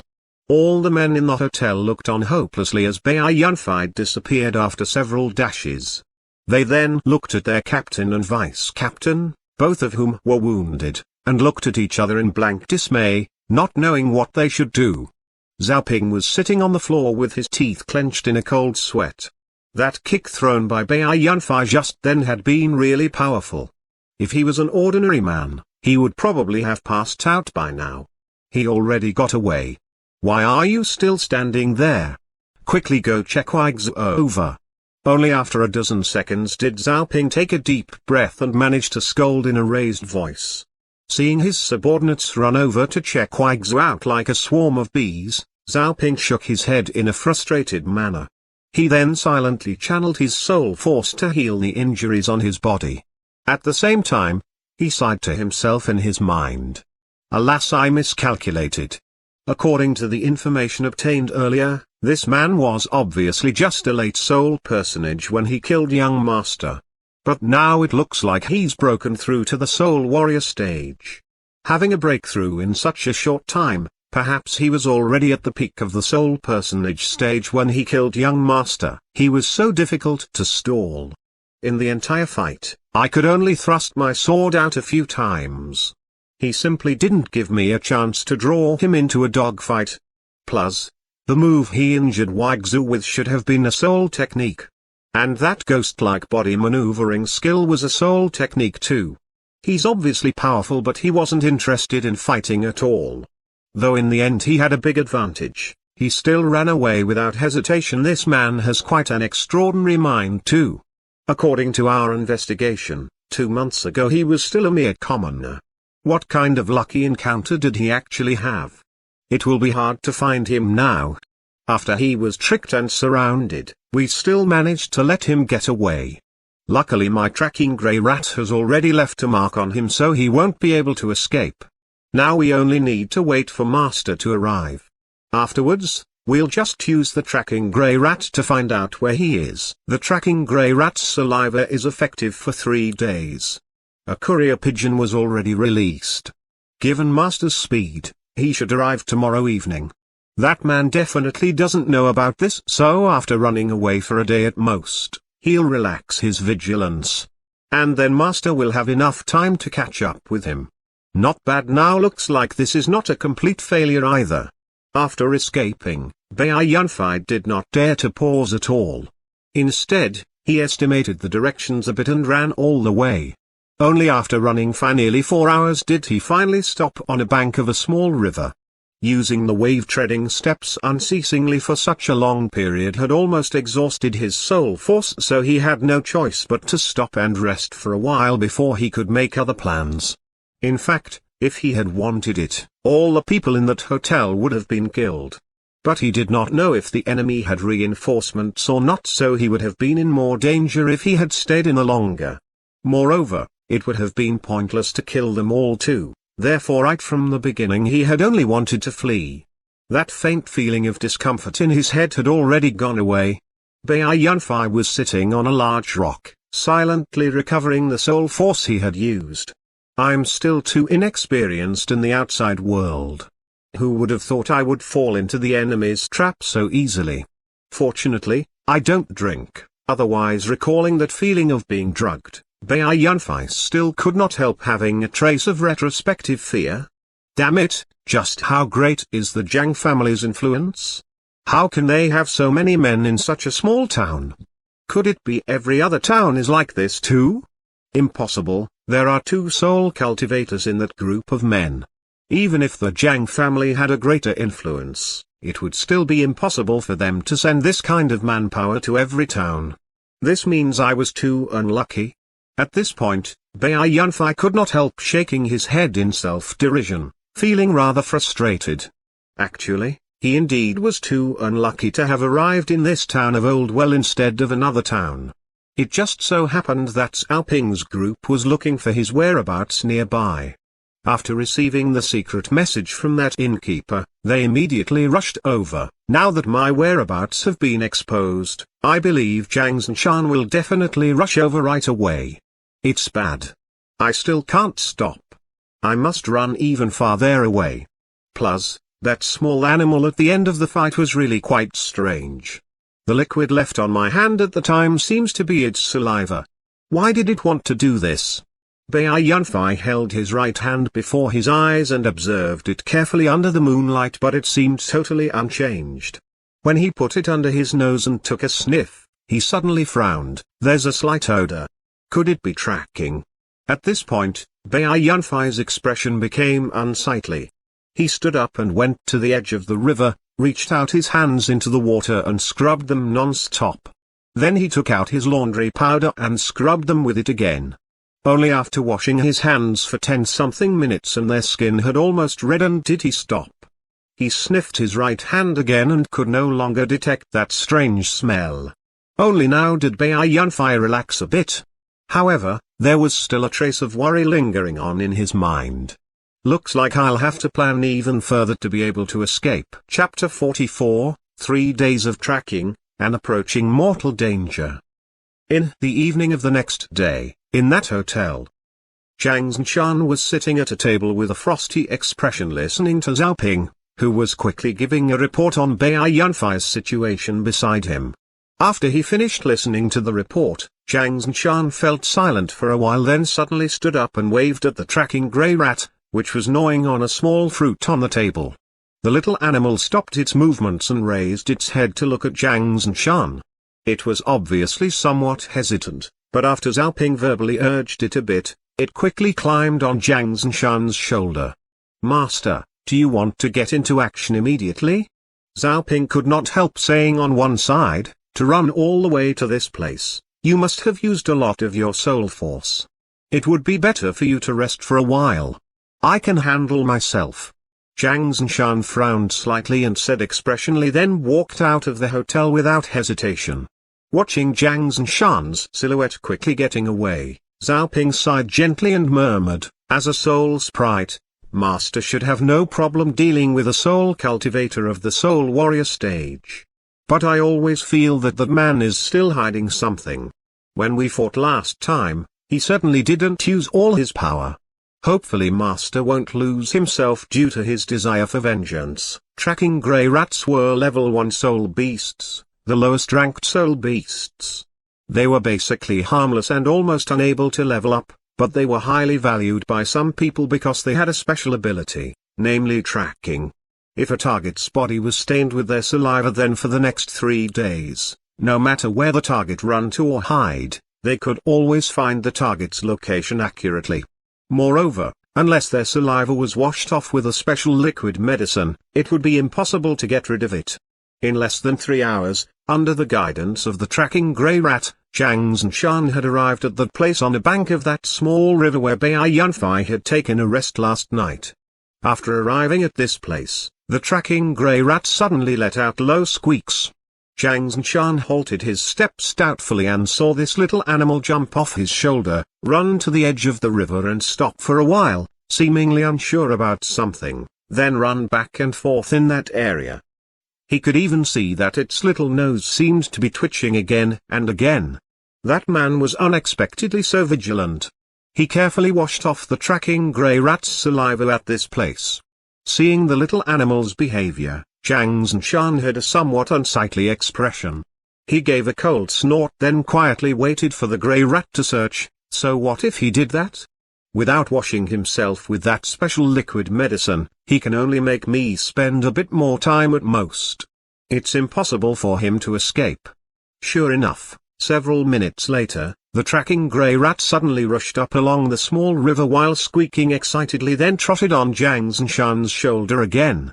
With a happy expression, Zhang Zhanshan dashed in that direction without hesitation. His speed had already reached its maximum. As he moved at full gallop, he created buzzing sounds that could even be heard from very far away in the quiet night. The tracking grey rat on his shoulder was also clutching his collar tightly with its little front paws while curling up into a ball so that it would not be thrown off. Chasing non-stop for an entire night, only in the morning of the next day did Zhang Zhanshan stop. After resting for 2 hours and letting the tracking grey rat confirm the direction a bit, he continued to give chase. Only when the sun went down behind the mountains and the moon began to rise did Zhang Zhanshan stop again in a grove. He took some food out from his interspatial ring and ate it. At the same time, he recovered his spent soul force. However, now there was already a vague trace of anxiety on his face. Damn it. Just how far away has that man run? He should have run non-stop for a day at most. Seeing that nobody was chasing him, he should have relaxed his vigilance and slowed down, but even though I've been chasing at my top speed, I unexpectedly still haven't found any trace of him. If I miss this opportunity, I don't know when I'll be able to find him again. If he runs out of Kinyan province, it'll be near impossible for me to avenge Yanga. 2 days has already passed. There's only 1 day left. I've got to catch up with him tomorrow no matter what. The next day, which was also the last day of the time limit for the tracking, Zhang Zhanshan even gave up rest to chase at full speed with all his might non-stop. In the afternoon, when there was only less than half a day left until the deadline of the tracking, Zhang Zhanshan's expression became more anxious. There was already even a tinge of despair on his face. Could it be I really can't catch up with him? Right at this moment, the tracking grey rat on his shoulder suddenly began to cry in a low tone. Noticing its unusual behavior, Zhang Zhanshan hurriedly stopped and looked at it in a slightly nervous manner. The little animal sniffed its nose cautiously, let out 2 cries again and waved its claws gently, seeming to be somewhat excited. "We're getting close. I finally come near that man." Seeing the little animal's behavior, Zhang Zhanshan could not help shouting in pleasant surprise. Putting the little animal back on his shoulder, he galloped forwards again. An hour later, when he was climbing over a small mountain, the grey rat suddenly raised the pitch of its cries a lot, appearing especially excited. Zhang Zhanshan was delighted inside. He looked down the mountain carefully and saw that on a meadow at the foot of the mountain, a silhouette of a person was running towards a forest up ahead. That person seemed to be a young man. At the moment, even though he was not running at high speed, he was definitely not running slowly either. As Zhang Zhanshan looked at this silhouette, his entire body began to tremble slightly. His expression was almost distorted and endless hatred and fury erupted from his eyes. "It's him. It's definitely him. Finally, you've let me catch up with you. I won't let you get away. Now pay for the death of my son with your life." That night, after discovering that the enemy might be tracking him, Bai Yunfei ran quickly for 2 whole days. Except for when he had to stop to take a rest, he did not stop at all. Moreover, he did not know if this was a psychological effect or not, but when he sniffed at his right hand again after a period of time, he unexpectedly vaguely noticed that strange odor. This discovery made him worried even more in his mind.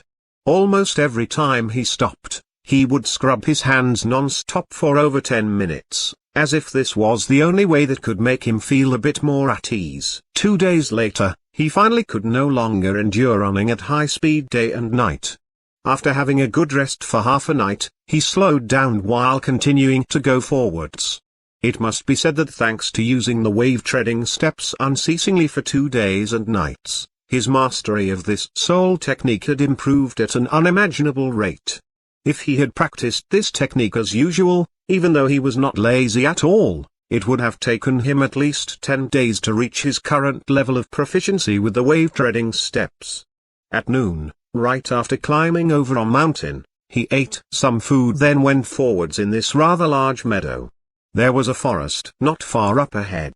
Bai Yunfei intended to go through this forest to see if he could find a populated place. Looking at this seemingly endless area of grass and trees in front of him, Bai Yunfei almost felt like crying and murmured, "This is really where am I actually at now?" Chapter 45, Go All Out. Fight. Looking at this seemingly endless area of grass and trees in front of him, Bai Yunfei almost felt like crying and murmured, "This is really where am I actually at now?" Now he could only be sure that he was indeed heading north, but he had no clue where he was at the moment. He just wanted to go through this forest as quickly as possible and find a populated place to ask for directions. Just when Bai Yunfei was about to use the wave-treading steps to accelerate, his body froze all of a sudden. Seeming to have detected something, he turned around. He saw a tall silhouette of someone running towards him extremely fast from a distance of more than 1,000 meters. "That direction is the path I took to come here. This is bad. It's the pursuers." Bai Yunfei's expression changed. He was stunned for just a moment, but that person had come another 100 meters closer to him and now he could see his face vaguely. "This man is so fast, almost as fast as I am when using the wave-treading steps to the utmost. Plus, his face looks somewhat familiar." As his mind was racing, suddenly Bai Yunfei's expression changed greatly and there was even shock in his eyes. He could not help blurting out, "It's him. Zhang Yang's father, Zhang Zhanshan." This shock was not a trivial matter. He even took a step backwards uncontrollably, with the first thought in his mind being turn around and run away. However, he abandoned this idea as soon as it appeared and stared at Zhang Zhanshan, who was getting closer and closer to him.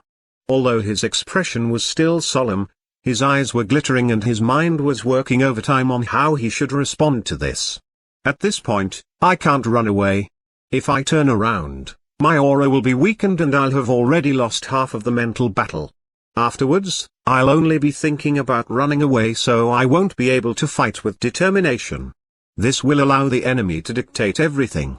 Turning my back to a pursuing enemy is a bad choice. Be cool, be cool. At that time, the old man from the Fate School said that Jiang Zinshan is an early soul sprite. The soul sprite stage has the ability to control the natural elements, so the soul warrior stage just can't compare with it. How can I possibly beat him? But I don't have to beat him. I only need to injure him, even if I'll be injured in the process too. As long as I still have the ability to run away. As long as I make it impossible for him to pursue me, this will be enough. He wants to kill me, but I only need to grasp an opportunity to run away. In terms of goals, I'm already at a slight advantage.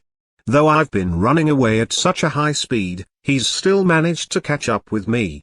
This means he must have been chasing non-stop day and night, but I just had a full rest. In terms of condition, I'm at another slight advantage. He has to endure pain of losing his son and is hell-bent on getting revenge, but I can deal with him calmly. In terms of mentality, I'm at a slight advantage again. I've got upgraded items whose effects are inconceivable to him. In terms of weapons, I enjoy another slight advantage. If so, let's go all out. Fight. Several thoughts flashed across his mind. In fact, this only took as long as it would to breathe a few times. When Bai Yunfei made his decision, Jiang Zinshan was already less than 100 meters away from him. Because this was a flat area, making it simply impossible for him to approach the enemy without being detected, at first Jiang Zinshan had thought that Bai Yunfei would run away. He had even been ready to pursue and attack him. However, after noticing him, the enemy unexpectedly did not look like he wanted to run away at all. Could it be he knows that he can't run, so he gives up? Or he wants to fight me? As Jiang Zinshan ran fast, the enmity and fury in his eyes intensified. Very good. Since he's so cocky, this saves me from having to chase and attack him too. I'll avenge the death of my son right here. Bai Yunfei had a solemn expression. He had already seen that tracking grey rat on Jiang Zinshan's shoulder and immediately understood, it's indeed because of this small animal. When Jiang Zinshan closed in on Bai Yunfei, the animal jumped down from his shoulder and landed on the grass on one side of the path. His eyes glittering, Bai Yunfei reached out his right hand and the fire-tipped spear appeared in his hand. After he channeled his soul force into it, the crimson handle of the spear slightly flashed a red light and a heat wave spread out. Even Jiang Zinshan, who was already just 10 meters away from him, looked a bit surprised by this. Afterwards, Bai Yunfei unexpectedly did not wait for the enemy to come. Instead, he pushed his feet against the ground and rushed up. Without saying a word, he launched his attack immediately. When Bai Yunfei took out the fire-tipped spear, Jiang Zinshan was surprised for a moment because he had heard from Zhao Ping that Bai Yunfei should use daggers, but now he was using a spear and, moreover, it was a soul item. Given Jiang Zinshan's discernment, he was instantly able to tell that this crimson spear was no ordinary weapon. He was awed inside, but there was no trace of wavering in his heart at all. Since the opponent was merely a soul warrior, he had sincerely never thought that he would be unable to take him down. Even though the enemy had a soul weapon, the outcome would still be the same. Facing Bai Yunfei's spear thrust, Jiang Zinshan's eyes flashed with a hint of disdain. Without slowing down his forward charge, he slid his feet, making his body lean to one side, and avoided this strike very easily. Just when he wanted to take 2 steps forwards to close in on the opponent, this spear thrust, which still had some momentum left, was suddenly swept horizontally with the tip of the spear aimed at his throat. Frowning slightly, Jiang Zinshan had no choice but to give up charging forwards. With a step of his right foot, he dashed to one side and leaned backwards at the same time. The tip of the spear then almost grazed his chin. Taking advantage of the moment this spear move ran out of momentum, Jiang Zinshan let out a cold snort and pushed backwards with his right feet. His body suddenly returned to an upright position. At the same time, he reached out his right hand, curled his fingers to form a claw and thrust it at Bai Yunfei's throat. Jiang Zinshan carried out this counterattack extremely fast, bringing his hand to the enemy's throat almost in the blink of an eye, then made a grab with force. But he was only able to grab a trace of a blur. Bai Yunfei simply had not pulled the spear back to make a block. Right after his horizontal spear sweep was avoided, he made the fire-tipped spear disappear by putting it away in his interspatial ring. At the same time, he took steps continuously with his feet, making his body lean backwards as if he had lost his balance. But the moment he was about to hit the ground, his body slid to the right in a strange manner and sprung back to an upright position simultaneously like a roly-poly toy. This was none other than the wave-treading steps. This claw strike had been avoided by Bai Yunfei, but Zhang Zhanshan's expression had remained unchanged. The moment Bai Yunfei stood upright again, he made a reverse sweep with his hand, still aiming at the enemy's throat directly. Bai Yunfei's eyes flashed with fierceness. Instead of dodging with the wave-treading steps, he raised his right hand like lightning. A short blue piercer suddenly appeared in his hand and he thrust it straight at the enemy's incoming right claw. Zhang Zhanshan's expression changed. It was already too late to withdraw his hand, so he gave a cold snort and slightly leaned his hand to one side. The glacial piercer stabbed against the palm of his hand but unexpectedly could not pierce into it. Instead, it slid away, creating several friction sparks in the process. This time, it was Bai Yunfei whose expression changed, showing a look of worry. Moving his feet continuously, he swayed his body, creating several blurs, and hurriedly backed off 5 or 6 steps, then stared hard at Zhang Zhanshan's right hand. Now that hand was unexpectedly wearing a white glove which covered the entire surface of the fist and allowed only the fingertips to be seen. That glove unexpectedly was able to withstand an attack of the glacial piercer without being damaged. It's a soul item. Moreover, it's of a higher grade than the glacial piercer. After Bai Yunfei retreated, Zhang Zhanshan unexpectedly did not chase and attack him. Instead, he was also staring at Bai Yunfei's right hand, or to be exact, staring at the glacial piercer in his hand. There was even more amazement in his eyes than in Bai Yunfei's. He could not help saying in a surprised manner, "Glacial piercer. The glacial piercer is unexpectedly in your hands. Then you were the one who destroyed the Blackwood stronghold." As soon as these words were said, Bai Yunfei could not help getting stupefied for a moment. He then reacted immediately.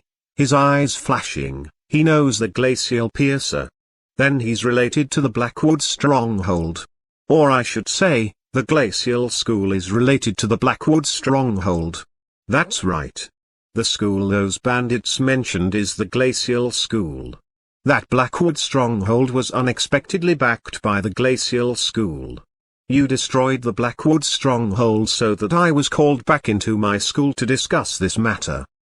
Then you took advantage of my absence from Liuoshi City to kill my son. Seeming to have understood everything, Zhang Zhanshan said in a mixed tone of amazement and wrath. Bai Yunfei was stupefied for a moment again, his eyes flashing a couple of times, but he was in no mood to explain to the opponent that this cause and effect relationship he had just reasoned out was incorrect, so he slightly curled his lips, saying, "The stronghold was already destroyed, your son is already dead, what's the point of talking about them now? I won't go easy on you just because you guessed right, Humphrey. You're about to die but you're still acting calm. You've got the glacial piercer, so Han Xiao's gold silk soul armor must be on your body, right? That and the spear you were using earlier, could it be you think that you can beat me or escape from my hands just because you've got many soul items? Don't waste time trying to make me waver with your words. I know exactly what to do. But you, just moments ago you attacked me without saying anything, yet now you're talking so much. Why? Oh, let me think, Bai Yunfei said sneeringly, then pretended to ponder for a moment. Could it be you've used too much soul force chasing me all the way to this place? Earlier, you relied on that initial surge of momentum to fight a bout with me, but you failed to take me down, so now you want to seize an opportunity to recover your soul force. As soon as he said these words, Zhang Zhanshan's expression stiffened. But right at this moment, when a look of amazement appeared in his eyes, Bai Yunfei suddenly gave a laugh. The fire-tipped spear reappeared in his hands. At the same time, he pushed his feet against the ground with force and rushed up to attack first again. The amazement in Zhang Zhanshan's eyes lasted only for a moment. Even though the opponent had seen through his ploy, he did not panic at all. Even if he did not recover his soul force, he could still kill the enemy. Bai Yunfei charged up to the opponent's face almost instantaneously. He then thrust his spear out non-stop, creating an area of spear blurs that surrounded the opponent completely. Zhang Zhanshan's eyes flashed with a trace of disdain again. He moved his hands continuously. Almost every time he waved his hand, he hit the tip of the spear, even skillfully and easily. This stormy wave of attacks from Bai Yunfei was unexpectedly withstood effortlessly by him. After Zhang Zhanshan blocked 10-something attacks in a row, there was more and more disdain in his eyes. When he knocked away the spear yet again, he suddenly caught hold of the front end of the spear with a grab. Taking advantage of this opportunity, he took a step forwards, immediately closing in on Bai Yunfei's face. He then lifted his right hand and threw a palm strike at the enemy's heart. The moment he grabbed the spear's handle, Bai Yunfei's eyes flashed with a tinge of light. When the opponent took a step forwards, he immediately took half a step backwards and twisted the spear forcefully with his right hand, which was holding it. Upon withdrawing the fire-tipped spear, he put it away in his interspatial ring like lightning. Then he raised his right fist. The moment the opponent threw a palm strike at him, blue veins popped out of his right arm. Staring at the opponent's palm, he struck a fierce blow. Overlapping Waves Art, Ninefold Fist Force. Chapter 46, The Gap in Power. Facing this palm strike, which was aimed at his heart, Bai Yunfei suddenly took half a step backwards and clenched his right fist.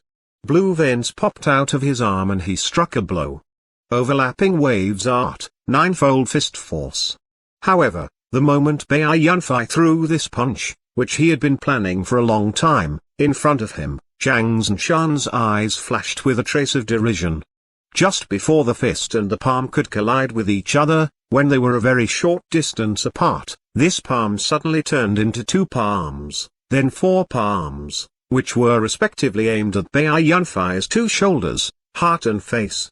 Under the astounded look in Bai Yunfei's eyes, the palm strike aimed at his heart and his fist came into contact. But his right fist went straight through this palm. It was an afterimage. Facing the palm strike aimed at his face, Bai Yunfei had no choice but to lean his head to one side hurriedly. Half of this palm then went past his face. This was also an afterimage. Before he could have another reaction, an inconceivably great force already hit his left shoulder. Only this palm strike was real.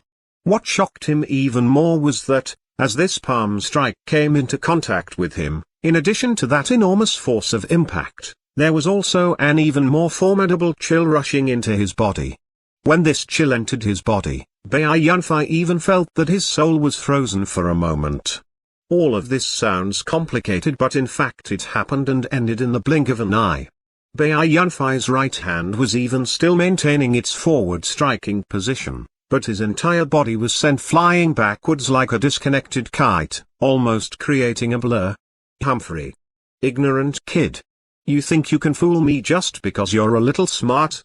Don't overestimate yourself. The derision in Zhang Zhanshan's eyes intensified. Just when he wanted to lift his feet to give chase, he suddenly stood still, the expression on his face stiffening then turning into one of disbelief. This was because while in midair after being sent flying, when Bai Yunfei was about to fall to the ground, he did a flip and landed feet first on the ground. Only after bending his knees to a half-crouch position with his hands placed against the ground and sliding backwards 3 or 4 meters was he able to stop. As Bai Yunfei raised his head looking at a totally astounded Zhang Zhanshan in front of him, a streak of blood flowed out from a corner of his mouth. He had an urge to spout a mouthful of blood, but he suppressed it forcefully. I misjudged it. Am I still really too naive? He's a soul sprite and the head of the Zhang family with so much combat experience. How could it have been so easy for me to trick him? In the end I was tricked by him instead. If not for his attack being inclined towards the center line of my body and hitting a place that happened to be within the defensive range of the gold's look soul armor, my shoulder could have been crippled. Under the defense of the plus 10 upgraded gold's look soul armor, I was still injured so seriously. Plus, the most fierce thing was that chill. If not for the defense of the gold's look soul armor giving me a small gap of time to channel my soul force to resist it, it would probably have gone into my body by now. Then, even if I wouldn't have been frozen all over, my movement speed would have dropped sharply. This is the power of the Soul Warrior stage. The power of elemental control. Now Bai Yunfei had already stood up. He wiped the blood off the corner of his mouth and took out the fire-tipped spear again, then stared hard at Jiang Zinshan in front of him. Jiang Zinshan watched all of this with a lingering astonished and doubtful expression. How is this even possible? After taking that palm strike of mine, it unexpectedly seems he's just slightly injured. Even though I'm not in my best condition, a soul warrior shouldn't have been able to withstand the force of a palm strike from a soul sprite like me so easily. Right. He's wearing hguksg's gold's look soul armor on his body. But that armor is merely a low human tier soul item. How can it have such a high defense? Could it be the amount of power I can use at the moment is even lower than I thought? Both men had their own thoughts and seemed to be considering countermeasures. For a short period of time, the situation unexpectedly turned into a deadlock. Bai Yunfei did his utmost to channel his soul force to disperse the trace of coldness in his body. At the same time, he cast a glance at the fire-tipped spear in his hands in an unnoticeable manner, his eyes flashing. I didn't expect to be able to draw the scorching heat in the fire-tipped spear into my body. Just now, to disperse that trace of coldness in my body as quickly as possible, I subconsciously tried doing this and was unexpectedly successful. But I was unable to discover this earlier, and that is the case, it just happens to be of some help in this fight. I can't wait any longer. Both of us are recovering, but he's definitely faster than I am. I must not let him return to his best or I'll be in even more danger. At this point, Bai Yunfei clenched his teeth and gave the fire-tipped spear a shake. Using a strange footwork pattern, he turned into a string of blurs and rushed towards Jiang Zinshan. He saw through me again. He's obviously weaker than me, but he has attacked me first the times in a row. This man's mental ability is indeed exceptional. Watching Bai Yunfei charging at him, Jiang Zinshan's eyes flashed with a hint of surprise. He then gave a cold snort and rushed up. Knowing that the opponent was adept at using fists and palms to attack, this time Bai Yunfei watched out for his forceful approach all the time right from the beginning. Relying on the wave-treading steps speed and dexterity, brandishing the spear, he was unexpectedly able to force Jiang Zinshan to retreat every time he wanted to charge up. The fire-tipped spear had an extremely high damage and even an explosion effect, but most of its damage was focused in the tip and it needed to hit the target in straight thrusts for the explosion effect to be triggered. Right from the beginning, Jiang Zinshan had been able to tell that this spear was no ordinary weapon, so he did not block the thrusts of the spear head-on like how he had blocked the stabs of the glacial piercer earlier. Therefore, even though Bai Yunfei looked very lively as he fought, he was unable to do anything to the opponent at all. The two of them fought for several dozen bouts continuously. Because Jiang Zinshan was afraid of the power of the fire-tipped spear, he was unable to counterattack for the time being, but he handled Bai Yunfei's attacks with skill and ease. However, Bai Yunfei became more and more anxious as the fight progressed. He could already tell that the opponent was deliberately dragging out the fight. If this continued, he would undoubtedly use more energy than the enemy and the situation would become more and more disadvantageous to him.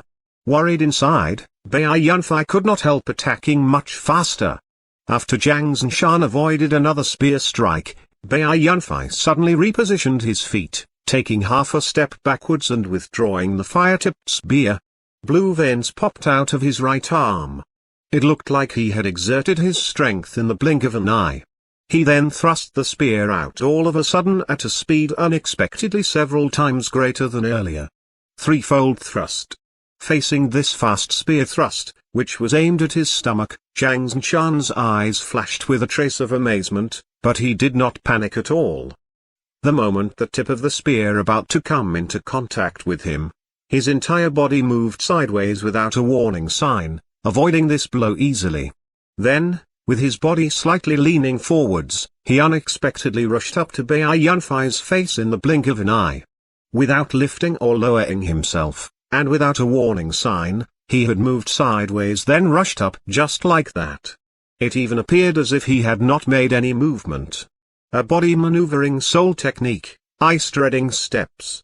Using this footwork pattern was like skating on ice. It did not require the user to sway left and right confusingly like the wave treading steps, nor did it allow the user to move so fast as the wave treading steps did.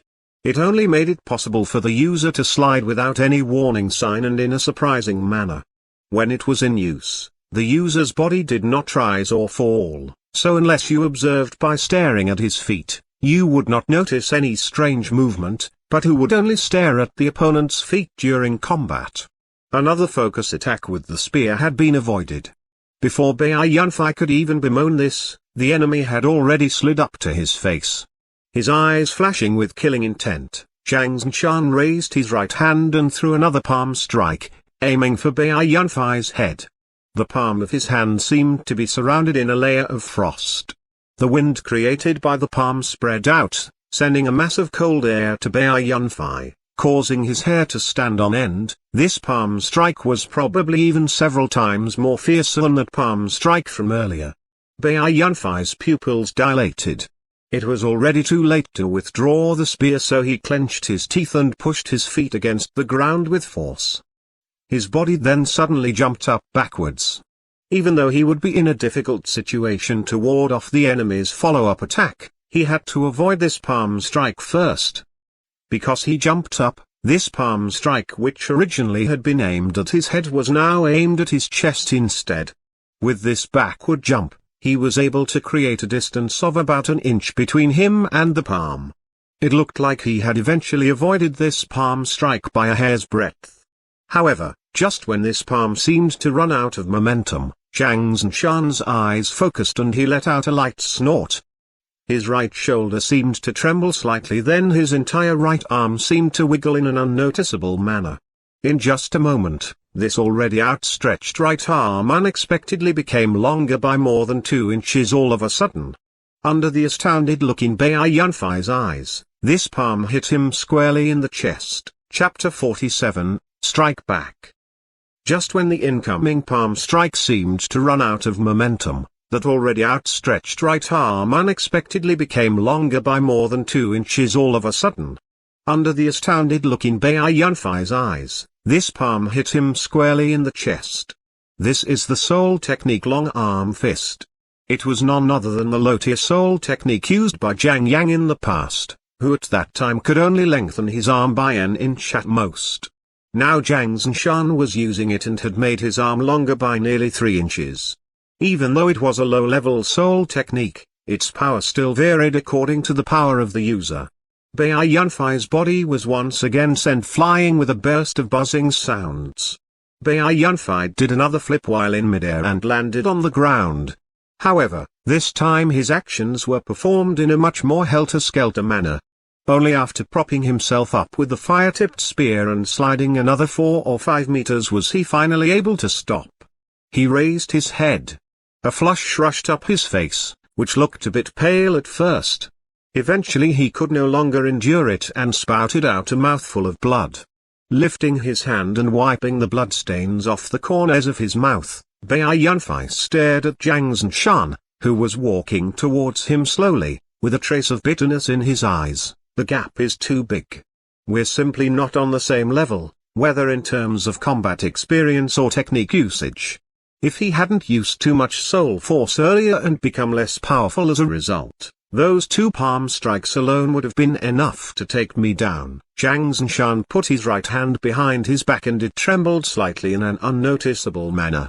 After channeling his soul force to recover from the side effects of forcefully modifying a soul technique, he walked towards Bai Yunfei step by step while saying tauntingly, "What's wrong? Now you already know the gap between us, right? Arrogant ignorant brat, though you've got several soul items and my power has weakened, I can still kill you with these. But I won't let you die so easily. You tortured and maimed my son to death, so I'll make you suffer all kinds of torments until you wish you were dead. Then I'll snap your limbs one by one and let you die with a damaged corpse.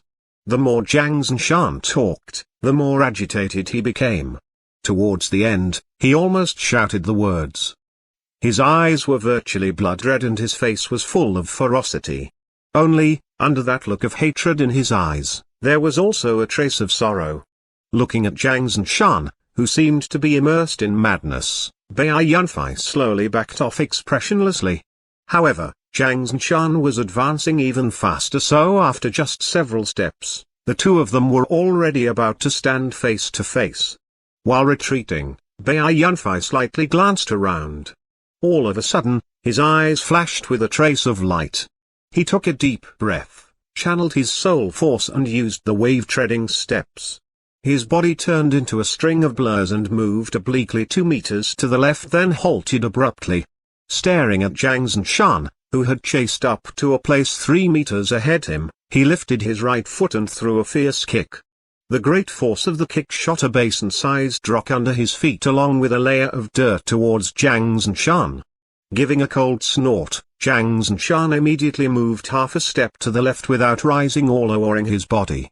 However, right after he dashed sideways to avoid this flying rock, his pupils dilated all of a sudden because he saw Bai Yunfei charging up closely after the rock at a speed even faster than that of the rock and thrusting the spear out. The moment that rock flew up to Jiang Zinshan's left side, the tip of Bai Yunfei's spear was already about to reach him. Just when Jiang Zinshan wanted to dodge again, his eyes suddenly flashed with a trace of astonishment. The target of this spear strike was unexpectedly not him, but the rock by his side. Blue veins popped out of Bai Yunfei's right arm, which he was holding the spear with. The various muscles of this arm bulged out greatly in the blink of an eye, raising the thrusting speed of the arm to its maximum. Almost without an interval, he executed 2 spear thrusts continuously. Threefold thrust. Threefold thrust. When the first strike hit the rock, it only shook a bit. However, when the second strike hit it, an explosion suddenly rang out at the moment of contact. Almost at the same time as a trace of surprise appeared in Jiang Zinshan's eyes, this explosion rang out by his side. Under the astounded look in his eyes, a mass of fire burst out from inside the rock. The basin-sized rock then shattered into countless tiny fragments which were shot out in all directions. A rock very close to him had suddenly exploded, sending a heat wave and a large volley of fragments flying at him. The area covered by the rock fragments was so large that Jiang Zinshan did not have enough time to avoid them. He could only use the ice-treading steps at the last moment and quickly slide backwards. At the same time, he crossed his hands, making a block in front of his face, and channeled his soul force to enhance his defense, causing his whole body's skin and muscles to wiggle slightly. A series of cracks was heard. The sharp pains coming from various places on his body astonished Jiang Zinshan even more. Just the rock fragments shot at me are already so powerful. The attack of the rock fragments lasted only for a breath's time. Jiang Zinshan kept backing off. He moved his hands away from in front of his face, but what came into his field of vision was a dazzling red light. Bai Yunfei's eyes glittered with killing intent. The tip of the fire-tipped spear, which was emitting a red light, looking as if it was shrouded in a red fireball, was being thrust straight at Jiang Zinshan. Finally, for the first time there was an expression of shock on Jiang Zinshan's face. This crimson spear was already less than 3 inches away from his chest, so he would not have enough time for him to avoid it while retreating hurriedly. After thinking for a moment, he showed a resolute expression, reached out his left hand in the blink of an eye and held it before his chest. When it came into contact with the tip of the incoming spear, he suddenly caught hold of it in a grab. Then he tilted his palm. Muscles bulging out on his left arm, he pushed it up fiercely at an angle. At the same time, he repositioned his feet, dashing out obliquely in the other direction. Before he could loosen his grip, The tip of the spear slipped in his hand. When he let go of it and hurriedly backed off, a small amount of blood fell down from the air. The shocked expression in Jiang Zinshan's eyes intensified. Without pausing at all, he moved backwards several dozen meters in an instant. Only when he saw that Bai Yunfei was not chasing and attacking him did he finally relax and stop to gasp for air. How is this possible? How is this possible? He's just a middle soul warrior, how can he unleash that kind of attack? Staring hard at Bai Yunfei in front of him, Jiang Zinshan roared in his mind, even if that spear is an earth-tier soul item, even if it can gather up the element of fire to cause an explosion, he must at least reach the late soul warrior stage to be able to do that. How in the world can he use this kind of attack? Question mark. Lifting his left hand in front of his eyes, he saw that a long hole had been cut into the high human tier hguksg glove on it. Underneath the hole in the glove, there was a wound deep to the bone extending from the center of the palm to the intersection of the index and the thumb. Although he had been channeling his soul force to heal it since the first moment, blood was still flowing out non-stop, dyeing that white glove almost completely red. Even worse, there was unexpectedly a faint black color on the wound's opening and a scorching heat was slowly spreading up from this opening. Trying his best, he channeled his glacial energy to resist the heat. Only now did this scorching heat slowly disappear. Jiang Zinshan looked at the wound on his hand, whose bleeding was gradually slowing down, then cast a glance at the fire-tipped spear in Bai Yunfei's hands with a lingering fear.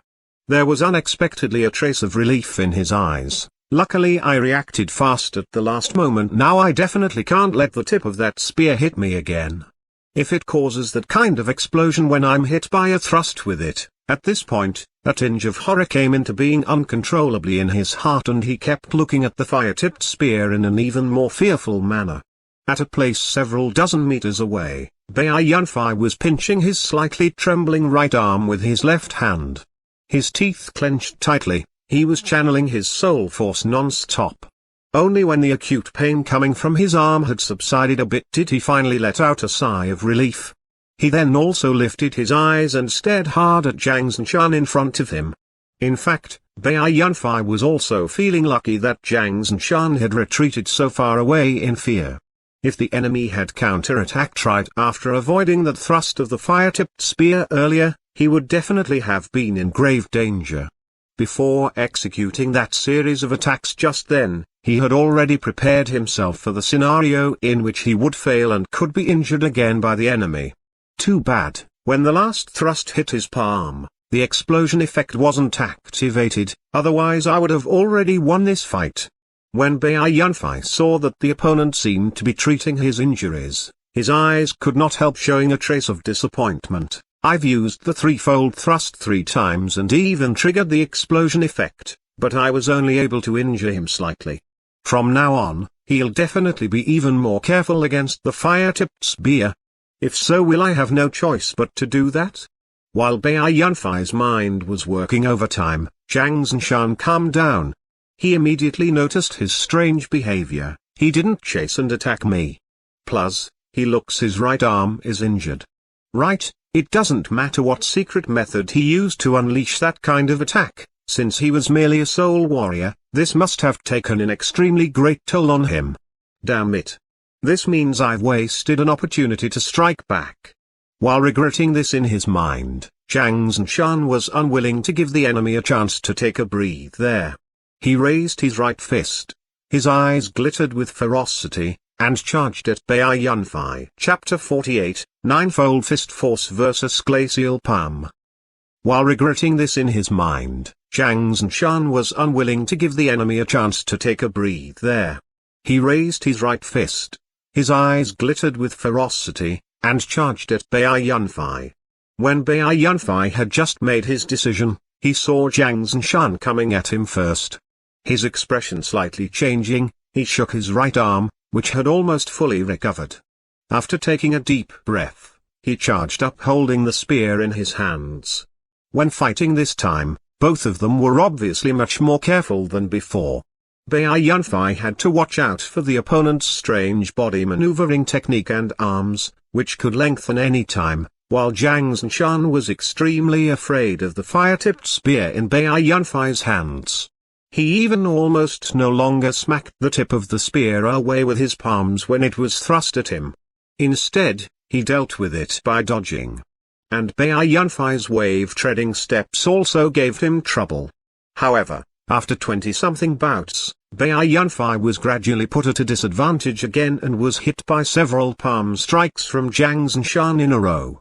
Luckily, these palm strikes were much less damaging than the earlier palm strikes.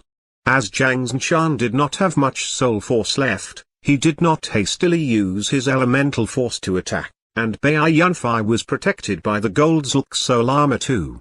These were the reasons why Bai Yunfei had been able to cling on until now. Although Bai Yunfei was in a disadvantageous situation, there was no trace of panic on his face at all. While he was defending and attacking, his eyes glittered slightly, looking like he was secretly planning something. Jiang Zinshan lowered his body, avoiding a horizontal sweep of the spear. Taking advantage of this opportunity, he attacked the enemy's legs with a sweep kick. Bai Yunfei retreated half or step with a shake of his body, avoiding this attack. Taking advantage of this moment, Jiang Zinshan did not pause at all after standing up. Using the ice-treading steps, he slid forwards and went up to Bai Yunfei's face in the blink of an eye when Bai Yunfei slightly lost his balance after backing off. Reaching out his right hand, forming it claw, he made another grab at Bai Yunfei's throat. Bai Yunfei had no choice but to lean backwards again, avoiding this claw attack and making the fire-tipped spear disappear simultaneously. Just when he wanted to take the glacial piercer out to fight the enemy with it, in front of him, Jiang Zinshan gave a cold snort and turned his claw into an open palm. At the same time, his arm suddenly became longer by more than 2 inches, throwing a palm strike at Bai Yunfei's left shoulder. The sudden change of moves made it impossible for Bai Yunfei to dodge. He was hit by a palm strike again and his body turned left uncontrollably. At the same time, because he had been retreating just then, now it seemed he could no longer control his balance. He staggered 2 steps and unexpectedly turned his back towards Jiang Zinshan instead of using the wave-treading steps to continue to dodge. Jiang Zinshan's eyes flashing with ferocity, he slightly lifted his right arm and threw a palm strike at Bai Yunfei's back without pausing at all. This was an extremely heavy blow. He was certain that its impact would injure the opponent again and unbalance him even more. As expected, Bai Yunfei let out a grunt and staggered another half step. It looked like he was about to fall to his knees because of being unable to endure this palm's force of impact. The killing intent in Jiang Zinshan's eyes intensified. He took a step forwards without hesitation and slightly halted his right arm at the same time. Almost in an instant, a layer of frost was formed on his right palm. His whole palm unexpectedly changed until it looked as if it was made of ice. Various strands of cold air were spreading out from it, sending a shudder through anyone who would take a look at it. Soul Technique, Glacial Palm. He had used this soul technique in the beginning of the battle as well, but at the time he had only gathered up a small amount of ice elemental force.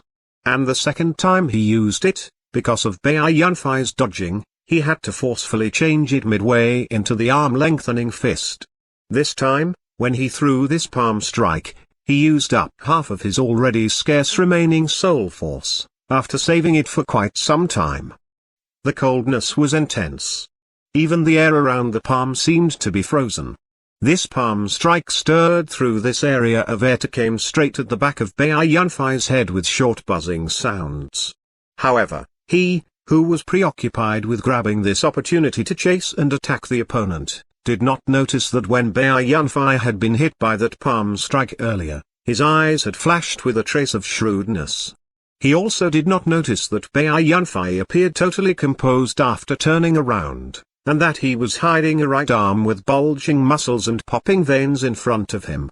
The moment he threw this palm strike, Bai Yunfei suddenly stopped leaning forwards. He no longer swayed or staggered. Using his right leg, which was in the front, as the axis, he turned around. His eyes glittering, he stared hard at the incoming palm and struck a blow with his right fist, which also carried buzzing sounds with it. Overlapping waves art, ninefold fist force. Bang! The palm and the fist collided, unexpectedly creating a resounding explosion. Afterwards, both men were sent flying backwards almost simultaneously. While Bai Yunfei was in midair, a trace of a forced smile appeared on the corners of his mouth again. Clenching his teeth, he managed to do a flip. After landing on the ground, he had to take 10-something steps backwards continuously in a shaky manner before being able to steady himself. He had been hit and sent flying 3 times in a row, with each time leaving him in a more difficult situation and forcing him to retreat farther than the previous. This also meant that each time he was injured more severely than the previous. A chill spread up from his fist. Eventually it was stopped by him at his shoulder. His entire right arm was now ghastly pale, looking as if it had been frozen, and he almost could not feel it at all. Bai Yunfei forcefully poured a stream of soul force into his right arm, regaining a little control of it. He opened his right fist slightly. The crimson fire-tipped spear appeared in the blink of an eye and he held it tightly. A scorching heat then surged into his right arm from the handle of the spear. Bai Yunfei's heart immediately relaxed a bit. He did his utmost to control his soul force, channeling it back and forth in his right arm, cooperating with this scorching heat to disperse the chill in his arm. Zhang Zhanshan was also sent flying by the impact, but his situation was much better than Bai Yunfei's. He only needed to turn his body a bit while in midair to land steadily on the ground.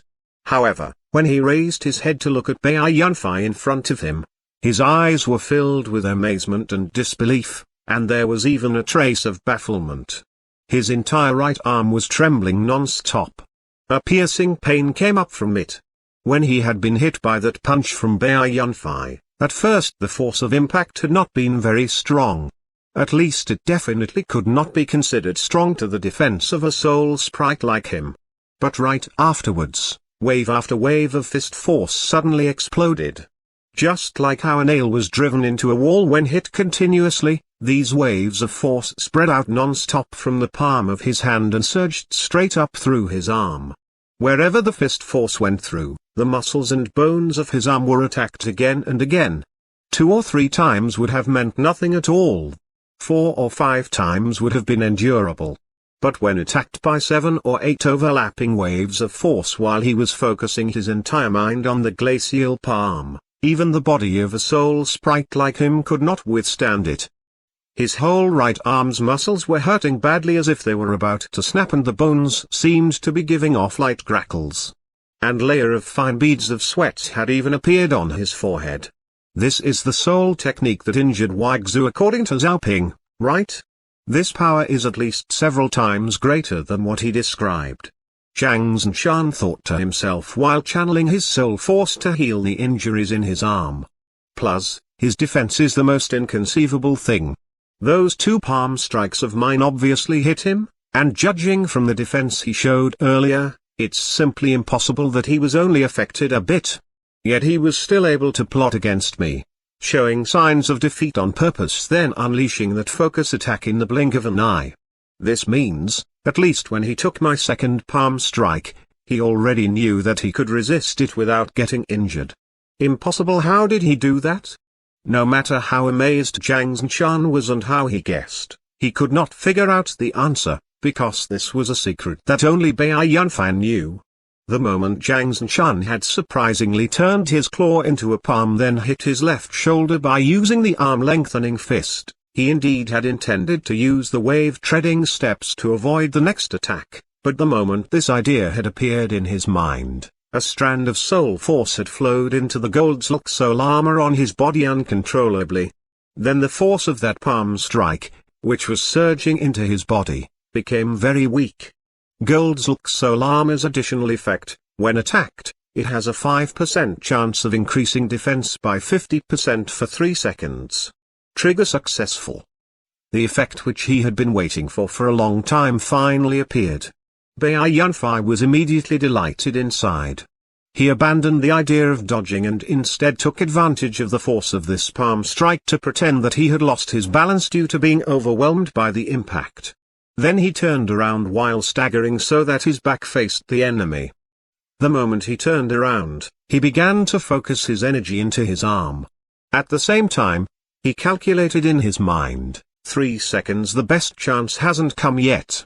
Afterwards, Zhang Zhanshan continued to attack without pausing by throwing the second, even more powerful palm strike. The next 3 seconds was the duration of the gold hguksg llama's 50% increase in defense. Zhang Zhanshan was fully confident about this second palm strike, but in fact Bai Yunfei did not have to endure too great of an impact force. Then came the glacial palm attack. After focusing his energy for almost 3 seconds, Bai Yunfei counterattacked in a surprising manner and finally injured and knocked back Zhang Zhanshan.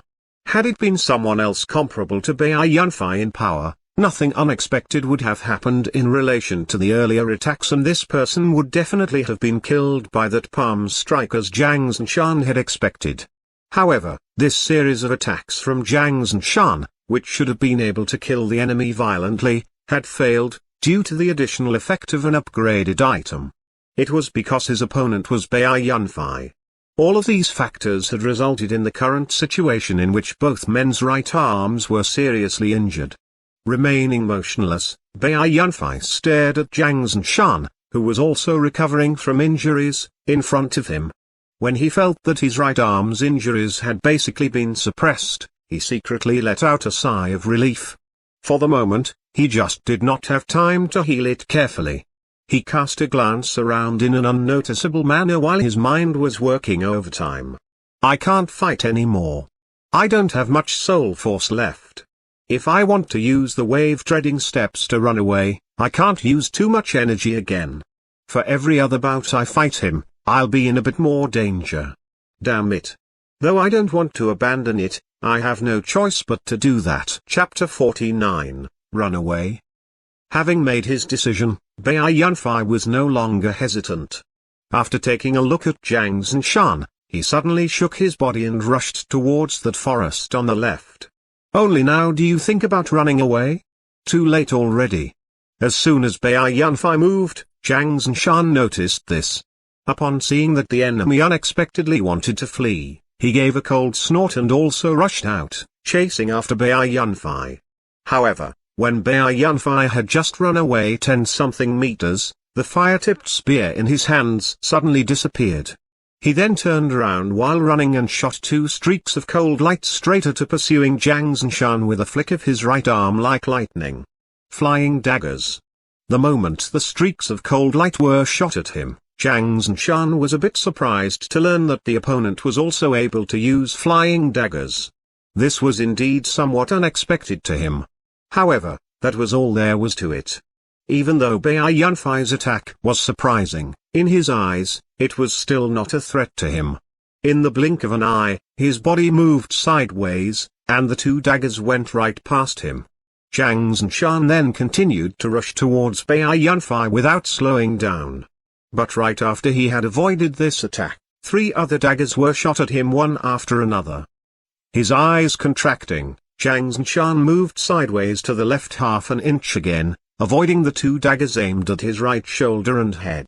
He then made a forward grab with his right hand and caught hold of the last dagger directly. As he was wearing the ice silk gloves, catching these high-speed incoming daggers was not much different from catching a small rock. Just when Zhang Zhanshan curled the corners of his mouth and showed a trace of disdain, a miserable cry of an animal rang out from behind him all of a sudden. His speed dropped and his expression changed.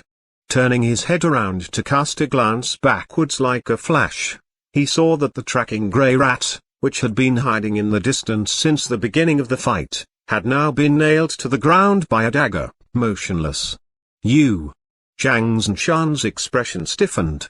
Then, with his eyes full of fury, he turned around to look at Bai Yunfei. Channeling his soul force, he charged up at his fastest speed. Zhang Zhanshan, I'll return your son's ice soul silver needles to you. When Zhang Zhanshan had just taken 2 steps forwards, Bai Yunfei's loud shouts came into his ears. Then he saw the enemy shoot 2 dots of cold light out with a flick of the right hand again. What? His expression changing, Zhang Zhanshan wavered a bit in his heart. But as soon as he focused his eyes to take a look, he saw that they were not the Ice Soul silver needles but two ordinary daggers. Humphrey, it's not so easy to distract me with words. Zhang Zhanshan's eyes flashed with a cold light. Without dodging at all, he waved his right hand immediately and caught the two daggers, then threw them back. Bai Yunfei bent his waist to avoid the daggers. When he rose, his eyes flashed with a trace of reluctance, which was immediately replaced by determination. Staring at Zhang Zhanshan, who had already chased up to a place less than 10 meters away from his back, Bai Yunfei gave a cold snort, then unexpectedly slowed down on purpose. Flicking his right hand non-stop from behind his back, in a breath's time, he shot 4 daggers out almost simultaneously. Right afterwards, his dropping right hand suddenly paused for a moment. Its muscles bulging out, he flicked it with all his might in an even larger movement than when he had thrown the flying daggers earlier. A trace of blue light shot out, glacial piercer. His expression remaining unchanged, Zhang Zhanshan waved his right hand, creating an area of blurs and easily knocking down the 4 flying daggers. But just when he wanted to use the ice-treading steps to chase and attack the opponent, the look on his face changed greatly. In the blink of an eye after the flick of Bai Yunfei's hand, a streak of light blue light had almost crossed the distance of less than 10 meters between the two of them and was about to hit him from the front. Fast, it was so fast. This was simply on another level of speed compared to the flying daggers shot at him earlier. There was basically no time for Zhang Zhanshan to do much. He had no choice but to make a block in front of him with his right hand and, at the same time, do his utmost to move his body half an inch to the right. Puh! A soft deep sound audible only to Zhang Zhanshan came into his ears, but it expanded into a huge explosion in his heart. The moment the glacial piercer had come into contact with the center of his right palm, that high human tier ice glove had unexpectedly been unable to obstruct it in the least. The glacial piercer penetrated into the palm held in front of him without hindrance, then went out through the back of the hand without any decrease in momentum. After that, it pierced into Zhang Zhanshan's right shoulder with another puh sound.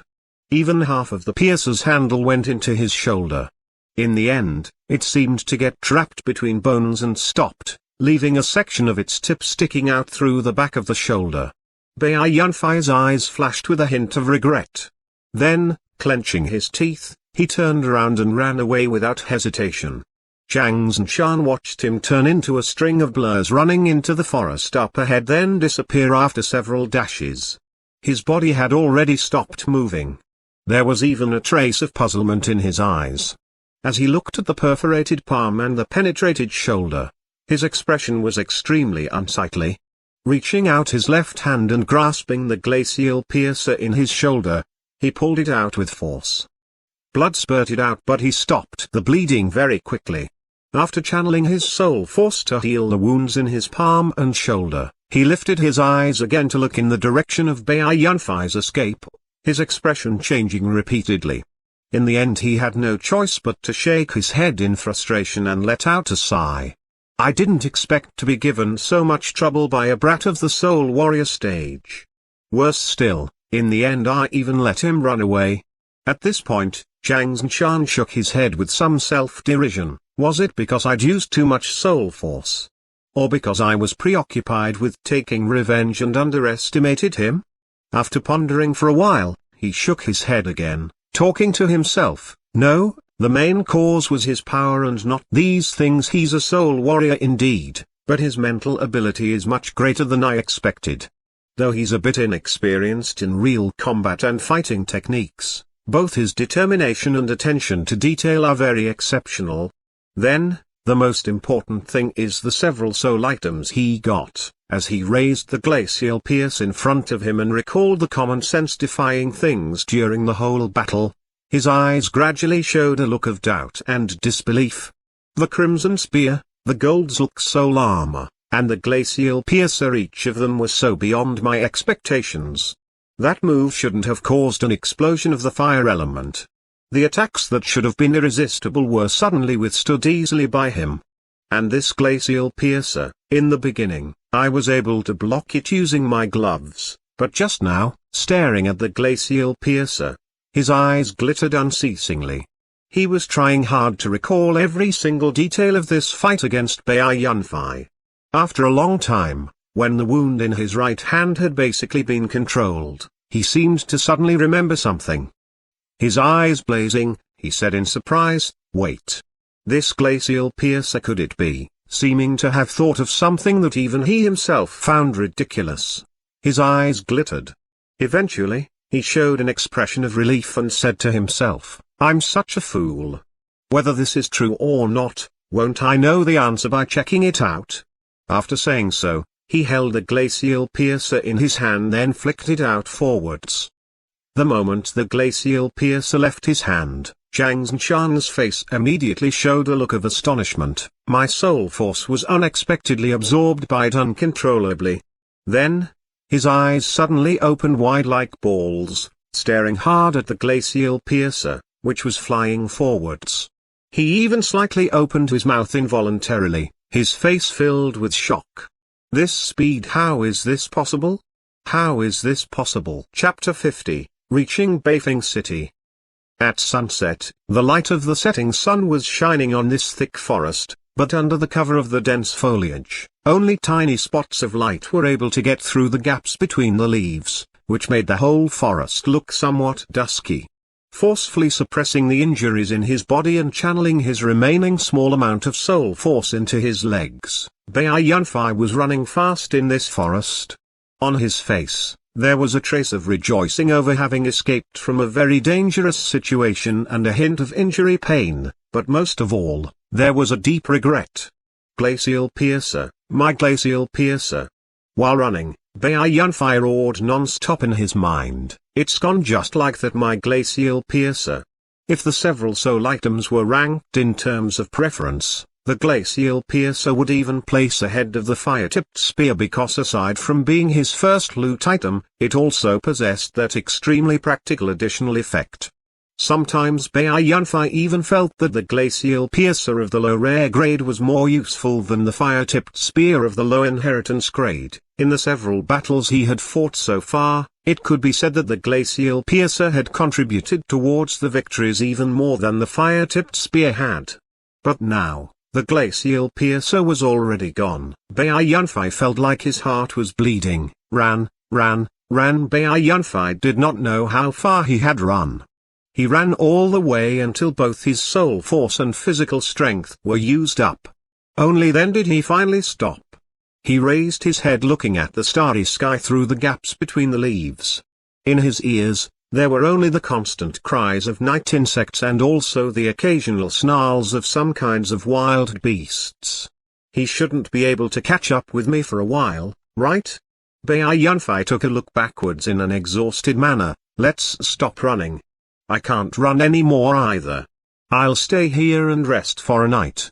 If the enemy could even catch up with me after I've run so far away, then I'd have no choice but to accept my fate. Finding a very tall and large tree, Bai Yunfei climbed up to a branch that was even thicker than his waist and took a quick look at the surroundings.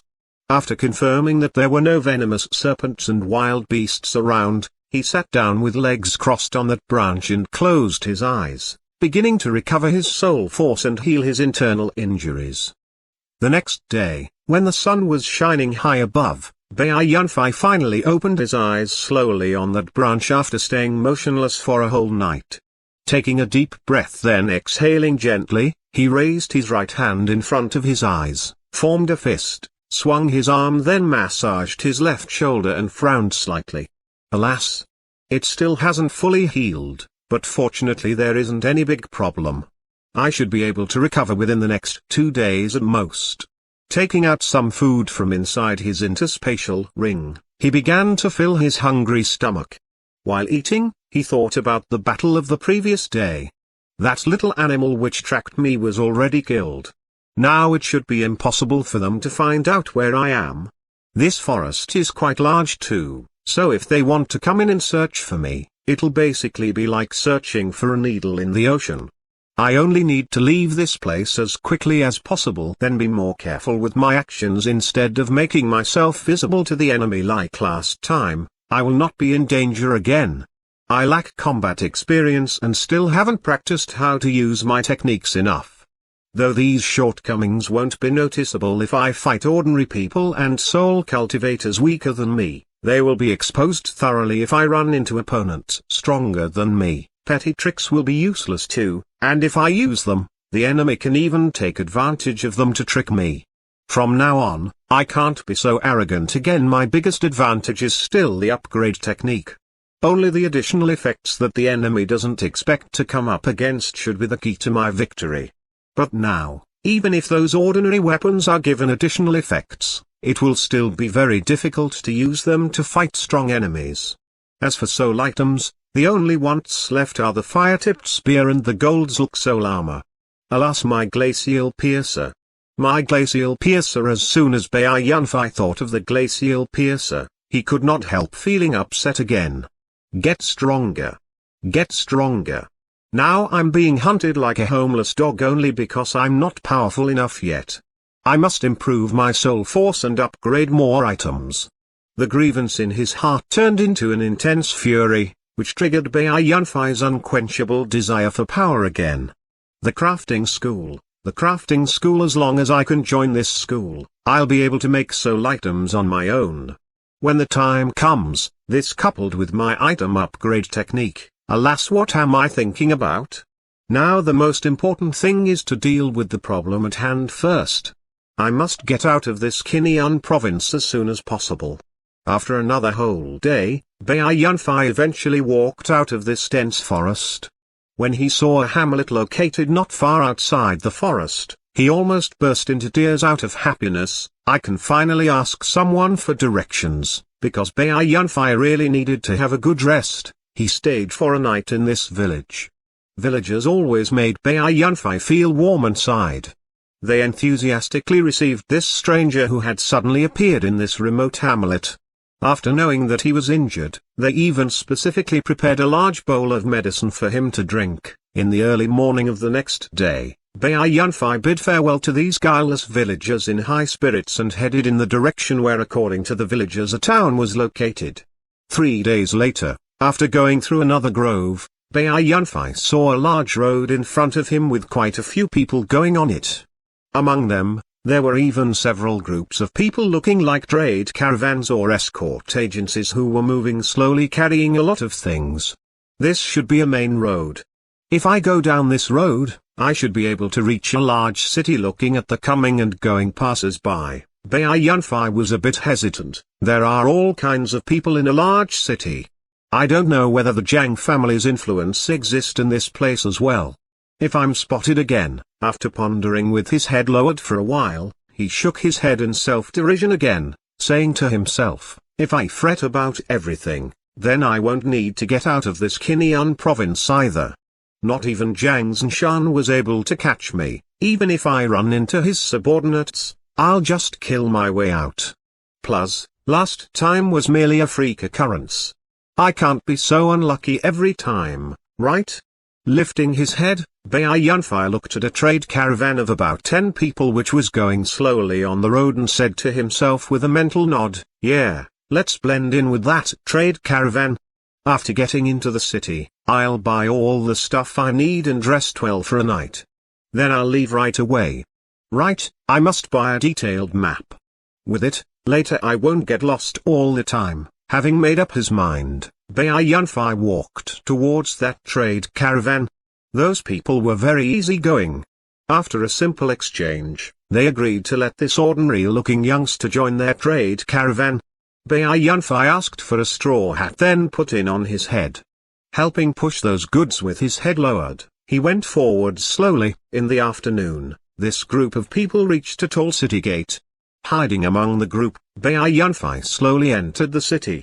Before entering the city, he raised his head taking a look at those 2 large words on the lofty gate, Beifeng City. However, Bai Yunfei did not know that this city was where the primary force of the glacial school was located. And the headquarters of that school was at the base of Mount Beifeng, which was just a 2-day trip from this city. Chapter 51, Secret Exposed. Greater Danger. On the same day as Bai Yunfei reached Beifeng City, There were only 3 people sitting in a spacious hall in the glacial school at the moment. Obviously the master of this place had already dismissed all of his subordinates and they were discussing important matters. Sitting in the head position was a middle-aged man with a slightly pale complexion. Even though he was just sitting there expressionlessly, there was a chilling aura about him. Even the temperature in the entire hall seemed to have dropped somewhat. This man was none other than the headmaster of the glacial school, Yuffie. The man sitting on the left was about 40 years old with a calm expression. He was none other than one of the glacial school's elders, Liu Cheng. And the man sitting on the right, who was slowly telling something to the other 2, was surprisingly none other than the head of the Jiang family, Jiang Zhanshan. Then that Bai Yunfei fella turned around and ran away without hesitation, seeming to have been talking for quite some time. He heaved a sigh of relief, raised the cup of tea beside him and took a sip. After that he cast a glance at the other 2 men, who appeared to be somewhat entranced by what he had told them, waiting for their reaction. After keeping silent for a while, Yuffie said, "A lowly soul warrior was unexpectedly able to escape while being hunted down by you, and was even able to injure you. This according to what you said. Those several soul items on his body are indeed strange.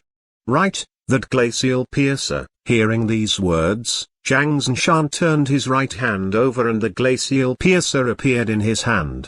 His voice became somewhat solemn, saying, "It was only because of this glacial pierce that I gave up continuing to track his whereabouts and immediately returned to out school as quickly as possible to report to you, headmaster." "Oh? Did you discover something?" Yuffie asked with raised eyebrows. "Yes, just take a look, headmaster." Jiang Zhanshan slightly nodded, then glanced at a pillar that could only be hugged by 2 people holding hands in front of him. With a gently flick of his right hand, a streak of blue light shot out and came into contact with that pillar in the blink of an eye. A soft sound was heard and the glacial piercer penetrated through the stone pillar at a stroke under the astonished looks in Yuffie's and Liu Cheng's eyes. Then it whizzed through the air and pierced into the wall behind. The other 2 men were dumbfounded for 10-something seconds. Yuffie was the first to react. No longer having that previous apathetic expression, he suddenly stood up with an excited look on his face. In an instant, he had already appeared right in front of that wall. After reaching out his hand and removing the glacial piercer, which had almost gone all the way into the wall, he observed it carefully. His eyes filled with disbelief. "How is this possible? It's indeed the one I rewarded the Blackwood Stronghold's hguksg with 2 months ago. But how can it be so powerful?" Seeing that Yuffie's expression was full of disbelief, Jiang Zhanshan understood what was going on. When he himself had first known that this glacial piercer had been changed, he had been like this too. He said, "Headmaster, I already tested it carefully. The glacial piercer's damage has been improved by at least 50% compared to before. Besides, this doesn't even really matter. The most inconceivable thing is that when you shoot it out, both its speed and power are at least twice as large as they should be in a normal situation." After Yuffie heard Jiang Zhanshan's words, there was even more disbelief on his face. He looked at the glacial piercer in his hand in stupefaction for a long time, seemingly not daring to believe that this was true. Only after he himself tested it several times, piercing through the several stone pillars of the hall, did he finally sit back down in his chair in a somewhat entranced manner. "Headmaster, the daggers Bai Yunfei used as projectiles are also kind of strange," Jiang Zhanshan said, and at the same time took out 2 daggers and gave them to a silent Yuffie. He then sat down to one side, waiting for Yuffie's reaction. Only now did Liu Cheng regain his composure. He pondered with a solemn expression for a while and said, "Do you think this is the crafting school?" "Impossible." Seeming to have also considered this question, Jiang Zhanshan shook his head, saying, "Though the crafting school can reforge soul items and improve their power, I've never heard that it can change soul items to such an extent. Besides, if Bai Yunfei had some strong backing, he wouldn't have been hunted by me like that." Right at this moment, Yuffie, who was pondering with his head lowered, suddenly lifted his head and gave orders in a very serious manner, "Look for him." Mobilize all the forces to look for him. Whatever the means, you must obtain the method for improving the glacial piercer. In Beifeng City, Bai Yunfei said goodbye to the people of that trade caravan right after entering the city and began to go shopping in the city alone. To avoid attention, he wore that straw hat with torn selvage that he had asked for from the trade caravan all the time. He did not even take it off when buying things lest the shopkeepers saw his appearance clearly. When he finished shopping, it was already in the evening. He ate some food in a small restaurant, then found a relatively ordinary tavern to stay. For the moment I haven't noticed anyone suspicious yet. I've also observed this tavern's waiters and owner. They shouldn't be like the people from last time, Bai Yunfei thought to himself while lying on the bed. I've prepared all the things I need. For safety, I'll leave this place for Kiliu City on the border of Kinyan Province tomorrow early in the morning, then go into Bian Province. At that time I'll be much safer. Kiliu City, I wonder if it's related to that Green Willow School? At this point, he could not help thinking of the Green Willow School's Kuliu and Chuyu. Then a beautiful figure in light blue clothes appeared in his mind. For the moment, he unexpectedly fell into a trance. After a long time, Bai Yunfei sat up with a surprised expression. He shook his head with some self-derision and murmured, "What am I thinking about? Inexplicable, now I'm running for my life. Seizing the time to improve my power and getting out of this Kinyan province safely are the most important things to do." In the early morning of the next day, Bai Yunfei woke up from his cultivation. He breathed out gently, then got off the bed, did some exercise and sighed discontentedly, "Alas! Without using the upgrade technique to speed up my cultivation, my soul force improves really slow. Too bad, now I don't dare to casually use that unconscious state to improve my soul force." He left the tavern, bought several steamed buns for breakfast, then headed for the south gate of the city. After Bai Yunfei had been walking several kilometers in a normal way along main roads and large streets, his expression became more and more unsightly. "I'm being followed, damn it. What's going on? How can they always detect me no matter how careful I am?" Bai Yunfei cursed in his mind. After getting out of the city, he had noticed that there was something unusual.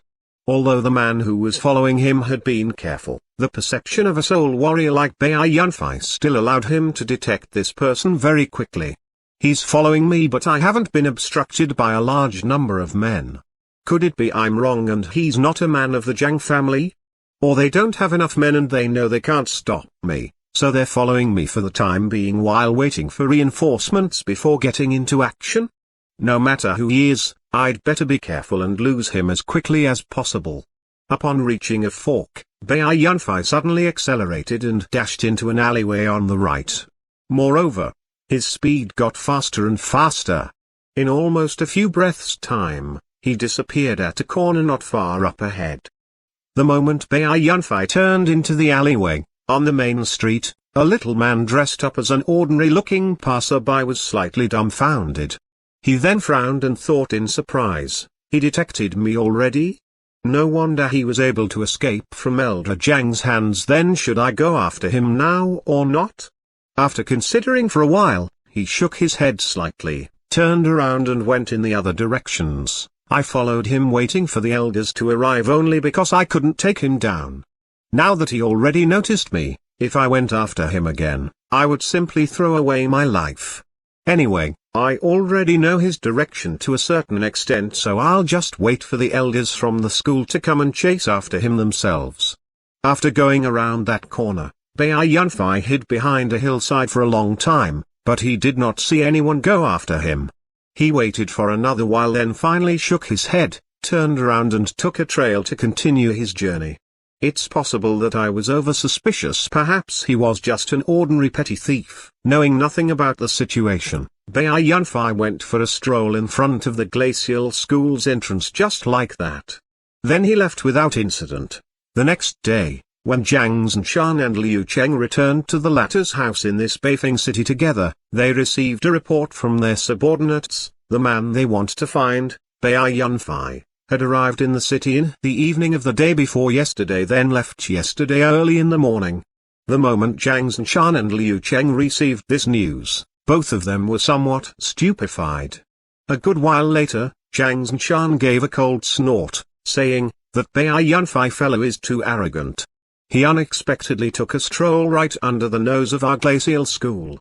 I'll leave immediately. This time I definitely won't let him get away. I'll make him pay for my son's death with his life." "Wait, brother Zhang." Liu Cheng pressed on Zhang Zhanshan's shoulder. "Could it be you've forgotten headmaster's order? This matter is already no longer your own business. It's now related to the future development of the entire school." Seeing that almost distorted expression on Zhang Zhanshan's face, Liu Cheng sighed and continued to advise, "Your current state isn't suitable for you to chase after him. If you kill him in a fury, headmaster will hold you responsible and not even I will be able to plead for leniency for you. I suggest that you let me handle this matter." Seeing that Zhang Zhanshan seemed to be gradually calming down, Liu Cheng continued, "You don't have to worry. After obtaining the secret we want, you can do whatever you wish to him." Zhang Zhanshan's expression changed repeatedly. In the end he heaved a sigh gently and said, "All right, I'll listen to you. I won't get into action before we obtain that secret. But what method do you plan to use to deal with him? That man's mental ability is quite exceptional. If you want to capture and force him to reveal it, I'm afraid this won't do, yeah? The method of capturing and questioning via torture shouldn't be used until the last minute. So, we'll have to trick him, making him reveal the secret of his own accord." At this point, Liu Cheng felt silent for a while, seemingly pondering over the information about Bai Yunfei. When he was in the city, he bought not only the general map of the empire, but also the detailed maps of Qinyan Province, Bian Province and Pingchuan Province. So, it's highly probable that his current goal is to go to Bian Province first. In that case, he's most probably going to Qiliu City. Qiliu and Green Willow are the same in Chinese. Chapter 52, Meet the Old Man from the Fate School again. On a desolate hill, Bai Yunfei was looking at a map in his hands with a solemn expression. Frowning slightly, he mumbled to himself. This forked thing represents a small town, right? Should be so. This circle thing means a mountain, right? Can't be wrong. This line represents a river. This thicker line represents a large road, Bai Yunfei said as he nodded. His eyes seemed to be moving bit by bit on the map. After he studied like this for a long time, his face became more and more unsightly. Eventually, his whole face went purple, looking extremely furious. He threw the map in his hands to the ground fiercely, stamped his foot and cursed loudly. "Fuck you. Why did I still get lost?" With his anger not yet vented, he stamped on the map a couple of times. He then raised his head and looked around at that seemingly boundless expanse of mountains and forest, almost feeling like crying. Looks like finding someone to ask for directions is still more reliable. Bai Yunfei shook his head in frustration and continued to go north. Now the only direction he knew was this north. It had been 5 days now since he had left Beifeng City. Bai Yunfei did not know how he himself had gone into this desolate area with no signs of human habitation either. Anyway, as he kept going on, he discovered that the map in his hands was completely useless. When the moon began to rise, Bai Yunfei, who was going on the side of a large mountain, was almost driven crazy. He decided that if he still could not find someone by the time he got on top of the mountain, he would stop and sleep in the open for another night, then continue his journey tomorrow. When he was about to reach the peak of the mountain, he halted his steps all of a sudden in surprise, sniffed with some uncertainty, then showed an ecstatic expression. "It's the smell of roast meat. This means there's someone on the mountain. I've finally run into someone." Bai Yunfei was so excited that tears almost welled up in his eyes. He immediately quickened his pace, rushing up towards the top of the mountain. Atop the mountain, an old man in a grey robe whose hair and beard were both white was sitting under a large tree, slowly adding various kinds of seasonings to a fat rabbit being roasted on a fire. Obviously he was preparing his dinner. However, The mind-boggling thing was that the fire in front of him was unexpectedly floating in midair. There was no firewood such as tree branches, only a writhing mass of fire floating in midair at a height of 2 inches from the ground. Moreover, that roast rabbit on the fire was also floating in midair instead of being propped up by something. If ordinary people saw this scene, they would definitely think that they were seeing a ghost. That old man's head was slightly lowered. Even though he was tendering the meat in front of him, he did not seem to be paying attention to it at all. Instead, he was frowning slightly, seeming to be murmuring something. According to the guidance of my fate soul, that place should be in Kinyan province, but even though I've been looking for it for over 2 months, I still haven't found a clue whatsoever. If I can find that place, my power will definitely break through that final barrier, and I can even train a batch of experts for my school, making it a bit easier for the school to face that catastrophe later. But I can't peek too much into the future. If I go beyond the limit of right fate and enter the scope of fate alteration, I'll probably change the matter so much that it'll become even harder to anticipate. This matter involves the existence of the fate school. I definitely can't cause more unforeseen events. Alas, I've got no choice but to take one step at a time.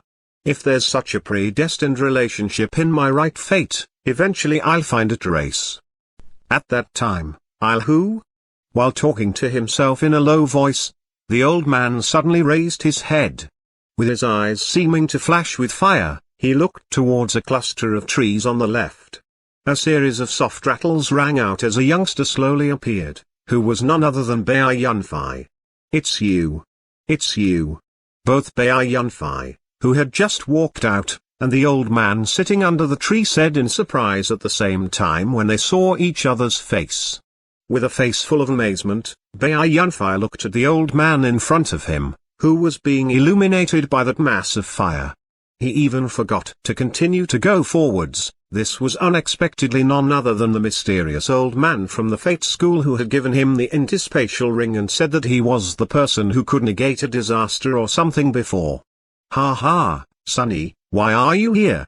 A question woke Bai Yunfei up with a start. That old man had already awakened from his amazement and was looking at him with smiling eyes. Bai Yunfei looked at the old man with a strange expression and took a quick look at the fire and the roast rabbit floating in front of him, his eyes glittering. He then straightened up and took a deep bow to the old man, saying respectfully, "It's a pleasure to meet you again, senior."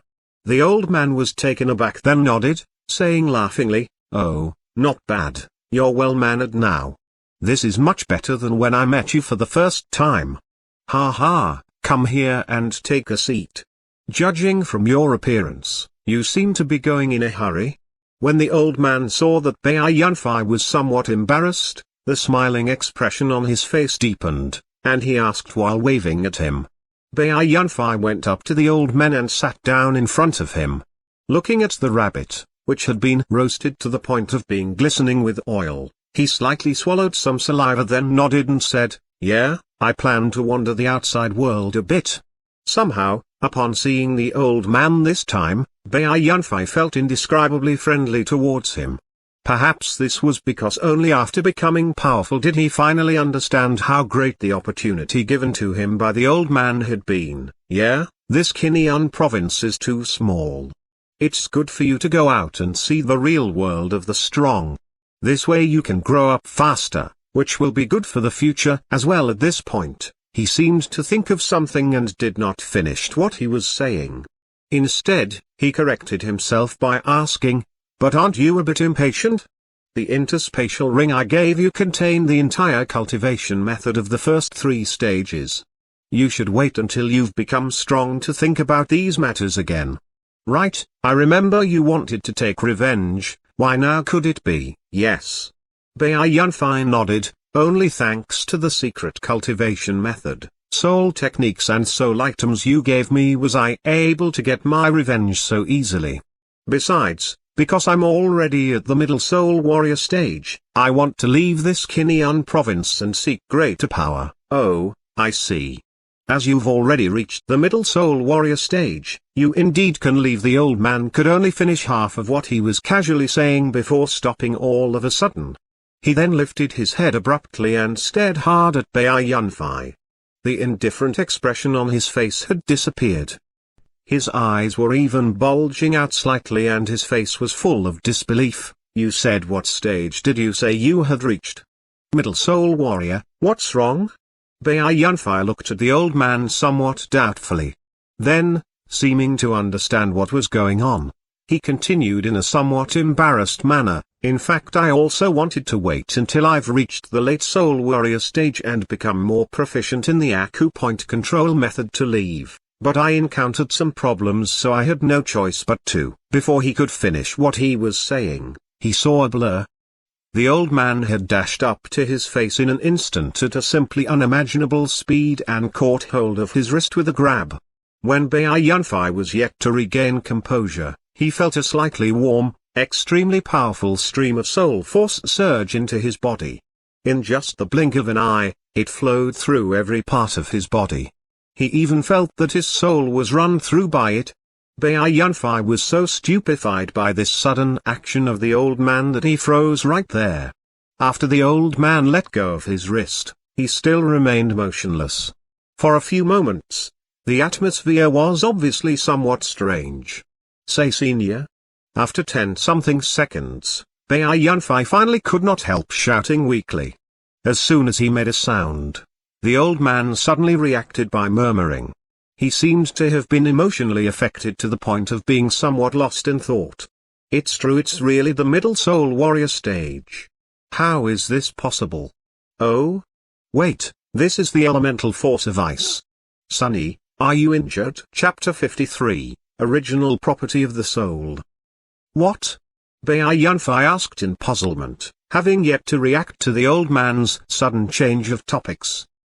Frowning slightly, the old man felt it carefully again before finally letting go of Baiyunfei's wrist. He slowly returned to his original place, sat down and lowered his head in contemplation without saying a word. Senior, did you say there's the elemental force of ice in my body? What does this mean?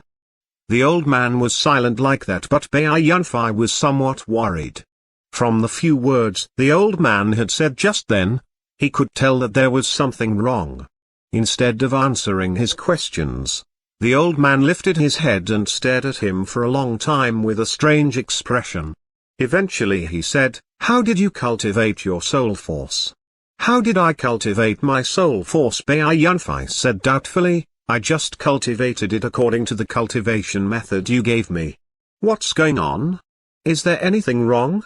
Is there anything wrong?"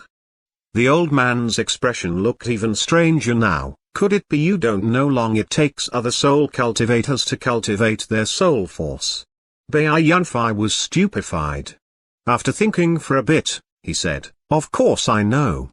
I've got a friend whose cultivation speed is slightly faster than mine, it's possible that I'm not talented enough at this point." Baiyunfei scratched his head in a somewhat embarrassed manner, thinking that he had reached this level only because of using the upgrade technique as a shortcut and that he was actually far inferior to Li Chengfeng. "What did you say? There's someone who can improve even a bit faster than you?" The old man's eyes popped out of his head again. He even could not help raising his voice a lot. "Who is he?" "Oh, he's called Li Chengfeng. He lives in a village not far from Liuoshi City to the east. He's senior. I already gave him the cultivation technique and even the 2 soul technique scrolls you gave me. You won't blame me, right?" Baiyunfei asked the old man in a somewhat embarrassed manner. Now the old man's face had already slackened slightly. For someone extremely powerful like him to lose his composure like this, it could be seen clearly that he had suffered a massive shock. Another while later, seeming to suddenly remember something, the old man frowned slightly. Then, no longer paying attention to Baiyunfei, he leaned against the large tree and lowered his head. Nobody knew what he was thinking. Seeing him like that, Baiyunfei did not disturb him again. He had no choice but to suppress the impatience in his mind and wait anxiously on one side. After a long time, The old man seemed to have finally thought something over, and his expression had also returned to normal. He raised his head and said to Bai Yunfei, "Sonny, if I guess correctly, you fought someone from the glacial school earlier, right? Was your opponent Jiang Zhanshan of the Jiang family? Oh? How do you know? Ha ha, don't forget that I knew you wanted to get revenge. Didn't I warn you that if you want to revenge yourself on Jiang Yang, you must be careful of Jiang Zhanshan and the glacial school?" The old man shook his head slightly. "But your current power was unexpectedly enough for you to have a fight against Jiang Zhanshan then run away. This is very good already. Though the opponent inflicted internal injuries on you, since you ran into me again, plus, this was caused by the guidance of your own fate, I'll help you this time." Bai Yunfei immediately had a happy expression. Just when he wanted to go forwards and ask the old man to help him get rid of the so-called elemental force of ice in his body, the old man waved to him, saying, "You don't have to panic. Waiting for a while won't kill you. You see, because of your appearance, I haven't even eaten the rabbit meat." Now the old man's mood seemed to have suddenly become much better. He laughed and made a wave of his hand towards the fire in front of him. That fire immediately floated to one side and stopped when it was 1 meter away, continuing to serve as a source of light. The old man reached out his hand and took a swing at the air. That rabbit, which had been roasted to the point of being glossily golden and smelling delicious, was cut in two right away. He made a grab at one half and pulled it towards himself, but the other half floated up to Bai Yunfei's face. "Looks like you're very hungry too. Let's eat first. We'll talk about other things later." Looking at the roast half rabbit in front of him in stupefaction, only after several seconds did he react. He hurriedly reached out his hand, grabbed the meat and looked at the old man again, who had already started to eat leisurely. It was not good for Bai Yunfei to say anything again, and he was really very hungry, so he put aside all his questions and began to devour the roast meat in his hand. Not long later, this old man and this youngster both sat on the ground somewhat idly, chewing the bones in their hands slowly. The old man appeared to be in a very good mood at the moment, having even temporarily discarded the manners of a senior expert like himself. "All right, now get over here. I'll get rid of that elemental force of ice in your body for you." Hearing this, Bai Yunfei immediately had a happy expression. He hurriedly walked up to the old man and looked at him in a somewhat nervous manner. The old man reached out his right hand and grabbed hold of Bai Yunfei's right wrist as before. The moment he was grabbed, Bai Yunfei felt a warm stream of soul force rush into his wrist from the old man's palm. It then went around in his body from his wrist. However, the soul force this time seemed to be a bit fiercer, faster and also warmer than it had been last time. Of course, Bai Yunfei did not feel any discomfort. Instead, his whole body felt warm, and even his soul was surrounded in a warm feeling, which was extremely comfortable. "It's all right now." That comfortable feeling suddenly disappeared and the old man's indifferent words came into his ears. It's all right now?" Hearing this, Bai Yunfei asked in some disbelief. "You're okay now? It was just a small problem. You were hit by the opponent's attacks that contained the power of a natural element. The elemental force of ice entered your body. Though you seemed to repel most of it at the time, some of it still hid in your body. But you're too weak so you couldn't notice this. If this hidden elemental force isn't disposed of, when you fight another soul cultivator who also controls the elemental force of ice, it will erupt, putting you in danger. This is still considered a small problem?" Hearing the old man's words, Bai Yunfei was frightened inside. "It was certainly a small problem to me. Don't worry. Just now I already neutralized that elemental force of ice for you and left it in your body in the form of pure energy. It'll be a bit of a help to your cultivation." Bai Yunfei still touched his body from head to toe worriedly but did not notice anything unusual. In the end he had no choice but to give up. He pondered about this danger, which he himself had been unaware of and which had now been dealt with in such a strange manner, but did not have a clue, so he shook his head and did not think about it anymore. "Right, Senior, I want to go to Kiliu City, but I'm already lost. Please tell me the right direction.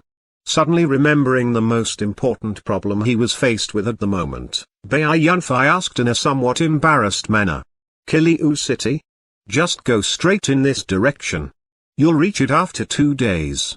The old man gave him a strange look, then said while casually pointing to a direction. Oh, thank you very much, senior. Baiyunfei secretly let out a sigh of relief, rejoicing in the fact that he finally knew the right direction. He then walked to one side, sat down and lowered his head thinking about something. Sonny, now you want to go to Kiliu City to head for Bian province later, right? Why do you want to go there? Seeing him remain silent, the old man asked somewhat curiously. I want to go to Pingchuan province to join the crafting school and learn its skills. Baiyunfei raised his head and said, as this did not need to be concealed either, I think by the time I reach that place, I will have already broken through to the soul sprite stage. I don't know much about cultivation and have already learned the method for the first 3 stages, so at that time I'll need the guidance of a master. Will have broken through to the soul sprite stage by the time of reaching that place? This brat, how can he mention the improvement of power as if it was a piece of cake? The old man whispered to himself in his mind, but did not show signs of amazement again. He nodded slightly, saying, oh, you want to join the crafting school? This isn't a bad choice. Given your power, when you reach the soul sprite stage, as long as the original property of your soul and the elemental force of fire are not too incompatible, you can choose the fire element. It'll definitely be very good for your development after you join the crafting school. Original property of the soul? Baiyunfei said curiously, I knew very little about these things. Please tell me about them, senior. The first 3 stages of a soul cultivator involve controlling the body. The next 3 stages, soul sprite, soul ancestor and soul exalt, involve controlling the natural elements. As for the last 3, you don't need to know about them yet. Elemental forces are the forces of the elements in nature. Among them, the 5 elements, namely metal, wood, water, fire and earth, plus wind and lightning are the most commonly seen properties of elemental forces. The other elements, such as ice, cursing, space, and even the fate my fate school cultivates are also elemental forces. Each person's soul has its original property, which is the most suitable property to cultivate. An original property contains at least one element and can also contain several. When you reach the soul sprite stage, you'll have to choose one element to be the main property of your cultivation. It'll be the property that will go with you for the rest of your life and that you can control the most proficiently. Of course, after becoming powerful, you can also choose to cultivate the forces of other elements at the same time. In fact, after you reach the soul sprite stage, the soul force cultivation method will still be the same as before. Only, the absorption of elemental forces in nature will be added to it. During practice, you'll use your soul to sense the elemental force affiliated with you in your surroundings, then draw it into your body to train the body as well as to become more familiar with it. When your soul becomes more familiar with and closer to it, it'll get easier for you to control. And stronger too. Baiyunfei kept silent, trying to digest these pieces of information.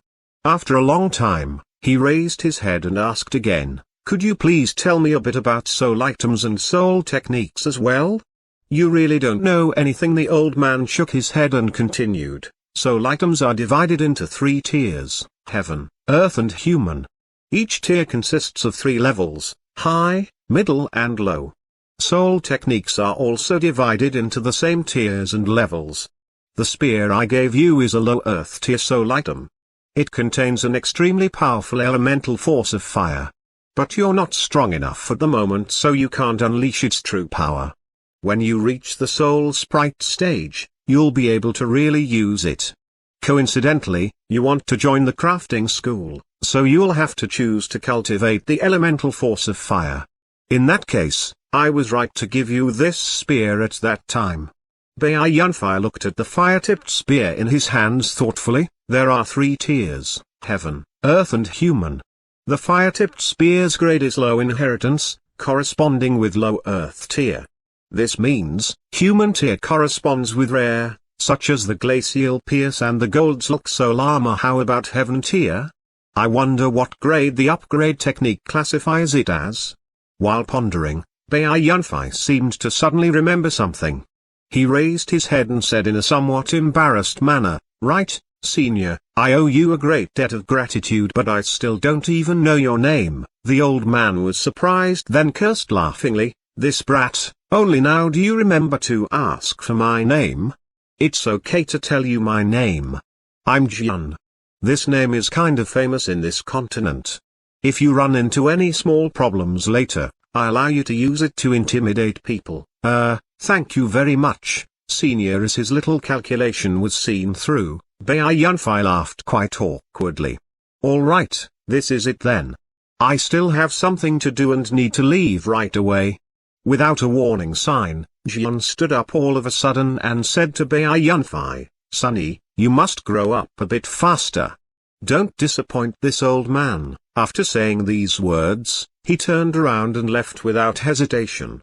In just several blinks, he disappeared into the darkness of the night. Baiyunfei was stupefied for a good while and did not even react to this. Chapter 54, First Arrival in Kiliu City, a cliched scene.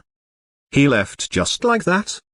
Standing alone atop the mountain, Baiyunfei looked in a stupefied manner in the direction Jian had disappeared. The surroundings suddenly darkened, waking Baiyunfei up with a start. It turned out that floating fire on one side was slowly disappearing in midair. Why did he leave right away? In this kind of situation, shouldn't he have given me some soul items and soul techniques again, or spent his energy helping me improve my power, at least until I break through to the soul sprite stage? Somehow, these thoughts unexpectedly appeared in his mind at this moment. How can I have such greedy thoughts? Baiyunfei was startled and laughed in self-derision. He then climbed up a large tree, ready to get some rest. Anyway, tonight I was really very lucky to have run into Senior Jian already. Let's continue my journey tomorrow and reach Kiliu City as quickly as possible. At the foot of the mountain, Jian was walking slowly with his hands behind his back. Even though his footsteps were obviously very slow, he was strangely covering several hundred meters with every few steps. I can't have too much connection with him again. Until now, my help has still been within the boundary of right fate. If I help him more, I'm afraid something unexpected will happen. It'd be better for me to be careful, Jian argued to himself in his mind as he walked. As for his strange cultivation speed, I'd better not interfere. No matter what secret he has, this won't do my fate school any harm. Besides him, there's still that guy called Li Chengfeng.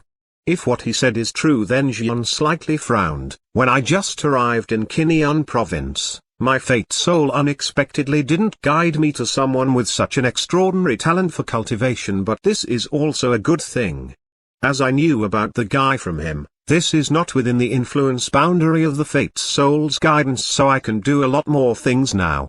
If that's case, anyway, as long as there's something helpful to my fate school in facing the future disaster, I definitely won't ignore any possibility of getting it. At noon 2 days later, when Baiyunfei saw a spacious main road again, his eyes were almost brimmed with tears. He had finally reached a normal route. After setting foot on this main road, where it was impossible for him to get lost, Baiyunfei was somewhat elated inside. He looked around as he walked. Seeing a sinuous river beside the road and seemingly endless lines of willows, he sighed emotionally in his heart. No wonder it's called Kiliu City. There are so many willows. Speaking of it, this kind of naming is really lazy. This place has lots of willows, so it's called Kiliu City. Then a place with lots of pine trees would be called Kangsong City, Green Pine City, and a place with lots of poplars, Baiyang City, Poplar City. Such a way of naming isn't stressful at all. While letting his mind wander, he slowly went into the city. Of course, he had taken out that torn straw hat and put it on his head again. Although he had yet to notice any danger in this place, it would be better for him to be as low-key as possible. However, as opposed to when he had entered Beifing City last time, Baiyunfei was not very nervous this time. Perhaps this was because he had left Beifing City without any incident last time, or because this place was already very close to the boundary of Qingyun province. At the moment, besides carefully paying attention to the situation in the surroundings, Baiyunfei was also somewhat enjoying the scenery around him. After going into the city, Baiyunfei was immediately a bit amazed by how prosperous this Qiliu city was. Last time, when he had been in Beifing City, he had only taken a hurried stroll, and at that time it had been near dusk, so he had not been in the mood for enjoying the scenery like he was now. Therefore, it could be said that this was the first time he had really seen the scenes in a big city. The streets were so spacious that it could accommodate 4 carriages running side by side. On both sides of the streets, there were all kinds of business shops, looking especially splendid and luxurious. Baiyunfei even felt that the things he bought from some small street-side stands were obviously better than those he had bought from the so-called large shops in Liuoxi City. Amidst the coming and going people, a wide variety of voices and cries could be heard constantly, and the thing that made him feel energetic the most was that, so many beautiful women. Baiyunfei eventually could not help sighing with emotion after standing in a trance in the middle of the street for half a minute. Somehow Baiyunfei always felt that graceful and charming figures kept showing up on the street one after another. The scents of their cosmetics had even spread through the entire street. These beautiful young girls were strolling on the street, either alone or accompanied by someone. Their crystalline voices could be heard from time to time when they talked. Under Baiyunfei's audacious gaze, a young girl carrying a basket in her hand quickly walked past him with a slight blush. Watching her silhouette disappear into the crowd, Baiyunfei unexpectedly could not help letting out a sigh. However, the expression on his face suddenly became strange afterwards. He withdrew his eyes and fell into a trance for a long time, then shook his head with force, mumbling, "What was wrong with me just now? Impossible, in the past I definitely wouldn't have acted like this. Just now, when facing these young girls, I unexpectedly started to make frivolous remarks about them in my mind as if this was a natural thing to do." While pondering over the abnormalities in his mind, he slowly headed for the center of the city. For the time being, he was no longer interested in enjoying the beauty of women. After having a meal in a quite luxurious restaurant, Baiyunfei continued to stroll on the streets, ready to go on a shopping spree before resting for a night, then resuming his journey tomorrow. Walking out from a jewelry shop, Baiyunfei touched the interspatial ring on his hand in a rather satisfied manner, thinking to himself, although they were somewhat expensive, they're all high-grade pieces of jewelry. Now I should be able to begin researching the matter of jewelry upgrading. "You scoundrel, you're not allowed to touch my young lady. Oh, you're pretty fierce for a young servant girl. I haven't done anything to your young lady either. It's just that she looks sick, so I want to take her to a doctor. How can you say that a young master like me is a scoundrel?" As soon as Baiyunfei walked out of this restaurant, he heard the angry scolding of a young girl and the arrogant voice of a man. Halting his steps, he looked in the direction of the sounds and saw that a luxuriously dressed youngster with a totally arrogant expression and 4 people in attendant clothing were blocking the way of 2 young girls at the entrance of an alley on the right of the restaurant. In front of them, there was a young girl dressed in servant clothing. Despite being outnumbered, she was not showing any sign of fear. Instead, she was looking angrily at these people with a cold expression. Behind her, there was a young girl in light blue clothes who was standing with difficulty by supporting herself on a wall. Her head lowered, her body bent, her long beautiful hair was covering her face, making it impossible to see what she looked like.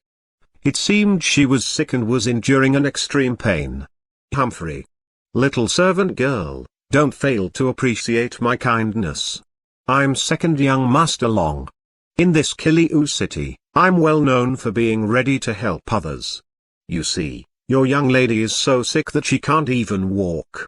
You'd better let me take her to my home for treatment. Don't worry, I'll definitely cure her.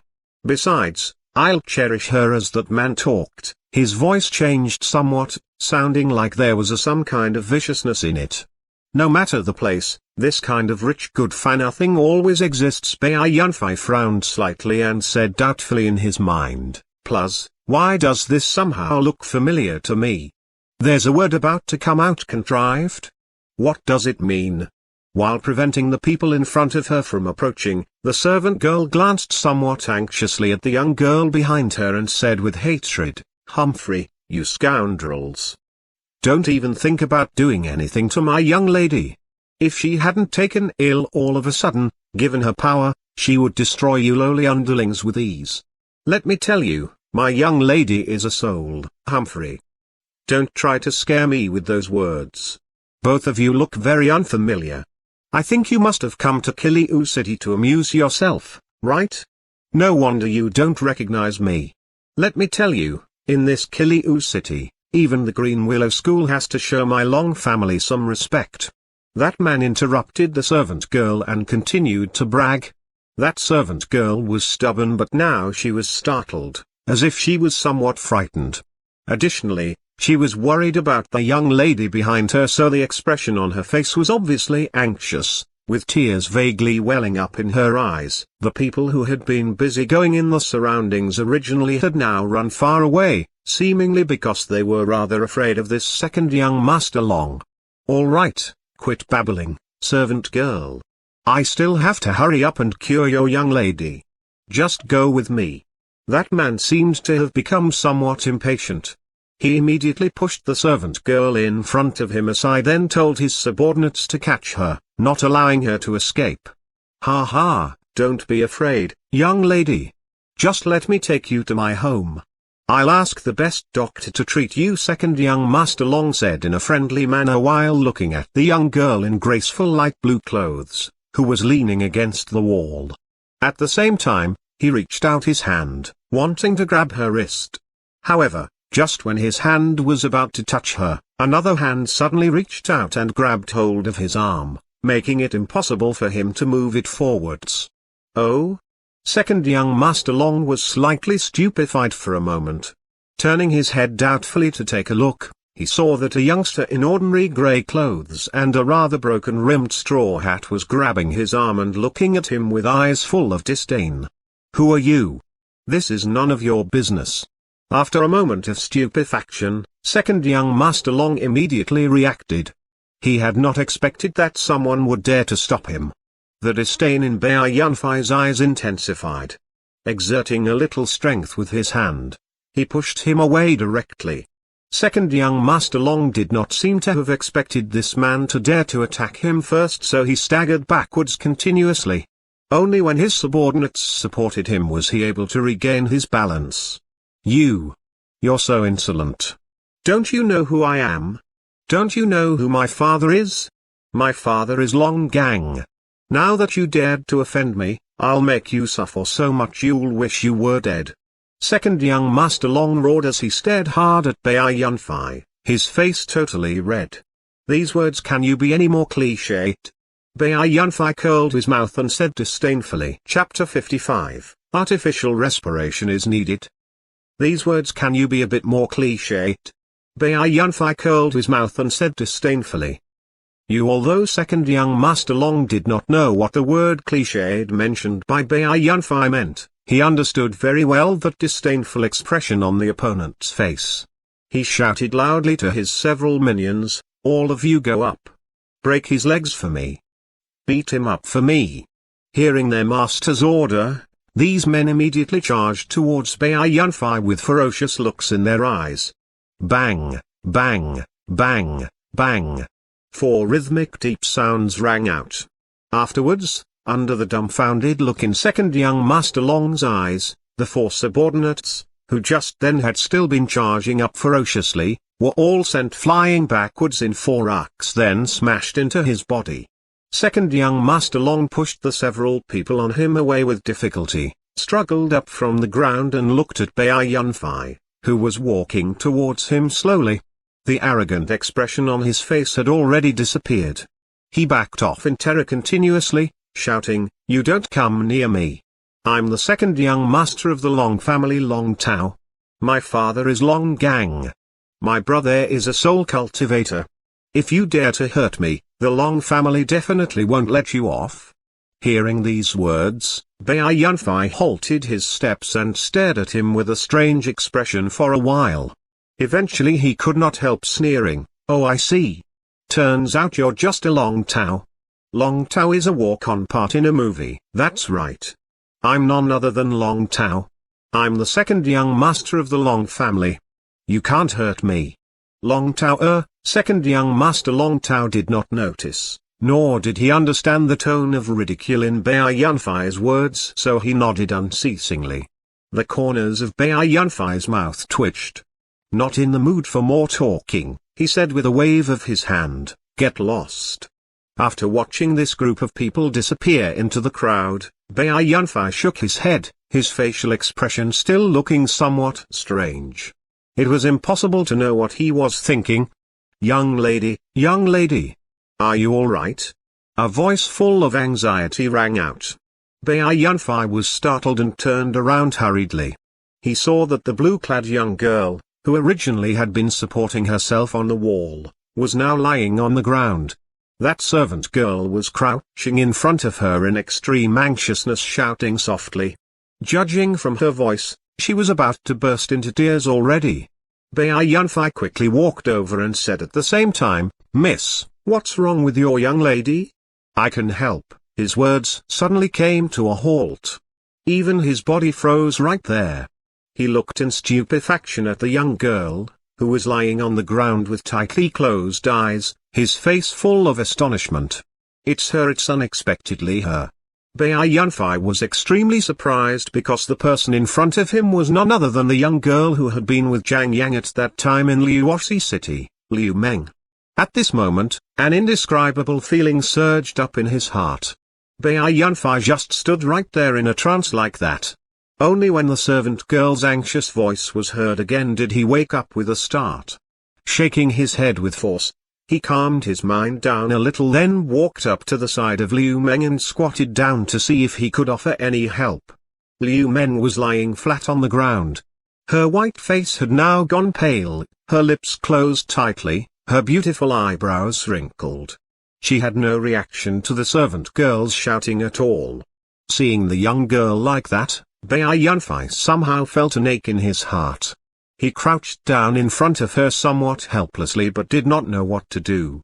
He had no medical skills either, so there was nothing he could do except feel anxious. The servant girl seemed to be extremely worried too.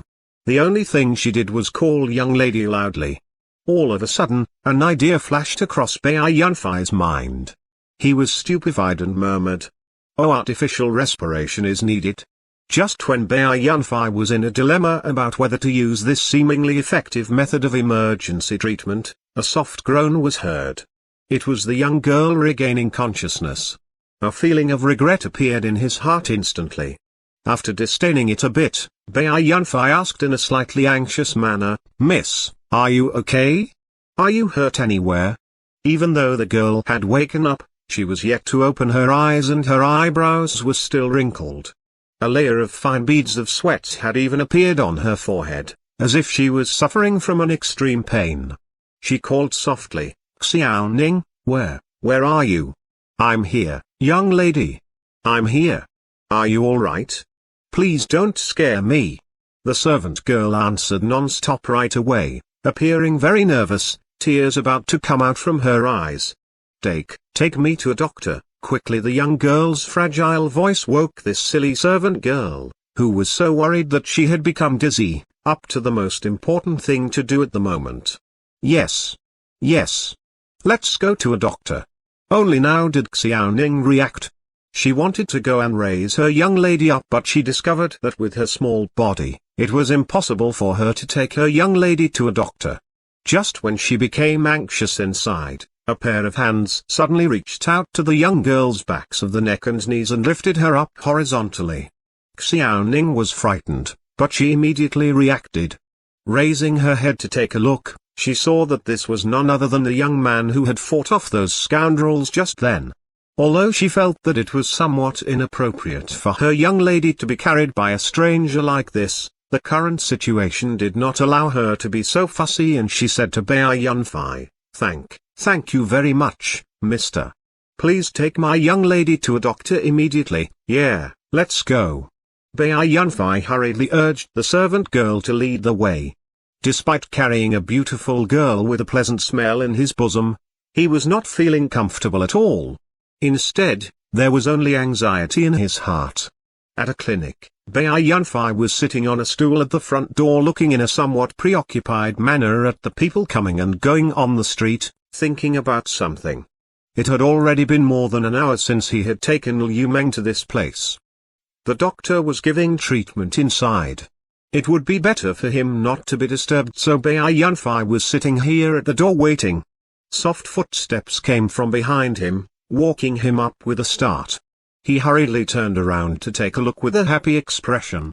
He saw that Liu Meng was walking towards him slowly under the support of Xiaoning. Dressed entirely in blue clothes, she looked fresh and elegant. Her waist was slender, her carriage graceful, and her beautiful hair was flowing behind her like a waterfall. Her face had already become a bit ruddier. With a faint smile on the corners of her mouth, she was sizing him up using her bright large eyes. Bai Yunfei was temporarily unexpectedly entranced by her looks. "Pfff, mister, my young lady is talking to you. Wake up please." Bai Yunfei was awakened by a warning. He saw that the servant girl Xiaoning was looking at him very mischievously, and next to her, Liu Meng was blushing. She gave Xiaoning a stare in somewhat resentful manner, then turned to Bai Yunfei and gently made a salute. "Mister, thank you very much for helping me earlier." Her voice was clear, tender and melodic. Bai Yunfei was entranced for a moment again, but then a tinge of disappointment appeared in his heart. She really doesn't remember me. But he shook his head slightly again right away, saying in self-derision in his heart, "What am I thinking about? It's normal for her not to remember me. After all, when we met for the first time, I was merely a pleb in the eyes of those rich people." "Hey! Mister, you've gone into a trance again." Xiaoning's warning was heard again. Bai Yunfei brushed that indescribable thought in his mind aside and asked doubtfully, "What? Mister, though my young lady is stunning, you can't go into a trance in such a rude way looking at her either."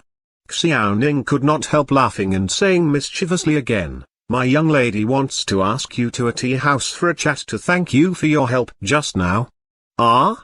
Oh, that's fine." Bai Yunfei scratched his head in an embarrassed manner, then nodded in agreement. Chapter 56, Liu Meng. On the second floor of the Mingxiang tea house, in a private room. After sitting down in this place, Bai Yunfei obviously still felt a bit uncomfortable in front of the two girls. Holding his cup with both hands, he drank from it non-stop and did not even notice it when he drank the tea leaves.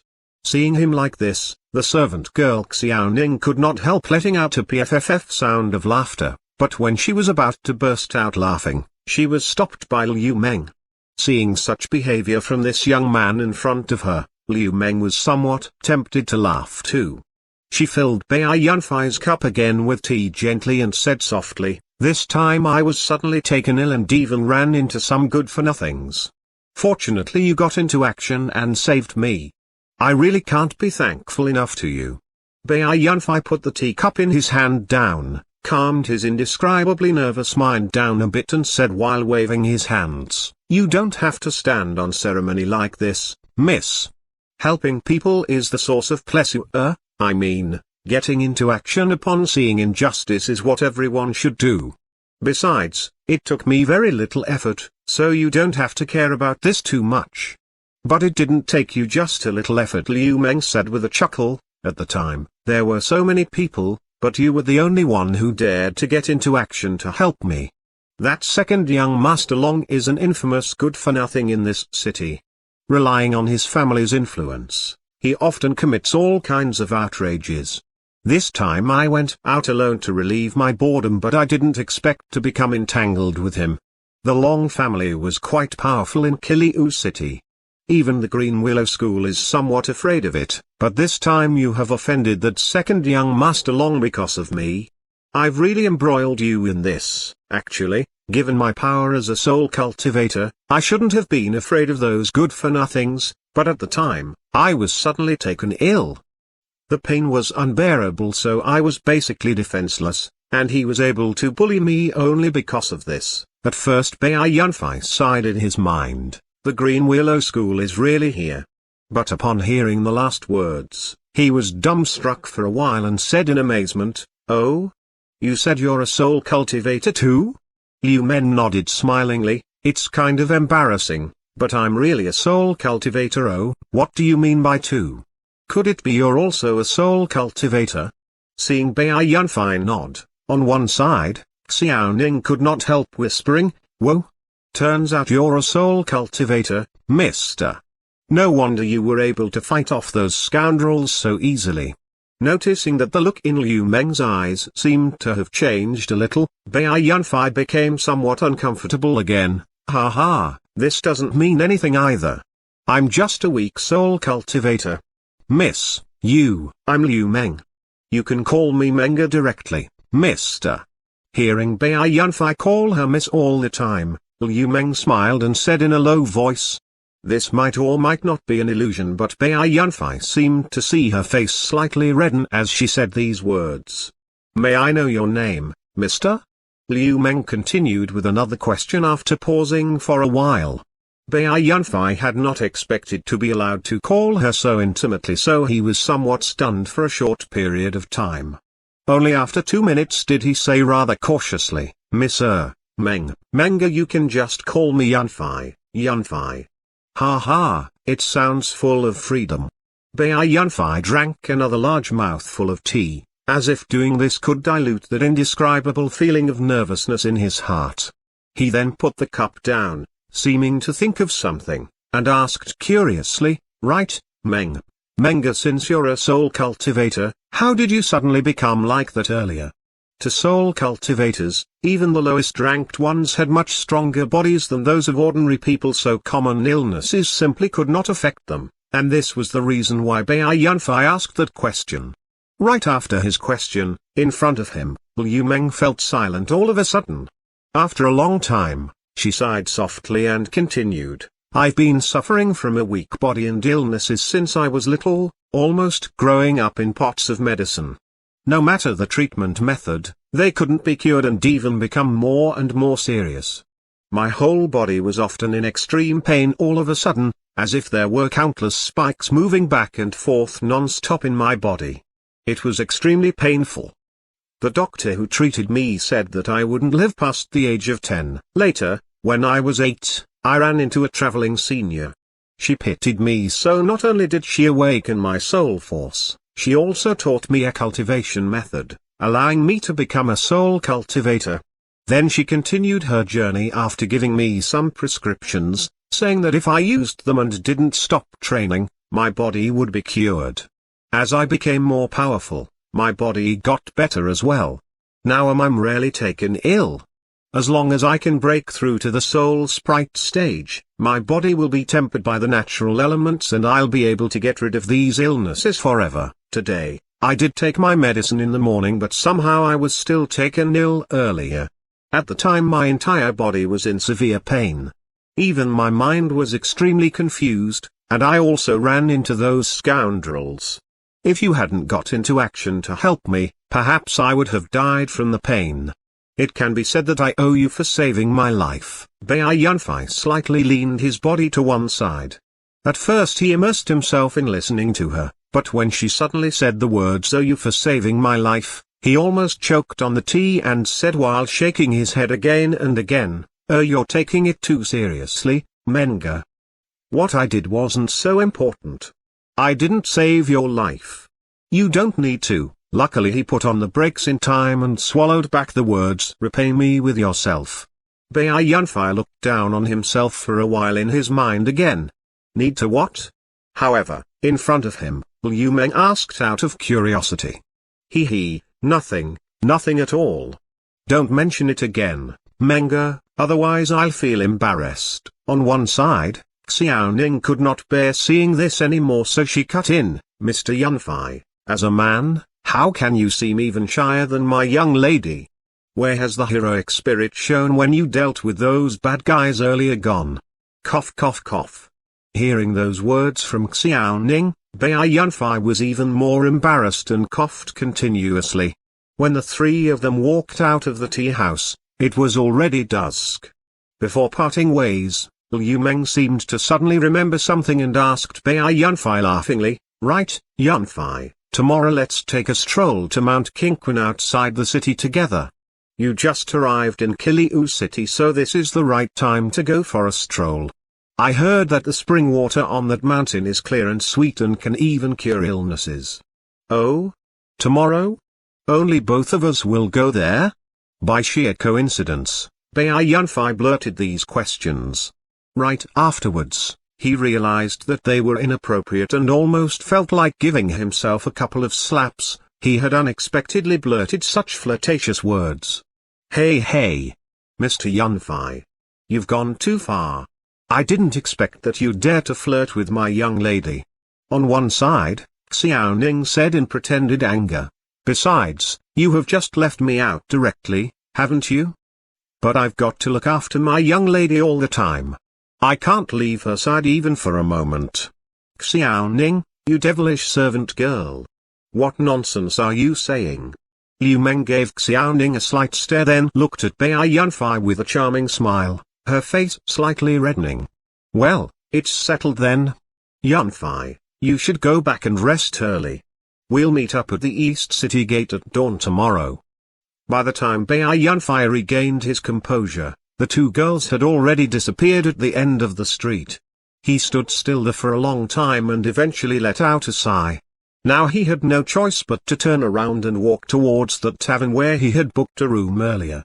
In the tavern, Bai Yunfei was lying on the bed with hands behind his head looking at the ceiling in a somewhat preoccupied manner. He was not even in the mood for cultivation. His mind was unceasingly recalling the scenes after he had come across Liu Meng today. Suddenly, his expression changed and his eyebrows wrinkled. It seemed some important matter had come to his mind. Her identity when she was with Jiang Yang at that time. She called Jiang Zhanshan uncle. What's the relationship between her and the Jiang family? At this point, Bai Yunfei's eyebrows wrinkled even more tightly. She should have known that Jiang Yang is already dead. If there's a close relationship between them, she should have already known that I killed Jiang Yang. But her behavior today, did she really forget about me? Or was it just an act? That's not true. When she was taken ill, it was definitely not an act. Plus, I didn't notice anything unusual in the surroundings. Then am I thinking too much? Perhaps there's not any close relationship between her and the Jiang family. I remember at that time her attitude towards Jiang Yang was pretty cold. Now Bai Yunfei could not help recalling the scene when he and Liu Meng had met for the first time. Jiang Yang, stop, did I ever say I wanted him dead? It doesn't seem to me that this person was pretending he was in a trance. Moreover, even though he offended me, there's no need to take his life either. He already took a kick from you just now. He's seriously injured too. Let's consider that he's been punished. Ha ha. Besides, he already compensated me with Tang Yilu. It's just that you knocked it down. As Bai Yunfei thought about what had happened, his eyes gradually dimmed. An unprecedented feeling surged inside him bit by bit, seemingly preventing him from doubting Liu Meng, preventing him from thinking about the bad aspects. Tomorrow's stroll. Bai Yunfei recalled the words said by Liu Meng when they had parted ways just then, but I have to leave this place. Even though their Jiang family hasn't found me yet, if I stay here longer, I'll be in more danger. Well, it's settled then. Yunfei, you should go back and rest early. We'll meet up at the East City Gate at dawn tomorrow. His ears seemed to hear Liu Meng's gentle words again. Bai Yunfei frowned slightly, seemingly having a fierce mental struggle. Eventually, let's have fun for a day. There shouldn't be any problem. Chapter 57, Stroll and Tell. In the morning of the next day, when Liu Meng and Xiaoning arrived at the East Gate, Bai Yunfei had already been there for nearly an hour. Yunfei, I'm sorry for being late. Liu Meng quickened her pace a bit, went up to Bai Yunfei and said with a face full of regret. Ha ha, it's okay. I arrived not long ago. To Bai Yunfei laughed in an unconcerned manner, not telling her that he had been waiting in the cold for several dozen minutes.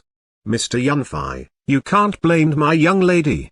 On one side, Xiaoning cut in, she was somewhat ill again this morning and only got a bit better after taking a dose of medicine I hurriedly prepared for her. Then she rushed over here right away. Oh? Really? Manga, how are you feeling now? You're not still sick, are you? Otherwise, let's not go to that Mount Qingquan today. Bai Yunfei asked continuously in a slightly anxious manner, his expression changing a bit. Liu Meng seemed not to have expected Bai Yunfei to react this way, so she was slightly stupefied, then said with smiling eyes, I'm not so weak as you think. Don't forget I'm a soul cultivator. Relax, I'm fine already. As long as my illness don't act up, there won't be any problem. Oh, that's very good, that's very good. Seeming to notice his own loss of composure, Bai Yunfei scratched his head in a somewhat embarrassed manner. Then, he seemed to remember something and hid his right hand behind his back. When he brought it out again, it was already holding a skewer of Tangyalu. Manga, this is the Tangyalu I specifically bought for you. Seeing the slightly amazed expression on Liu Meng's face, Bai Yunfei handed over the Tangyalu smilingly. Yunfei, how did you know that I like eating Tangyalu? Liu Meng received it with a broad smile and asked curiously. I saw that many girls on the streets all seemed to like eating Tangyalu, so I bought some for you. Bai Yunfei told a little lie.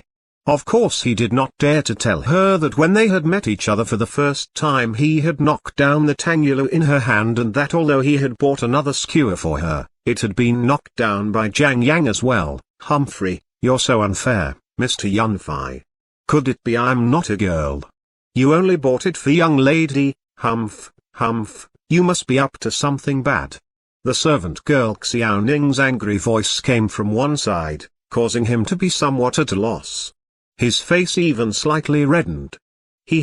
I'm just kidding. Please don't get angry at me, Mr. Yunfei.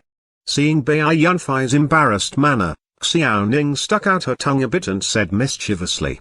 Bai Yunfei gave a couple of dry laughs but did not know how to respond to this servant girl. He could only say to Liu Meng, Manga, let's go then. Alright, let's go. Grass, flowers, trees, birds, springs, breezes. For the first time, Bai Yunfei felt that climbing up a mountain was such a joyful thing. Speaking of it, now he could also be considered a veteran mountain climber.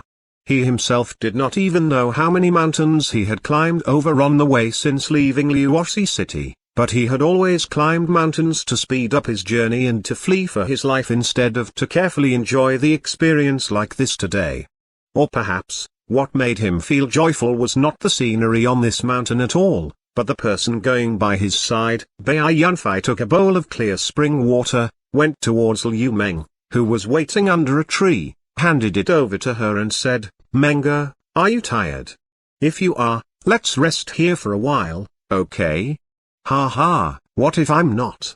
Liu Meng received the bowl, drank a small mouthful and said gently, You've forgotten again that I'm a soul cultivator. Walking such a short distance is nothing to me. Let's continue to go up.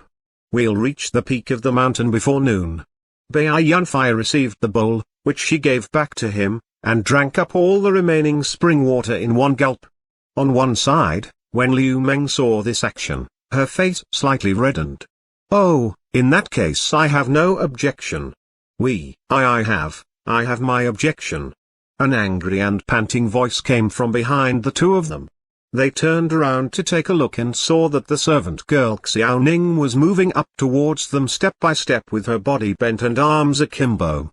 Young lady, Mr. Yunfei, you two are really inconsiderate. Xiaoning went up to them with great difficulty and gasped for air with her mouth open wide. At the same time, she pouted and said discontentedly, Both of you think you can leave me behind just because you're soul cultivators, huh? I'm so tired. Bai Yunfei and Liu Meng exchanged a look and were both embarrassed. As Bai Yunfei looked at a pouting, discontented-looking Xiao Ning, he rolled his eyes and a tinge of amusement showed up. Menga, why don't we have a speed contest to see who can reach the peak of the mountain first? Bai Yunfei suggested to Liu Meng smilingly. The latter was stupefied for a moment, but then she reacted by casting a glance at Xiao Ning, a tinge of mischievousness unexpectedly also appearing in her eyes, and saying with a nod, "All right, let's have a contest then, but you have to let run first."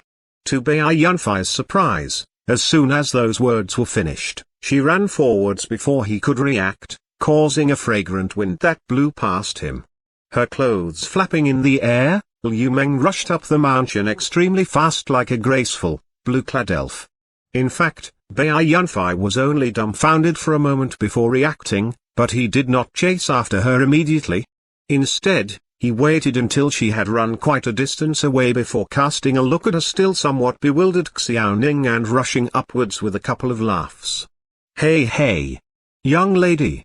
Mr. Yunfei. You two are too inconsiderate. Xiao Ning's angry shouts came from behind. At the same time, Liu Meng's lovely laughter also floated down from up above along with the wind. Giving a couple of laughs, Bai Yunfei ran towards the top of the mountain. At this moment, he experienced an unprecedented state of relaxation and happiness. At the peak of the mountain, Bai Yunfei and Liu Meng were sitting side by side on the grass, gazing at the large expanse of grass and trees down below. Both of them were silent. A clear wind blew past them, causing several strands of her hair to fly into his face, tickling it. When Liu Meng noticed this, she smiled at Bai Yunfei and used her hands to tuck those flowing strands of hair behind her ears. "Thank you, Yunfei." Liu Meng was the one who broke the silence, saying softly while gazing at a passing bird. "Oh? Why did you say this again? Didn't I already tell you, yesterday, not only yesterday, but also today?" Before Bai Yunfei could finish what he was saying, he was interrupted by Liu Meng. She shook her head gently and continued, "Thank you for going out to relieve boredom with me. The only person who normally goes with me is Xiao Ning. Though she's my servant girl, she's like a sister to me, but aside from her, I've almost never made friends with anyone. Previously, my body was too weak for me to do that, but later, because the people who approached me had bad intentions, I was unwilling to make friends. You know what? Though I'm a soul cultivator, I can't live my life the way I want to, fiddling with the blades of grass in front of her using her hands," Liu Meng said slowly, "to shake off the illnesses in my body. I've been spending most of my time on cultivation. I occasionally went out for a stroll, but I only did this to loosen up myself when I reached a plateau. My father, he's a merchant. He can use any means to expand his business, even including making use of my marriage. The glacial school in the northeast part of Kinyan province has an elder with the last name Liu. My father somehow managed to dig up a groundless trace of kinship with him and wanted to be backed by the glacial school in business. Afterwards, he fawned on another elder of the glacial school called Jiang Zhanshan and began to do business with the Jiang family in Liuoxi city. This made him especially excited. To increase the closeness between the two families, he betrothed me to the young master of the Jiang family, Jiang Yang. I was only 14 at the time, so I simply couldn't object to this. My father wouldn't allow me to object to this either, so I had no choice but to hope that I can reach the soul sprite stage early. At that time, I'll have the power to refuse. After that, Jiang Yang often tried to approach me. I could tell that he did this only because of his filthy self-interest. But the relationship between my father and the Jiang family became closer and closer. That family is powerful and can't be offended. In the end, I even had to go to Liuoxi city frequently to visit my future parents-in-law. When saying these words, Liu Meng's voice contained a lot of frustration and grief. However, at this point she changed the topic, continuing, "But a few days ago, my father received information that Jiang Yang had unexpectedly been killed the day before." Chapter 58, Long Tao Duo, Long Tao equals War Con Part. But a few days ago, my father received information that Jiang Yang had unexpectedly been killed the day before. At this point, Liu Meng's voice became a bit louder, carrying some amazement and seemingly a trace of happiness as well. I always knew that he was a good-for-nothing, even worse than that second young master Long yesterday. He usually did all kinds of bad things relying on the influence of his family, but no one ever dared to provoke him. What is laughable is he was still unexpectedly killed by someone. I feel nothing towards his death. If anything, there's a tinge of happiness. I'm happy that I finally don't need to worry about that so-called engagement. But who would have thought my father would unexpectedly tell me to go to Hiuksg City to take part in the Jiang family's funeral arrangements as his bride-to-be? I was unwilling to do this, so in the end I got into an argument with my father. In anger, I went out of my home with Xiaoning and wanted to stroll about outside for a few days to relieve boredom before returning home. Later I went to this place, then yesterday that incident happened and I ran into you, Yunfei. Since waking up in that clinic yesterday and seeing you, I have felt that you're different from the other people. At this point, Liu Meng paused for a moment, her voice also containing a trace of amusement. You're a soul cultivator, who's extremely exalted and powerful in the eyes of commoners, but you don't have an air of arrogance about you at all. Besides, you helped me without wanting anything in return. Plus, the look in your eyes, though it was a bit at this point, Liu Meng's face slightly reddened. Seeming not to know what words she should use to describe it, she skipped over this directly and continued. I could tell that there was no bad intentions in it, unlike Zhang Yang's. When he looked at me, though he thought he had concealed it very well, I could still see that his eyes were full of a desire for possession. Therefore, I didn't want to miss the opportunity to make friends with you and invited you to a tea house under the pretense of thanking you, then asked you to go for a stroll on this Mount Qingquan with me. Yunfei, we are now already friends, aren't we? Bai Yunfei had been sitting there listening to her earnestly all the time, trying to digest the story about Liu Meng told by herself. However, there was a strange feeling spreading in his heart. His eyes slightly glittered, looking thoughtful. When he heard Liu Meng's question, he suddenly woke up. After a moment of stupefaction, he unexpectedly said with some nervousness, "Oh, of course, we're already friends. Hee, that's really good. I finally have a friend. Unlike those who want to approach me with hidden agendas, you're a friend I myself have found." Liu Meng brushed her sadness aside.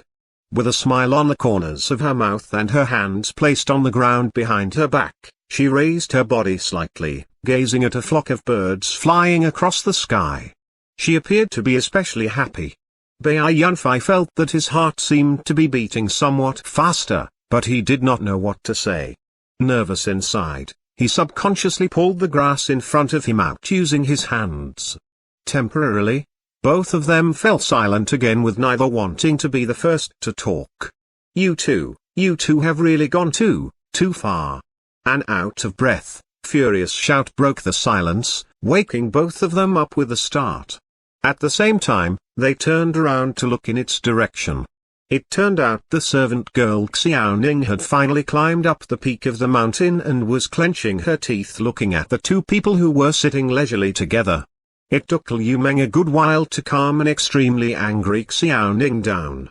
One could tell that they really had a sisterly relationship, and definitely not one between a master and a servant. No master would try to make their servant girl less angry like this, and no servant girl would dare to get angry at her master either.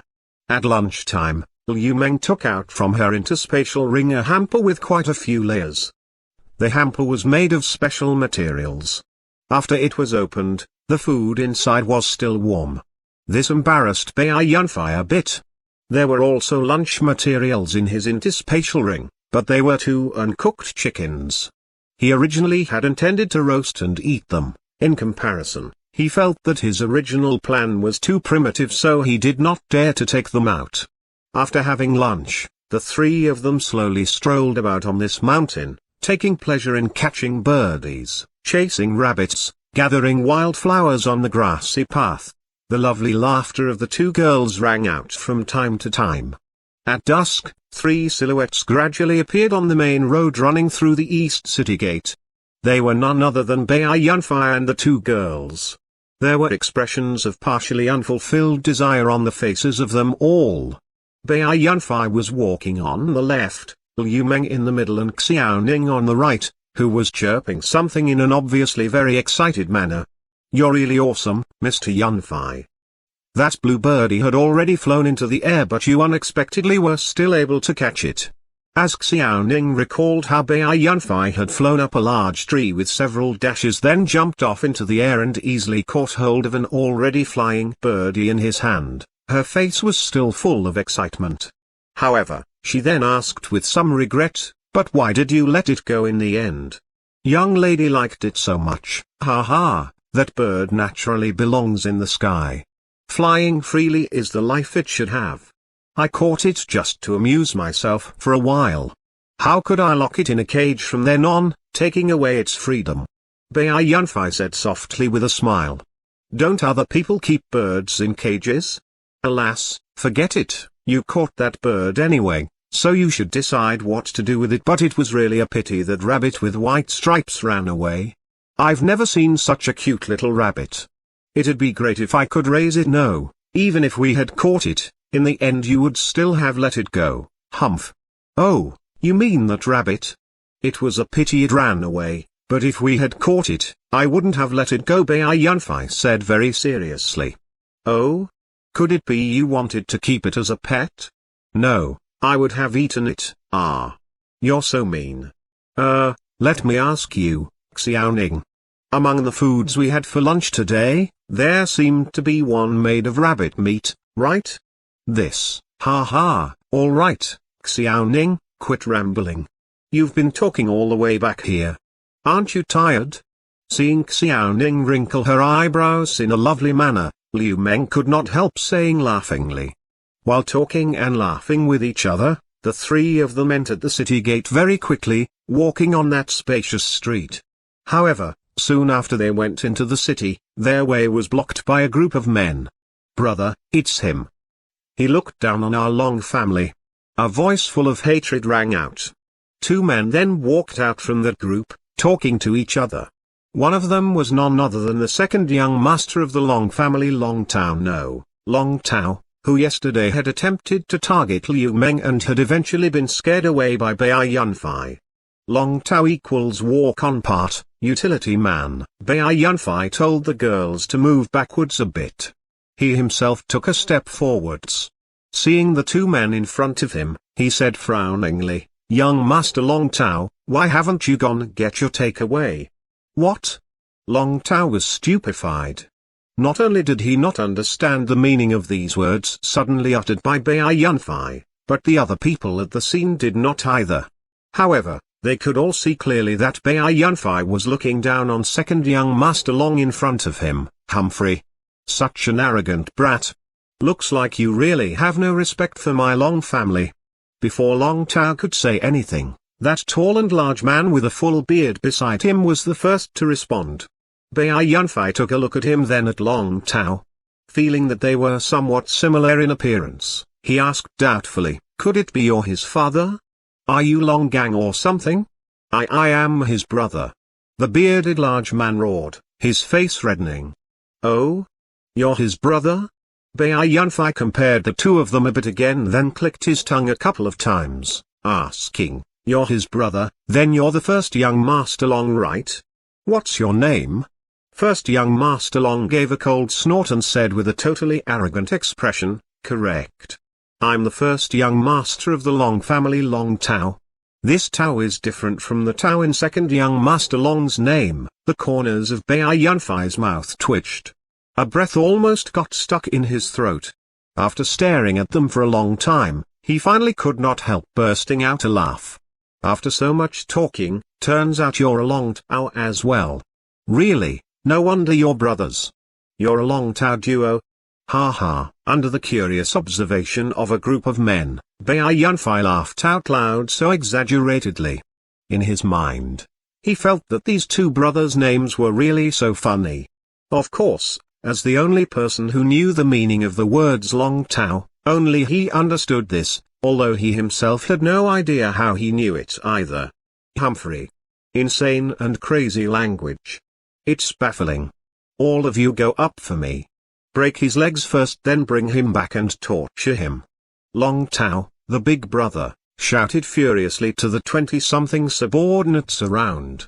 He was infuriated so much by Bai Yunfei's inexplicable mockery that his beard trembled into disorder. Bai Yunfei stopped laughing and cast a look at the men who were gradually surrounding him, but there was no sign of panic in his eyes. He gave the two girls behind him a hint with his eyes and they cooperated by retreating again. There was not a trace of panic in their eyes either. They knew that these people would not be able to do anything to a soul cultivator like Bai Yunfei. The fight was finished very quickly. Almost every one of the 20-something men who charged up could only come face to face with Bai Yunfei for a moment before curling up on the ground, hugging his stomach and foaming at the mouth. When Long Tao, the big brother, saw Bai Yunfei standing in the middle of the pile of men looking at himself with an expression suggesting that he had not had enough of it, his expression became extremely unsightly. He said with hatred, "Humphrey, a soul cultivator. So what? I'll personally deal with you." His entire body's muscles bulging out, he charged at Bai Yunfei with a ferocious expression. Seeing this, Bai Yunfei curled his mouth slightly. Now, a late soul personage was already no longer a threat to him. Just then he had not unleashed his soul force, so the enemy did not know how powerful he was. Now that the enemy was already charging up, Bai Yunfei did not feel like dragging out the fight either. He channeled his soul force, his eyes flashing with a tinge of shrewdness. With a shake of his body, he dashed up to the enemy's face in just an instant. Under the astounded look in the opponent's eyes, he struck a blow with his right fist. This fierce punch smashed into the opponent's stomach, sending him flying. At the same time, he once again shouted a line that nobody at the scene understood. "Your part is already over. Get your takeaway and leave." Chapter 59, An Inexplicable Attack. Bai Yunfei did not apply the overlapping waves art to this punch, but even so, it was already too much for a late soul personage like Long Tao, the big brother, to withstand. Only after staggering backwards 5 or 6 steps in a row was he able to control his body, preventing it from falling down. Soul Warrior. Hugging his stomach, Long Tao looked at Bai Yunfei with a face full of amazement. "Are you afraid of me now?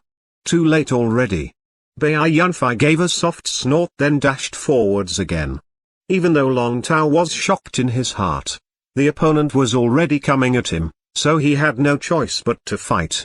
The muscles in his entire body bulging out, making a burly man like him look even considerably larger, he threw a fierce punch at Bai Yunfei. When he was about to rush up to Long Tao's face, Bai Yunfei suddenly toppled to one side. Long Tao's full power punch could only hit an afterimage. Then, with another shake of the body, Bai Yunfei appeared on his left-hand side. After giving him a significant look, he raised his right hand and hit him in the face with a resounding slap. Afterwards, under the dumbfounded looks in the onlookers' eyes, as if teasing a gorilla, Bai Yunfei used the wave-treading steps, creating a string of afterimages that surrounded Long Tao from all sides, making it impossible for Long Tao to hit him regardless of Long Tao's furious roars and fierce attacks.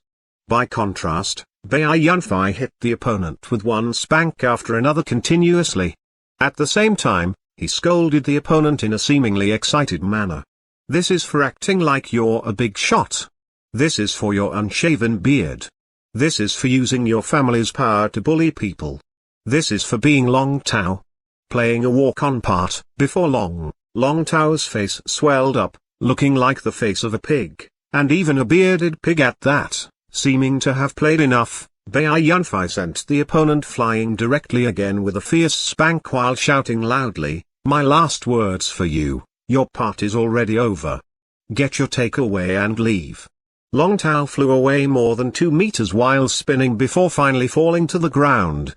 He then spouted a mouthful of blood, which seemed to also contain 2 teeth. As he looked at Bai Yunfei, his eyes were full of horror and extreme humiliation as well. Despite being a late soul personage, he had been played with just like that. This is such an insult. After sending the big brother flying, Bei Yunfei clapped his hands and slowly turned to look at the dumbstruck younger brother Long Tao on one side. Somehow, as soon as he thought about how this man had wanted to target Liu Meng yesterday, he felt exceptionally annoyed inside. Giving a cold snort, he slowly walked towards the opponent. Bei Yunfei's cold snort woke Long Tao up with a start. When he saw that Bei Yunfei was walking towards himself, his face was immediately filled with extreme terror. He subconsciously wanted to retreat, but because he was too nervous, he lost his balance and fell on his buttocks to the ground. Using all his limbs together to move backwards continuously, he said in a trembling voice at the same time, What do you want to do? Don't come here. My brother is only." At this point did he suddenly remember that the opponent had beaten the living daylights out of his brother and hurriedly changed his words, "My father is Long Gang. My Long family has lots of experts. You can't hurt me." Bei Yunfei's eyes flashed with disdain, but he still halted his steps as he had been told. Just when the opponent let out a sigh of relief, he shot 3 streaks of cold light out all of a sudden with a flick of his right hand. Long Tao could only hear 3 soft sounds. When he lowered his head doubtfully to take a look, his face suddenly went deathly pale and he broke into a cold sweat. He saw that 2 daggers with cold sparkles had stuck into the ground near the 2 places where the index fingers and thumbs of his hands met, almost nailing his hands to the ground. But what terrified him the most was that another dagger had stuck into the area between his thighs. Having cut a hole in the crotch of his pants, the dagger was stuck firmly in the ground. He could even feel strands of cold air coming to his crotch from the dagger. Seeing that Long Tao was so frightened that he was about to piss his pants, Bei Yunfei suddenly got bored and lost interest. He waved his hand as if chasing a fly away, saying, "All of you get lost." After watching this group of men roll and crawl away then disappear in the distance, Bei Yunfei shook his head in frustration, sighing softly, "Alas, this is really cliched. Are you okay, Yunfei?" Liu Meng asked after walking up to Bei Yunfei, who was taking back the daggers. "Oh, of course I'm okay. How cold they have hurt me." He smiled at her and said complacently, "Yunfei, actually you shouldn't have played with them like that. The Long family is quite powerful in this city." "I'm afraid," looking in the direction where those men had disappeared, Liu Meng said while frowning slightly. You're right, Menga. I got a little carried away. As soon as I thought of the fact that they were both Long Tao, I couldn't help trampling on them ruthlessly." Bei Yunfei scratched his head, also realizing that he had seemed to have gone a bit too far just then, but there shouldn't be any problem. This can only be considered a dispute between juniors at most. Plus now he also knows my power level already, so he shouldn't come to bother me again. Alas, I hope so. Liu Meng sighed softly, "Forget it. Don't talk about them. Let's find a restaurant and have dinner, Yunfei." The moon was bright and the stars were few. It was already night. Bei Yunfei was walking quietly in an alleyway, heading for the tavern where he was living. Alas, why did I agree again? I obviously planned to leave tomorrow. Bei Yunfei sighed while walking with his head lowered. "Tomorrow I'm going to Qiwa Temple in the east part of the city to burn incense sticks. Why at that time did I agree even without thinking?" Although he secretly regretted agreeing to stay in Kiliu City, from the bottom of his heart, he also looked forward to the stroll tomorrow. His mind was in a somewhat chaotic state, not knowing what was going on with himself. Let's stay for one day, just one day. There shouldn't be any problem.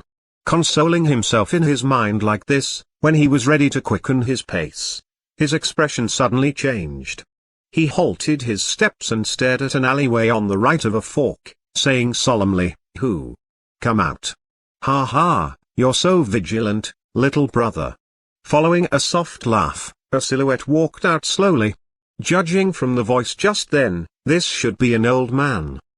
He was not tall and was empty-handed. Although he had walked out, he was still hiding in the dark, making it impossible to see his face clearly. "Who are you? What do you want to do?" Bei Yunfei asked frowningly. His right hand had already been put behind his back. At the same time, his mind was racing. Could it be the opponent was a man of the Long family? Or was this a man from the glacial school? That old man seemed to size up Bai Yunfei a few times, then said smilingly as before, "You don't know who I am? I'm not sure about your identity either.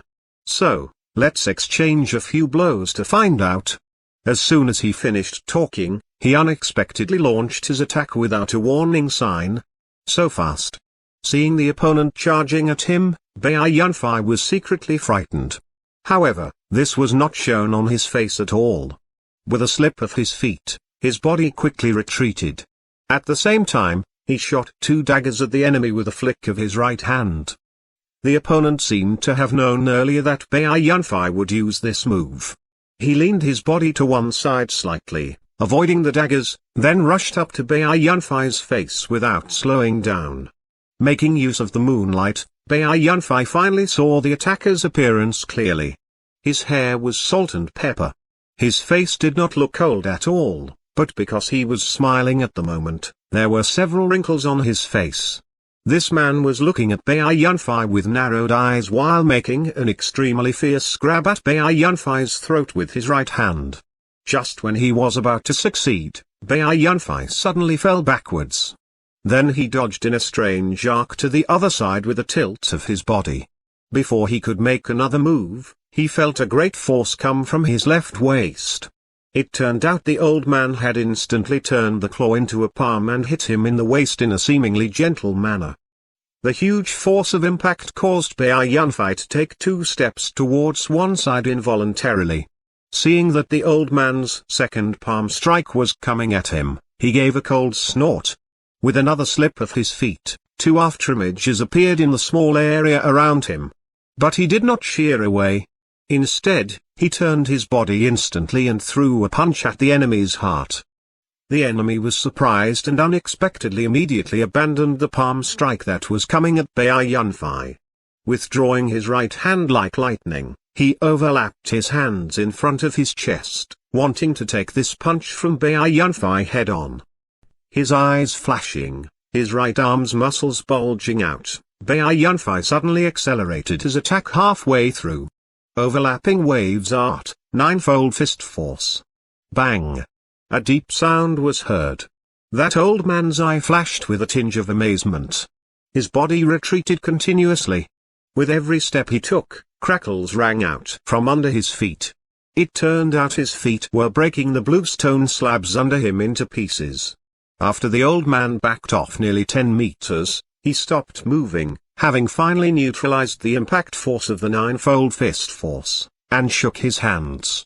Unexpectedly, he seemed not injured at all. Chapter 60, Bloodhowl Wolf King's Adopted Son Hong Yin.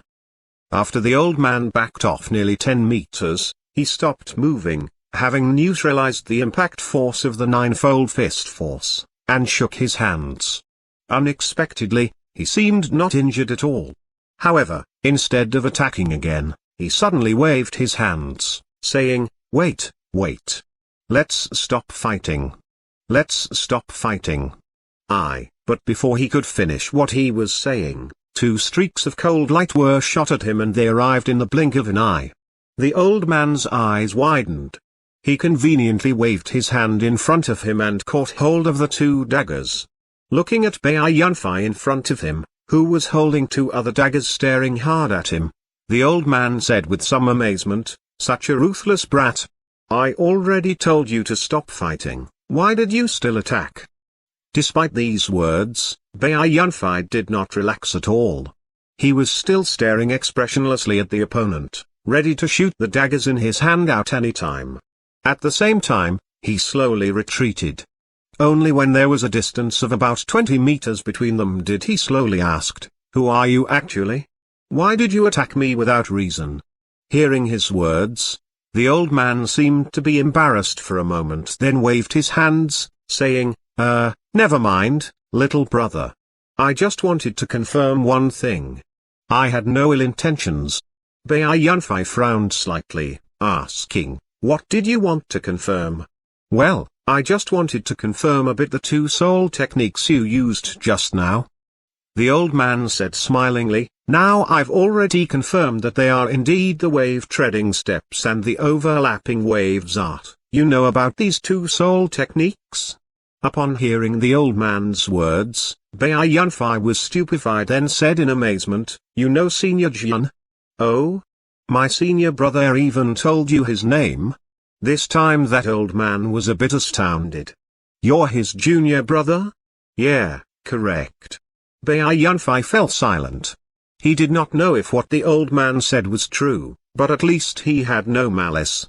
Simply judging from the fact that he had been able to take his own ninefold fist force with ease, he could tell that he himself was no match for him. It was probably because the old man had intended to test him that he had been able to detect him. After keeping silent for a while, Bai Yunfei put away the daggers, but he was yet to relax his guard completely. He asked, "Why did you find me, senior? Why?" The old man was slightly dumbfounded, but after thinking for a bit, he said in a somewhat embarrassed manner, Actually there was no reason. It was just that in the evening in the city I saw that you seemed to use the wave-treading steps when fighting those men of the Long family, so I came to confirm it a bit, and to conveniently ask about my senior brother's whereabouts." As his junior brother, why don't you know his whereabouts? Bai Yunfei asked doubtfully. "My senior brother doesn't like to stay in touch with other people. Plus, I'm not powerful enough to work out where he's gone to," the old man said in frustration. Bai Yunfei frowned slightly, saying, "I don't know where Senior Jian has gone to at all. But he should still be in this Kinyan province. Several days ago I ran into him on a mountain to the south of Kiliu city."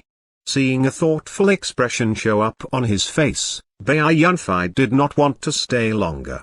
He folded his hands in salute, saying, "Senior, if you don't have anything else to say, I'll take my leave now." As the old man watched Bai Yunfei gradually go away, there was a trace of astonishment on his face. He then shook his head lightly, saying to himself, "It seems this brat still doesn't trust me. Does he have to be so vigilant? How can an elder of the Fate School like me possibly fool you? Really, but this also means that there's something special about him. At least being careful in everything can't go wrong. Senior brother has been traveling the world for over 2 years. How many people who can neutralize our school's tribulation has he found, I wonder?" Several months ago, a secular disciple reported that he had gone into Kinyan province, but there's been no news about him ever since. From what this brat said, he should still be in this place. But why? What is he looking for that he's been staying here for several months?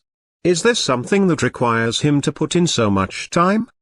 The more the old man guessed, the more doubtful his face looked.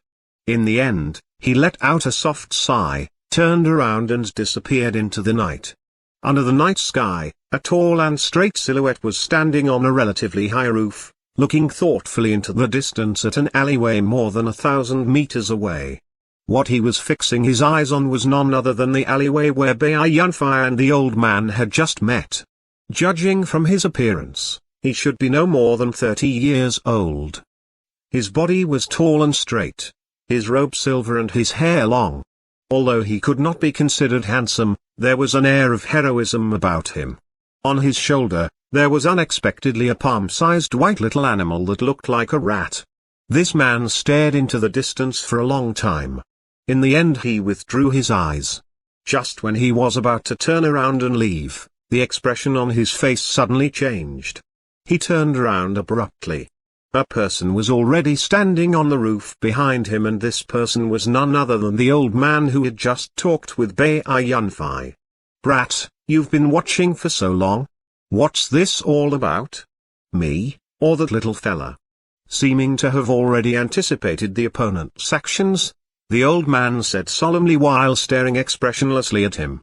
That man was startled at first, but he immediately reacted. Taking 2 steps backwards, he saluted the old man respectfully and said, "I am Hong Yin. It is an honor to meet you, Senior Qin Zheng." "Oh, you recognize me?" The old man was slightly surprised. 20 years ago, my foster father took me with him and paid a visit to the Fate School, and I had the good fortune to see you once." That young man named Hong Yin still said respectfully, then gave a little compliment, Who would have thought you would still be as gracious as before after 20 years? The expression on Qin Zheng's face became much more relaxed. He asked, 20 years ago? Your foster father is Bloodhowl. The moment Qin Zheng heard this name, he was obviously startled a bit. He then frowned slightly and asked doubtfully, you're the adopted son of the Bloodhowl Wolf King? Are you that rumored person? Have you got anything to prove this? Right after these words were said, seeming to notice Qin Zheng's doubtful tone, the little animal on Hong Yin's shoulder arched its back slightly and squeaked at him a couple of times. Apparently it was somewhat angry. Oh? This is a river-churning rat? +1 in the middle phase of level 5. Earlier, Qin Zheng had not cared about this little animal at all, but now he immediately said in a somewhat amazed manner after observing it attentively for a while. Hong Yin gave a smile, then stroked the little animal on his shoulder to calm it down and replied, you're so observant, senior. He is my friend, Xiaotang. Afterwards, with a shake of his hand, a white dagger appeared in his hand. Actually, it was somewhat inappropriate to call it a dagger because if one looked at it carefully, they would find that it looked more like a tooth of a certain animal. I think this object should be enough to prove my identity, right? At first Qin Zheng was somewhat astounded because Hong Yin had called the soul beast his friend. Now, seeing this dagger, he raised his eyebrows again, saying in slight amazement, Bloodhowl Fang. Yeah, it really can prove that what you said was true. He then pondered for a while before continuing to ask, then why are you here? Could it be because of that little fella? It's very likely that he'll be extremely important to my fate school in the future. You can't touch him. Hong Yin was stupefied, then hurriedly explained, you're mistaken, senior. I don't know that little brother at all. I watched from this place only because I saw you. Oh? Why me? What do you find me for? Qin Zheng asked doubtfully. In fact, I want to ask you a little about Senior Jian's whereabouts. Hong Yin thought for a bit. A few days ago I accidentally found out that Senior Jian was in Qinian province, so I came here right away. I want to invite him, because of that matter again, right? Before Hong Yin could finish what he was saying, Qin Zheng already knew what he wanted to say. He gave a soft sigh, saying, alas, your foster father should have already told you it's almost impossible to get this matter done, right? Hong Yin's expression darkened and looked disappointed for a moment, but he immediately recovered and said with a face full of resolution, I'll give it a try no matter what. Perhaps if Senior Jian agrees to give it another try, we may find a method. Well, as you've already made your decision, I won't mention it again. Just do as you please. Hopefully with your special status you can change this fate which the entire Soul Beast clan has been unable to change for more than 1,000 years. Qin Zheng had no choice but to shake his head. I've got something to do too, so I won't stay here. My senior brother, I don't know where he is either. If you want to see him, just look for him yourself. Qin Zheng turned around and left. A message then came into Hong Yin's ears from afar. Your fate shows a fate division tendency in this Kiliu city. I can't look too much into your future, and I can't tell you too much either, but you should grasp this opportunity. Chapter 61, Meeting Kuliuliu again. The next day, Bai Yunfei still arrived at the agreed place half an hour early as before. The sunlight seemed to be especially tender this morning. Everything looked vibrant, whether the grass on the ground or the weeping willows on the shores. Bai Yunfei stood on the roadside, gazing at the willow trees that were fluttering in the wind on one side, his eyes somewhat unfocused. It's been 2 days since I arrived in this Kiliu city, but I haven't noticed anything unusual. Could it be the Jiang families, or I should say the Glacial School's forces haven't reached this place yet? Is this because of the existence of the Green Willow School? I wonder if the 2 Long Tao brothers of that Long family will come to trouble me again. The Long family is quite influential in this place, so it should have several soul cultivators. Last time I merely bullied 2 good-for-nothings, so they didn't have too many men with them. If they still want to retaliate, sure enough, it'd still be no better for me to leave early? Then let's leave this place tomorrow.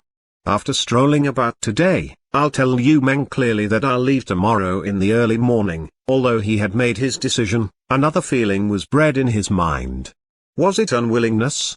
Bai Yunfei shook his head gently with a forced smile and scolded himself for being hopeless and having become so indecisive.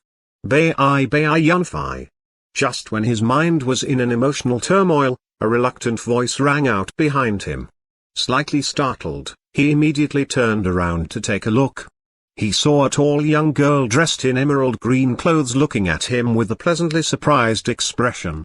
Bai Yunfei was slightly stupefied and said in astonishment, "Kuliu Liu? Why are you here?"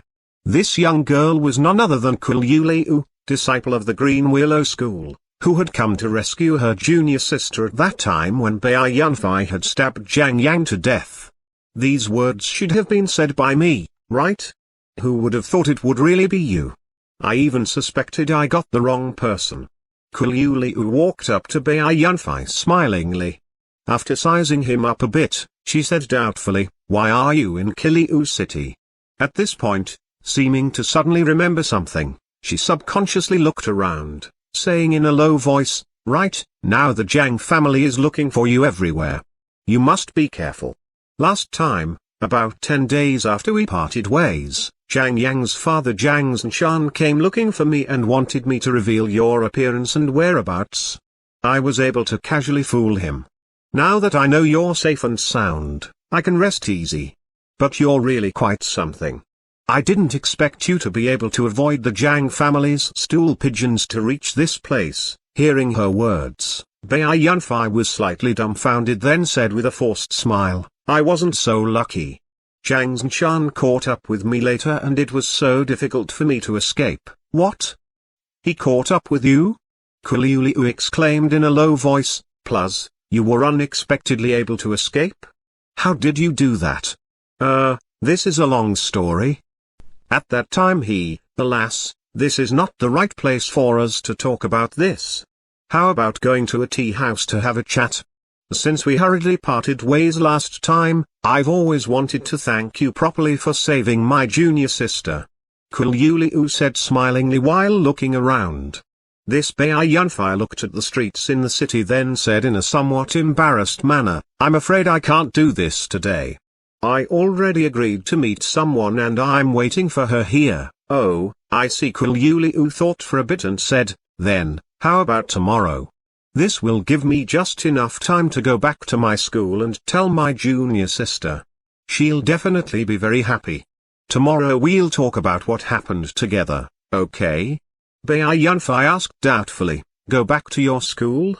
"Oh, that's right. The Green Willow School is around this Kiliu city, isn't it? Is it far from here? If it's too far, you don't have to take the trouble to do it, Miss Ku. Never mind. The Green Willow School's headquarters is a large manor not far to the west of the city." Kuliu Liu said laughingly, "Ha ha, I really didn't expect that I'd run into you when I go out today. I think my junior sister you will be very happy to see you again too. You know what, she often talks about you, her lifesaver, again and again." The image of that lovely petite girl hiding timidly behind Kuliu Liu emerged in Bai Yunfei's mind. He could not help giving a laugh inwardly, asking, "Right, how is Miss Chun now? She's already started training, right?" "Yes, of course. My master loves this little disciple very much. Junior sister is very well behaved and hardworking too. With my master's help, her soul force awakened very quickly. Now she's already about to reach the middle soul apprentice stage." Kuliu Liu seemed to be especially happy when talking about Chu Yu. One could tell that she really loved this little junior sister dearly. Bai Yunfei also said smilingly with a nod, "Oh, it's good to know that. Where are we going to meet tomorrow? And when?" Let's do it this way. Just tell me the name of the tavern where you're staying and I'll come to look for you later. I've still got some things to do, so I don't know exactly when I'll be there, but it'll definitely be before afternoon." Kuliu Liu thought for a bit and said, "Oh, that's all right. I'll be waiting for you then. I'm staying in." After watching Kuliu Liu go away, Bai Yunfei shifted his eyes, searching the crowd a bit, and said doubtfully with his head lowered, What's going on with Menga? Why hasn't she come yet? Could it be she's sick again?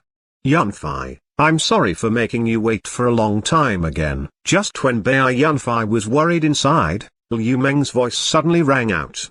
Happy in his heart, he raised his head to take a look and saw her looking at him smilingly with her hands behind her back from several meters away. Her long dress was white and her beautiful hair was like a waterfall with several strands sticking to her cheeks. When the wind blew past her, her silky hair flew upwards and her dress fluttered, making her look like a descending fairy in Bai Yunfei's eyes. After seeing the slim and graceful young girl in front of him, Bai Yunfei unexpectedly had no reaction for a short time. He just stared at her in a somewhat stupefied manner. Mr. Yunfei, wake up please. A sassy shout came into Bai Yunfei's ears, waking him up with a start. Seeing Xiaoning chuckling with her mouth covered, he laughed in a somewhat embarrassed manner and said, "You're finally here, Menga. You're okay, right? Did you feel sick again today?" Hearing his words, Liu Meng suddenly blushed a little. On one side, Xiaoning was the first to reply, "Hey, Mr. Yunfei, are you blaming my young lady for being late? Really, don't you know that every girl has to spend time dressing up before going out? Humphrey, my young lady even specially dressed up for so long. Could it be you haven't noticed that she looks more beautiful than yesterday? What are you saying, Xiaoning? When did I specially dress up?" Liu Meng pinched Xiaoning's arms lightly a bit and said discontentedly. Reproved by Xiaoning once again, Bai Yunfei gave a couple of dry coughs in an embarrassed manner and changed the topic of conversation. It's about time already. Menga, let's set off for that Qiwa temple now." The three of them walked on a grassy road, talking and laughing with each other, slowly heading for that Qiwa temple. As they went on their way, there were gradually more and more people around them. The temple's fortune sticks were said to be especially accurate, therefore quite a lot of people wanted to go there to burn incense sticks and make wishes or to stroll about and relieve boredom. The closer it got to midday, the more intense the sun became. Even the air became hot and dry. Xiaoning had already opened a pink oil paper umbrella, blocking out all the sunlight that shone on her and Liu Meng. Seeing Bai Yunfei begin to squint because of the scorching sun, Liu Meng seemed to suddenly remember something. She halted her steps and said softly, "Right, Yunfei, I almost forgot that I have something to give you." "Oh?" Bai Yunfei was surprised. "Something to give me? What is it?" Liu Meng reached out a jade-like hand with a smile. A circular object appeared in her hand. It was unexpectedly a golden straw hat. "I remember that when we met for the first time, you were wearing a straw hat, but it seemed already very tattered. When I went out today, I happened to see someone selling this kind of hat on the side of a street, so I bought a new one for you. Take it and put it on. It can block out the sunlight." Bai Yunfei received straw hat, which was bright golden and also had a red stripe on the side, and was stupefied speechlessly for a long time. Actually, he was extremely happy inside. He had not expected Liu Meng to give him a present, but why did it have to be a straw hat? "What's wrong, Yunfei? You're not happy?" Liu Meng's doubtful voice rang out. Bai Yunfei regained his composure and hurriedly said, "Oh? No, no. I'm very happy. Ha ha, thank you, Menga." As he talked, he put the straw hat on his head directly, a happy smile showing up on his face. He then pressed it down a bit and immediately no longer felt the scorching sun. There was an indescribable cool feeling in not only his body, but also in his heart. "Mr. Yunfei, my young lady has given you a present. Shouldn't you express your gratitude a bit?" "Ah? Oh, of course, I will." Xiaoning's teasing voice and Bai Yunfei's embarrassed reply drifted into the air. The three silhouettes got farther and farther away. Chapter 62, plus 10 jewelry's additional effects. In the morning of the next day, Bai Yunfei was sitting with legs crossed on the bed looking at an orange bracelet in his hand with a slight frown. Upgrade failed. Item destroyed. The information in his mind disappointed him for a while again. He reached his hand out to one side and tilted his palm. An amount of dust fell down and piled up on a piece of white cloth beside him. That basin-sized piece of white cloth had already been sprinkled with various powders of different colors. These powders were what was left of the pieces of jewelry that had been destroyed by failed upgrades in just the last 2 hours. Because today Bai Yunfei had to wait for Liu to come looking for him, he did not go anywhere. According to his original plan, he should leave today, but now he had no choice but to stay for another day. Because he did not know when Liu would arrive, he had decided to make use of this period of time to continue his research into jewelry upgrades. It was the 5th one. I still haven't even got a +9 item. Somehow I feel that upgrading jewelry must be harder than upgrading weapons and defensive items. Bai Yunfei shook his head in frustration. After being depressed inwardly for a while, he took out a milky white pearl necklace. Upgrade. Upgrade successful. Item grade, high. Upgrade level, +9. Additional attribute, agility +23. Upgrade requirement, 17 soul points. Bai Yunfei had a happy expression. I finally succeeded. Putting this +9 necklace down to one side, he took out another bracelet and continued to upgrade it. Unfortunately, he failed again and it was destroyed. Either because it really was more difficult to upgrade jewelry or because Bai Yunfei was unlucky, out of the 12 pieces of jewelry he upgraded afterwards, he was only able to obtain 2 +9 items, a bracelet and a ring. Alas, Bai Yunfei let out a sigh of frustration again and looked outside the window. It was already morning. Liu said that she'd arrived before afternoon. She should be here soon. Will I just call it a day like this? But I don't want to give up. Let's just upgrade these 3 items to see what will happen. If I successfully upgrade one of them, I'll know the additional effect of a +10 piece of jewelry. As soon as Bai Yunfei thought about this, he no longer cared about the fact that it had taken him several hours of hard work to obtain these items. As he picked up that necklace, his eyes showed an expression of expectation. Upgrade. Upgrade failed. Item destroyed. Alas. I was indeed too naive to think so. With a whimper in his mind, Bai Yunfei scattered the powder in his hand sadly and picked up that +9 ring. Now that I already started, I can't give up halfway through no matter what. Upgrade.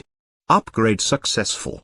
At first, subconsciously Bai Yunfei was prepared to sigh, but now he was suddenly dumbstruck for a moment, then had an ecstatic expression. I unexpectedly succeeded. In an excited state of mind, Bai Yunfei looked at the ring in his hand impatiently and gave it a thought. Item grade, high. Upgrade level, +10. Additional attribute, endurance +32.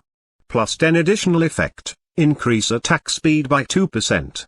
Upgrade requirement, 21 soul points. Bai Yunfei frowned slightly. Endurance +32 also means wearing this ring alone would increase an ordinary person's endurance by 30%, but it means almost nothing to soul cultivators. Attack speed. Is this an additional state? This is the first time I've seen something like this. Let's give it a try. Bai Yunfei sat straight up, gently took a breath, clenched his right fist and punched into the air, creating an area of afterimages in front of him. At the same time, his eyes showed a thoughtful expression, looking like he was experiencing something silently. After several breaths, he stopped his movements and put that ring on his left hand's index finger. The moment he wore the ring, he felt a wonderful feeling. Although it was extremely faint, he could still feel it clearly. His endurance had become even more bountiful. This was the endurance +32 effect. After taking a deep breath, he raised his arm and began to punch into the air as before. A short while later, he stopped his movements and pondered with his head lowered. A 2% increase to attack speed is very good. Though this increase is very small in degree, but unlike those effects with chances of being triggered, I only need to wear this ring for it to be effective. This way, my power has also improved a bit. It's a pity I can't put 2 rings on one hand at the same time, Bai Yunfei thought with some regret while looking at his own hands. Regarding jewelry, only the first item was effective when worn, which also meant only 1 ring and 1 bracelet could be put on an arm. This was also true for earrings and necklaces, that is, an additional earring or necklace would be completely ineffective when worn. Bai Yunfei picked up the last item, that +9 light blue bracelet, with a hesitant expression on his face. Then should I continue to upgrade this one? Yunfei, are you there? When Bai Yunfei was hesitating, the voice of a girl suddenly rang out outside the door. Miss Kui has arrived? Oh, no, this is Menga's voice. Startled, Bai Yunfei hurriedly got off the bed, properly put on his shoes and walked towards the door of the room. After he opened the door, he saw a young girl in blue clothes standing smilingly at the door. She was none other than Liu Meng. Beside her, the servant girl Xiaoning was looking around somewhat curiously. Menga? Why have you come here? Bai Yunfei was amazed in his mind. Temporarily he even forgot to tell them to enter the room. What's wrong? I can't come to look for you. Liu Meng asked with the same smiling expression. No, of course you can, young Master Yunfei. You should invite my young lady into the room. Could it be you want to have a talk while standing at this door? Or could it be there's another girl hiding in your room so you don't dare to let my young lady come in? The little servant girl Xiaoning always had a sharp tongue. With just a few words, she made Bai Yunfei feel extremely embarrassed again. He hurriedly let the 2 of them go into the room. Menga, didn't I tell you yesterday that I'll have something to do today so I can't be with you? Why have you? Bai Yunfei said doubtfully while looking at Liu Meng, who was sizing up the room with a bit of curiosity. What's wrong, Yunfei? You're not happy with me coming to look for you? Liu Meng asked softly, her tone seeming to carry a trace of disappointment. No, of course that's not true. I'll probably have to go out in a while, so Bai Yunfei hurriedly explained. As soon as he heard Liu Meng's tone, there was an indescribable trace of nervousness in his heart. Seeing Bai Yunfei's totally anxious expression, Liu Meng smiled again, saying, Oh, that's fine. I'll just stay for a while then leave. Is this okay? Oh, that's fine. Bai Yunfei hesitated in his mind for a moment. It seemed he subconsciously did not want to let Liu Liu and her meet each other. Oh? This bracelet is so beautiful. Liu Meng's surprised voice rang out. Bai Yunfei lifted his head to take a look and his heart immediately tightened. It turned out before hurriedly going to open the door, he had casually put that +9 bracelet on the table. Now it had been found by Liu Meng and she was holding it in her hand observing it carefully. It's so beautiful. Light blue, just happens to match young lady's clothes. On one side, Xiaoning was also looking eagerly at this bracelet. Suddenly her eyes rolled and she turned to Bai Yunfei, saying laughingly, Hee, Mr. Yunfei, could it be this is the present you bought to give my young lady? Yesterday, after my young lady gave you that straw hat, you promised to give her a gift in return. Who would have thought you would get it ready so fast? When Liu Meng heard her words, her eyes flashed with a tinge of surprise, her face slightly reddening. She lifted her eyes looking at Bai Yunfei. In her eyes, there seemed to be a trace of hope. This Bai Yunfei felt somewhat awkward, not knowing what he should do. Chapter 63, Is this jealousy? This Bai Yunfei felt somewhat awkward, not knowing what he should do. Seeing Bai Yunfei's hesitant expression, Liu Meng's eyes dimmed for a moment. She lowered her head slightly and put the bracelet back on the table, saying in a low voice, Don't talk nonsense, Xiaoning. Maybe this bracelet is very important to Yunfei. How can he casually give it to someone else? When Bai Yunfei saw Liu Meng act like that and heard her slightly disappointed words, his heart shivered indescribably. There unexpectedly seemed to be a feeling of guilt surging into his heart. He felt that upsetting this young girl in front of him was an unforgivable sin. No, that's not true, Menga. This bracelet actually I was preparing to give it to you. Bai Yunfai's eyes glittered. In the end he clenched his teeth, walked up to Liu Meng, picked up the bracelet and put it into her hand, saying smilingly, "Originally I wanted to give it to you the next time we meet. Who would have thought you would come to look for me? This is perfect timing. I'll just give it to you right now." "Really?" Liu Meng raised her head, looking at Bai Yunfai with slightly reddened cheeks. "Yeah, I mean it." This time Bai Yunfai said very resolutely. In his heart, even if just for this smiling expression, it was worth giving her this bracelet. He, I said so, didn't I? This bracelet was definitely bought to give young lady. Xiaoning said laughingly on one side, "Humphrey, Mr. Yunfai, you even scared young lady on purpose and almost made her cry. You're really so mean." This just now I didn't do it on purpose." Bai Yunfai scratched his head in an embarrassed manner and said with a placating smile. Seeing him behave in such a foolish way, both girls burst out giggling in a lovely manner, making Bai Yunfai even more embarrassed. With a smiling expression in her eyes, Liu Meng observed the bracelet in her hand carefully. One could tell that she liked this bracelet quite a lot. After quite some time, she put it on her left wrist. Right after she wore this bracelet, she was obviously stupefied for a while. Then she looked at the bracelet on her wrist in a seemingly somewhat doubtful manner before unexpectedly closing her eyes, apparently experiencing something. After several breaths' time, Liu Meng suddenly opened her eyes and raised her head to look at Bai Yunfai. Her face full of disbelief, she said in surprise and bewilderment, "Yunfai, this bracelet, here it comes." Bai Yunfai's heart jumped. When he had decided to give this bracelet to her just then, he had already expected the current situation. Now, doing his best to keep a calm exterior, he said smilingly, "Oh, there are some special things about this bracelet. My master gave it to me. It can make the person who wears it become more light and agile." Hearing Bai Yunfai's explanation, Liu Meng was slightly stupefied. She observed the bracelet on her wrist carefully again in a rather astounded manner for some time, then lowered her head. It was impossible to know what she was thinking. Just when Bai Yunfai guessed that this explanation of his was too nonsensical, Liu Meng raised her head again. She unexpectedly looked at him somewhat apologetically, saying, "I'm sorry, Yunfai. I didn't know this bracelet has such a strange function.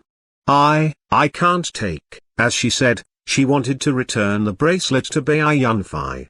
Bai Yunfai was stupefied. It had been very difficult for him to decide to give her this bracelet, but now she said she did not want it. This unexpectedly made him somewhat anxious. He took 2 steps forwards and grabbed the hand with which Liu Meng wanted to take the bracelet off, saying, "Menga, you already put it on, so don't take it off. I know you like this bracelet, so just accept it.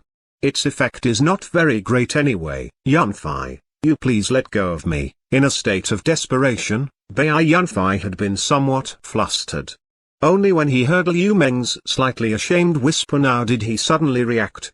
He hurriedly let go of her wrist and shook his hands again and again, saying, Menga, I didn't do that on purpose." Her face slightly reddening, Liu Meng did not say anything. She no longer wanted to take the bracelet off. Instead, she was gently caressing it with her head lowered. Xiaoning was sitting on one side waiting for the two of them and looking at them with wide-open eyes. Her face was full of curiosity about what these two people were saying. Aside from looking somewhat beautiful, what's so special this bracelet? Temporarily, there was a short period of calm inside the room. "Right, Yunfai, you said you had something to do. What is it? Can I go with you?" Liu Meng was the first to break the tranquility by raising her head and asking after hiding the bracelet into her sleeve. "This I'm afraid you can't. I'm going to talk about the past with 2 friends. They will come to look for me in a while," Bai Yunfai said somewhat awkwardly. "Friends? There are still people you know in this Kiliu city? Why haven't I heard you mention them?" Liu Meng asked curiously. "Oh, I just accidentally ran into one of them yesterday. She's a disciple of the Green Willow School. Her name is Qiu. What? A Green Willow School disciple? Hearing these words, Liu Meng immediately said in a somewhat amazed manner. Afterwards, she seemed to remember something and her face unexpectedly became gloomy. She lowered her head again. Nobody knew what she was thinking. Bai Yunfei was anxious and hurriedly explained, "Don't get me wrong, Menga. We're just ordinary friends. It's just that in the past I saved her junior sister, so when we met by chance this time, she asked me to go and have a chat with them about the past." "There's still a junior sister?" On one side, Xiaoning could not help exclaiming. Sweat was all but come out on Bai Yunfei's forehead. He implored with a miserable expression, "Xiaoning, please don't cause trouble, will you?" "Ha ha, Yunfei, in fact you don't need to explain to me." Liu Meng lifted her head to smile at Bai Yunfei and continued, "After all, I'm nothing to you, so I don't have the right to be angry either." "That's not true, Menga. You don't have to explain. I know already." Liu Meng still said smilingly, "I won't disturb you anymore. Your friend will be here in a while, so to spare everyone the embarrassment, I'll leave first. When you and your friends have finished talking about the past, I'll come to look for you." Liu Meng suddenly changed her behavior, confusing Bai Yunfei's mind somewhat. Temporarily he did not know what to say and could only watch in stupefaction as she stood up, then slowly walked out of the room. "Humphrey. You're really such a fool, Mr. Yunfei. You've made me so angry. I won't care about you anymore." Xiaoning shook her little fist in front of Bai Yunfei fiercely, then walked out after Liu Meng. The moment she went out of the room, she even banged the door open with force. This I obviously didn't say anything. Only a good while after the two girls had left did Bai Yunfei murmur in an almost tearful manner. In a chaotic state of mind, Bai Yunfei walked back to the bed, lay down and looked absently at the roof with his eyes. Nobody knew what he was thinking. "Bai Yunfei, are you there?" A melodious voice came in from outside the door.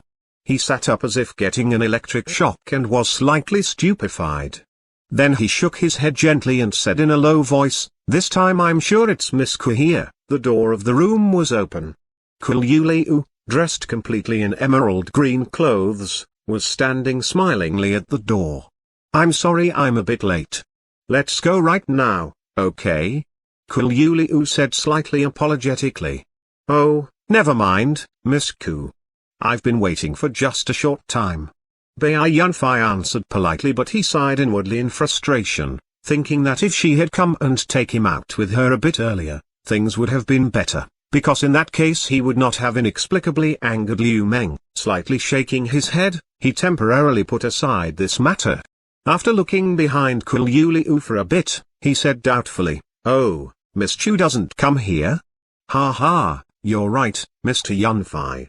Yesterday I intended to come and look for you with my junior sister, then we would chat about what happened, but after I went back to my school, I blurted this out in front of my master. She wants to have a meeting with the young hero who saved her little disciple too, so could I ask you to go to my Green Willow School as a guest? This is not a problem, right?" "Oh? Your master wants to see me?" This Bai Yunfei was surprised. Qiu's master was none other than the Green Willow School's headmaster.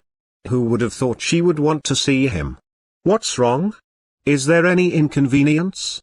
"No, there isn't." "That's fine. Please lead the way, Miss Qiu." In a place about 10-something Chinese miles to the west of Qiu City, there was a massive manor.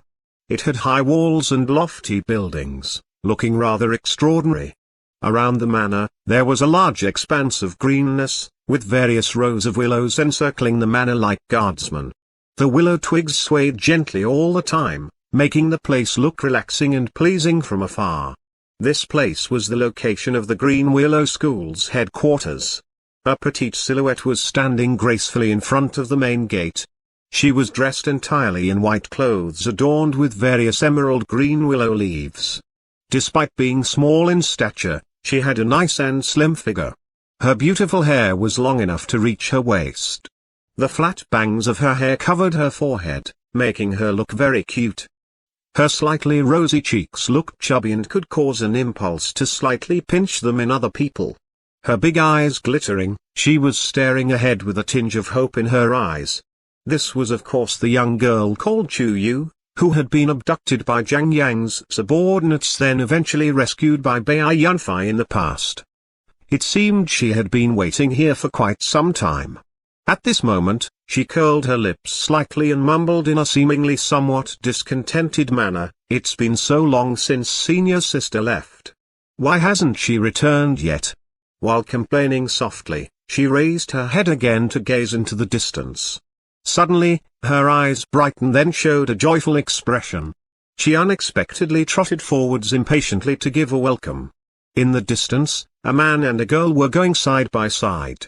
They were none other than Bai Yunfei and Qiu Liu. The headquarters of the Green Willow School is up ahead.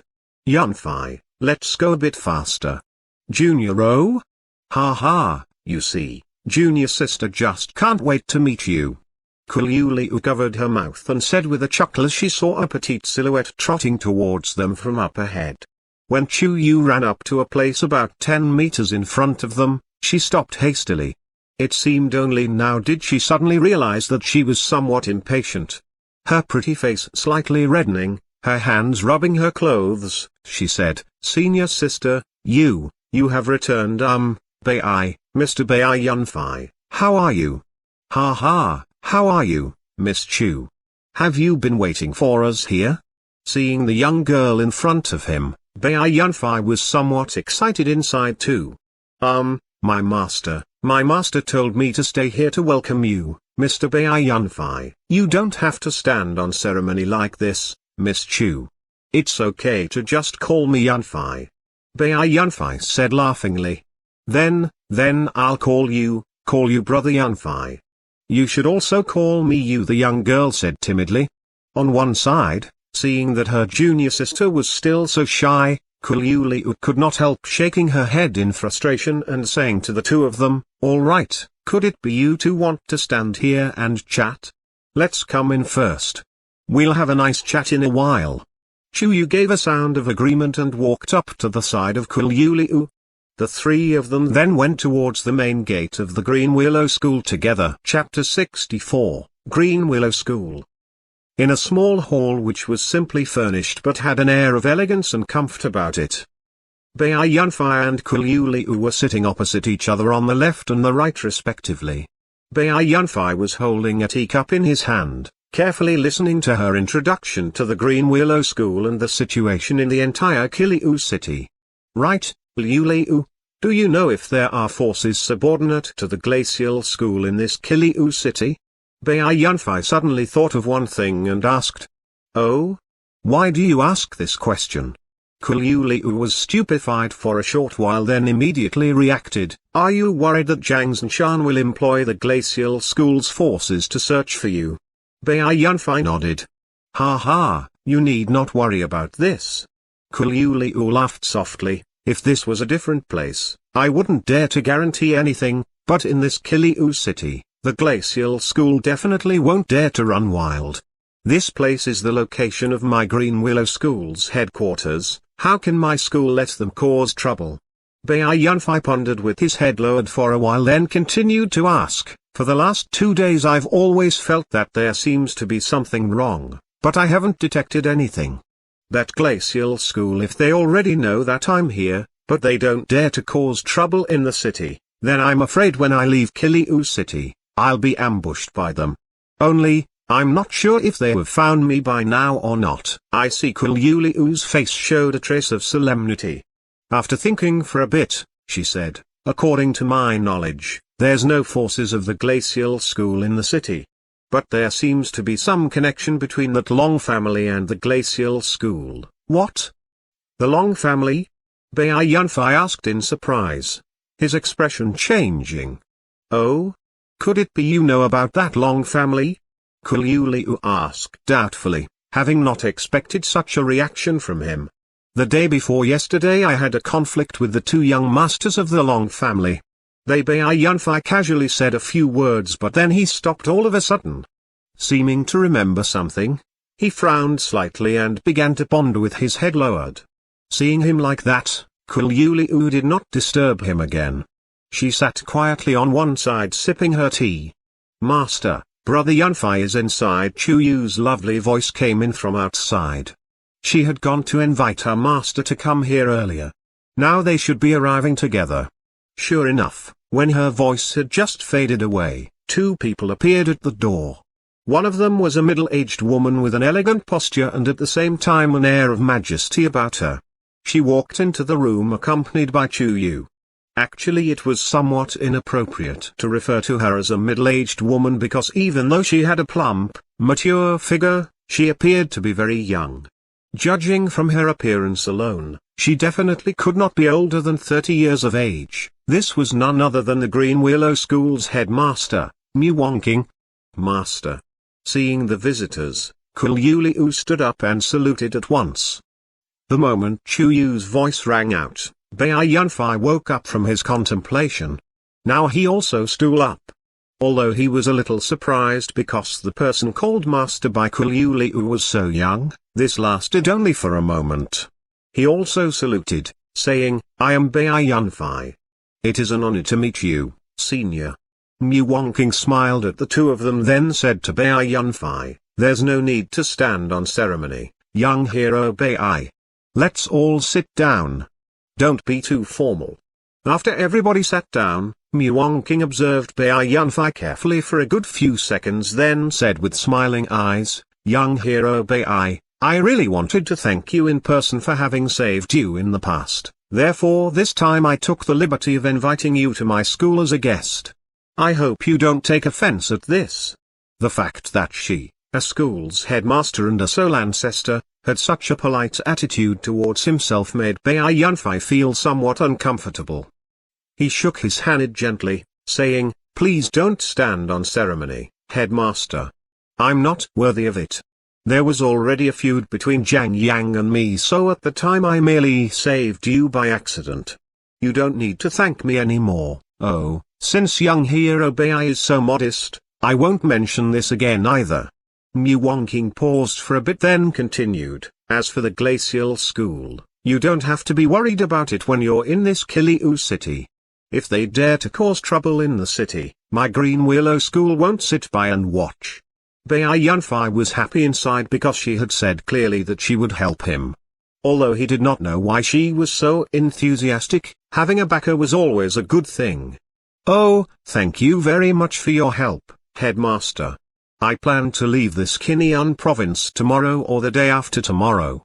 When I have arrived in Bian province, as long as I'm careful with my actions, I think the Glacial School won't be able to do anything to me." "Oh? You're about to leave so soon?" Young people aspire to travel far and make their mark. Young hero Bai was lucky to be taught by a senior from the Fate School, so you indeed shouldn't limit yourself to such a small place as Kinyan province. You should go out and try to make a name for yourself. Her sudden mention of the Fate School slightly stupefied Bai Yunfei. He cast a look at Kuliu on one side then said modestly, "You flatter me, senior. I just want to go experience the outside world a bit." As for me being taught by Senior Jian from the Fate School, this was indeed a piece of luck. Hearing the words Jian from Bai Yunfei, Mu Wonking slightly raised her beautiful eyebrows, but they immediately returned to normal. She took a look at Chuyu on one side, seeming to think of something, and said, "Right, young hero Bai, what do you think about this little girl you?" "Oh?" Bai Yunfei was stupefied, somewhat unable to keep up with her sudden change of topics. Only after being stunned for a long time did he say somewhat doubtfully, "You is very good. I heard from Liu that she's well behaved and sensible and got quite a lot of talent for cultivation. Then are you willing to accept her as your sworn younger sister, young hero Bai?" Mu Wonking nodded smilingly then said a line that astounded the other three people at the scene.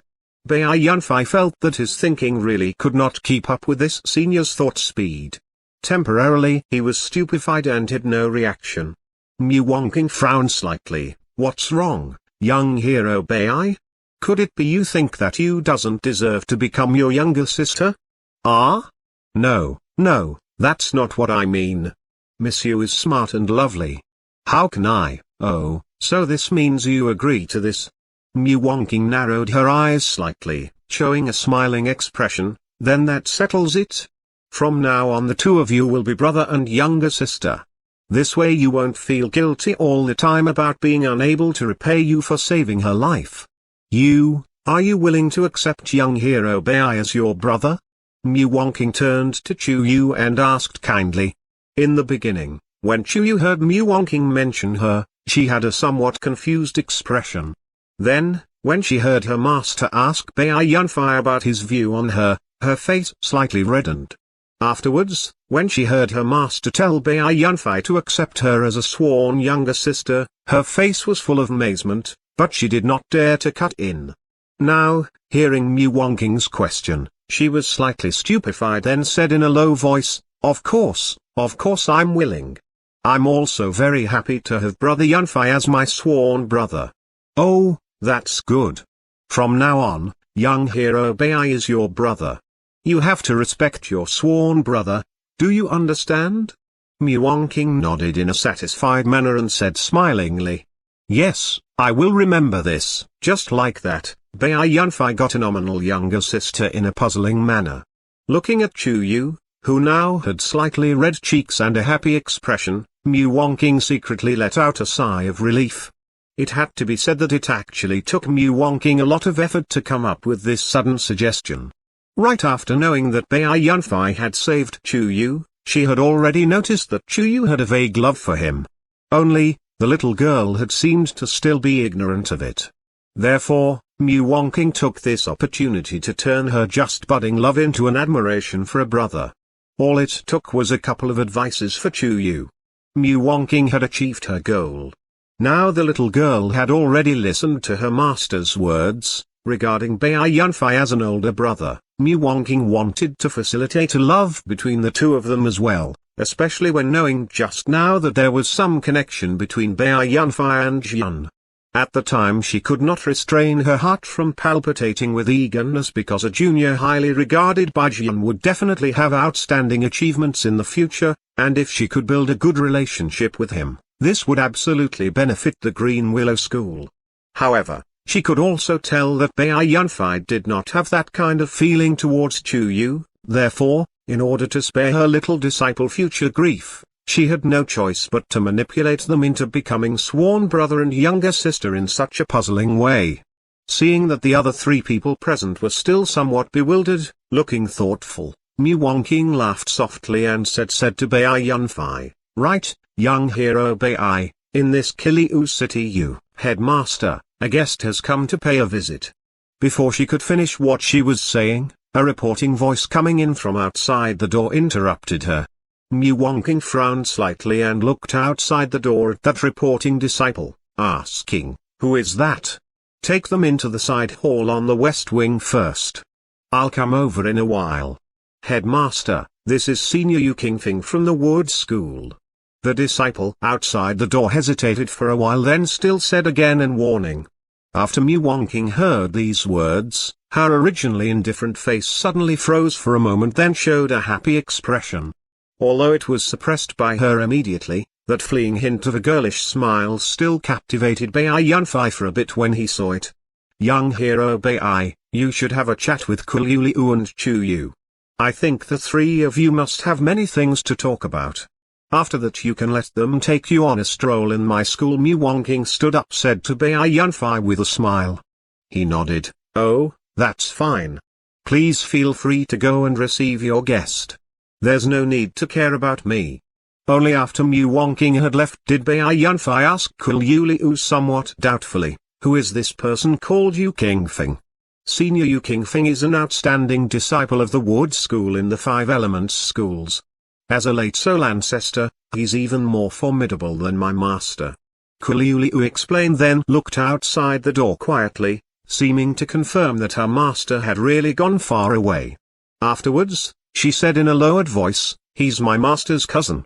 If not for my master's inability to let go of the Green Willow School, she would have probably gone with him to the Wood School. At this point, seeming to suddenly react to something, she immediately sat upright and said with a straight face, as juniors, we can't discuss our seniors' affairs. But that expression was obviously telling Bai Yunfei that, you get the picture. Chapter 65, Sudden Event. After Mu Wongking had left, Bai Yunfei and the two girls chat with each other leisurely. Qiu Liu talked about various interesting things in Qiliu City. Chu Yu gave an account of her life since joining the Green Willow School in a low voice, and Bai Yunfei also talked about what he had gone through from when he had parted ways with them at that time until now.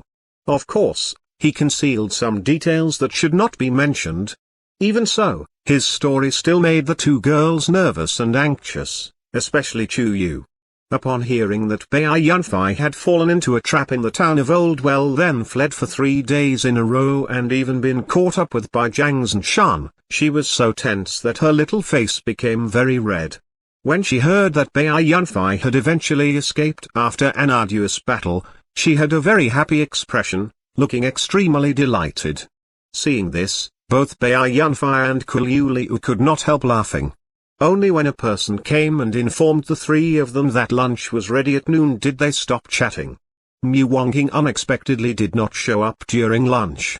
According to Qiu Liu, all the senior members of the school ate their meals in a different place. In the afternoon, under the guidance of the two girls, Bai Yunfei went for a stroll in the Green Willow School. The three of them talked and laughed with each other quite happily as they walked. Bai Yunfei raised his head to observe the color of the sky. It was almost evening already. He halted his steps and said to the two girls by his side, Liu, it's time I went back already. Ah? You want to leave so soon? Qiu Liu asked somewhat disappointedly. On one side, Chu Yu also had a trace of unwillingness on her face. Bai Yunfei laughed and said, yeah, I still got some things to do. Tomorrow or the day after tomorrow I'll probably leave Qiliu City, but I'll come to say goodbye to you two before that. He looked at Chu Yu, who was looking at him anxiously on one side, and said smilingly, when the time comes, I'll give younger sister you a present. Hopefully you'll like it. Chu Yu was stupefied, then showed a happy expression. She said expectantly, really? What's the present? Ha ha, you'll know at that time. Bai Yunfei lifted his head to take a look. Suddenly he saw two silhouettes going towards them side by side from up ahead. After taking a careful look at them, he said in amazement, oh? Isn't that Headmaster Mu? This is perfect timing. I'll say goodbye to her then leave. The three of them walked towards Mu Wongking, who had already noticed them as well. As they came near her, Bai Yunfei cast a look at the person by her side. A man about 30 years old. He had an upright posture and a handsome face. The rare thing was that his elegance contained maturity and dignity. This was a man who could make a good impression on people at first sight. This must be that man called Yu Qingfeng from the wood school. Bai Yunfei thought to himself. Mu Wongking first nodded slightly to Bai Yunfei, then waved to Chu Yu, saying, come here, you. Greet your senior uncle Yu.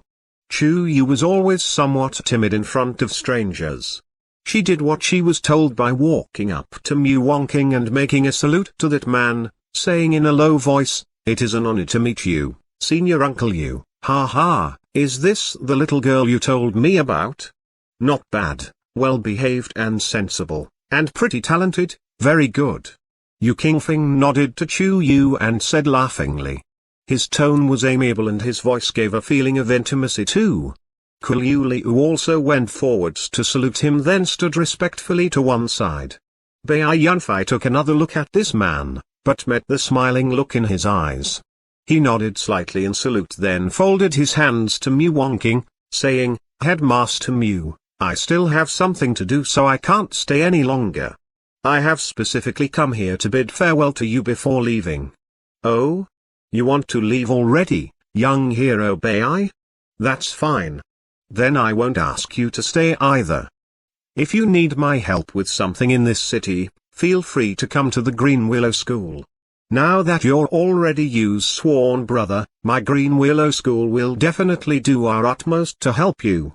In that case, thank you very much, Headmaster. Before leaving Qiliu City, I'll come here to pay a visit again. After watching Bai Yunfei walk outside seen off by the two girls, Mu Wongking suppressed her smile, a thoughtful expression showing up in her eyes. Wongking, is he the young man related to the Fate School you told me about? From what I saw, he's just a middle soul warrior.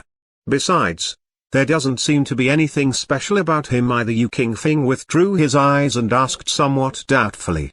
Mu Wongking shook her head, saying, don't underestimate him, Qingfeng. No matter his power level, just the fact that he was taught by Senior Jian is already enough to show that he's definitely not an ordinary junior. Plus, I heard from Liu Liu that when they met for the first time, he was using a spear that should have been a high human tier soul item at least, or maybe even an earth tier 1. Besides, after killing the son of that glacial school elder Jiang Zhanshan, he was still able to reach Qiliu City safely even though their Jiang family has been doing their utmost to hunt him down. This is already enough to show that he definitely has outstanding qualities. Oh? These things happened as well? You didn't tell me about them earlier.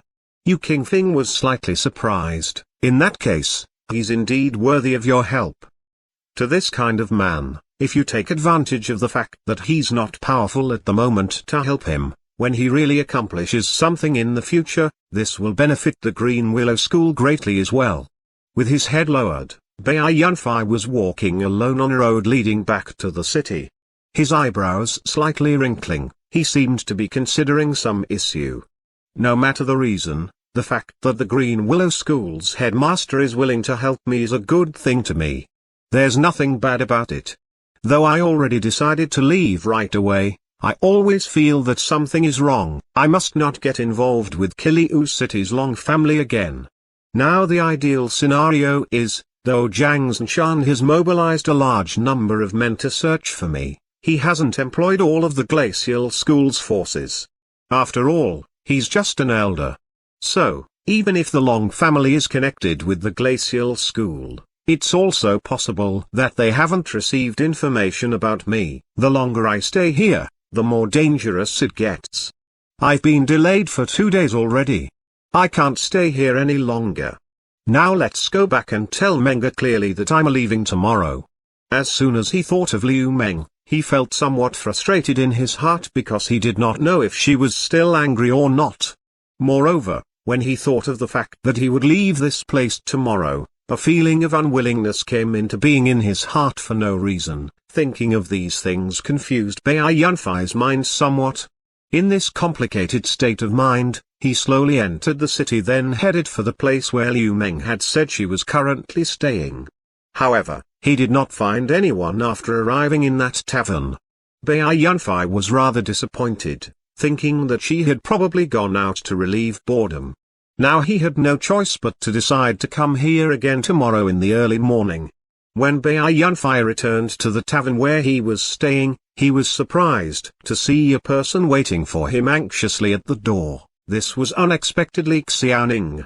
As soon as she saw Bai Yunfei, her eyes brightened. She ran up to him hurriedly. Only now did Bai Yunfei see clearly that tears were rolling down this servant girl's face, which also looked extremely anxious. Mr. Yunfei, it's bad. Young lady has been abducted by the Long family's men. Chapter 66. You want to fight? Let's fight. These few words made Bai Yunfei freeze on the spot as if struck by lightning. Mr. Yunfei, please go save young lady quickly. That Long Tao, the second brother, said that you must go there otherwise young lady will be. Xiaoning's anxious voice came into his ears again. Bai Yunfei woke up from his shock and pulled her to one side with a solemn expression, asking in a deep voice, what's going on? Calm down a bit and tell me in detail. I'll go save Menga right away. Xiaoning wiped her tears away and sobbed slightly. At noon today, when young lady saw that you hadn't come to look for her, she took me out for a walk on the streets, wanting to come looking for you. Who would have thought she would run into that Long Tao and his brother on the streets again. They even had 2 other men from the Long family with them. They're so powerful, even more powerful than young lady. They kidnapped her and told me to go look for you, Mr. Yunfei.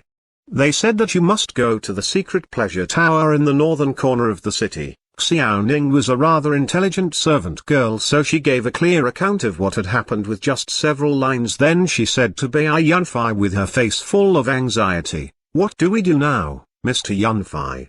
It's been nearly 2 hours since young lady was kidnapped by them. Please go save her quickly." Bai Yunfei frowned tightly with a grave expression. He wanted to remain calm, but the anxiety in his heart just could not be suppressed. "You stay here and wait for me. I'll go there right now. I'll definitely save Menga, no matter what." After saying these words, he turned around and rushed towards the northern corner of the city. The secret pleasure tower was located on a small street that was not bustling at all in the northern corner of the city. It occupied a large area and was an extremely luxurious restaurant. The reason it had been opened in such a corner was that it did not do business with the masses. Instead, it was a dedicated entertainment place for those plutocrats and aristocrats in Kiliu City. And the master of this restaurant from behind the curtain was none other than the Long family. At the moment, in the spacious hall of the secret pleasure tower, 4 men were sitting around a table. They seemed to be drinking and eating leisurely. 2 of them were none other than Long Tao and his older brother, while the other 2 appeared to be about 27 or 28 years old. They looked quite similar to each other, both having thick eyebrows, big eyes and fierce appearances. In a corner of the hall, a young girl was sitting at a large, luxurious chair. She was none other than Liu Meng. She was sitting there with a calm expression watching the 4 men drinking and chatting. Although her limbs were not tied, she was motionless. Apparently her entire body was powerless. She should have been given a special drug and therefore was unable to move her body. "Yunfei, why haven't you come here yet?"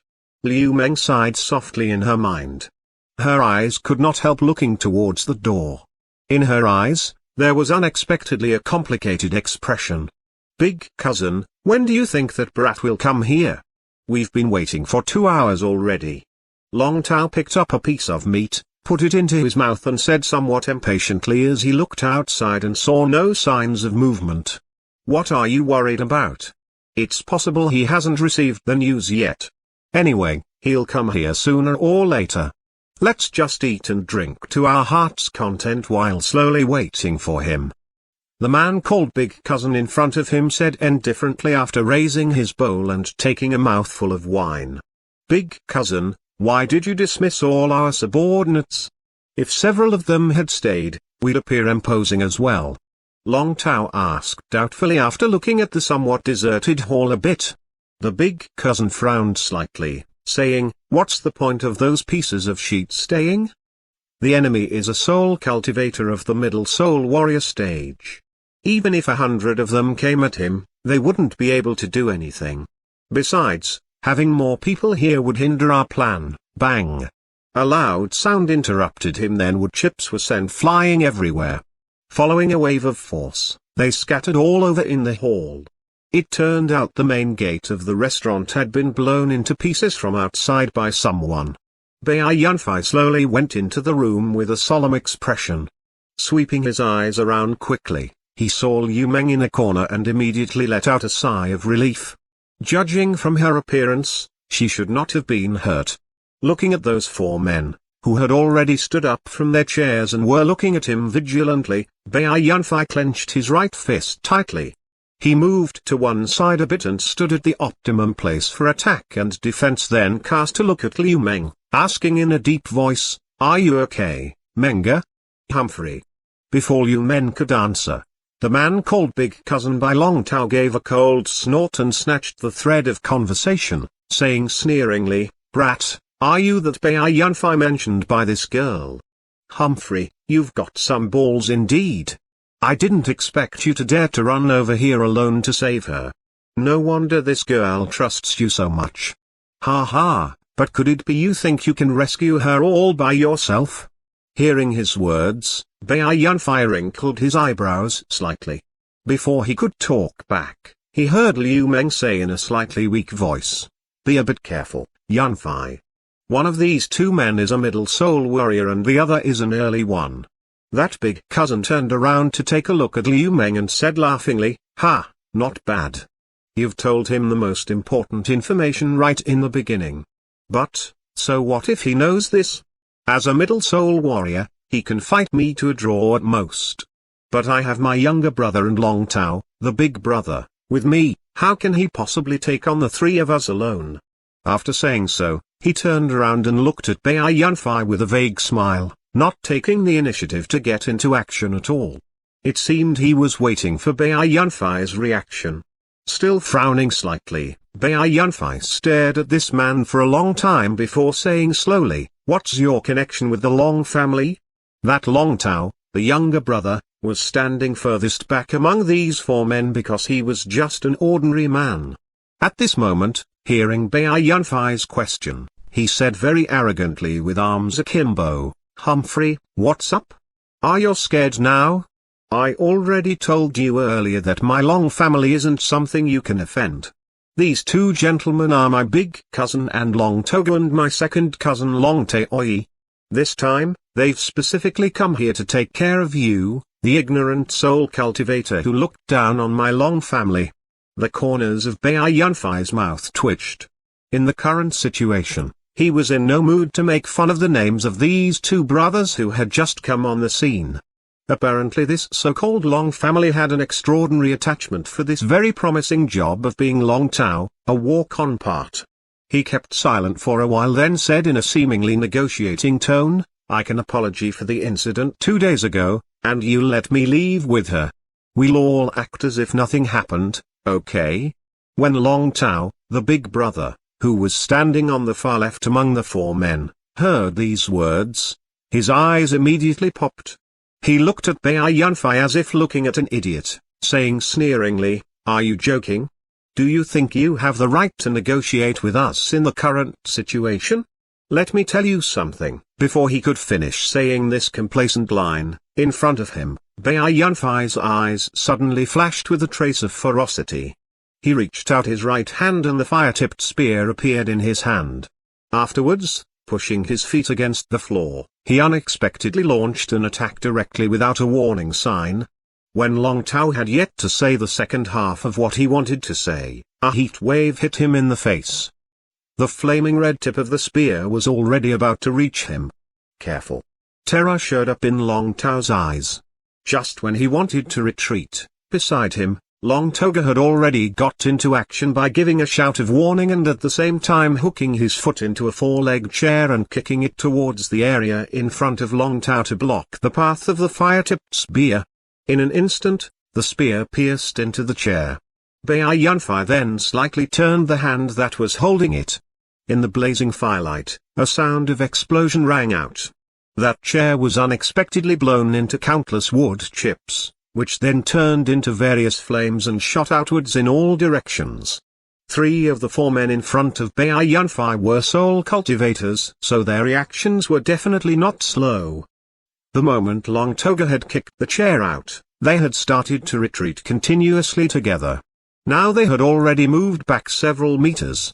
As they looked at the burning wood chips which had fallen on the floor, astonished expressions showed up on their faces. "So light 'em!" Long Toga shouted in shock. Looking at the fire-tipped spear in Bai Yunfei's hands, his eyes were filled with fear. After executing that strike, Bai Yunfei unexpectedly did not pursue and attack them. Instead, he stood in the same place holding the spear, rejoicing in his mind that the first threefold thrust had been able to activate the spear's explosion effect. He stared at the 4 men expressionlessly, saying again, "I'll say it again. Let me go with her and let's act as if nothing happened." Long Toga looked at Bai Yunfei, the fear in his eyes intensifying. He waved his hand to motion for Long Tao, the younger brother, who was furthest back, to get a bit further away. Then he gave the other 2 men by his side a hint with his eyes and said to Bai Yunfei with a cold laugh, "Humphrey, you think it's amazing to have a high-grade soul item, don't you? Such an arrogant, ignorant brat. Now that you've come here today, don't even think you'll walk out of this gate safely. If you're wise, hand over your soul item, then let us brothers teach you a lesson, maybe then we can still spare your life." After saying so, he seemed to ponder again for a moment, then said jeeringly, Or let's do it this way. If you can beat the three of us, we'll admit defeat and never trouble you again. What do you think? Bai Yunfei frowned, his eyes glittering slightly. He was considering how to deal with this situation in his mind. Damn it. I can't kill them, otherwise the entire Long family will come at me. Now I simply don't have enough power to fight them head on. What should I do? I can't use the fire-tipped spear, but I'm not sure if I can beat the three of them by myself at all. Looking at the three men in front of him, who were gradually spreading out, ready to surround him, Bai Yunfei slightly clenched his teeth, knowing that he could not delay anymore. I have no choice but to use it. He put the fire-tipped spear in his hands away and, at the same time, pushed his feet against the floor. Like a speeding arrow, he charged at Long Togu in front of him. You want to fight? Let's fight. Chapter 67, The Brick Defeats a Soul Technique. You want to fight? Let's fight. Bai Yunfei put the fire-tipped spear in his hands away and, at the same time, pushed his feet against the floor. Like a speeding arrow, he charged at Long Togu in front of him. Long Togu gave a cold smile with the corners of his mouth because the opponent had unexpectedly put away his weapon. Although he was somewhat curious about this, he secretly let out a sigh of relief and also charged at Bai Yunfei. The original distance between them was extremely short, so they came within striking distance almost in the blink of an eye. The moment they closed in on each other, Long Togu lowered his body and unexpectedly took the initiative and attacked Bai Yunfei's legs with a sweep of his right leg. Bai Yunfei, who was rushing up, unexpectedly stopped his momentum in the blink of an eye. At the same time, he leaned backwards and retreated several steps continuously, avoiding this sweep kick right away. After that, his body cut obliquely through the air in an arc, unexpectedly changing from leaning backwards to bending forwards. At the same time, he lifted his right hand. A rectangular object suddenly appeared in his hand and he smashed it down towards the opponent's head. What he was holding in his hand was none other than that +13 brick. Although Long Togu's attack had been avoided by the opponent with a strange body maneuvering technique, he was not much surprised by this. His eyes flashed, but just when he wanted to rise to attack, he was surprised to see the opponent counter-attack in a breath's time after avoiding his attack. Having no time to see clearly what that rectangular object really was, he hurriedly made a block by crossing his arms in front of his head. Bang! Right after Long Togu got his defense ready, the attack arrived. A great force hit him, forcing him to retreat involuntarily several steps. Even though he felt pain in his arms, this did not seem to be serious at all. At first Bai Yunfei wanted to pursue and attack him, but he heard sounds of movement coming from the left and the right hand sides simultaneously. This was none other than Long Taoi and Long Tao attacking him. So, he had no choice but to avoid the incoming punches and kicks with several evasive movements. While backing off, he threw a kick, which collided with a kick coming from Long Tao, forcing the opponent back several steps. But he was hit in the shoulder by a punch from Long Taoi and slightly staggered half a step. Giving a cold snort, he thrust the brick in his hand forwards, hitting the opponent's shoulder in a seemingly gentle manner. This time, Long Taoi was not so lucky as his older brother. When hit with the brick, at first he was frightened inside, but then he noticed that there was not much pain coming from his shoulder and it was not injured at all. Just when he was secretly rejoicing over this, a strange force unexpectedly came from his shoulder all of a sudden and spread through his entire body in the blink of an eye. Afterwards, his whole body flew out upside down uncontrollably and smashed into Long Tao behind him. The two men then tumbled backwards together. Only when they had rolled to the side of Long Togu did they stop. This was the bricks +13 additional effect, hurling. Originally, Long Togu had wanted to charge forwards to jointly attack the opponent, but when he had just taken a step, he saw his young brother and cousin sent flying backwards in a baffling manner. Very frightened, he halted his steps and fixed his eyes on the weapon in Bai Yunfei's hand. Despite being a middle soul warrior, he could not help widening his eyes and blurting out in shock. Are you kidding me?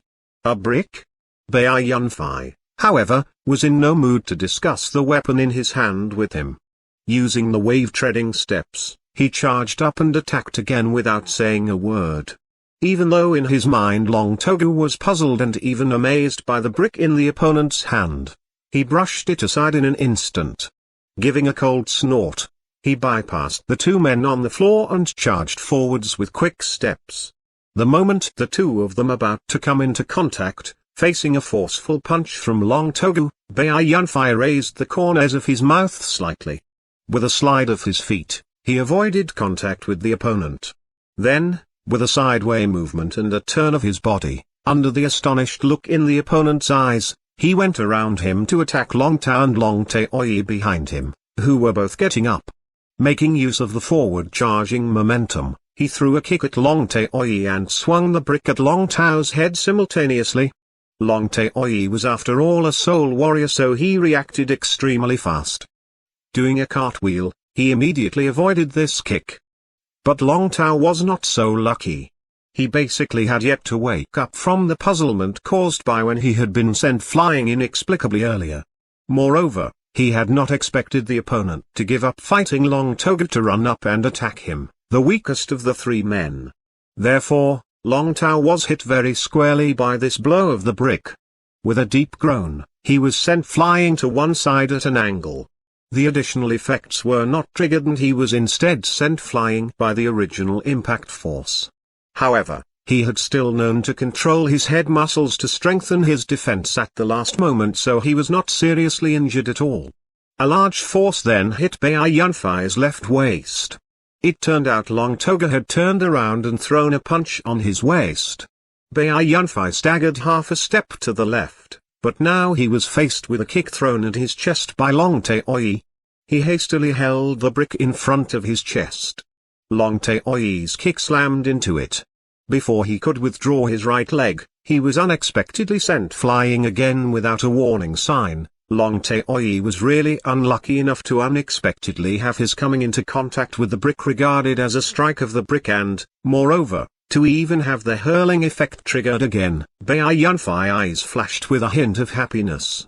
Taking advantage of this rare opportunity when he had separated all three opponents from each other, he took half a step backwards to stabilize his body. Just when he wanted to turn around, he felt a strong force coming at him from behind again. This was another attack from Long Togu.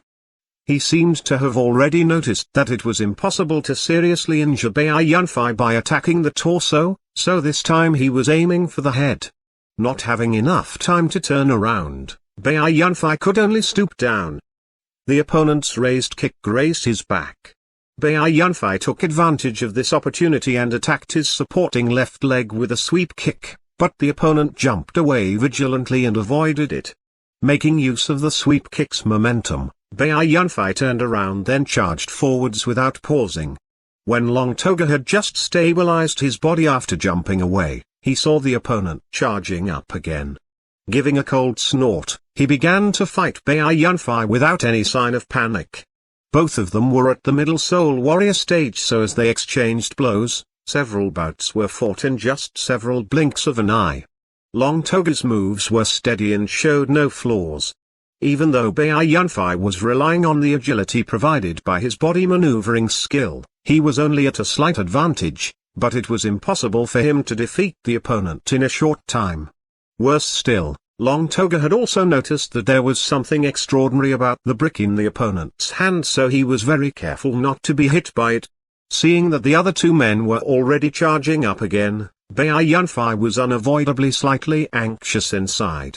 Faced with a punch thrown at his face, he leaned to one side with a slide of his feet and avoided it. Just when he was ready to raise his hand to counterattack, at this moment, something unexpected happened. The opponent's fist, which had already missed him with this punch, was suddenly opened into a palm. His arm then was bent in a strange manner and attacked Bai Yunfei's throat at a humanly impossible angle. Arm bending hand. This was a low-level soul technique that could achieve the same goal as the arm-lengthening fist with a different means. The difference between them was that this technique did not lengthen the arm but bend it. Using an arm bent to an inconceivable angle, the user could take the opponent by surprise. This change of moves took place too suddenly for Baiyunfei to dodge it, even if he used the wave-treading steps, so he had no choice but to do his utmost to jump backwards at the last moment. However, he was still hit in the throat by this horizontal knife hand strike. Pushing his feet against the floor non-stop, Baiyunfei used the wave-treading steps to the utmost, creating a string of afterimages of his body. In the blink of an eye, he moved back 10-something meters. He felt that his breathing had stopped the moment he had been hit by that strike. The pain coming from his throat even made him begin to cough violently uncontrollably. However, when Baiyunfei had just slowed down for a moment, another attack from Long Togu was already going after him. Fury flickered vaguely through Baiyunfei's eyes. Instead of retreating, he moved forwards to engage the opponent, creating several afterimages. The opponent still threw a punch at his head in an uncomplicated manner. Baiyunfei slightly leaned to the right at the last moment and, at the same time, swung the brick, smashing it towards the opponent's shoulder. His eyes flashing, Long Togu once again bent the fist that had just missed and swung it at Baiyunfei's temple. However, to his surprise, Baiyunfei also changed the path of his arm halfway through and smashed the brick towards his right arm.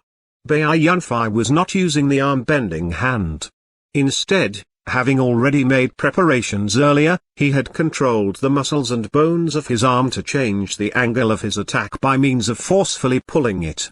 Even though his arm was slightly injured by this, he still wanted to defeat this sole technique of the opponent. Bang! A deep sound rang out as the brick hit the opponent's wrist squarely. Chapter 68, Mission Accomplished, Conspiracy Discovered. Baiyunfei wanted to defeat the opponent's sole technique with the brick, even though this came at the cost of overloading his right arm's muscles and bones. Bang! A deep sound rang out as the brick hit the opponent's wrist squarely. Long Togu was frightened inside, but after getting hit by this strike, he only felt his right arm get deflected away slightly. The pain coming from his wrist was not intense either and, moreover, nothing unusual happened. After Long Togu's momentary fright, a hint of delight flashed across his mind. He secretly thought that he had been overcautious and that this was merely an ordinary brick. At the same time, his eyes flashed with coldness. He forcefully halted his right arm, which had been deflected aside, then bent it again and attacked Baiyunfei's left shoulder. Even though he was also controlling his arm regardless of overburdening it, having used the arm-bending hand twice in quick succession earlier, he wanted to deal the opponent a heavy blow. After Baiyunfei had knocked away the opponent's arm, seeing that no additional effect had been activated, his eyes flashed with a trace of disappointment. Before he could withdraw the brick, he was surprised to see the opponent use his sole technique once again without pausing at all. This attack was sudden and fierce. If the side of his left shoulder was hit by it, because this area was not protected by the gold Zulk soul armor, he would not be able to use his left arm at least for a short time. Having no time to think, Baiyunfei clenched his teeth. His eyes showing a hint of madness, he unexpectedly changed the original movement of his right arm in the blink of an eye and blocked his left shoulder with the brick at the last moment. Bang! Although he had made a block with the brick, the impact force coming through it still made Baiyunfei retreat half a step involuntarily. At the same time, he felt a sharp pain in his shoulder, but fortunately he was not seriously injured. As Baiyunfei backed off, his eyes flashed with a tinge of happiness. For a moment just then, he had felt a strand of soul force flow into the brick in his hand, which also meant an additional effect had been triggered. What he did not know was, which effect had been triggered. The moment this thought appeared, he lifted his eyes and saw that in front of him, Long Togu was already flying backwards with an astounded expression. As expected, it was still the hurling effect, which had the highest chance of being successfully activated. This rare opportunity must be taken. As soon as Baiyunfei stabilized his body, he charged up without hesitation. Using the wave-treading steps to the utmost, he was unexpectedly even slightly faster than Long Togu was flying backwards. When Long Togu was caught by Long Taoyi, who had rushed up from behind, Bai Yunfei had already charged up to his face. Clenching his left fist, he struck a blow instantly. Overlapping waves art, ninefold fist force. Long Toga had just been caught by his younger brother and was yet to regain his balance. Faced with this incoming punch, he had no choice but to once again make a block by crossing his arms in front of him and channel his soul force, ready to resist it head-on. As the fist and the arms collided, a deep sound was heard, which even seemed to be mixed with a slight sound of broken bones. Long Toga and Long Taoyi, who was supporting him, then were sent flying backwards again. Bai Yunfei's body paused for a moment.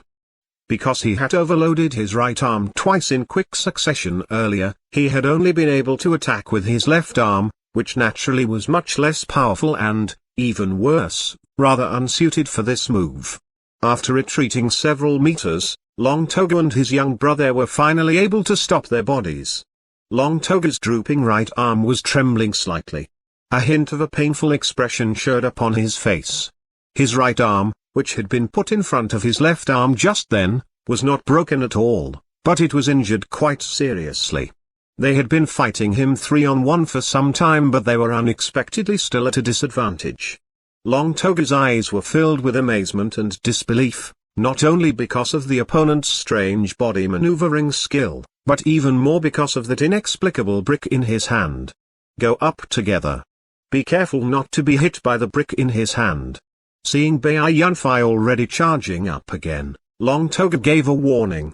He then unexpectedly was the first to rush up to engage the opponent, disregarding his right arm's injuries. Bai Yunfei shook his right arm slightly, feeling that it was already much better. He was somewhat doubtful in his mind, but now was not the time for him to care about this. The current situation was advantageous to him. He needed to defeat these three men, then save Liu Meng first. 1 against 3, the four of them moved and jumped about in the hall, fighting each other to a stalemate. Bai Yunfei's three opponents already knew that they should not come into contact with the brick in his hand easily, therefore they were all extremely careful. As for Bai Yunfei, relying on the gold soul armor's defense, as long as an attack was not aimed at a spot on his body not protected by the armor, he would not even bother dodging it. And if necessary, he would use the wave-treading steps to dash away. Brandishing the brick, temporarily he could not achieve victory either.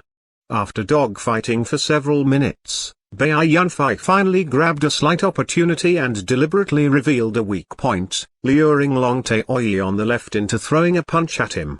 In the blink of an eye, he lifted the brick and blocked the punch with it.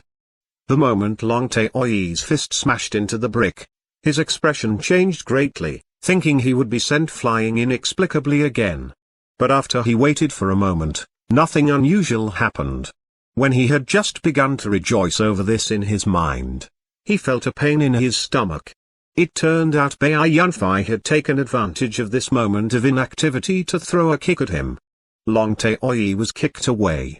Bai Yunfei turned around and resisted a punch from Long Toga head-on with his back. After that, he raised the brick and smashed it towards Long Tao on the right without pausing at all. Long Tao was terrified and hurriedly dodged it, but his left shoulder was still hit. Although no additional effect was triggered, because he had dodged in a hurry, he lost his balance. Bai Yunfei immediately swung the brick at him again, hitting him squarely in the head. Next to Long Tao, seeing that he had been hit, Long Toga gave a cold snort and immediately threw a punch at the back of Bai Yunfei's head. However, when his punch was just halfway through, something he had not expected happened. Without a warning sign, his right cheek was hit squarely with a punch. Completely unprepared for this, he was sent flying to one side. His attacker was unexpectedly Long Tao, who had been by his side. The bricks plus 10 additional effect, confusing, had been triggered. Bai Yunfei's eyes flashed with delight.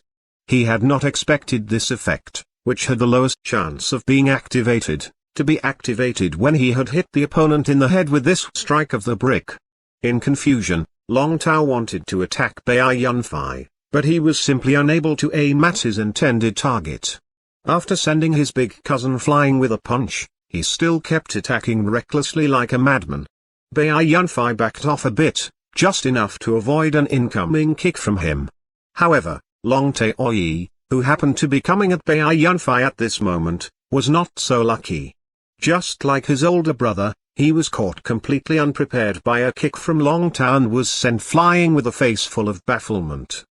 The three of them were separated from each other again. Bai Yunfei's eyes glittered.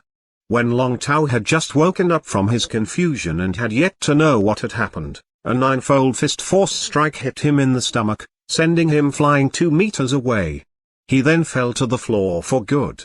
Afterwards, with a dash of his body, creating a string of after images, Bai Yunfei instantly closed in on Long Taoyi, who had been knocked back by a kick from Long Tao, and threw a horizontal sweep kick at his waist, making it impossible for him to keep his balance. Then, giving the opponent no time to take a breath, he began to attack non-stop. Long Taoyi did his utmost to dodge, but he was still unable to avoid the third strike and was sent flying by the brick again. And his flying direction was none other than the direction of Long Togu, who had just been hit by Long Tao's surprise attack. The moment Long Taoyi was sent flying away, Bai Yunfei unexpectedly chased after him at a high speed while he was still in midair. The brick had already been switched to Bai Yunfei's left hand. His right arm's muscles bulging out, he struck the opponent in the stomach with a fierce blow. Long Taoyi was simply powerless to resist this focus attack of the ninefold fist force. His flying speed shooting up, he spouted a mouthful of blood and was smashed towards Long Togu. Astonishment showing up in Long Togu's eyes, he hastily caught his younger brother, who came smashing into him, then thudded backwards continuously several meters before finally stopping. Wait. After taking a look at his already unconscious younger brother, who he had just caught, Long Togu raised his head to look at Bai Yunfei, who was ready to attack him again, and said hurriedly, "Let's stop fighting. We admit defeat. You can take her with you." Bai Yunfei halted his steps and looked at the opponent expressionlessly, his eyes slightly glittering. It seemed he was arguing with himself in his mind. A short while later, he put the brick away with a shake of his right hand. Still staring at the opponent, he then slowly moved towards the corner where Liu Men was. After going up to her side, he gently picked her up, then slowly went towards the door. All along, his eyes never left Long Togu. Only when he had got out of this restaurant did he turn around, then disappear quickly at the end of the street. Only a long time after Bai Yunfei's departure did Long Togu sigh as if relieved of a heavy load, saying bitterly in his mind, "When did we ever need to lose on purpose? The three of us were simply no match for him." This was the case even when he didn't use that spear, his other soul weapon. He got 2 powerful soul techniques and that baffling brick.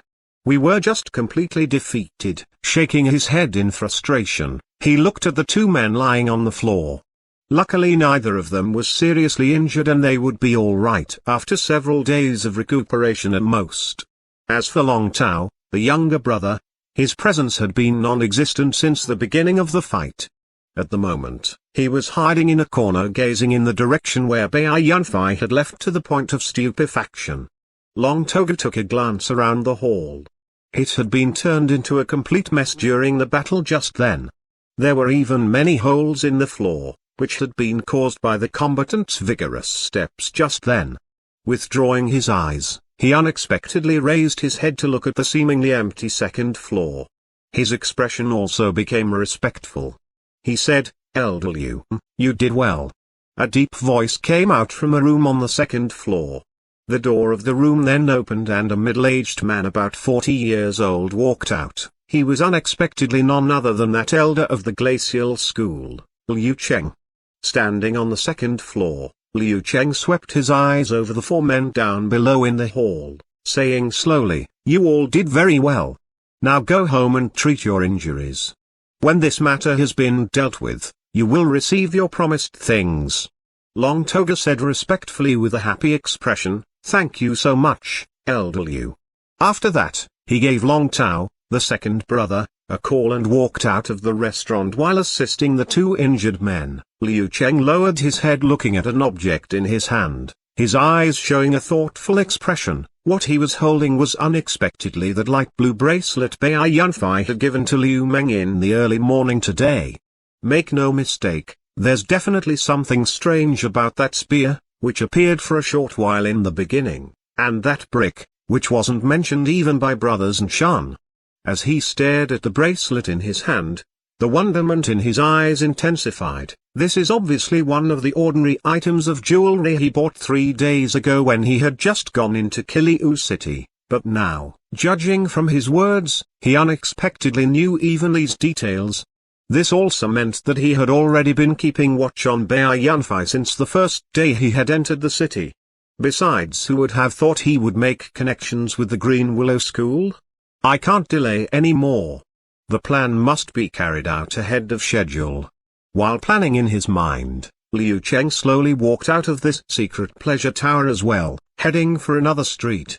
Only, despite being a middle soul sprite, he did not notice that on a roof about 1,000 meters away from this place, a silhouette was leaning on an upright post looking at this secret pleasure tower with a solemn expression.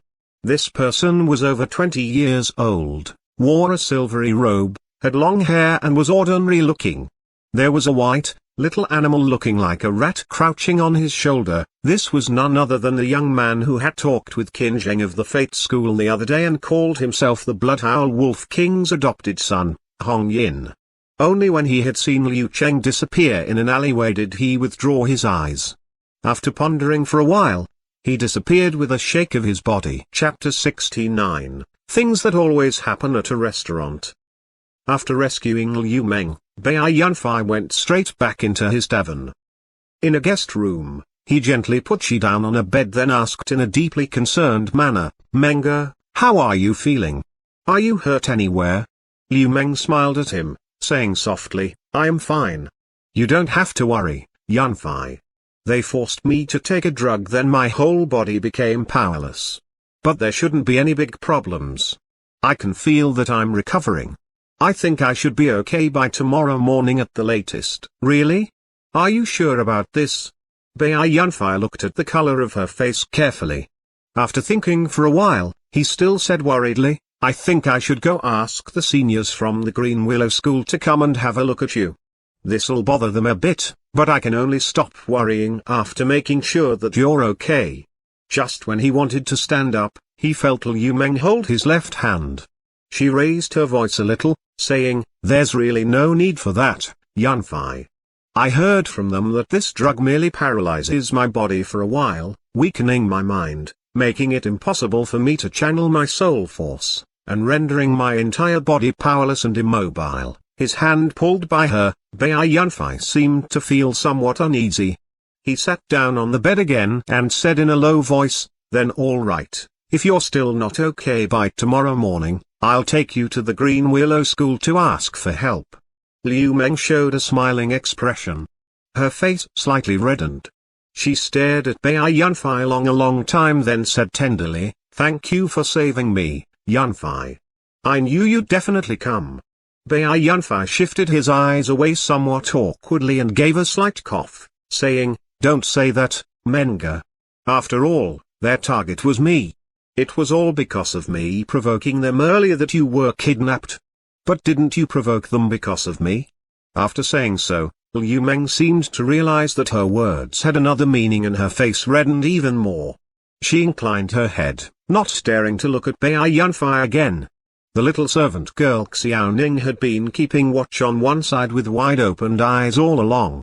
Now, seeing such an atmosphere between the two of them, her eyes rolled and she could not help letting out a laugh, then said with pretended arrogance as if she was their senior, "Let me tell you two something. Obviously both of you want the same thing, so why are you still pretending not to understand each other?" Cough cough cough. Bai Yunfei gave a few dry coughs, then stood up, saying, "Menga, your body is very weak at the moment, so you should go to sleep early. I'll go and have a rest too. After the fight just now, I'm pretty tired. If you want to talk about something, let's wait until tomorrow." He then walked out of the room in a somewhat embarrassed manner. Behind him, the sounds of Xiaoning's lovely laughter and Liu Meng rebuking her in a low voice rang out. After getting out of the room, Bai Yunfei closed the door. When he turned around again, the embarrassed expression on his face had already disappeared and replaced by one of solemnity. He stood quietly at the door for several seconds and gave a sigh so soft it was inaudible, then went downstairs, found the innkeeper, paid for another room and shut himself in it in complete silence. The next day, when Bai Yunfei saw Liu Meng again, she already no longer looked unwell. Moreover, she seemed quite happy. After eating the breakfast Xiao Ning had bought for her, she suggested to him that they should go for a stroll on the streets. Today was somewhat cloudy, but the weather was not bad either. Even though there was no sun, the air was cool and refreshing. Bai Yunfei followed the two girls, walking about aimlessly on the streets. "What's wrong, Yunfei? It seems you've been preoccupied since the morning. Is it because you were injured yesterday?" Hearing Liu Meng's deeply concerned voice, Bai Yunfei raised his head and saw a delicate pretty face with bright eyes full of doubt and concern looking at him without blinking. Bai Yunfei shifted his eyes to one side a bit and said in a seemingly somewhat uncomfortable manner, "No, I am fine. I'm just wondering if the Long family's men will find us now that we're going on the streets like this." Liu Meng was startled, then said laughingly, "You don't have to worry. Didn't that Long Toga say yesterday that as long as you defeated them, he wouldn't come to trouble you anymore? Besides, the other two men were injured by you. They shouldn't have recovered from this so quickly. Can we believe what they said?" Bai Yunfei gave a forced smile inside, but his face showed no sign of it. He roused himself a bit and said, "Then, let's continue to stroll about and buy things we want to buy. After that, I'll have some words to tell you." Yunfei. Liu Meng suddenly changed the topic of conversation, saying with a slightly reddened face. Bai Yunfei halted his words, then said doubtfully, "What words do you have to tell me?" "This, I'll tell you in a while." Liu Meng's eyes became a little evasive. She said smilingly, "Now let's continue to stroll about. I like the atmosphere of this street very much. A while later, when we're already hungry, we'll find a place to eat." After saying so, without waiting for the Bai Yunfei's reaction, she went forwards with Xiao Ning. The two girls began to talk about the various business shops on the sides of the street in a low voice rather excitedly. Bai Yunfei frowned slightly in an unnoticeable manner. In the end, he let out a sigh and had no choice but to follow them.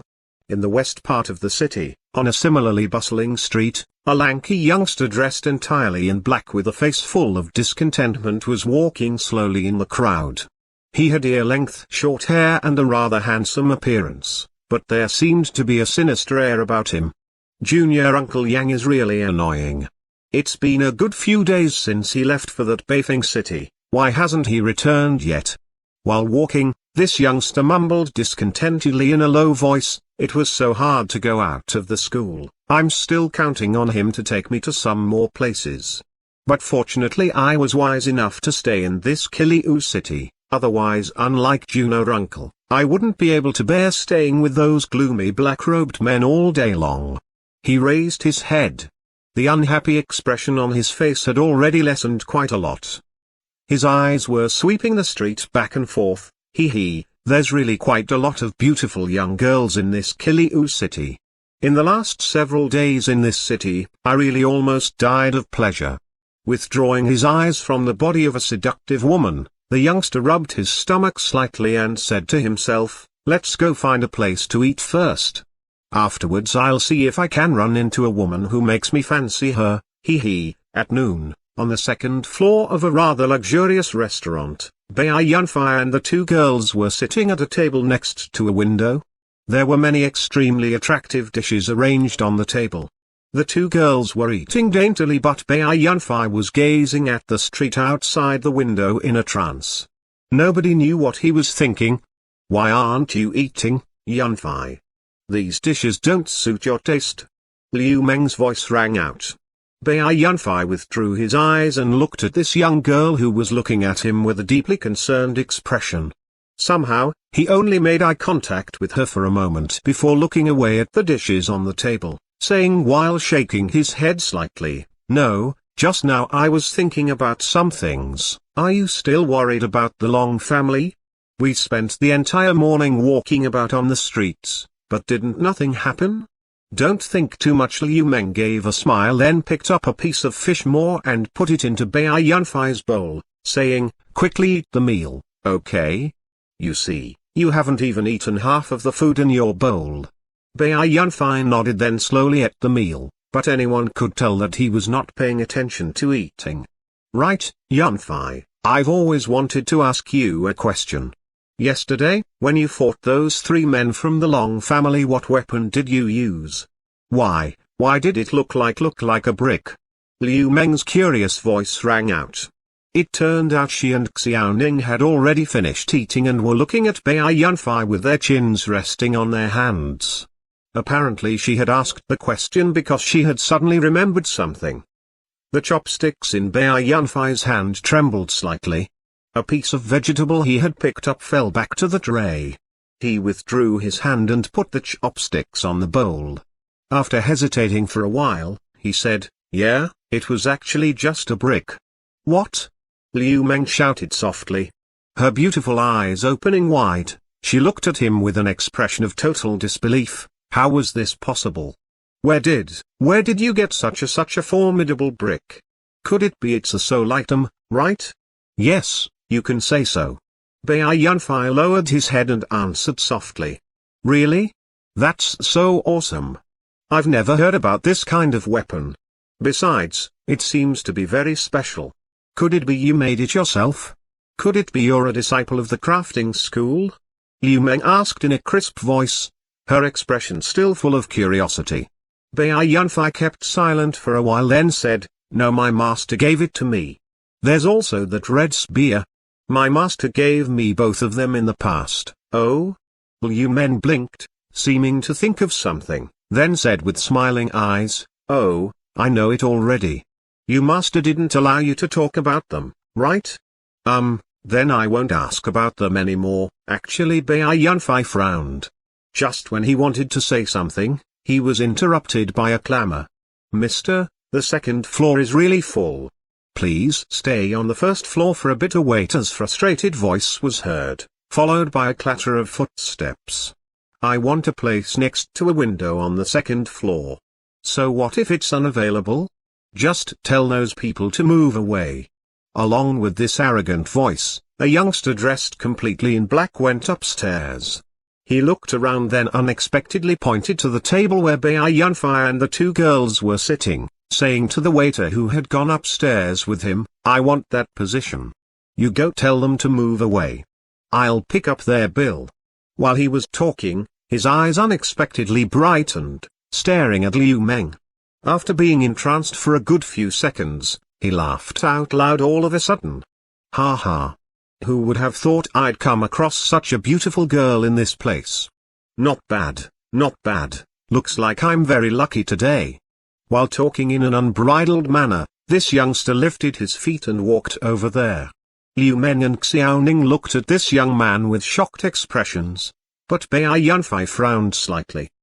He cast a look at him and continued to keep his head lowered, looking at the meal on the table, his eyes glittering slightly. Hee, young girl, are you willing to go for a stroll with me in the city? You see, the silent guy next to you, at first sight I already know that he's weak and powerless. Don't care about him anymore. Just go with me. This young man's arrogance and directness were somewhat unbearable, but he said these words as if they were right and fair. It looked like he was normally accustomed to being this arrogant and, moreover, successful being arrogant. For no reason, a feeling of agitation suddenly surged in Bai Yunfei's heart. Not even he himself knew why he was like this. In the blink of an eye, the agitation turned into fury, which clogged his mind, making it extremely unbearable for him. He suddenly lifted his head. A rare hint of ruthlessness had unexpectedly shown up on his face, and he stared at this young man with an ice-cold expression. Get lost. Chapter 70, in a flash. Bai Yunfei suddenly lifted his head. A rare hint of ruthlessness had unexpectedly shown up on his face, and he stared at this young man with an ice-cold expression. Get lost. This sudden outburst of his stupefied the several people at the scene for a moment, especially Liu Meng and Xiaoning, who had never seen him behave like this before. They both looked at him with their faces full of astonishment. As for the black-clad young man, after looking at Bai Yunfei in stupefaction for a moment, he pointed at his own nose in some disbelief, asking, "You told me to get lost?" Bai Yunfei cast a look at Liu Meng frowningly, then stared at this young man, saying rather impatiently, "I don't care where you're from. I'm not in a very good mood at the moment, so you'd better not provoke me." The black-clad young man stared at Bai Yunfei with eyes wide open for some time. Suddenly, his extreme anger seemed to turn into an urge to laugh, and he pointed at Bai Yunfei, saying, "Ha ha. Not bad, not bad. You're unexpectedly talking like this to your grandpa. You want to play the hero in front of women, huh? Humphrey. Don't overestimate yourself." As he said so, he unexpectedly made a grab at Bai Yunfei's collar without a warning sign. This man was really the type who had no regard for laws and ethical principles. After just a few words of conflict, he had immediately launched an attack. Seeing that the opponent's strike was actually full of power despite looking casual, Bai Yunfei's pupils contracted slightly. He turned his body and threw a punch with his right fist in an instant, clashing with the opponent's hand. A soft sound rang out as the young man retreated 2 steps continuously. But the stool under Bai Yunfei also made creaking sounds, seemingly bearing an extremely heavy burden. "Oh? Soul Cultivator." After stopping, the youngster exclaimed with an astounded expression. There was even a flash of pleasant surprise in the look that he gave Bai Yunfei. "Ha ha. Who would have thought you're a Soul Cultivator? Very good, very good. Your grandpa likes to trample on strong opponents the most." After saying so, this man unexpectedly attacked Bai Yunfei again with a face full of excitement. Ridiculous. Bai Yunfei was surprised to see the opponent charge up again. His eyes glittered with fury. In the blink of an eye he stood up, took a step forwards and threw a punch at the enemy's face. That man's eyes flashed with surprise. He suddenly made a jump while rushing up and landed on Bai Yunfei's left-hand side like a wildcat.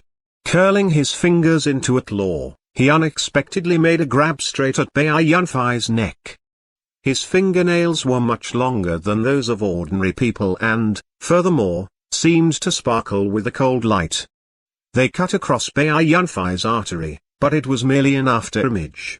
Bai Yunfei dashed half a step backwards, then threw another punch, hitting the opponent in the right shoulder. Although he did not use the overlapping waves art, the force of this punch was still large enough to make the youngster move back involuntarily non-stop. Only after knocking over a table was he able to stop. Massaging his shoulder, he looked at Bai Yunfei with a totally astonished expression. Middle Soul Warrior. After this brief exchange, the two of them had found out each other's power level. And they were both at the Middle Soul Warrior stage. The other people on the second floor had already run away as soon as they had seen the two of them fight. At the moment, there were only 4 people left. Liu Meng and Xiaoning had also retreated to one side and were looking at that young man in front of them with doubtful expressions. He, not bad, not bad. Who would have thought I'd make a misjudgment? I didn't expect you to be a soul cultivator comparable to me in power. The young man swung his right arm and was still as arrogant as before. He looked at Liu Meng, who was behind Bai Yunfei. His eyes rolling, he said laughingly, "Young girl, watch me beat this guy to a pulp. Then you should just follow me." After saying so, he stared at Bai Yunfei again. Retreating several steps, he said, "Humphrey, brat, don't think just because you're on the same power level as me you can fight me to a draw. Let me tell you something, I'm more powerful than you by heaven knows how many times. I'll let you have a taste of something soul cultivators from small schools like you can never obtain in your lives." He then raised his left hand, and with a forward flick of it, a huge grey silhouette appeared out of thin air in front of him without a warning sign. Bai Yunfei was somewhat suspicious upon seeing the opponent retreat, but when he saw the real identity of this grey silhouette, his expression changed greatly all of a sudden. His eyes opened wide and his face was full of bafflement. A huge grey wolf had appeared in front of the young man. Its body was about the size of a calf, its forelimbs muscular and powerful. Its grey, needle-like hair covered its entire body and unexpectedly seemed to vaguely gleam. Its fangs were slightly bared, its body arched a little. One after another drop of saliva even came out of its mouth slowly. Its eyes were very red, but they seemed totally soulless. A ferocious aura hit Bai Yunfei in the face. He even took a step backwards involuntarily, astonishment and shock showing up in his eyes. This was the first time he had encountered this kind of situation, so he simply did not know what was going on. On a large street several thousand meters away from this restaurant, a silvery-robed, long-haired young man was walking slowly thoughtfully. He was none other than Hong Yin. As always, that white, little animal was lying prone on his right shoulder. At the moment, it seemed to be sleeping. Suddenly, its several long whiskers shook slightly. Then it opened its eyes. Unexpectedly those little rat eyes flashed with a trace of extremely human-like amazement. After that, it straightened up its body and gave a couple of squeaks. Feeling the little animal's strange behavior, Hong Yin immediately halted his steps. He inclined his head looking at it somewhat doubtfully and asked in a low voice, "What's wrong, Xiao Tang?" Xiao Tang stood up like a human, seeming to be sensing something carefully. Several seconds later, it pointed to Hong Yin's left-hand side with its two little claws and squeaked a couple of times again. Frowning slightly, Hong Yin turned to the direction it was pointing to and closed his eyes to sense things for several breaths' time. Suddenly he opened his eyes, which were glittering, Soul Beast's aura. Plus, this feeling, without finishing what he was saying. He frowned even more tightly. After considering for a moment, he turned and walked towards an alleyway. The moment he walked past a corner of this alleyway, he immediately disappeared. People were still coming and going on the streets as usual.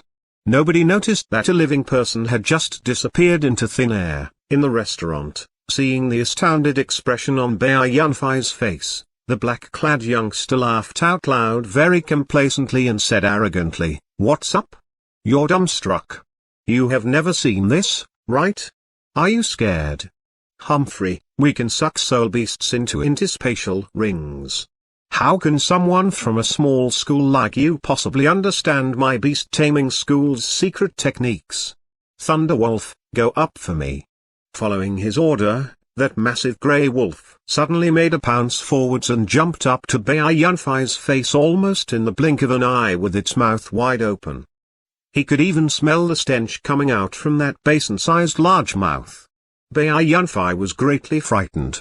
It was not like Bai Yunfei had not fought wolf packs when crossing the mountains earlier, but those ordinary wolves in the forest were just like kittens in front of a tiger compared to this wolf. Moreover, its speed was totally beyond Bai Yunfei's imagination. Right after he had seen its body move slightly, it had gone up to his face just about instantly. Almost instinctively, Bai Yunfei swung to the left with a slide of his feet. Thunderwolf's blade-like sharp claw nearly scraped his ear. Taking steps continuously, he moved away half a meter in the blink of an eye, finally avoiding this attack. However, when Thunderwolf's huge body went past him on one side, his expression changed greatly all of a sudden. This was because Liu Meng was behind him. In terror, Bai Yunfei had dodged instinctively, but he had forgotten this most important detail. In the blink of an eye, Bai Yunfei's heart almost stopped beating. He turned around fiercely and saw that Thunderwolf had already jumped up to the two girls. Actually, there had been quite a long distance between Bai Yunfei and the two girls earlier. It would definitely have given him and that young man enough space to fight each other there. However, who would have thought the young man would suddenly release such a soul beast to attack the opponent? And to Thunderwolf, this distance basically meant nothing. Bai Yunfei wanted to shout a warning, but there was simply no time for this. His eyes almost crimson. He channeled his soul force to the utmost, concentrating all of it into his legs. Then, using an unprecedented intensity, he controlled all the muscles, bones and acupoints he could control in legs and rushed towards Liu Meng at his fastest speed. But this was not enough. Given his current position, it would be impossible for him to rush up to Liu Meng before Thunderwolf's attack arrived. All this takes long to describe but happened quickly. When Bai Yunfei had just moved, he saw Liu Meng pull Xiao Ning, who was beside her, and avoid the attack by a hair's breadth with a shake of her body almost just a moment before the wolf's claw could smash into her. Bai Yunfei's pupils contracted a bit. He dashed up to the side of Liu Meng, pushed her 2 more steps aside, then raised his right fist and struck Thunderwolf, which had just landed, a fierce blow in the side of its body. Bang! A loud sound rang out. Thunderwolf was sent flying several meters away directly by this punch, knocking over a table. Its claws were pressed tightly against the wooden floor, creating several long trails. In the end it stopped, then unexpectedly sprung forwards again without delay. Bai Yunfei's eyes glittered with fury. Instead of dodging, he even charged up with a shake of his body. The wolf's claw was swiped at him. Bai Yunfei fell obliquely to one side. The moment the wolf's head went past him, his falling body came to a halt. With a slight shake of his body, he stood firm again. Then, blue veins popping out of his right arm, he hit Thunderwolf fiercely in the stomach. Ninefold fist force. A dull sound was heard again, but it seemed to be also mixed with an almost inaudible sound of tearing cloth. Thunderwolf's massive body was sent flying away instantly at an angle, and it happened to fly in the direction of that black-clad young man, who was standing in front of Bai Yunfei. At first that young man had been watching the fight between a man and a wolf with great interest. But in less than a minute, he saw his own soul beast get knocked back by the opponent with a punch. Very frightened, he hurriedly dodged aside. Thunderwolf did a roll in midair, then fell firmly to the floor again. Despite having taken a ninefold fist force strike, it did not seem to be affected at all, or perhaps, it did not seem to be aware of the injuries its body had suffered. Giving a growl, it charged towards Bai Yunfei again. With a solemn expression, Bai Yunfei reached out his right hand. The fire-tipped spear appeared in his hand. He wanted to rush up again to engage the enemy. However, when he had just taken half a step, he stopped all of a sudden because a man had appeared between him and Thunderwolf. There had been no warning sign. Nobody at the scene knew how this man had appeared. It seemed in the blink of an eye, there was one more person on this second floor out of thin air. This was none other than Hong Yin. Chapter 71, First Meeting with Hong Yin. After his appearance, Hong Yin did not look at anyone at the scene. Instead, he looked at Thunderwolf, which was rushing towards him, with a solemn expression. His eyes flashed with a hint of grief. With a wave of his right hand, he touched the wolf's head in an apparently gentle manner. After that, the huge wolf, which was jumping at him, unexpectedly stopped in midair as if it had been swept up by an invisible, gentle force. Hong Yin pressed his right arm down bit by bit. Thunderwolf's body then landed on the floor slowly as if he put it down. Even though this Thunderwolf had been confined by him, it was still growling in a low tone, wanting to struggle with and attack him. When he looked at it, the grief in his eyes intensified. Temporarily, the second floor of the restaurant was plunged into a strange quietness, with Thunderwolf's low-toned growls being the only sounds left. Seeing the situation in front of him, the black-clad young man suddenly woke up with a start, his face full of disbelief. He even backed off 2 steps subconsciously and pointed at Hong Yin, saying, "You, who are you?" It would have been better for him if he had kept silence, because these words seemed to call Hong Yin's attention to him.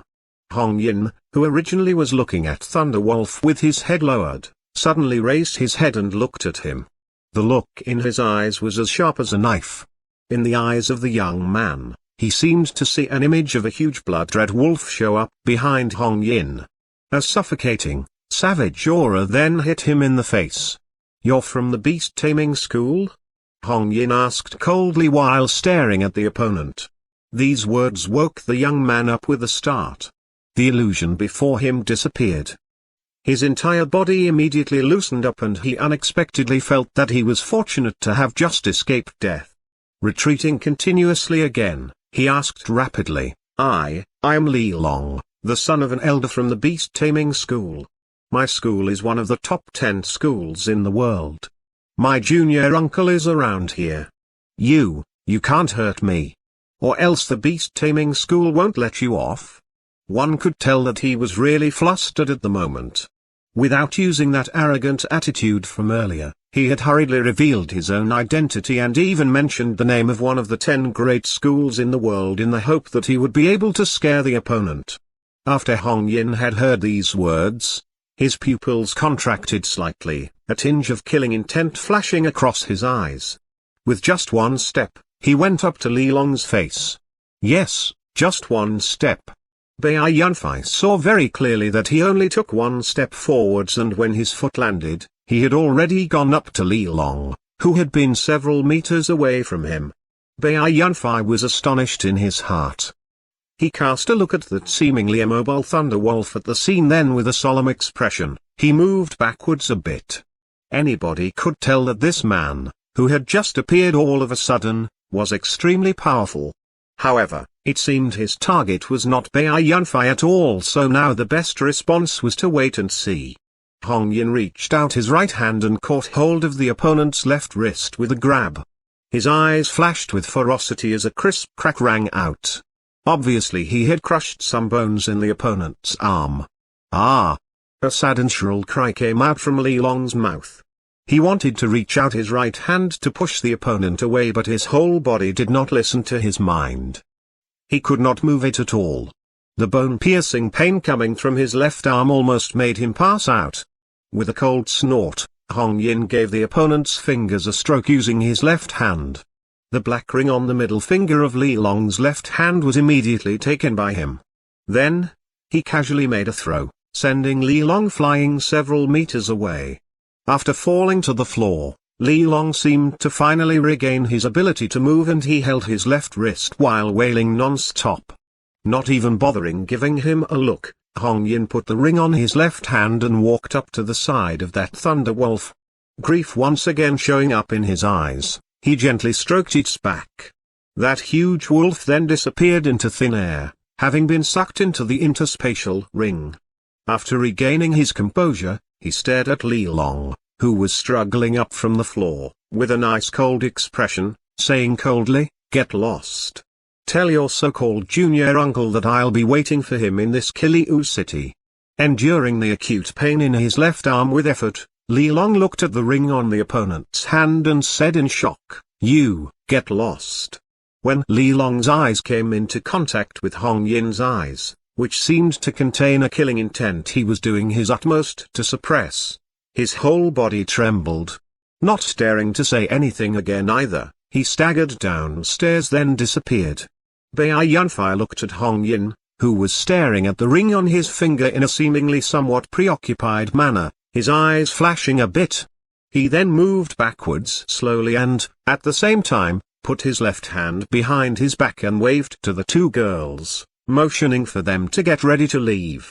However, when he had just taken 3 steps, Hong Yin, who was pondering with his head lowered, straightened up and looked at him. There was unexpectedly a friendly smile on his face. He nodded slightly to him and said, "You don't have to be so cautious, little brother. I've got no bad intentions." Bai Yunfei stopped. Holding the fire-tipped spear tightly in his hand, he adopted a defensive posture and stared at the opponent for several seconds, saying in a deep voice, "You must have come here for Li Long. But he's already left and we are merely tourists who just now had some conflict with him. Speaking of which, we still have to thank you very much for getting into action to help us. Today we've still got something to do, so we'll take our leave now." After saying so, he put away the fire-tipped spear directly, then gave the two girls a hint with his eyes, ready to turn around and leave. "Wait a minute, little brother. I've got some words to tell you." Bai Yunfei halted his steps and turned around, asking doubtfully, "You know me?" "Ha ha, we don't know each other at all. But I know some things related to you. Are you willing to have a brief chat with me?" Hong Yin still said smilingly. Bai Yunfei was somewhat hesitant. This man was too powerful for him to deal with, but he was talking with him so politely. This was already enough to show his sincerity and, moreover, he could not see any malice in his eyes. It seemed he was really interested in being friends with him. After considering for a while, Bai Yunfei nodded slightly. Hong Yin laughed then, without saying anything, turned around and walked downstairs. Bai Yunfei and the two girls also went with him. After casually tossing a gold coin to the manager to pay for the damages, they walked out of this restaurant immediately. Hong Yin looked at the two girls behind Bai Yunfei and frowned slightly. Bai Yunfei understood what he meant, so he turned around and said to Liu Meng, "Menga, you and Xiaoning just wait here for a while, I'll be back very soon." Liu Meng nodded with a seemingly somewhat worried expression, saying softly, "Be careful, Yunfei. I'll be waiting for you here." Bai Yunfei followed Hong Yin into a nearby empty alleyway. The latter looked around, then halted his steps, turned to Bai Yunfei, nodded slightly and said, "What's your name, little brother?" Bai Yunfei. "My name is Hong Yin." After introducing his name, Hong Yin inclined his head to look at Xiao Tang on his shoulder, saying smilingly, "This is my friend, Xiao Tang. Don't think that he's just an ordinary little rat. He's a very formidable soul beast." Slightly startled, Bai Yunfei looked at this little rat rather doubtfully. However, now was not the time to be curious, so he folded his hands to Hong Yin, saying, "What do you want to tell me when calling me to this place?" "Ha ha, looks like you're doubting me somewhat. I can tell you that I want to get to know you a bit just because I know the relationship between you and the Fate School." Hong Yin first revealed why he had looked for him instead of answering his question right away. Bai Yunfei was surprised. "You're from the Fate School?" "No, there's no connection between me and the Fate School, but 2 days ago I had a discussion with Senior Qin Zheng of the Fate School. He's the senior who looked for you that night." Bai Yunfei fell silent, seeming to be arguing with himself in his mind. Hong Yin did not disturb him and waited for him patiently. A while later, Bai Yunfei raised his head again and asked with a much less cautious expression, "Then what do you want to tell me, brother Hong Yin?" Hong Yin said laughingly, "I discovered some matters, and I feel that I should tell you about them." You, Liu Meng and Xiaoning were standing in front of a market stall that sold baubles next to the restaurant. Xiaoning was looking at the various little things on the stall with a curious expression, but Liu Meng was glancing at that alleyway where Bai Yunfei and Hong Yin had gone into in a somewhat preoccupied manner. Suddenly, her eyes brightened as she saw Bai Yunfei walk out from the alleyway and go towards her. With a happy expression, she pulled Xiaoning and went up to meet him. "How are you, Yunfei?" "Who is that man?" Liu Meng asked while looking at Bai Yunfei in a concerned manner. "Oh, I'm okay. Don't worry." Bai Yunfei shook his head, but did not go on to answer her question.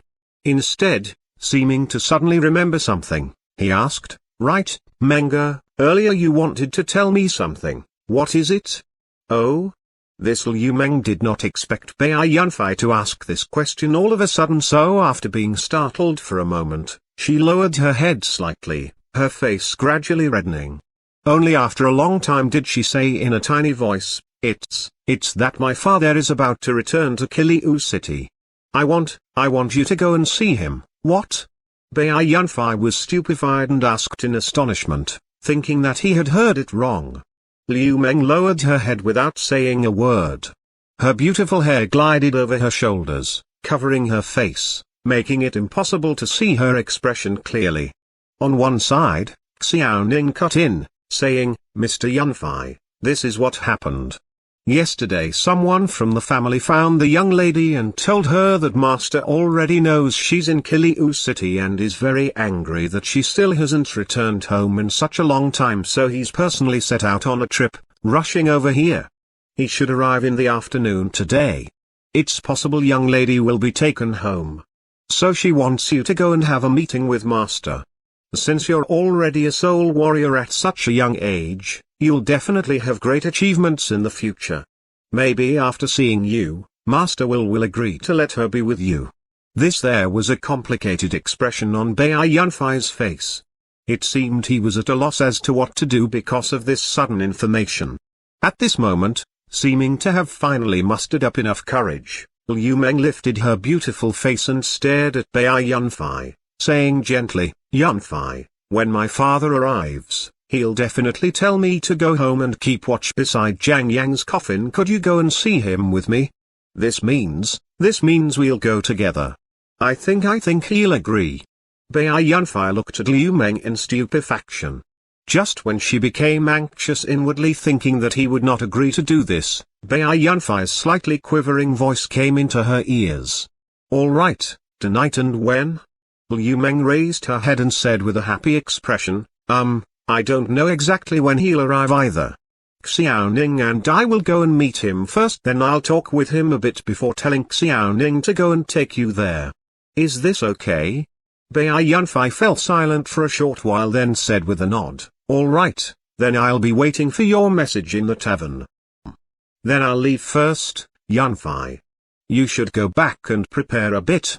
I think my father will definitely approve of you." After watching the two girls' silhouettes disappear in the crowd, Bai Yunfai turned around with a complicated expression, then disappeared on the other side of the street. Chapter 72, See Through It.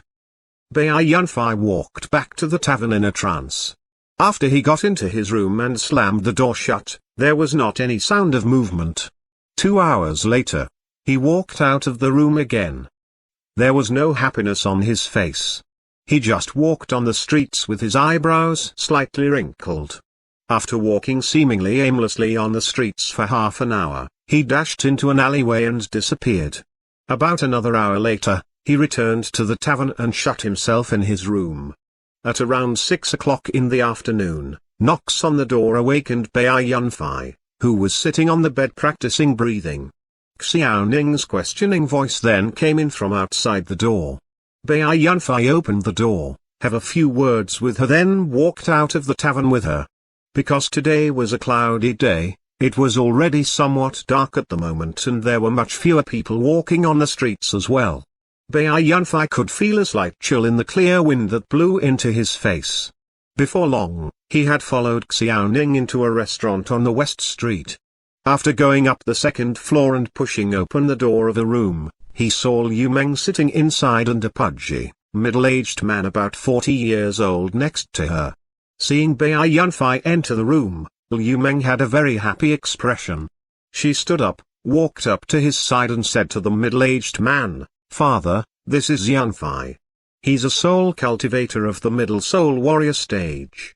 After saying so, she pulled his hand gently, leading him to the table and making him sit down, then said, "Yunfai, this is my father, Liu Yan." Bai Yunfai looked at the middle-aged man, who was sizing him up, and nodded slightly, saying rather respectfully, "Uncle Liu." Liu Yan withdrew his eyes and said with a slight nod, "Not bad, though you don't appear to be outstanding. You seem to be a calm and careful person. This is something very hard to come by." After saying these superficial words, he stopped, gave Liu Meng beside him a look, then told Xiaoning on one side, "Bring all the dishes out together. I've been rushing all the way over here so I'm a bit hungry." Xiaoning gave a sound of agreement. The room then fell into awkward silence. Bai Yunfai lowered his head, seeming not to know what to say. Liu Yan lowered his head too, seeming to be resting because he was really somewhat tired, as he had said. On one side, Liu Meng appeared to be rather anxious. In order to ease the atmosphere, she had no choice but to ask Liu Yan about his business. Bai Yunfai did not understand these matters, so he could only listen to them talk about things like the goods and increases in price in a certain city, or making a loss because a certain batch of goods had not arrived on time. A while later, as the dishes began to be brought out successively, the topic of conversation between the two of them gradually shifted to Liu Meng's mother. Liu Meng also said a few words to Bai Yunfai occasionally, wanting to let him take part in the conversation, but he seemed unwilling to talk much and only gave vague answers. "Right, Yunfai, it seems you've never talked about your family. Where's your family? Why have you never mentioned your parents?" Seeing that he looked a little lost, Liu Meng asked. Bai Yunfei fell silent for some time, then replied, I was an orphan. I started to follow my master when I was little. Oh, I see. Liu Meng seemed to know that she had mentioned a sad event in Bai Yunfei's life, so she immediately changed the topic of conversation. No wonder you're so formidable. It turns out you started to study under your master when you were little. It must have been very exhausting, right? You're really determined. Humphrey, reaching the middle soul warrior stage at the age of 18, you're indeed a little more talented than ordinary soul cultivators. But that's about it. Hearing Liu Meng praise Bai Yunfei, Liu Yan frowned and said somewhat disapprovingly, Father, how could you say that? Liu Meng seemed to be rather worried. The level of soul force isn't the only thing Yunfei has. You want to mention those special soul items or something of his again? Liu Yan interrupted her, saying frowningly, I'm not a soul cultivator, but I've been in contact with the Zhang family of the Glacial School in recent years and gained lots of knowledge. There ain't no such special soul items. Don't make up those ridiculous so-called special soul items on purpose to elevate his status. That's not true, Father. Yunfei really has, so what if he has them? They were merely given to him by his master. Liu Yan interrupted Liu Yan once again. Just stop talking already, I beg you, stop talking. Bai Yunfei drooped his head. Although his expression was calm, he was begging non-stop in his mind. How come? Yunfei's master made them.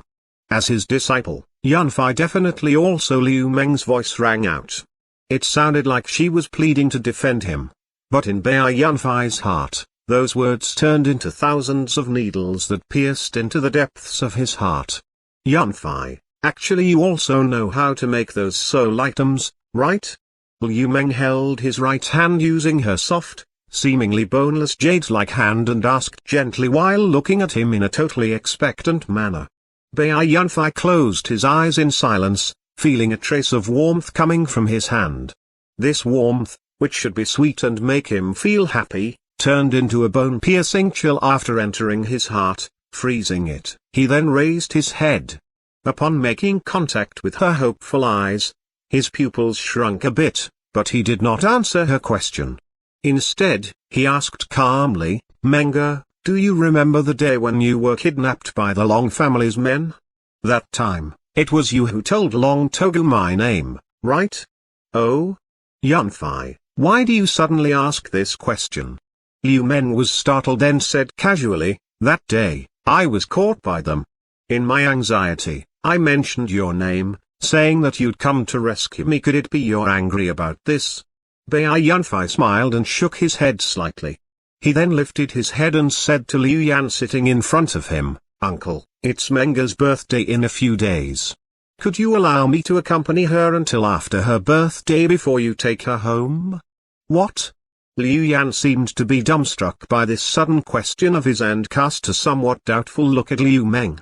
After thinking for a bit, he said frowningly, how is this possible?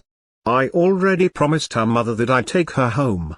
Besides, ha ha, Bai Yunfei's chuckles interrupted his words. Then the chuckles slowly changed, turning into jeering laughs which were full of satire. Bai Yunfei still kept his head lowered. His shoulders was shaking non-stop and his laughter contained a profound sadness. Liu Meng's hand suddenly felt empty. That tinge of tenderness had pulled away. She stood up, took 2 steps backwards and looked at Bai Yunfei with a complicated expression, saying hesitantly, You've already found out? Bai Yunfei stopped his laughter, lifted his head and stared at her with a vague smile. I found out what? You mean I've found out this man isn't your father, or this meal is actually a trap, or you approached me earlier only to fool me? Bai Yunfei said without waiting for Liu Meng to answer his first question. These words made her expression change greatly. Chapter 73, What Should Be Said, Has Been Said. Liu Meng looked astonished. It seemed she still wanted to say something, but when she met his vaguely smiling eyes, she fell silent all of a sudden, then slowly walked back to the side of the table and sat down. Looking at Bai Yunfei with a complicated expression, she said softly, When did you find out? Is this really important? The corners of Bai Yunfei's mouth twitched. He shook his head gently, then said slowly, seeming to talk to himself but also to give Liu Meng an explanation. In fact, it was an abnormal development right from the beginning. Wasn't it? A young lady from a wealthy family, and even a soul cultivator at that. How could she have such an attitude towards an ordinary guy who had helped her for the first time? But I still believed you. Was it because of that hidden tinge of appreciation or adoration in my heart at the time? I don't know the answer either. It's also possible that your excuses made me ignore the doubts I had in the beginning. When you were taken ill that time, it was definitely real. The only difference was that it wasn't accidental. Instead, you used a certain method capable of causing this illness to act up. So, the encounter in the beginning was flawless. The next day, what you told me on Mount Qingquan was also half-truths, right? This kind of lying is capable of fooling people the most. I had no doubts at all about what happened during those 2 days. You let Long Tao and his brother come to trouble me for the second time for initial inspection of me, right? At the same time, it was also to foreshadow what would happen later. Just 2 days of strolling about made the tiny seed in my heart sprout and grow up. My heart was slowly filled with your image. Ha. Wasn't my affection very cheap? According to your plan, it should have slowly developed, right? At least it would have gone on for 10 days to half a month to let the affection between us build up slowly and develop as naturally as possible. Only then would you be able to fool me into giving you the information you want. But something you hadn't expected happened on the second day, that is, I accidentally ran into Liu of the Green Willow School again. In the morning that day, actually you had arrived, right? You saw that she and I were talking with each other, so you didn't show yourself. Only after she left did you appear. In the morning of the third day, you suddenly come to look for me. It was because you wanted to check up on my situation, wasn't it? But you unexpectedly discover that bracelet of mine. You said you liked it, so I gave it to you even though it's related to my secret. After that, when you heard Liu would arrive in a while, your attitude changed suddenly. You left right away. At the time I thought you were jealous, but in fact you were afraid she would recognize you if you ran into her. After all, given your identity, it's very possible that the two of you had met each other earlier. After I went to the Green Willow School, you discovered that it might not be possible to do it slowly according to your original plan. So, you carried out that kidnap event ahead of schedule, letting the Long family's men show up again. You took a step further in testing me and at the same time deepened the affection between us. Ha, rescue romance, such a good scene to elevate the affection between two people. But it was only because of this staged event that I noticed abnormal things and started to be suspicious. Bai Yunfei raised his head to give Liu Meng a look, then continued with a chuckle, "Do you remember the first line Long Toga said when seeing me? He said, 'Are you that Bai Yunfei mentioned by this girl?' He knew my name. You said you told him my name, but when did I ever tell you that my surname is Bai?" Bai Yunfei's gentle question made Liu Meng's doubtful expression change into one of astonishment, then of disappointment. Not caring about the changes in her expression, he continued to say, "Speaking of which, this was all because when we met for the first time, to develop a close relationship between us, you told me to call you so intimately Menga directly, so when you asked for my name, I told you to just call me Yunfei. Later on, I seemed to never mention that Yunfei is just my given name, and my surname is Bai, right? Of course, perhaps you'll say that in fact you only told them I'm called Yunfei, but somehow they knew my surname and there's something fishy about the Long family's men.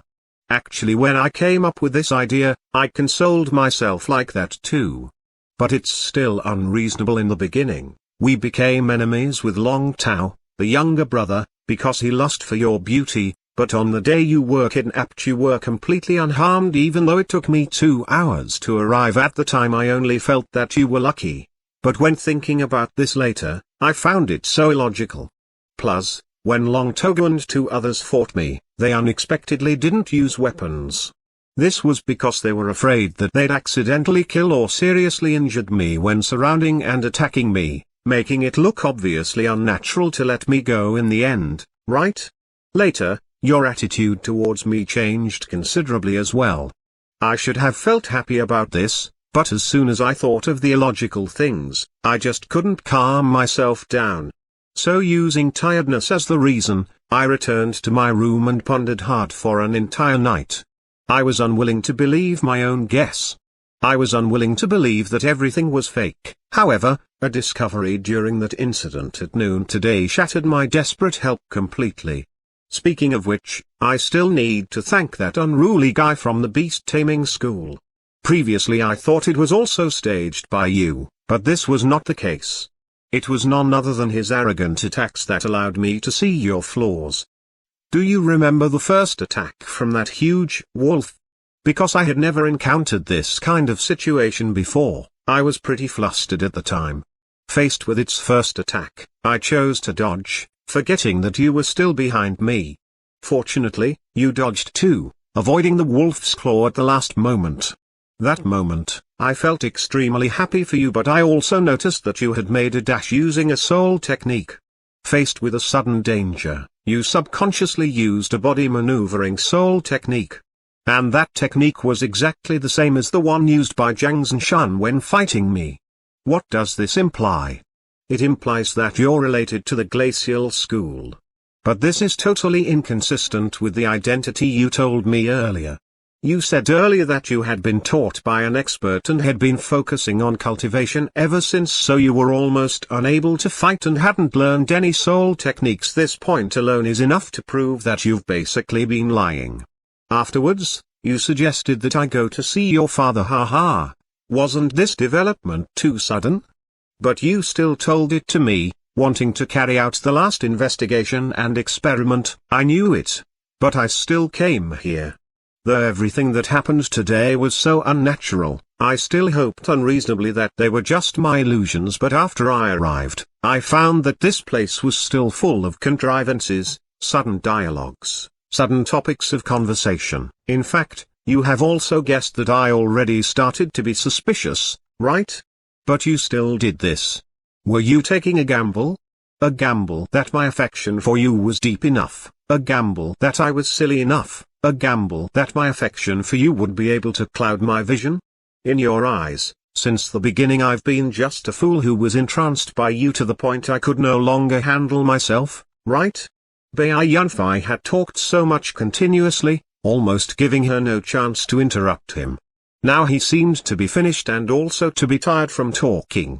He raised his head to look at Liu Meng, whose face had been filled with astonishment all along in front of him, chuckled in self-derision for a bit and shook his head.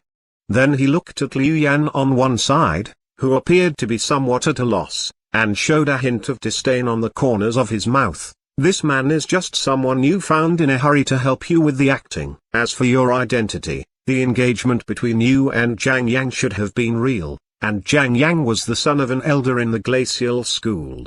You once said that this school still has another elder called Liu Cheng. Then, you should be his daughter, right? After saying so, he turned around to look at the door's room, which had been closed all the time, saying, "Should I thank you for waiting patiently until I have finished talking so much instead of interrupting me ahead of schedule, Uncle Liu?" There was silence outside the door for some time. Then the door was pushed open and a middle-aged man with a solemn expression and two subordinates walked in. There seemed to be even many more people guarding outside. This man was naturally Liu Cheng.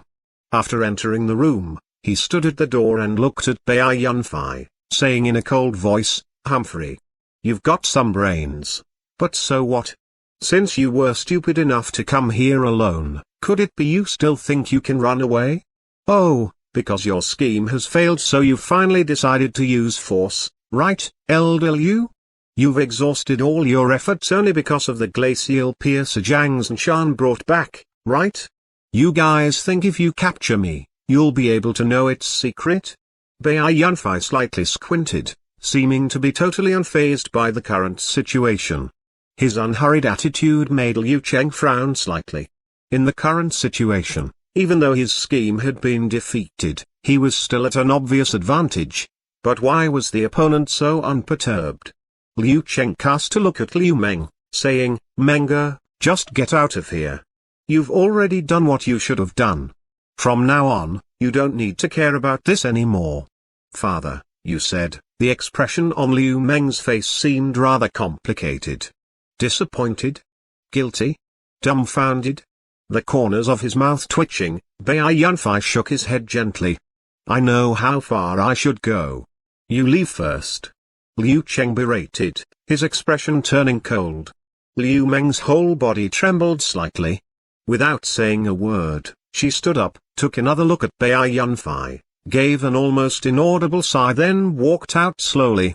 Bai Yunfei watched her leave with an indifferent look in his eyes, but his heart was in agony. The moment she walked out of the door, her image gradually walked out of his heart as well, carrying with it that budding, naive love. Withdrawing his eyes, he took a breath softly and exhaled slowly. The expression in his eyes became resolute and ice-cold. Casting a glance at Liu Cheng and the two men beside him, he reached out his right hand.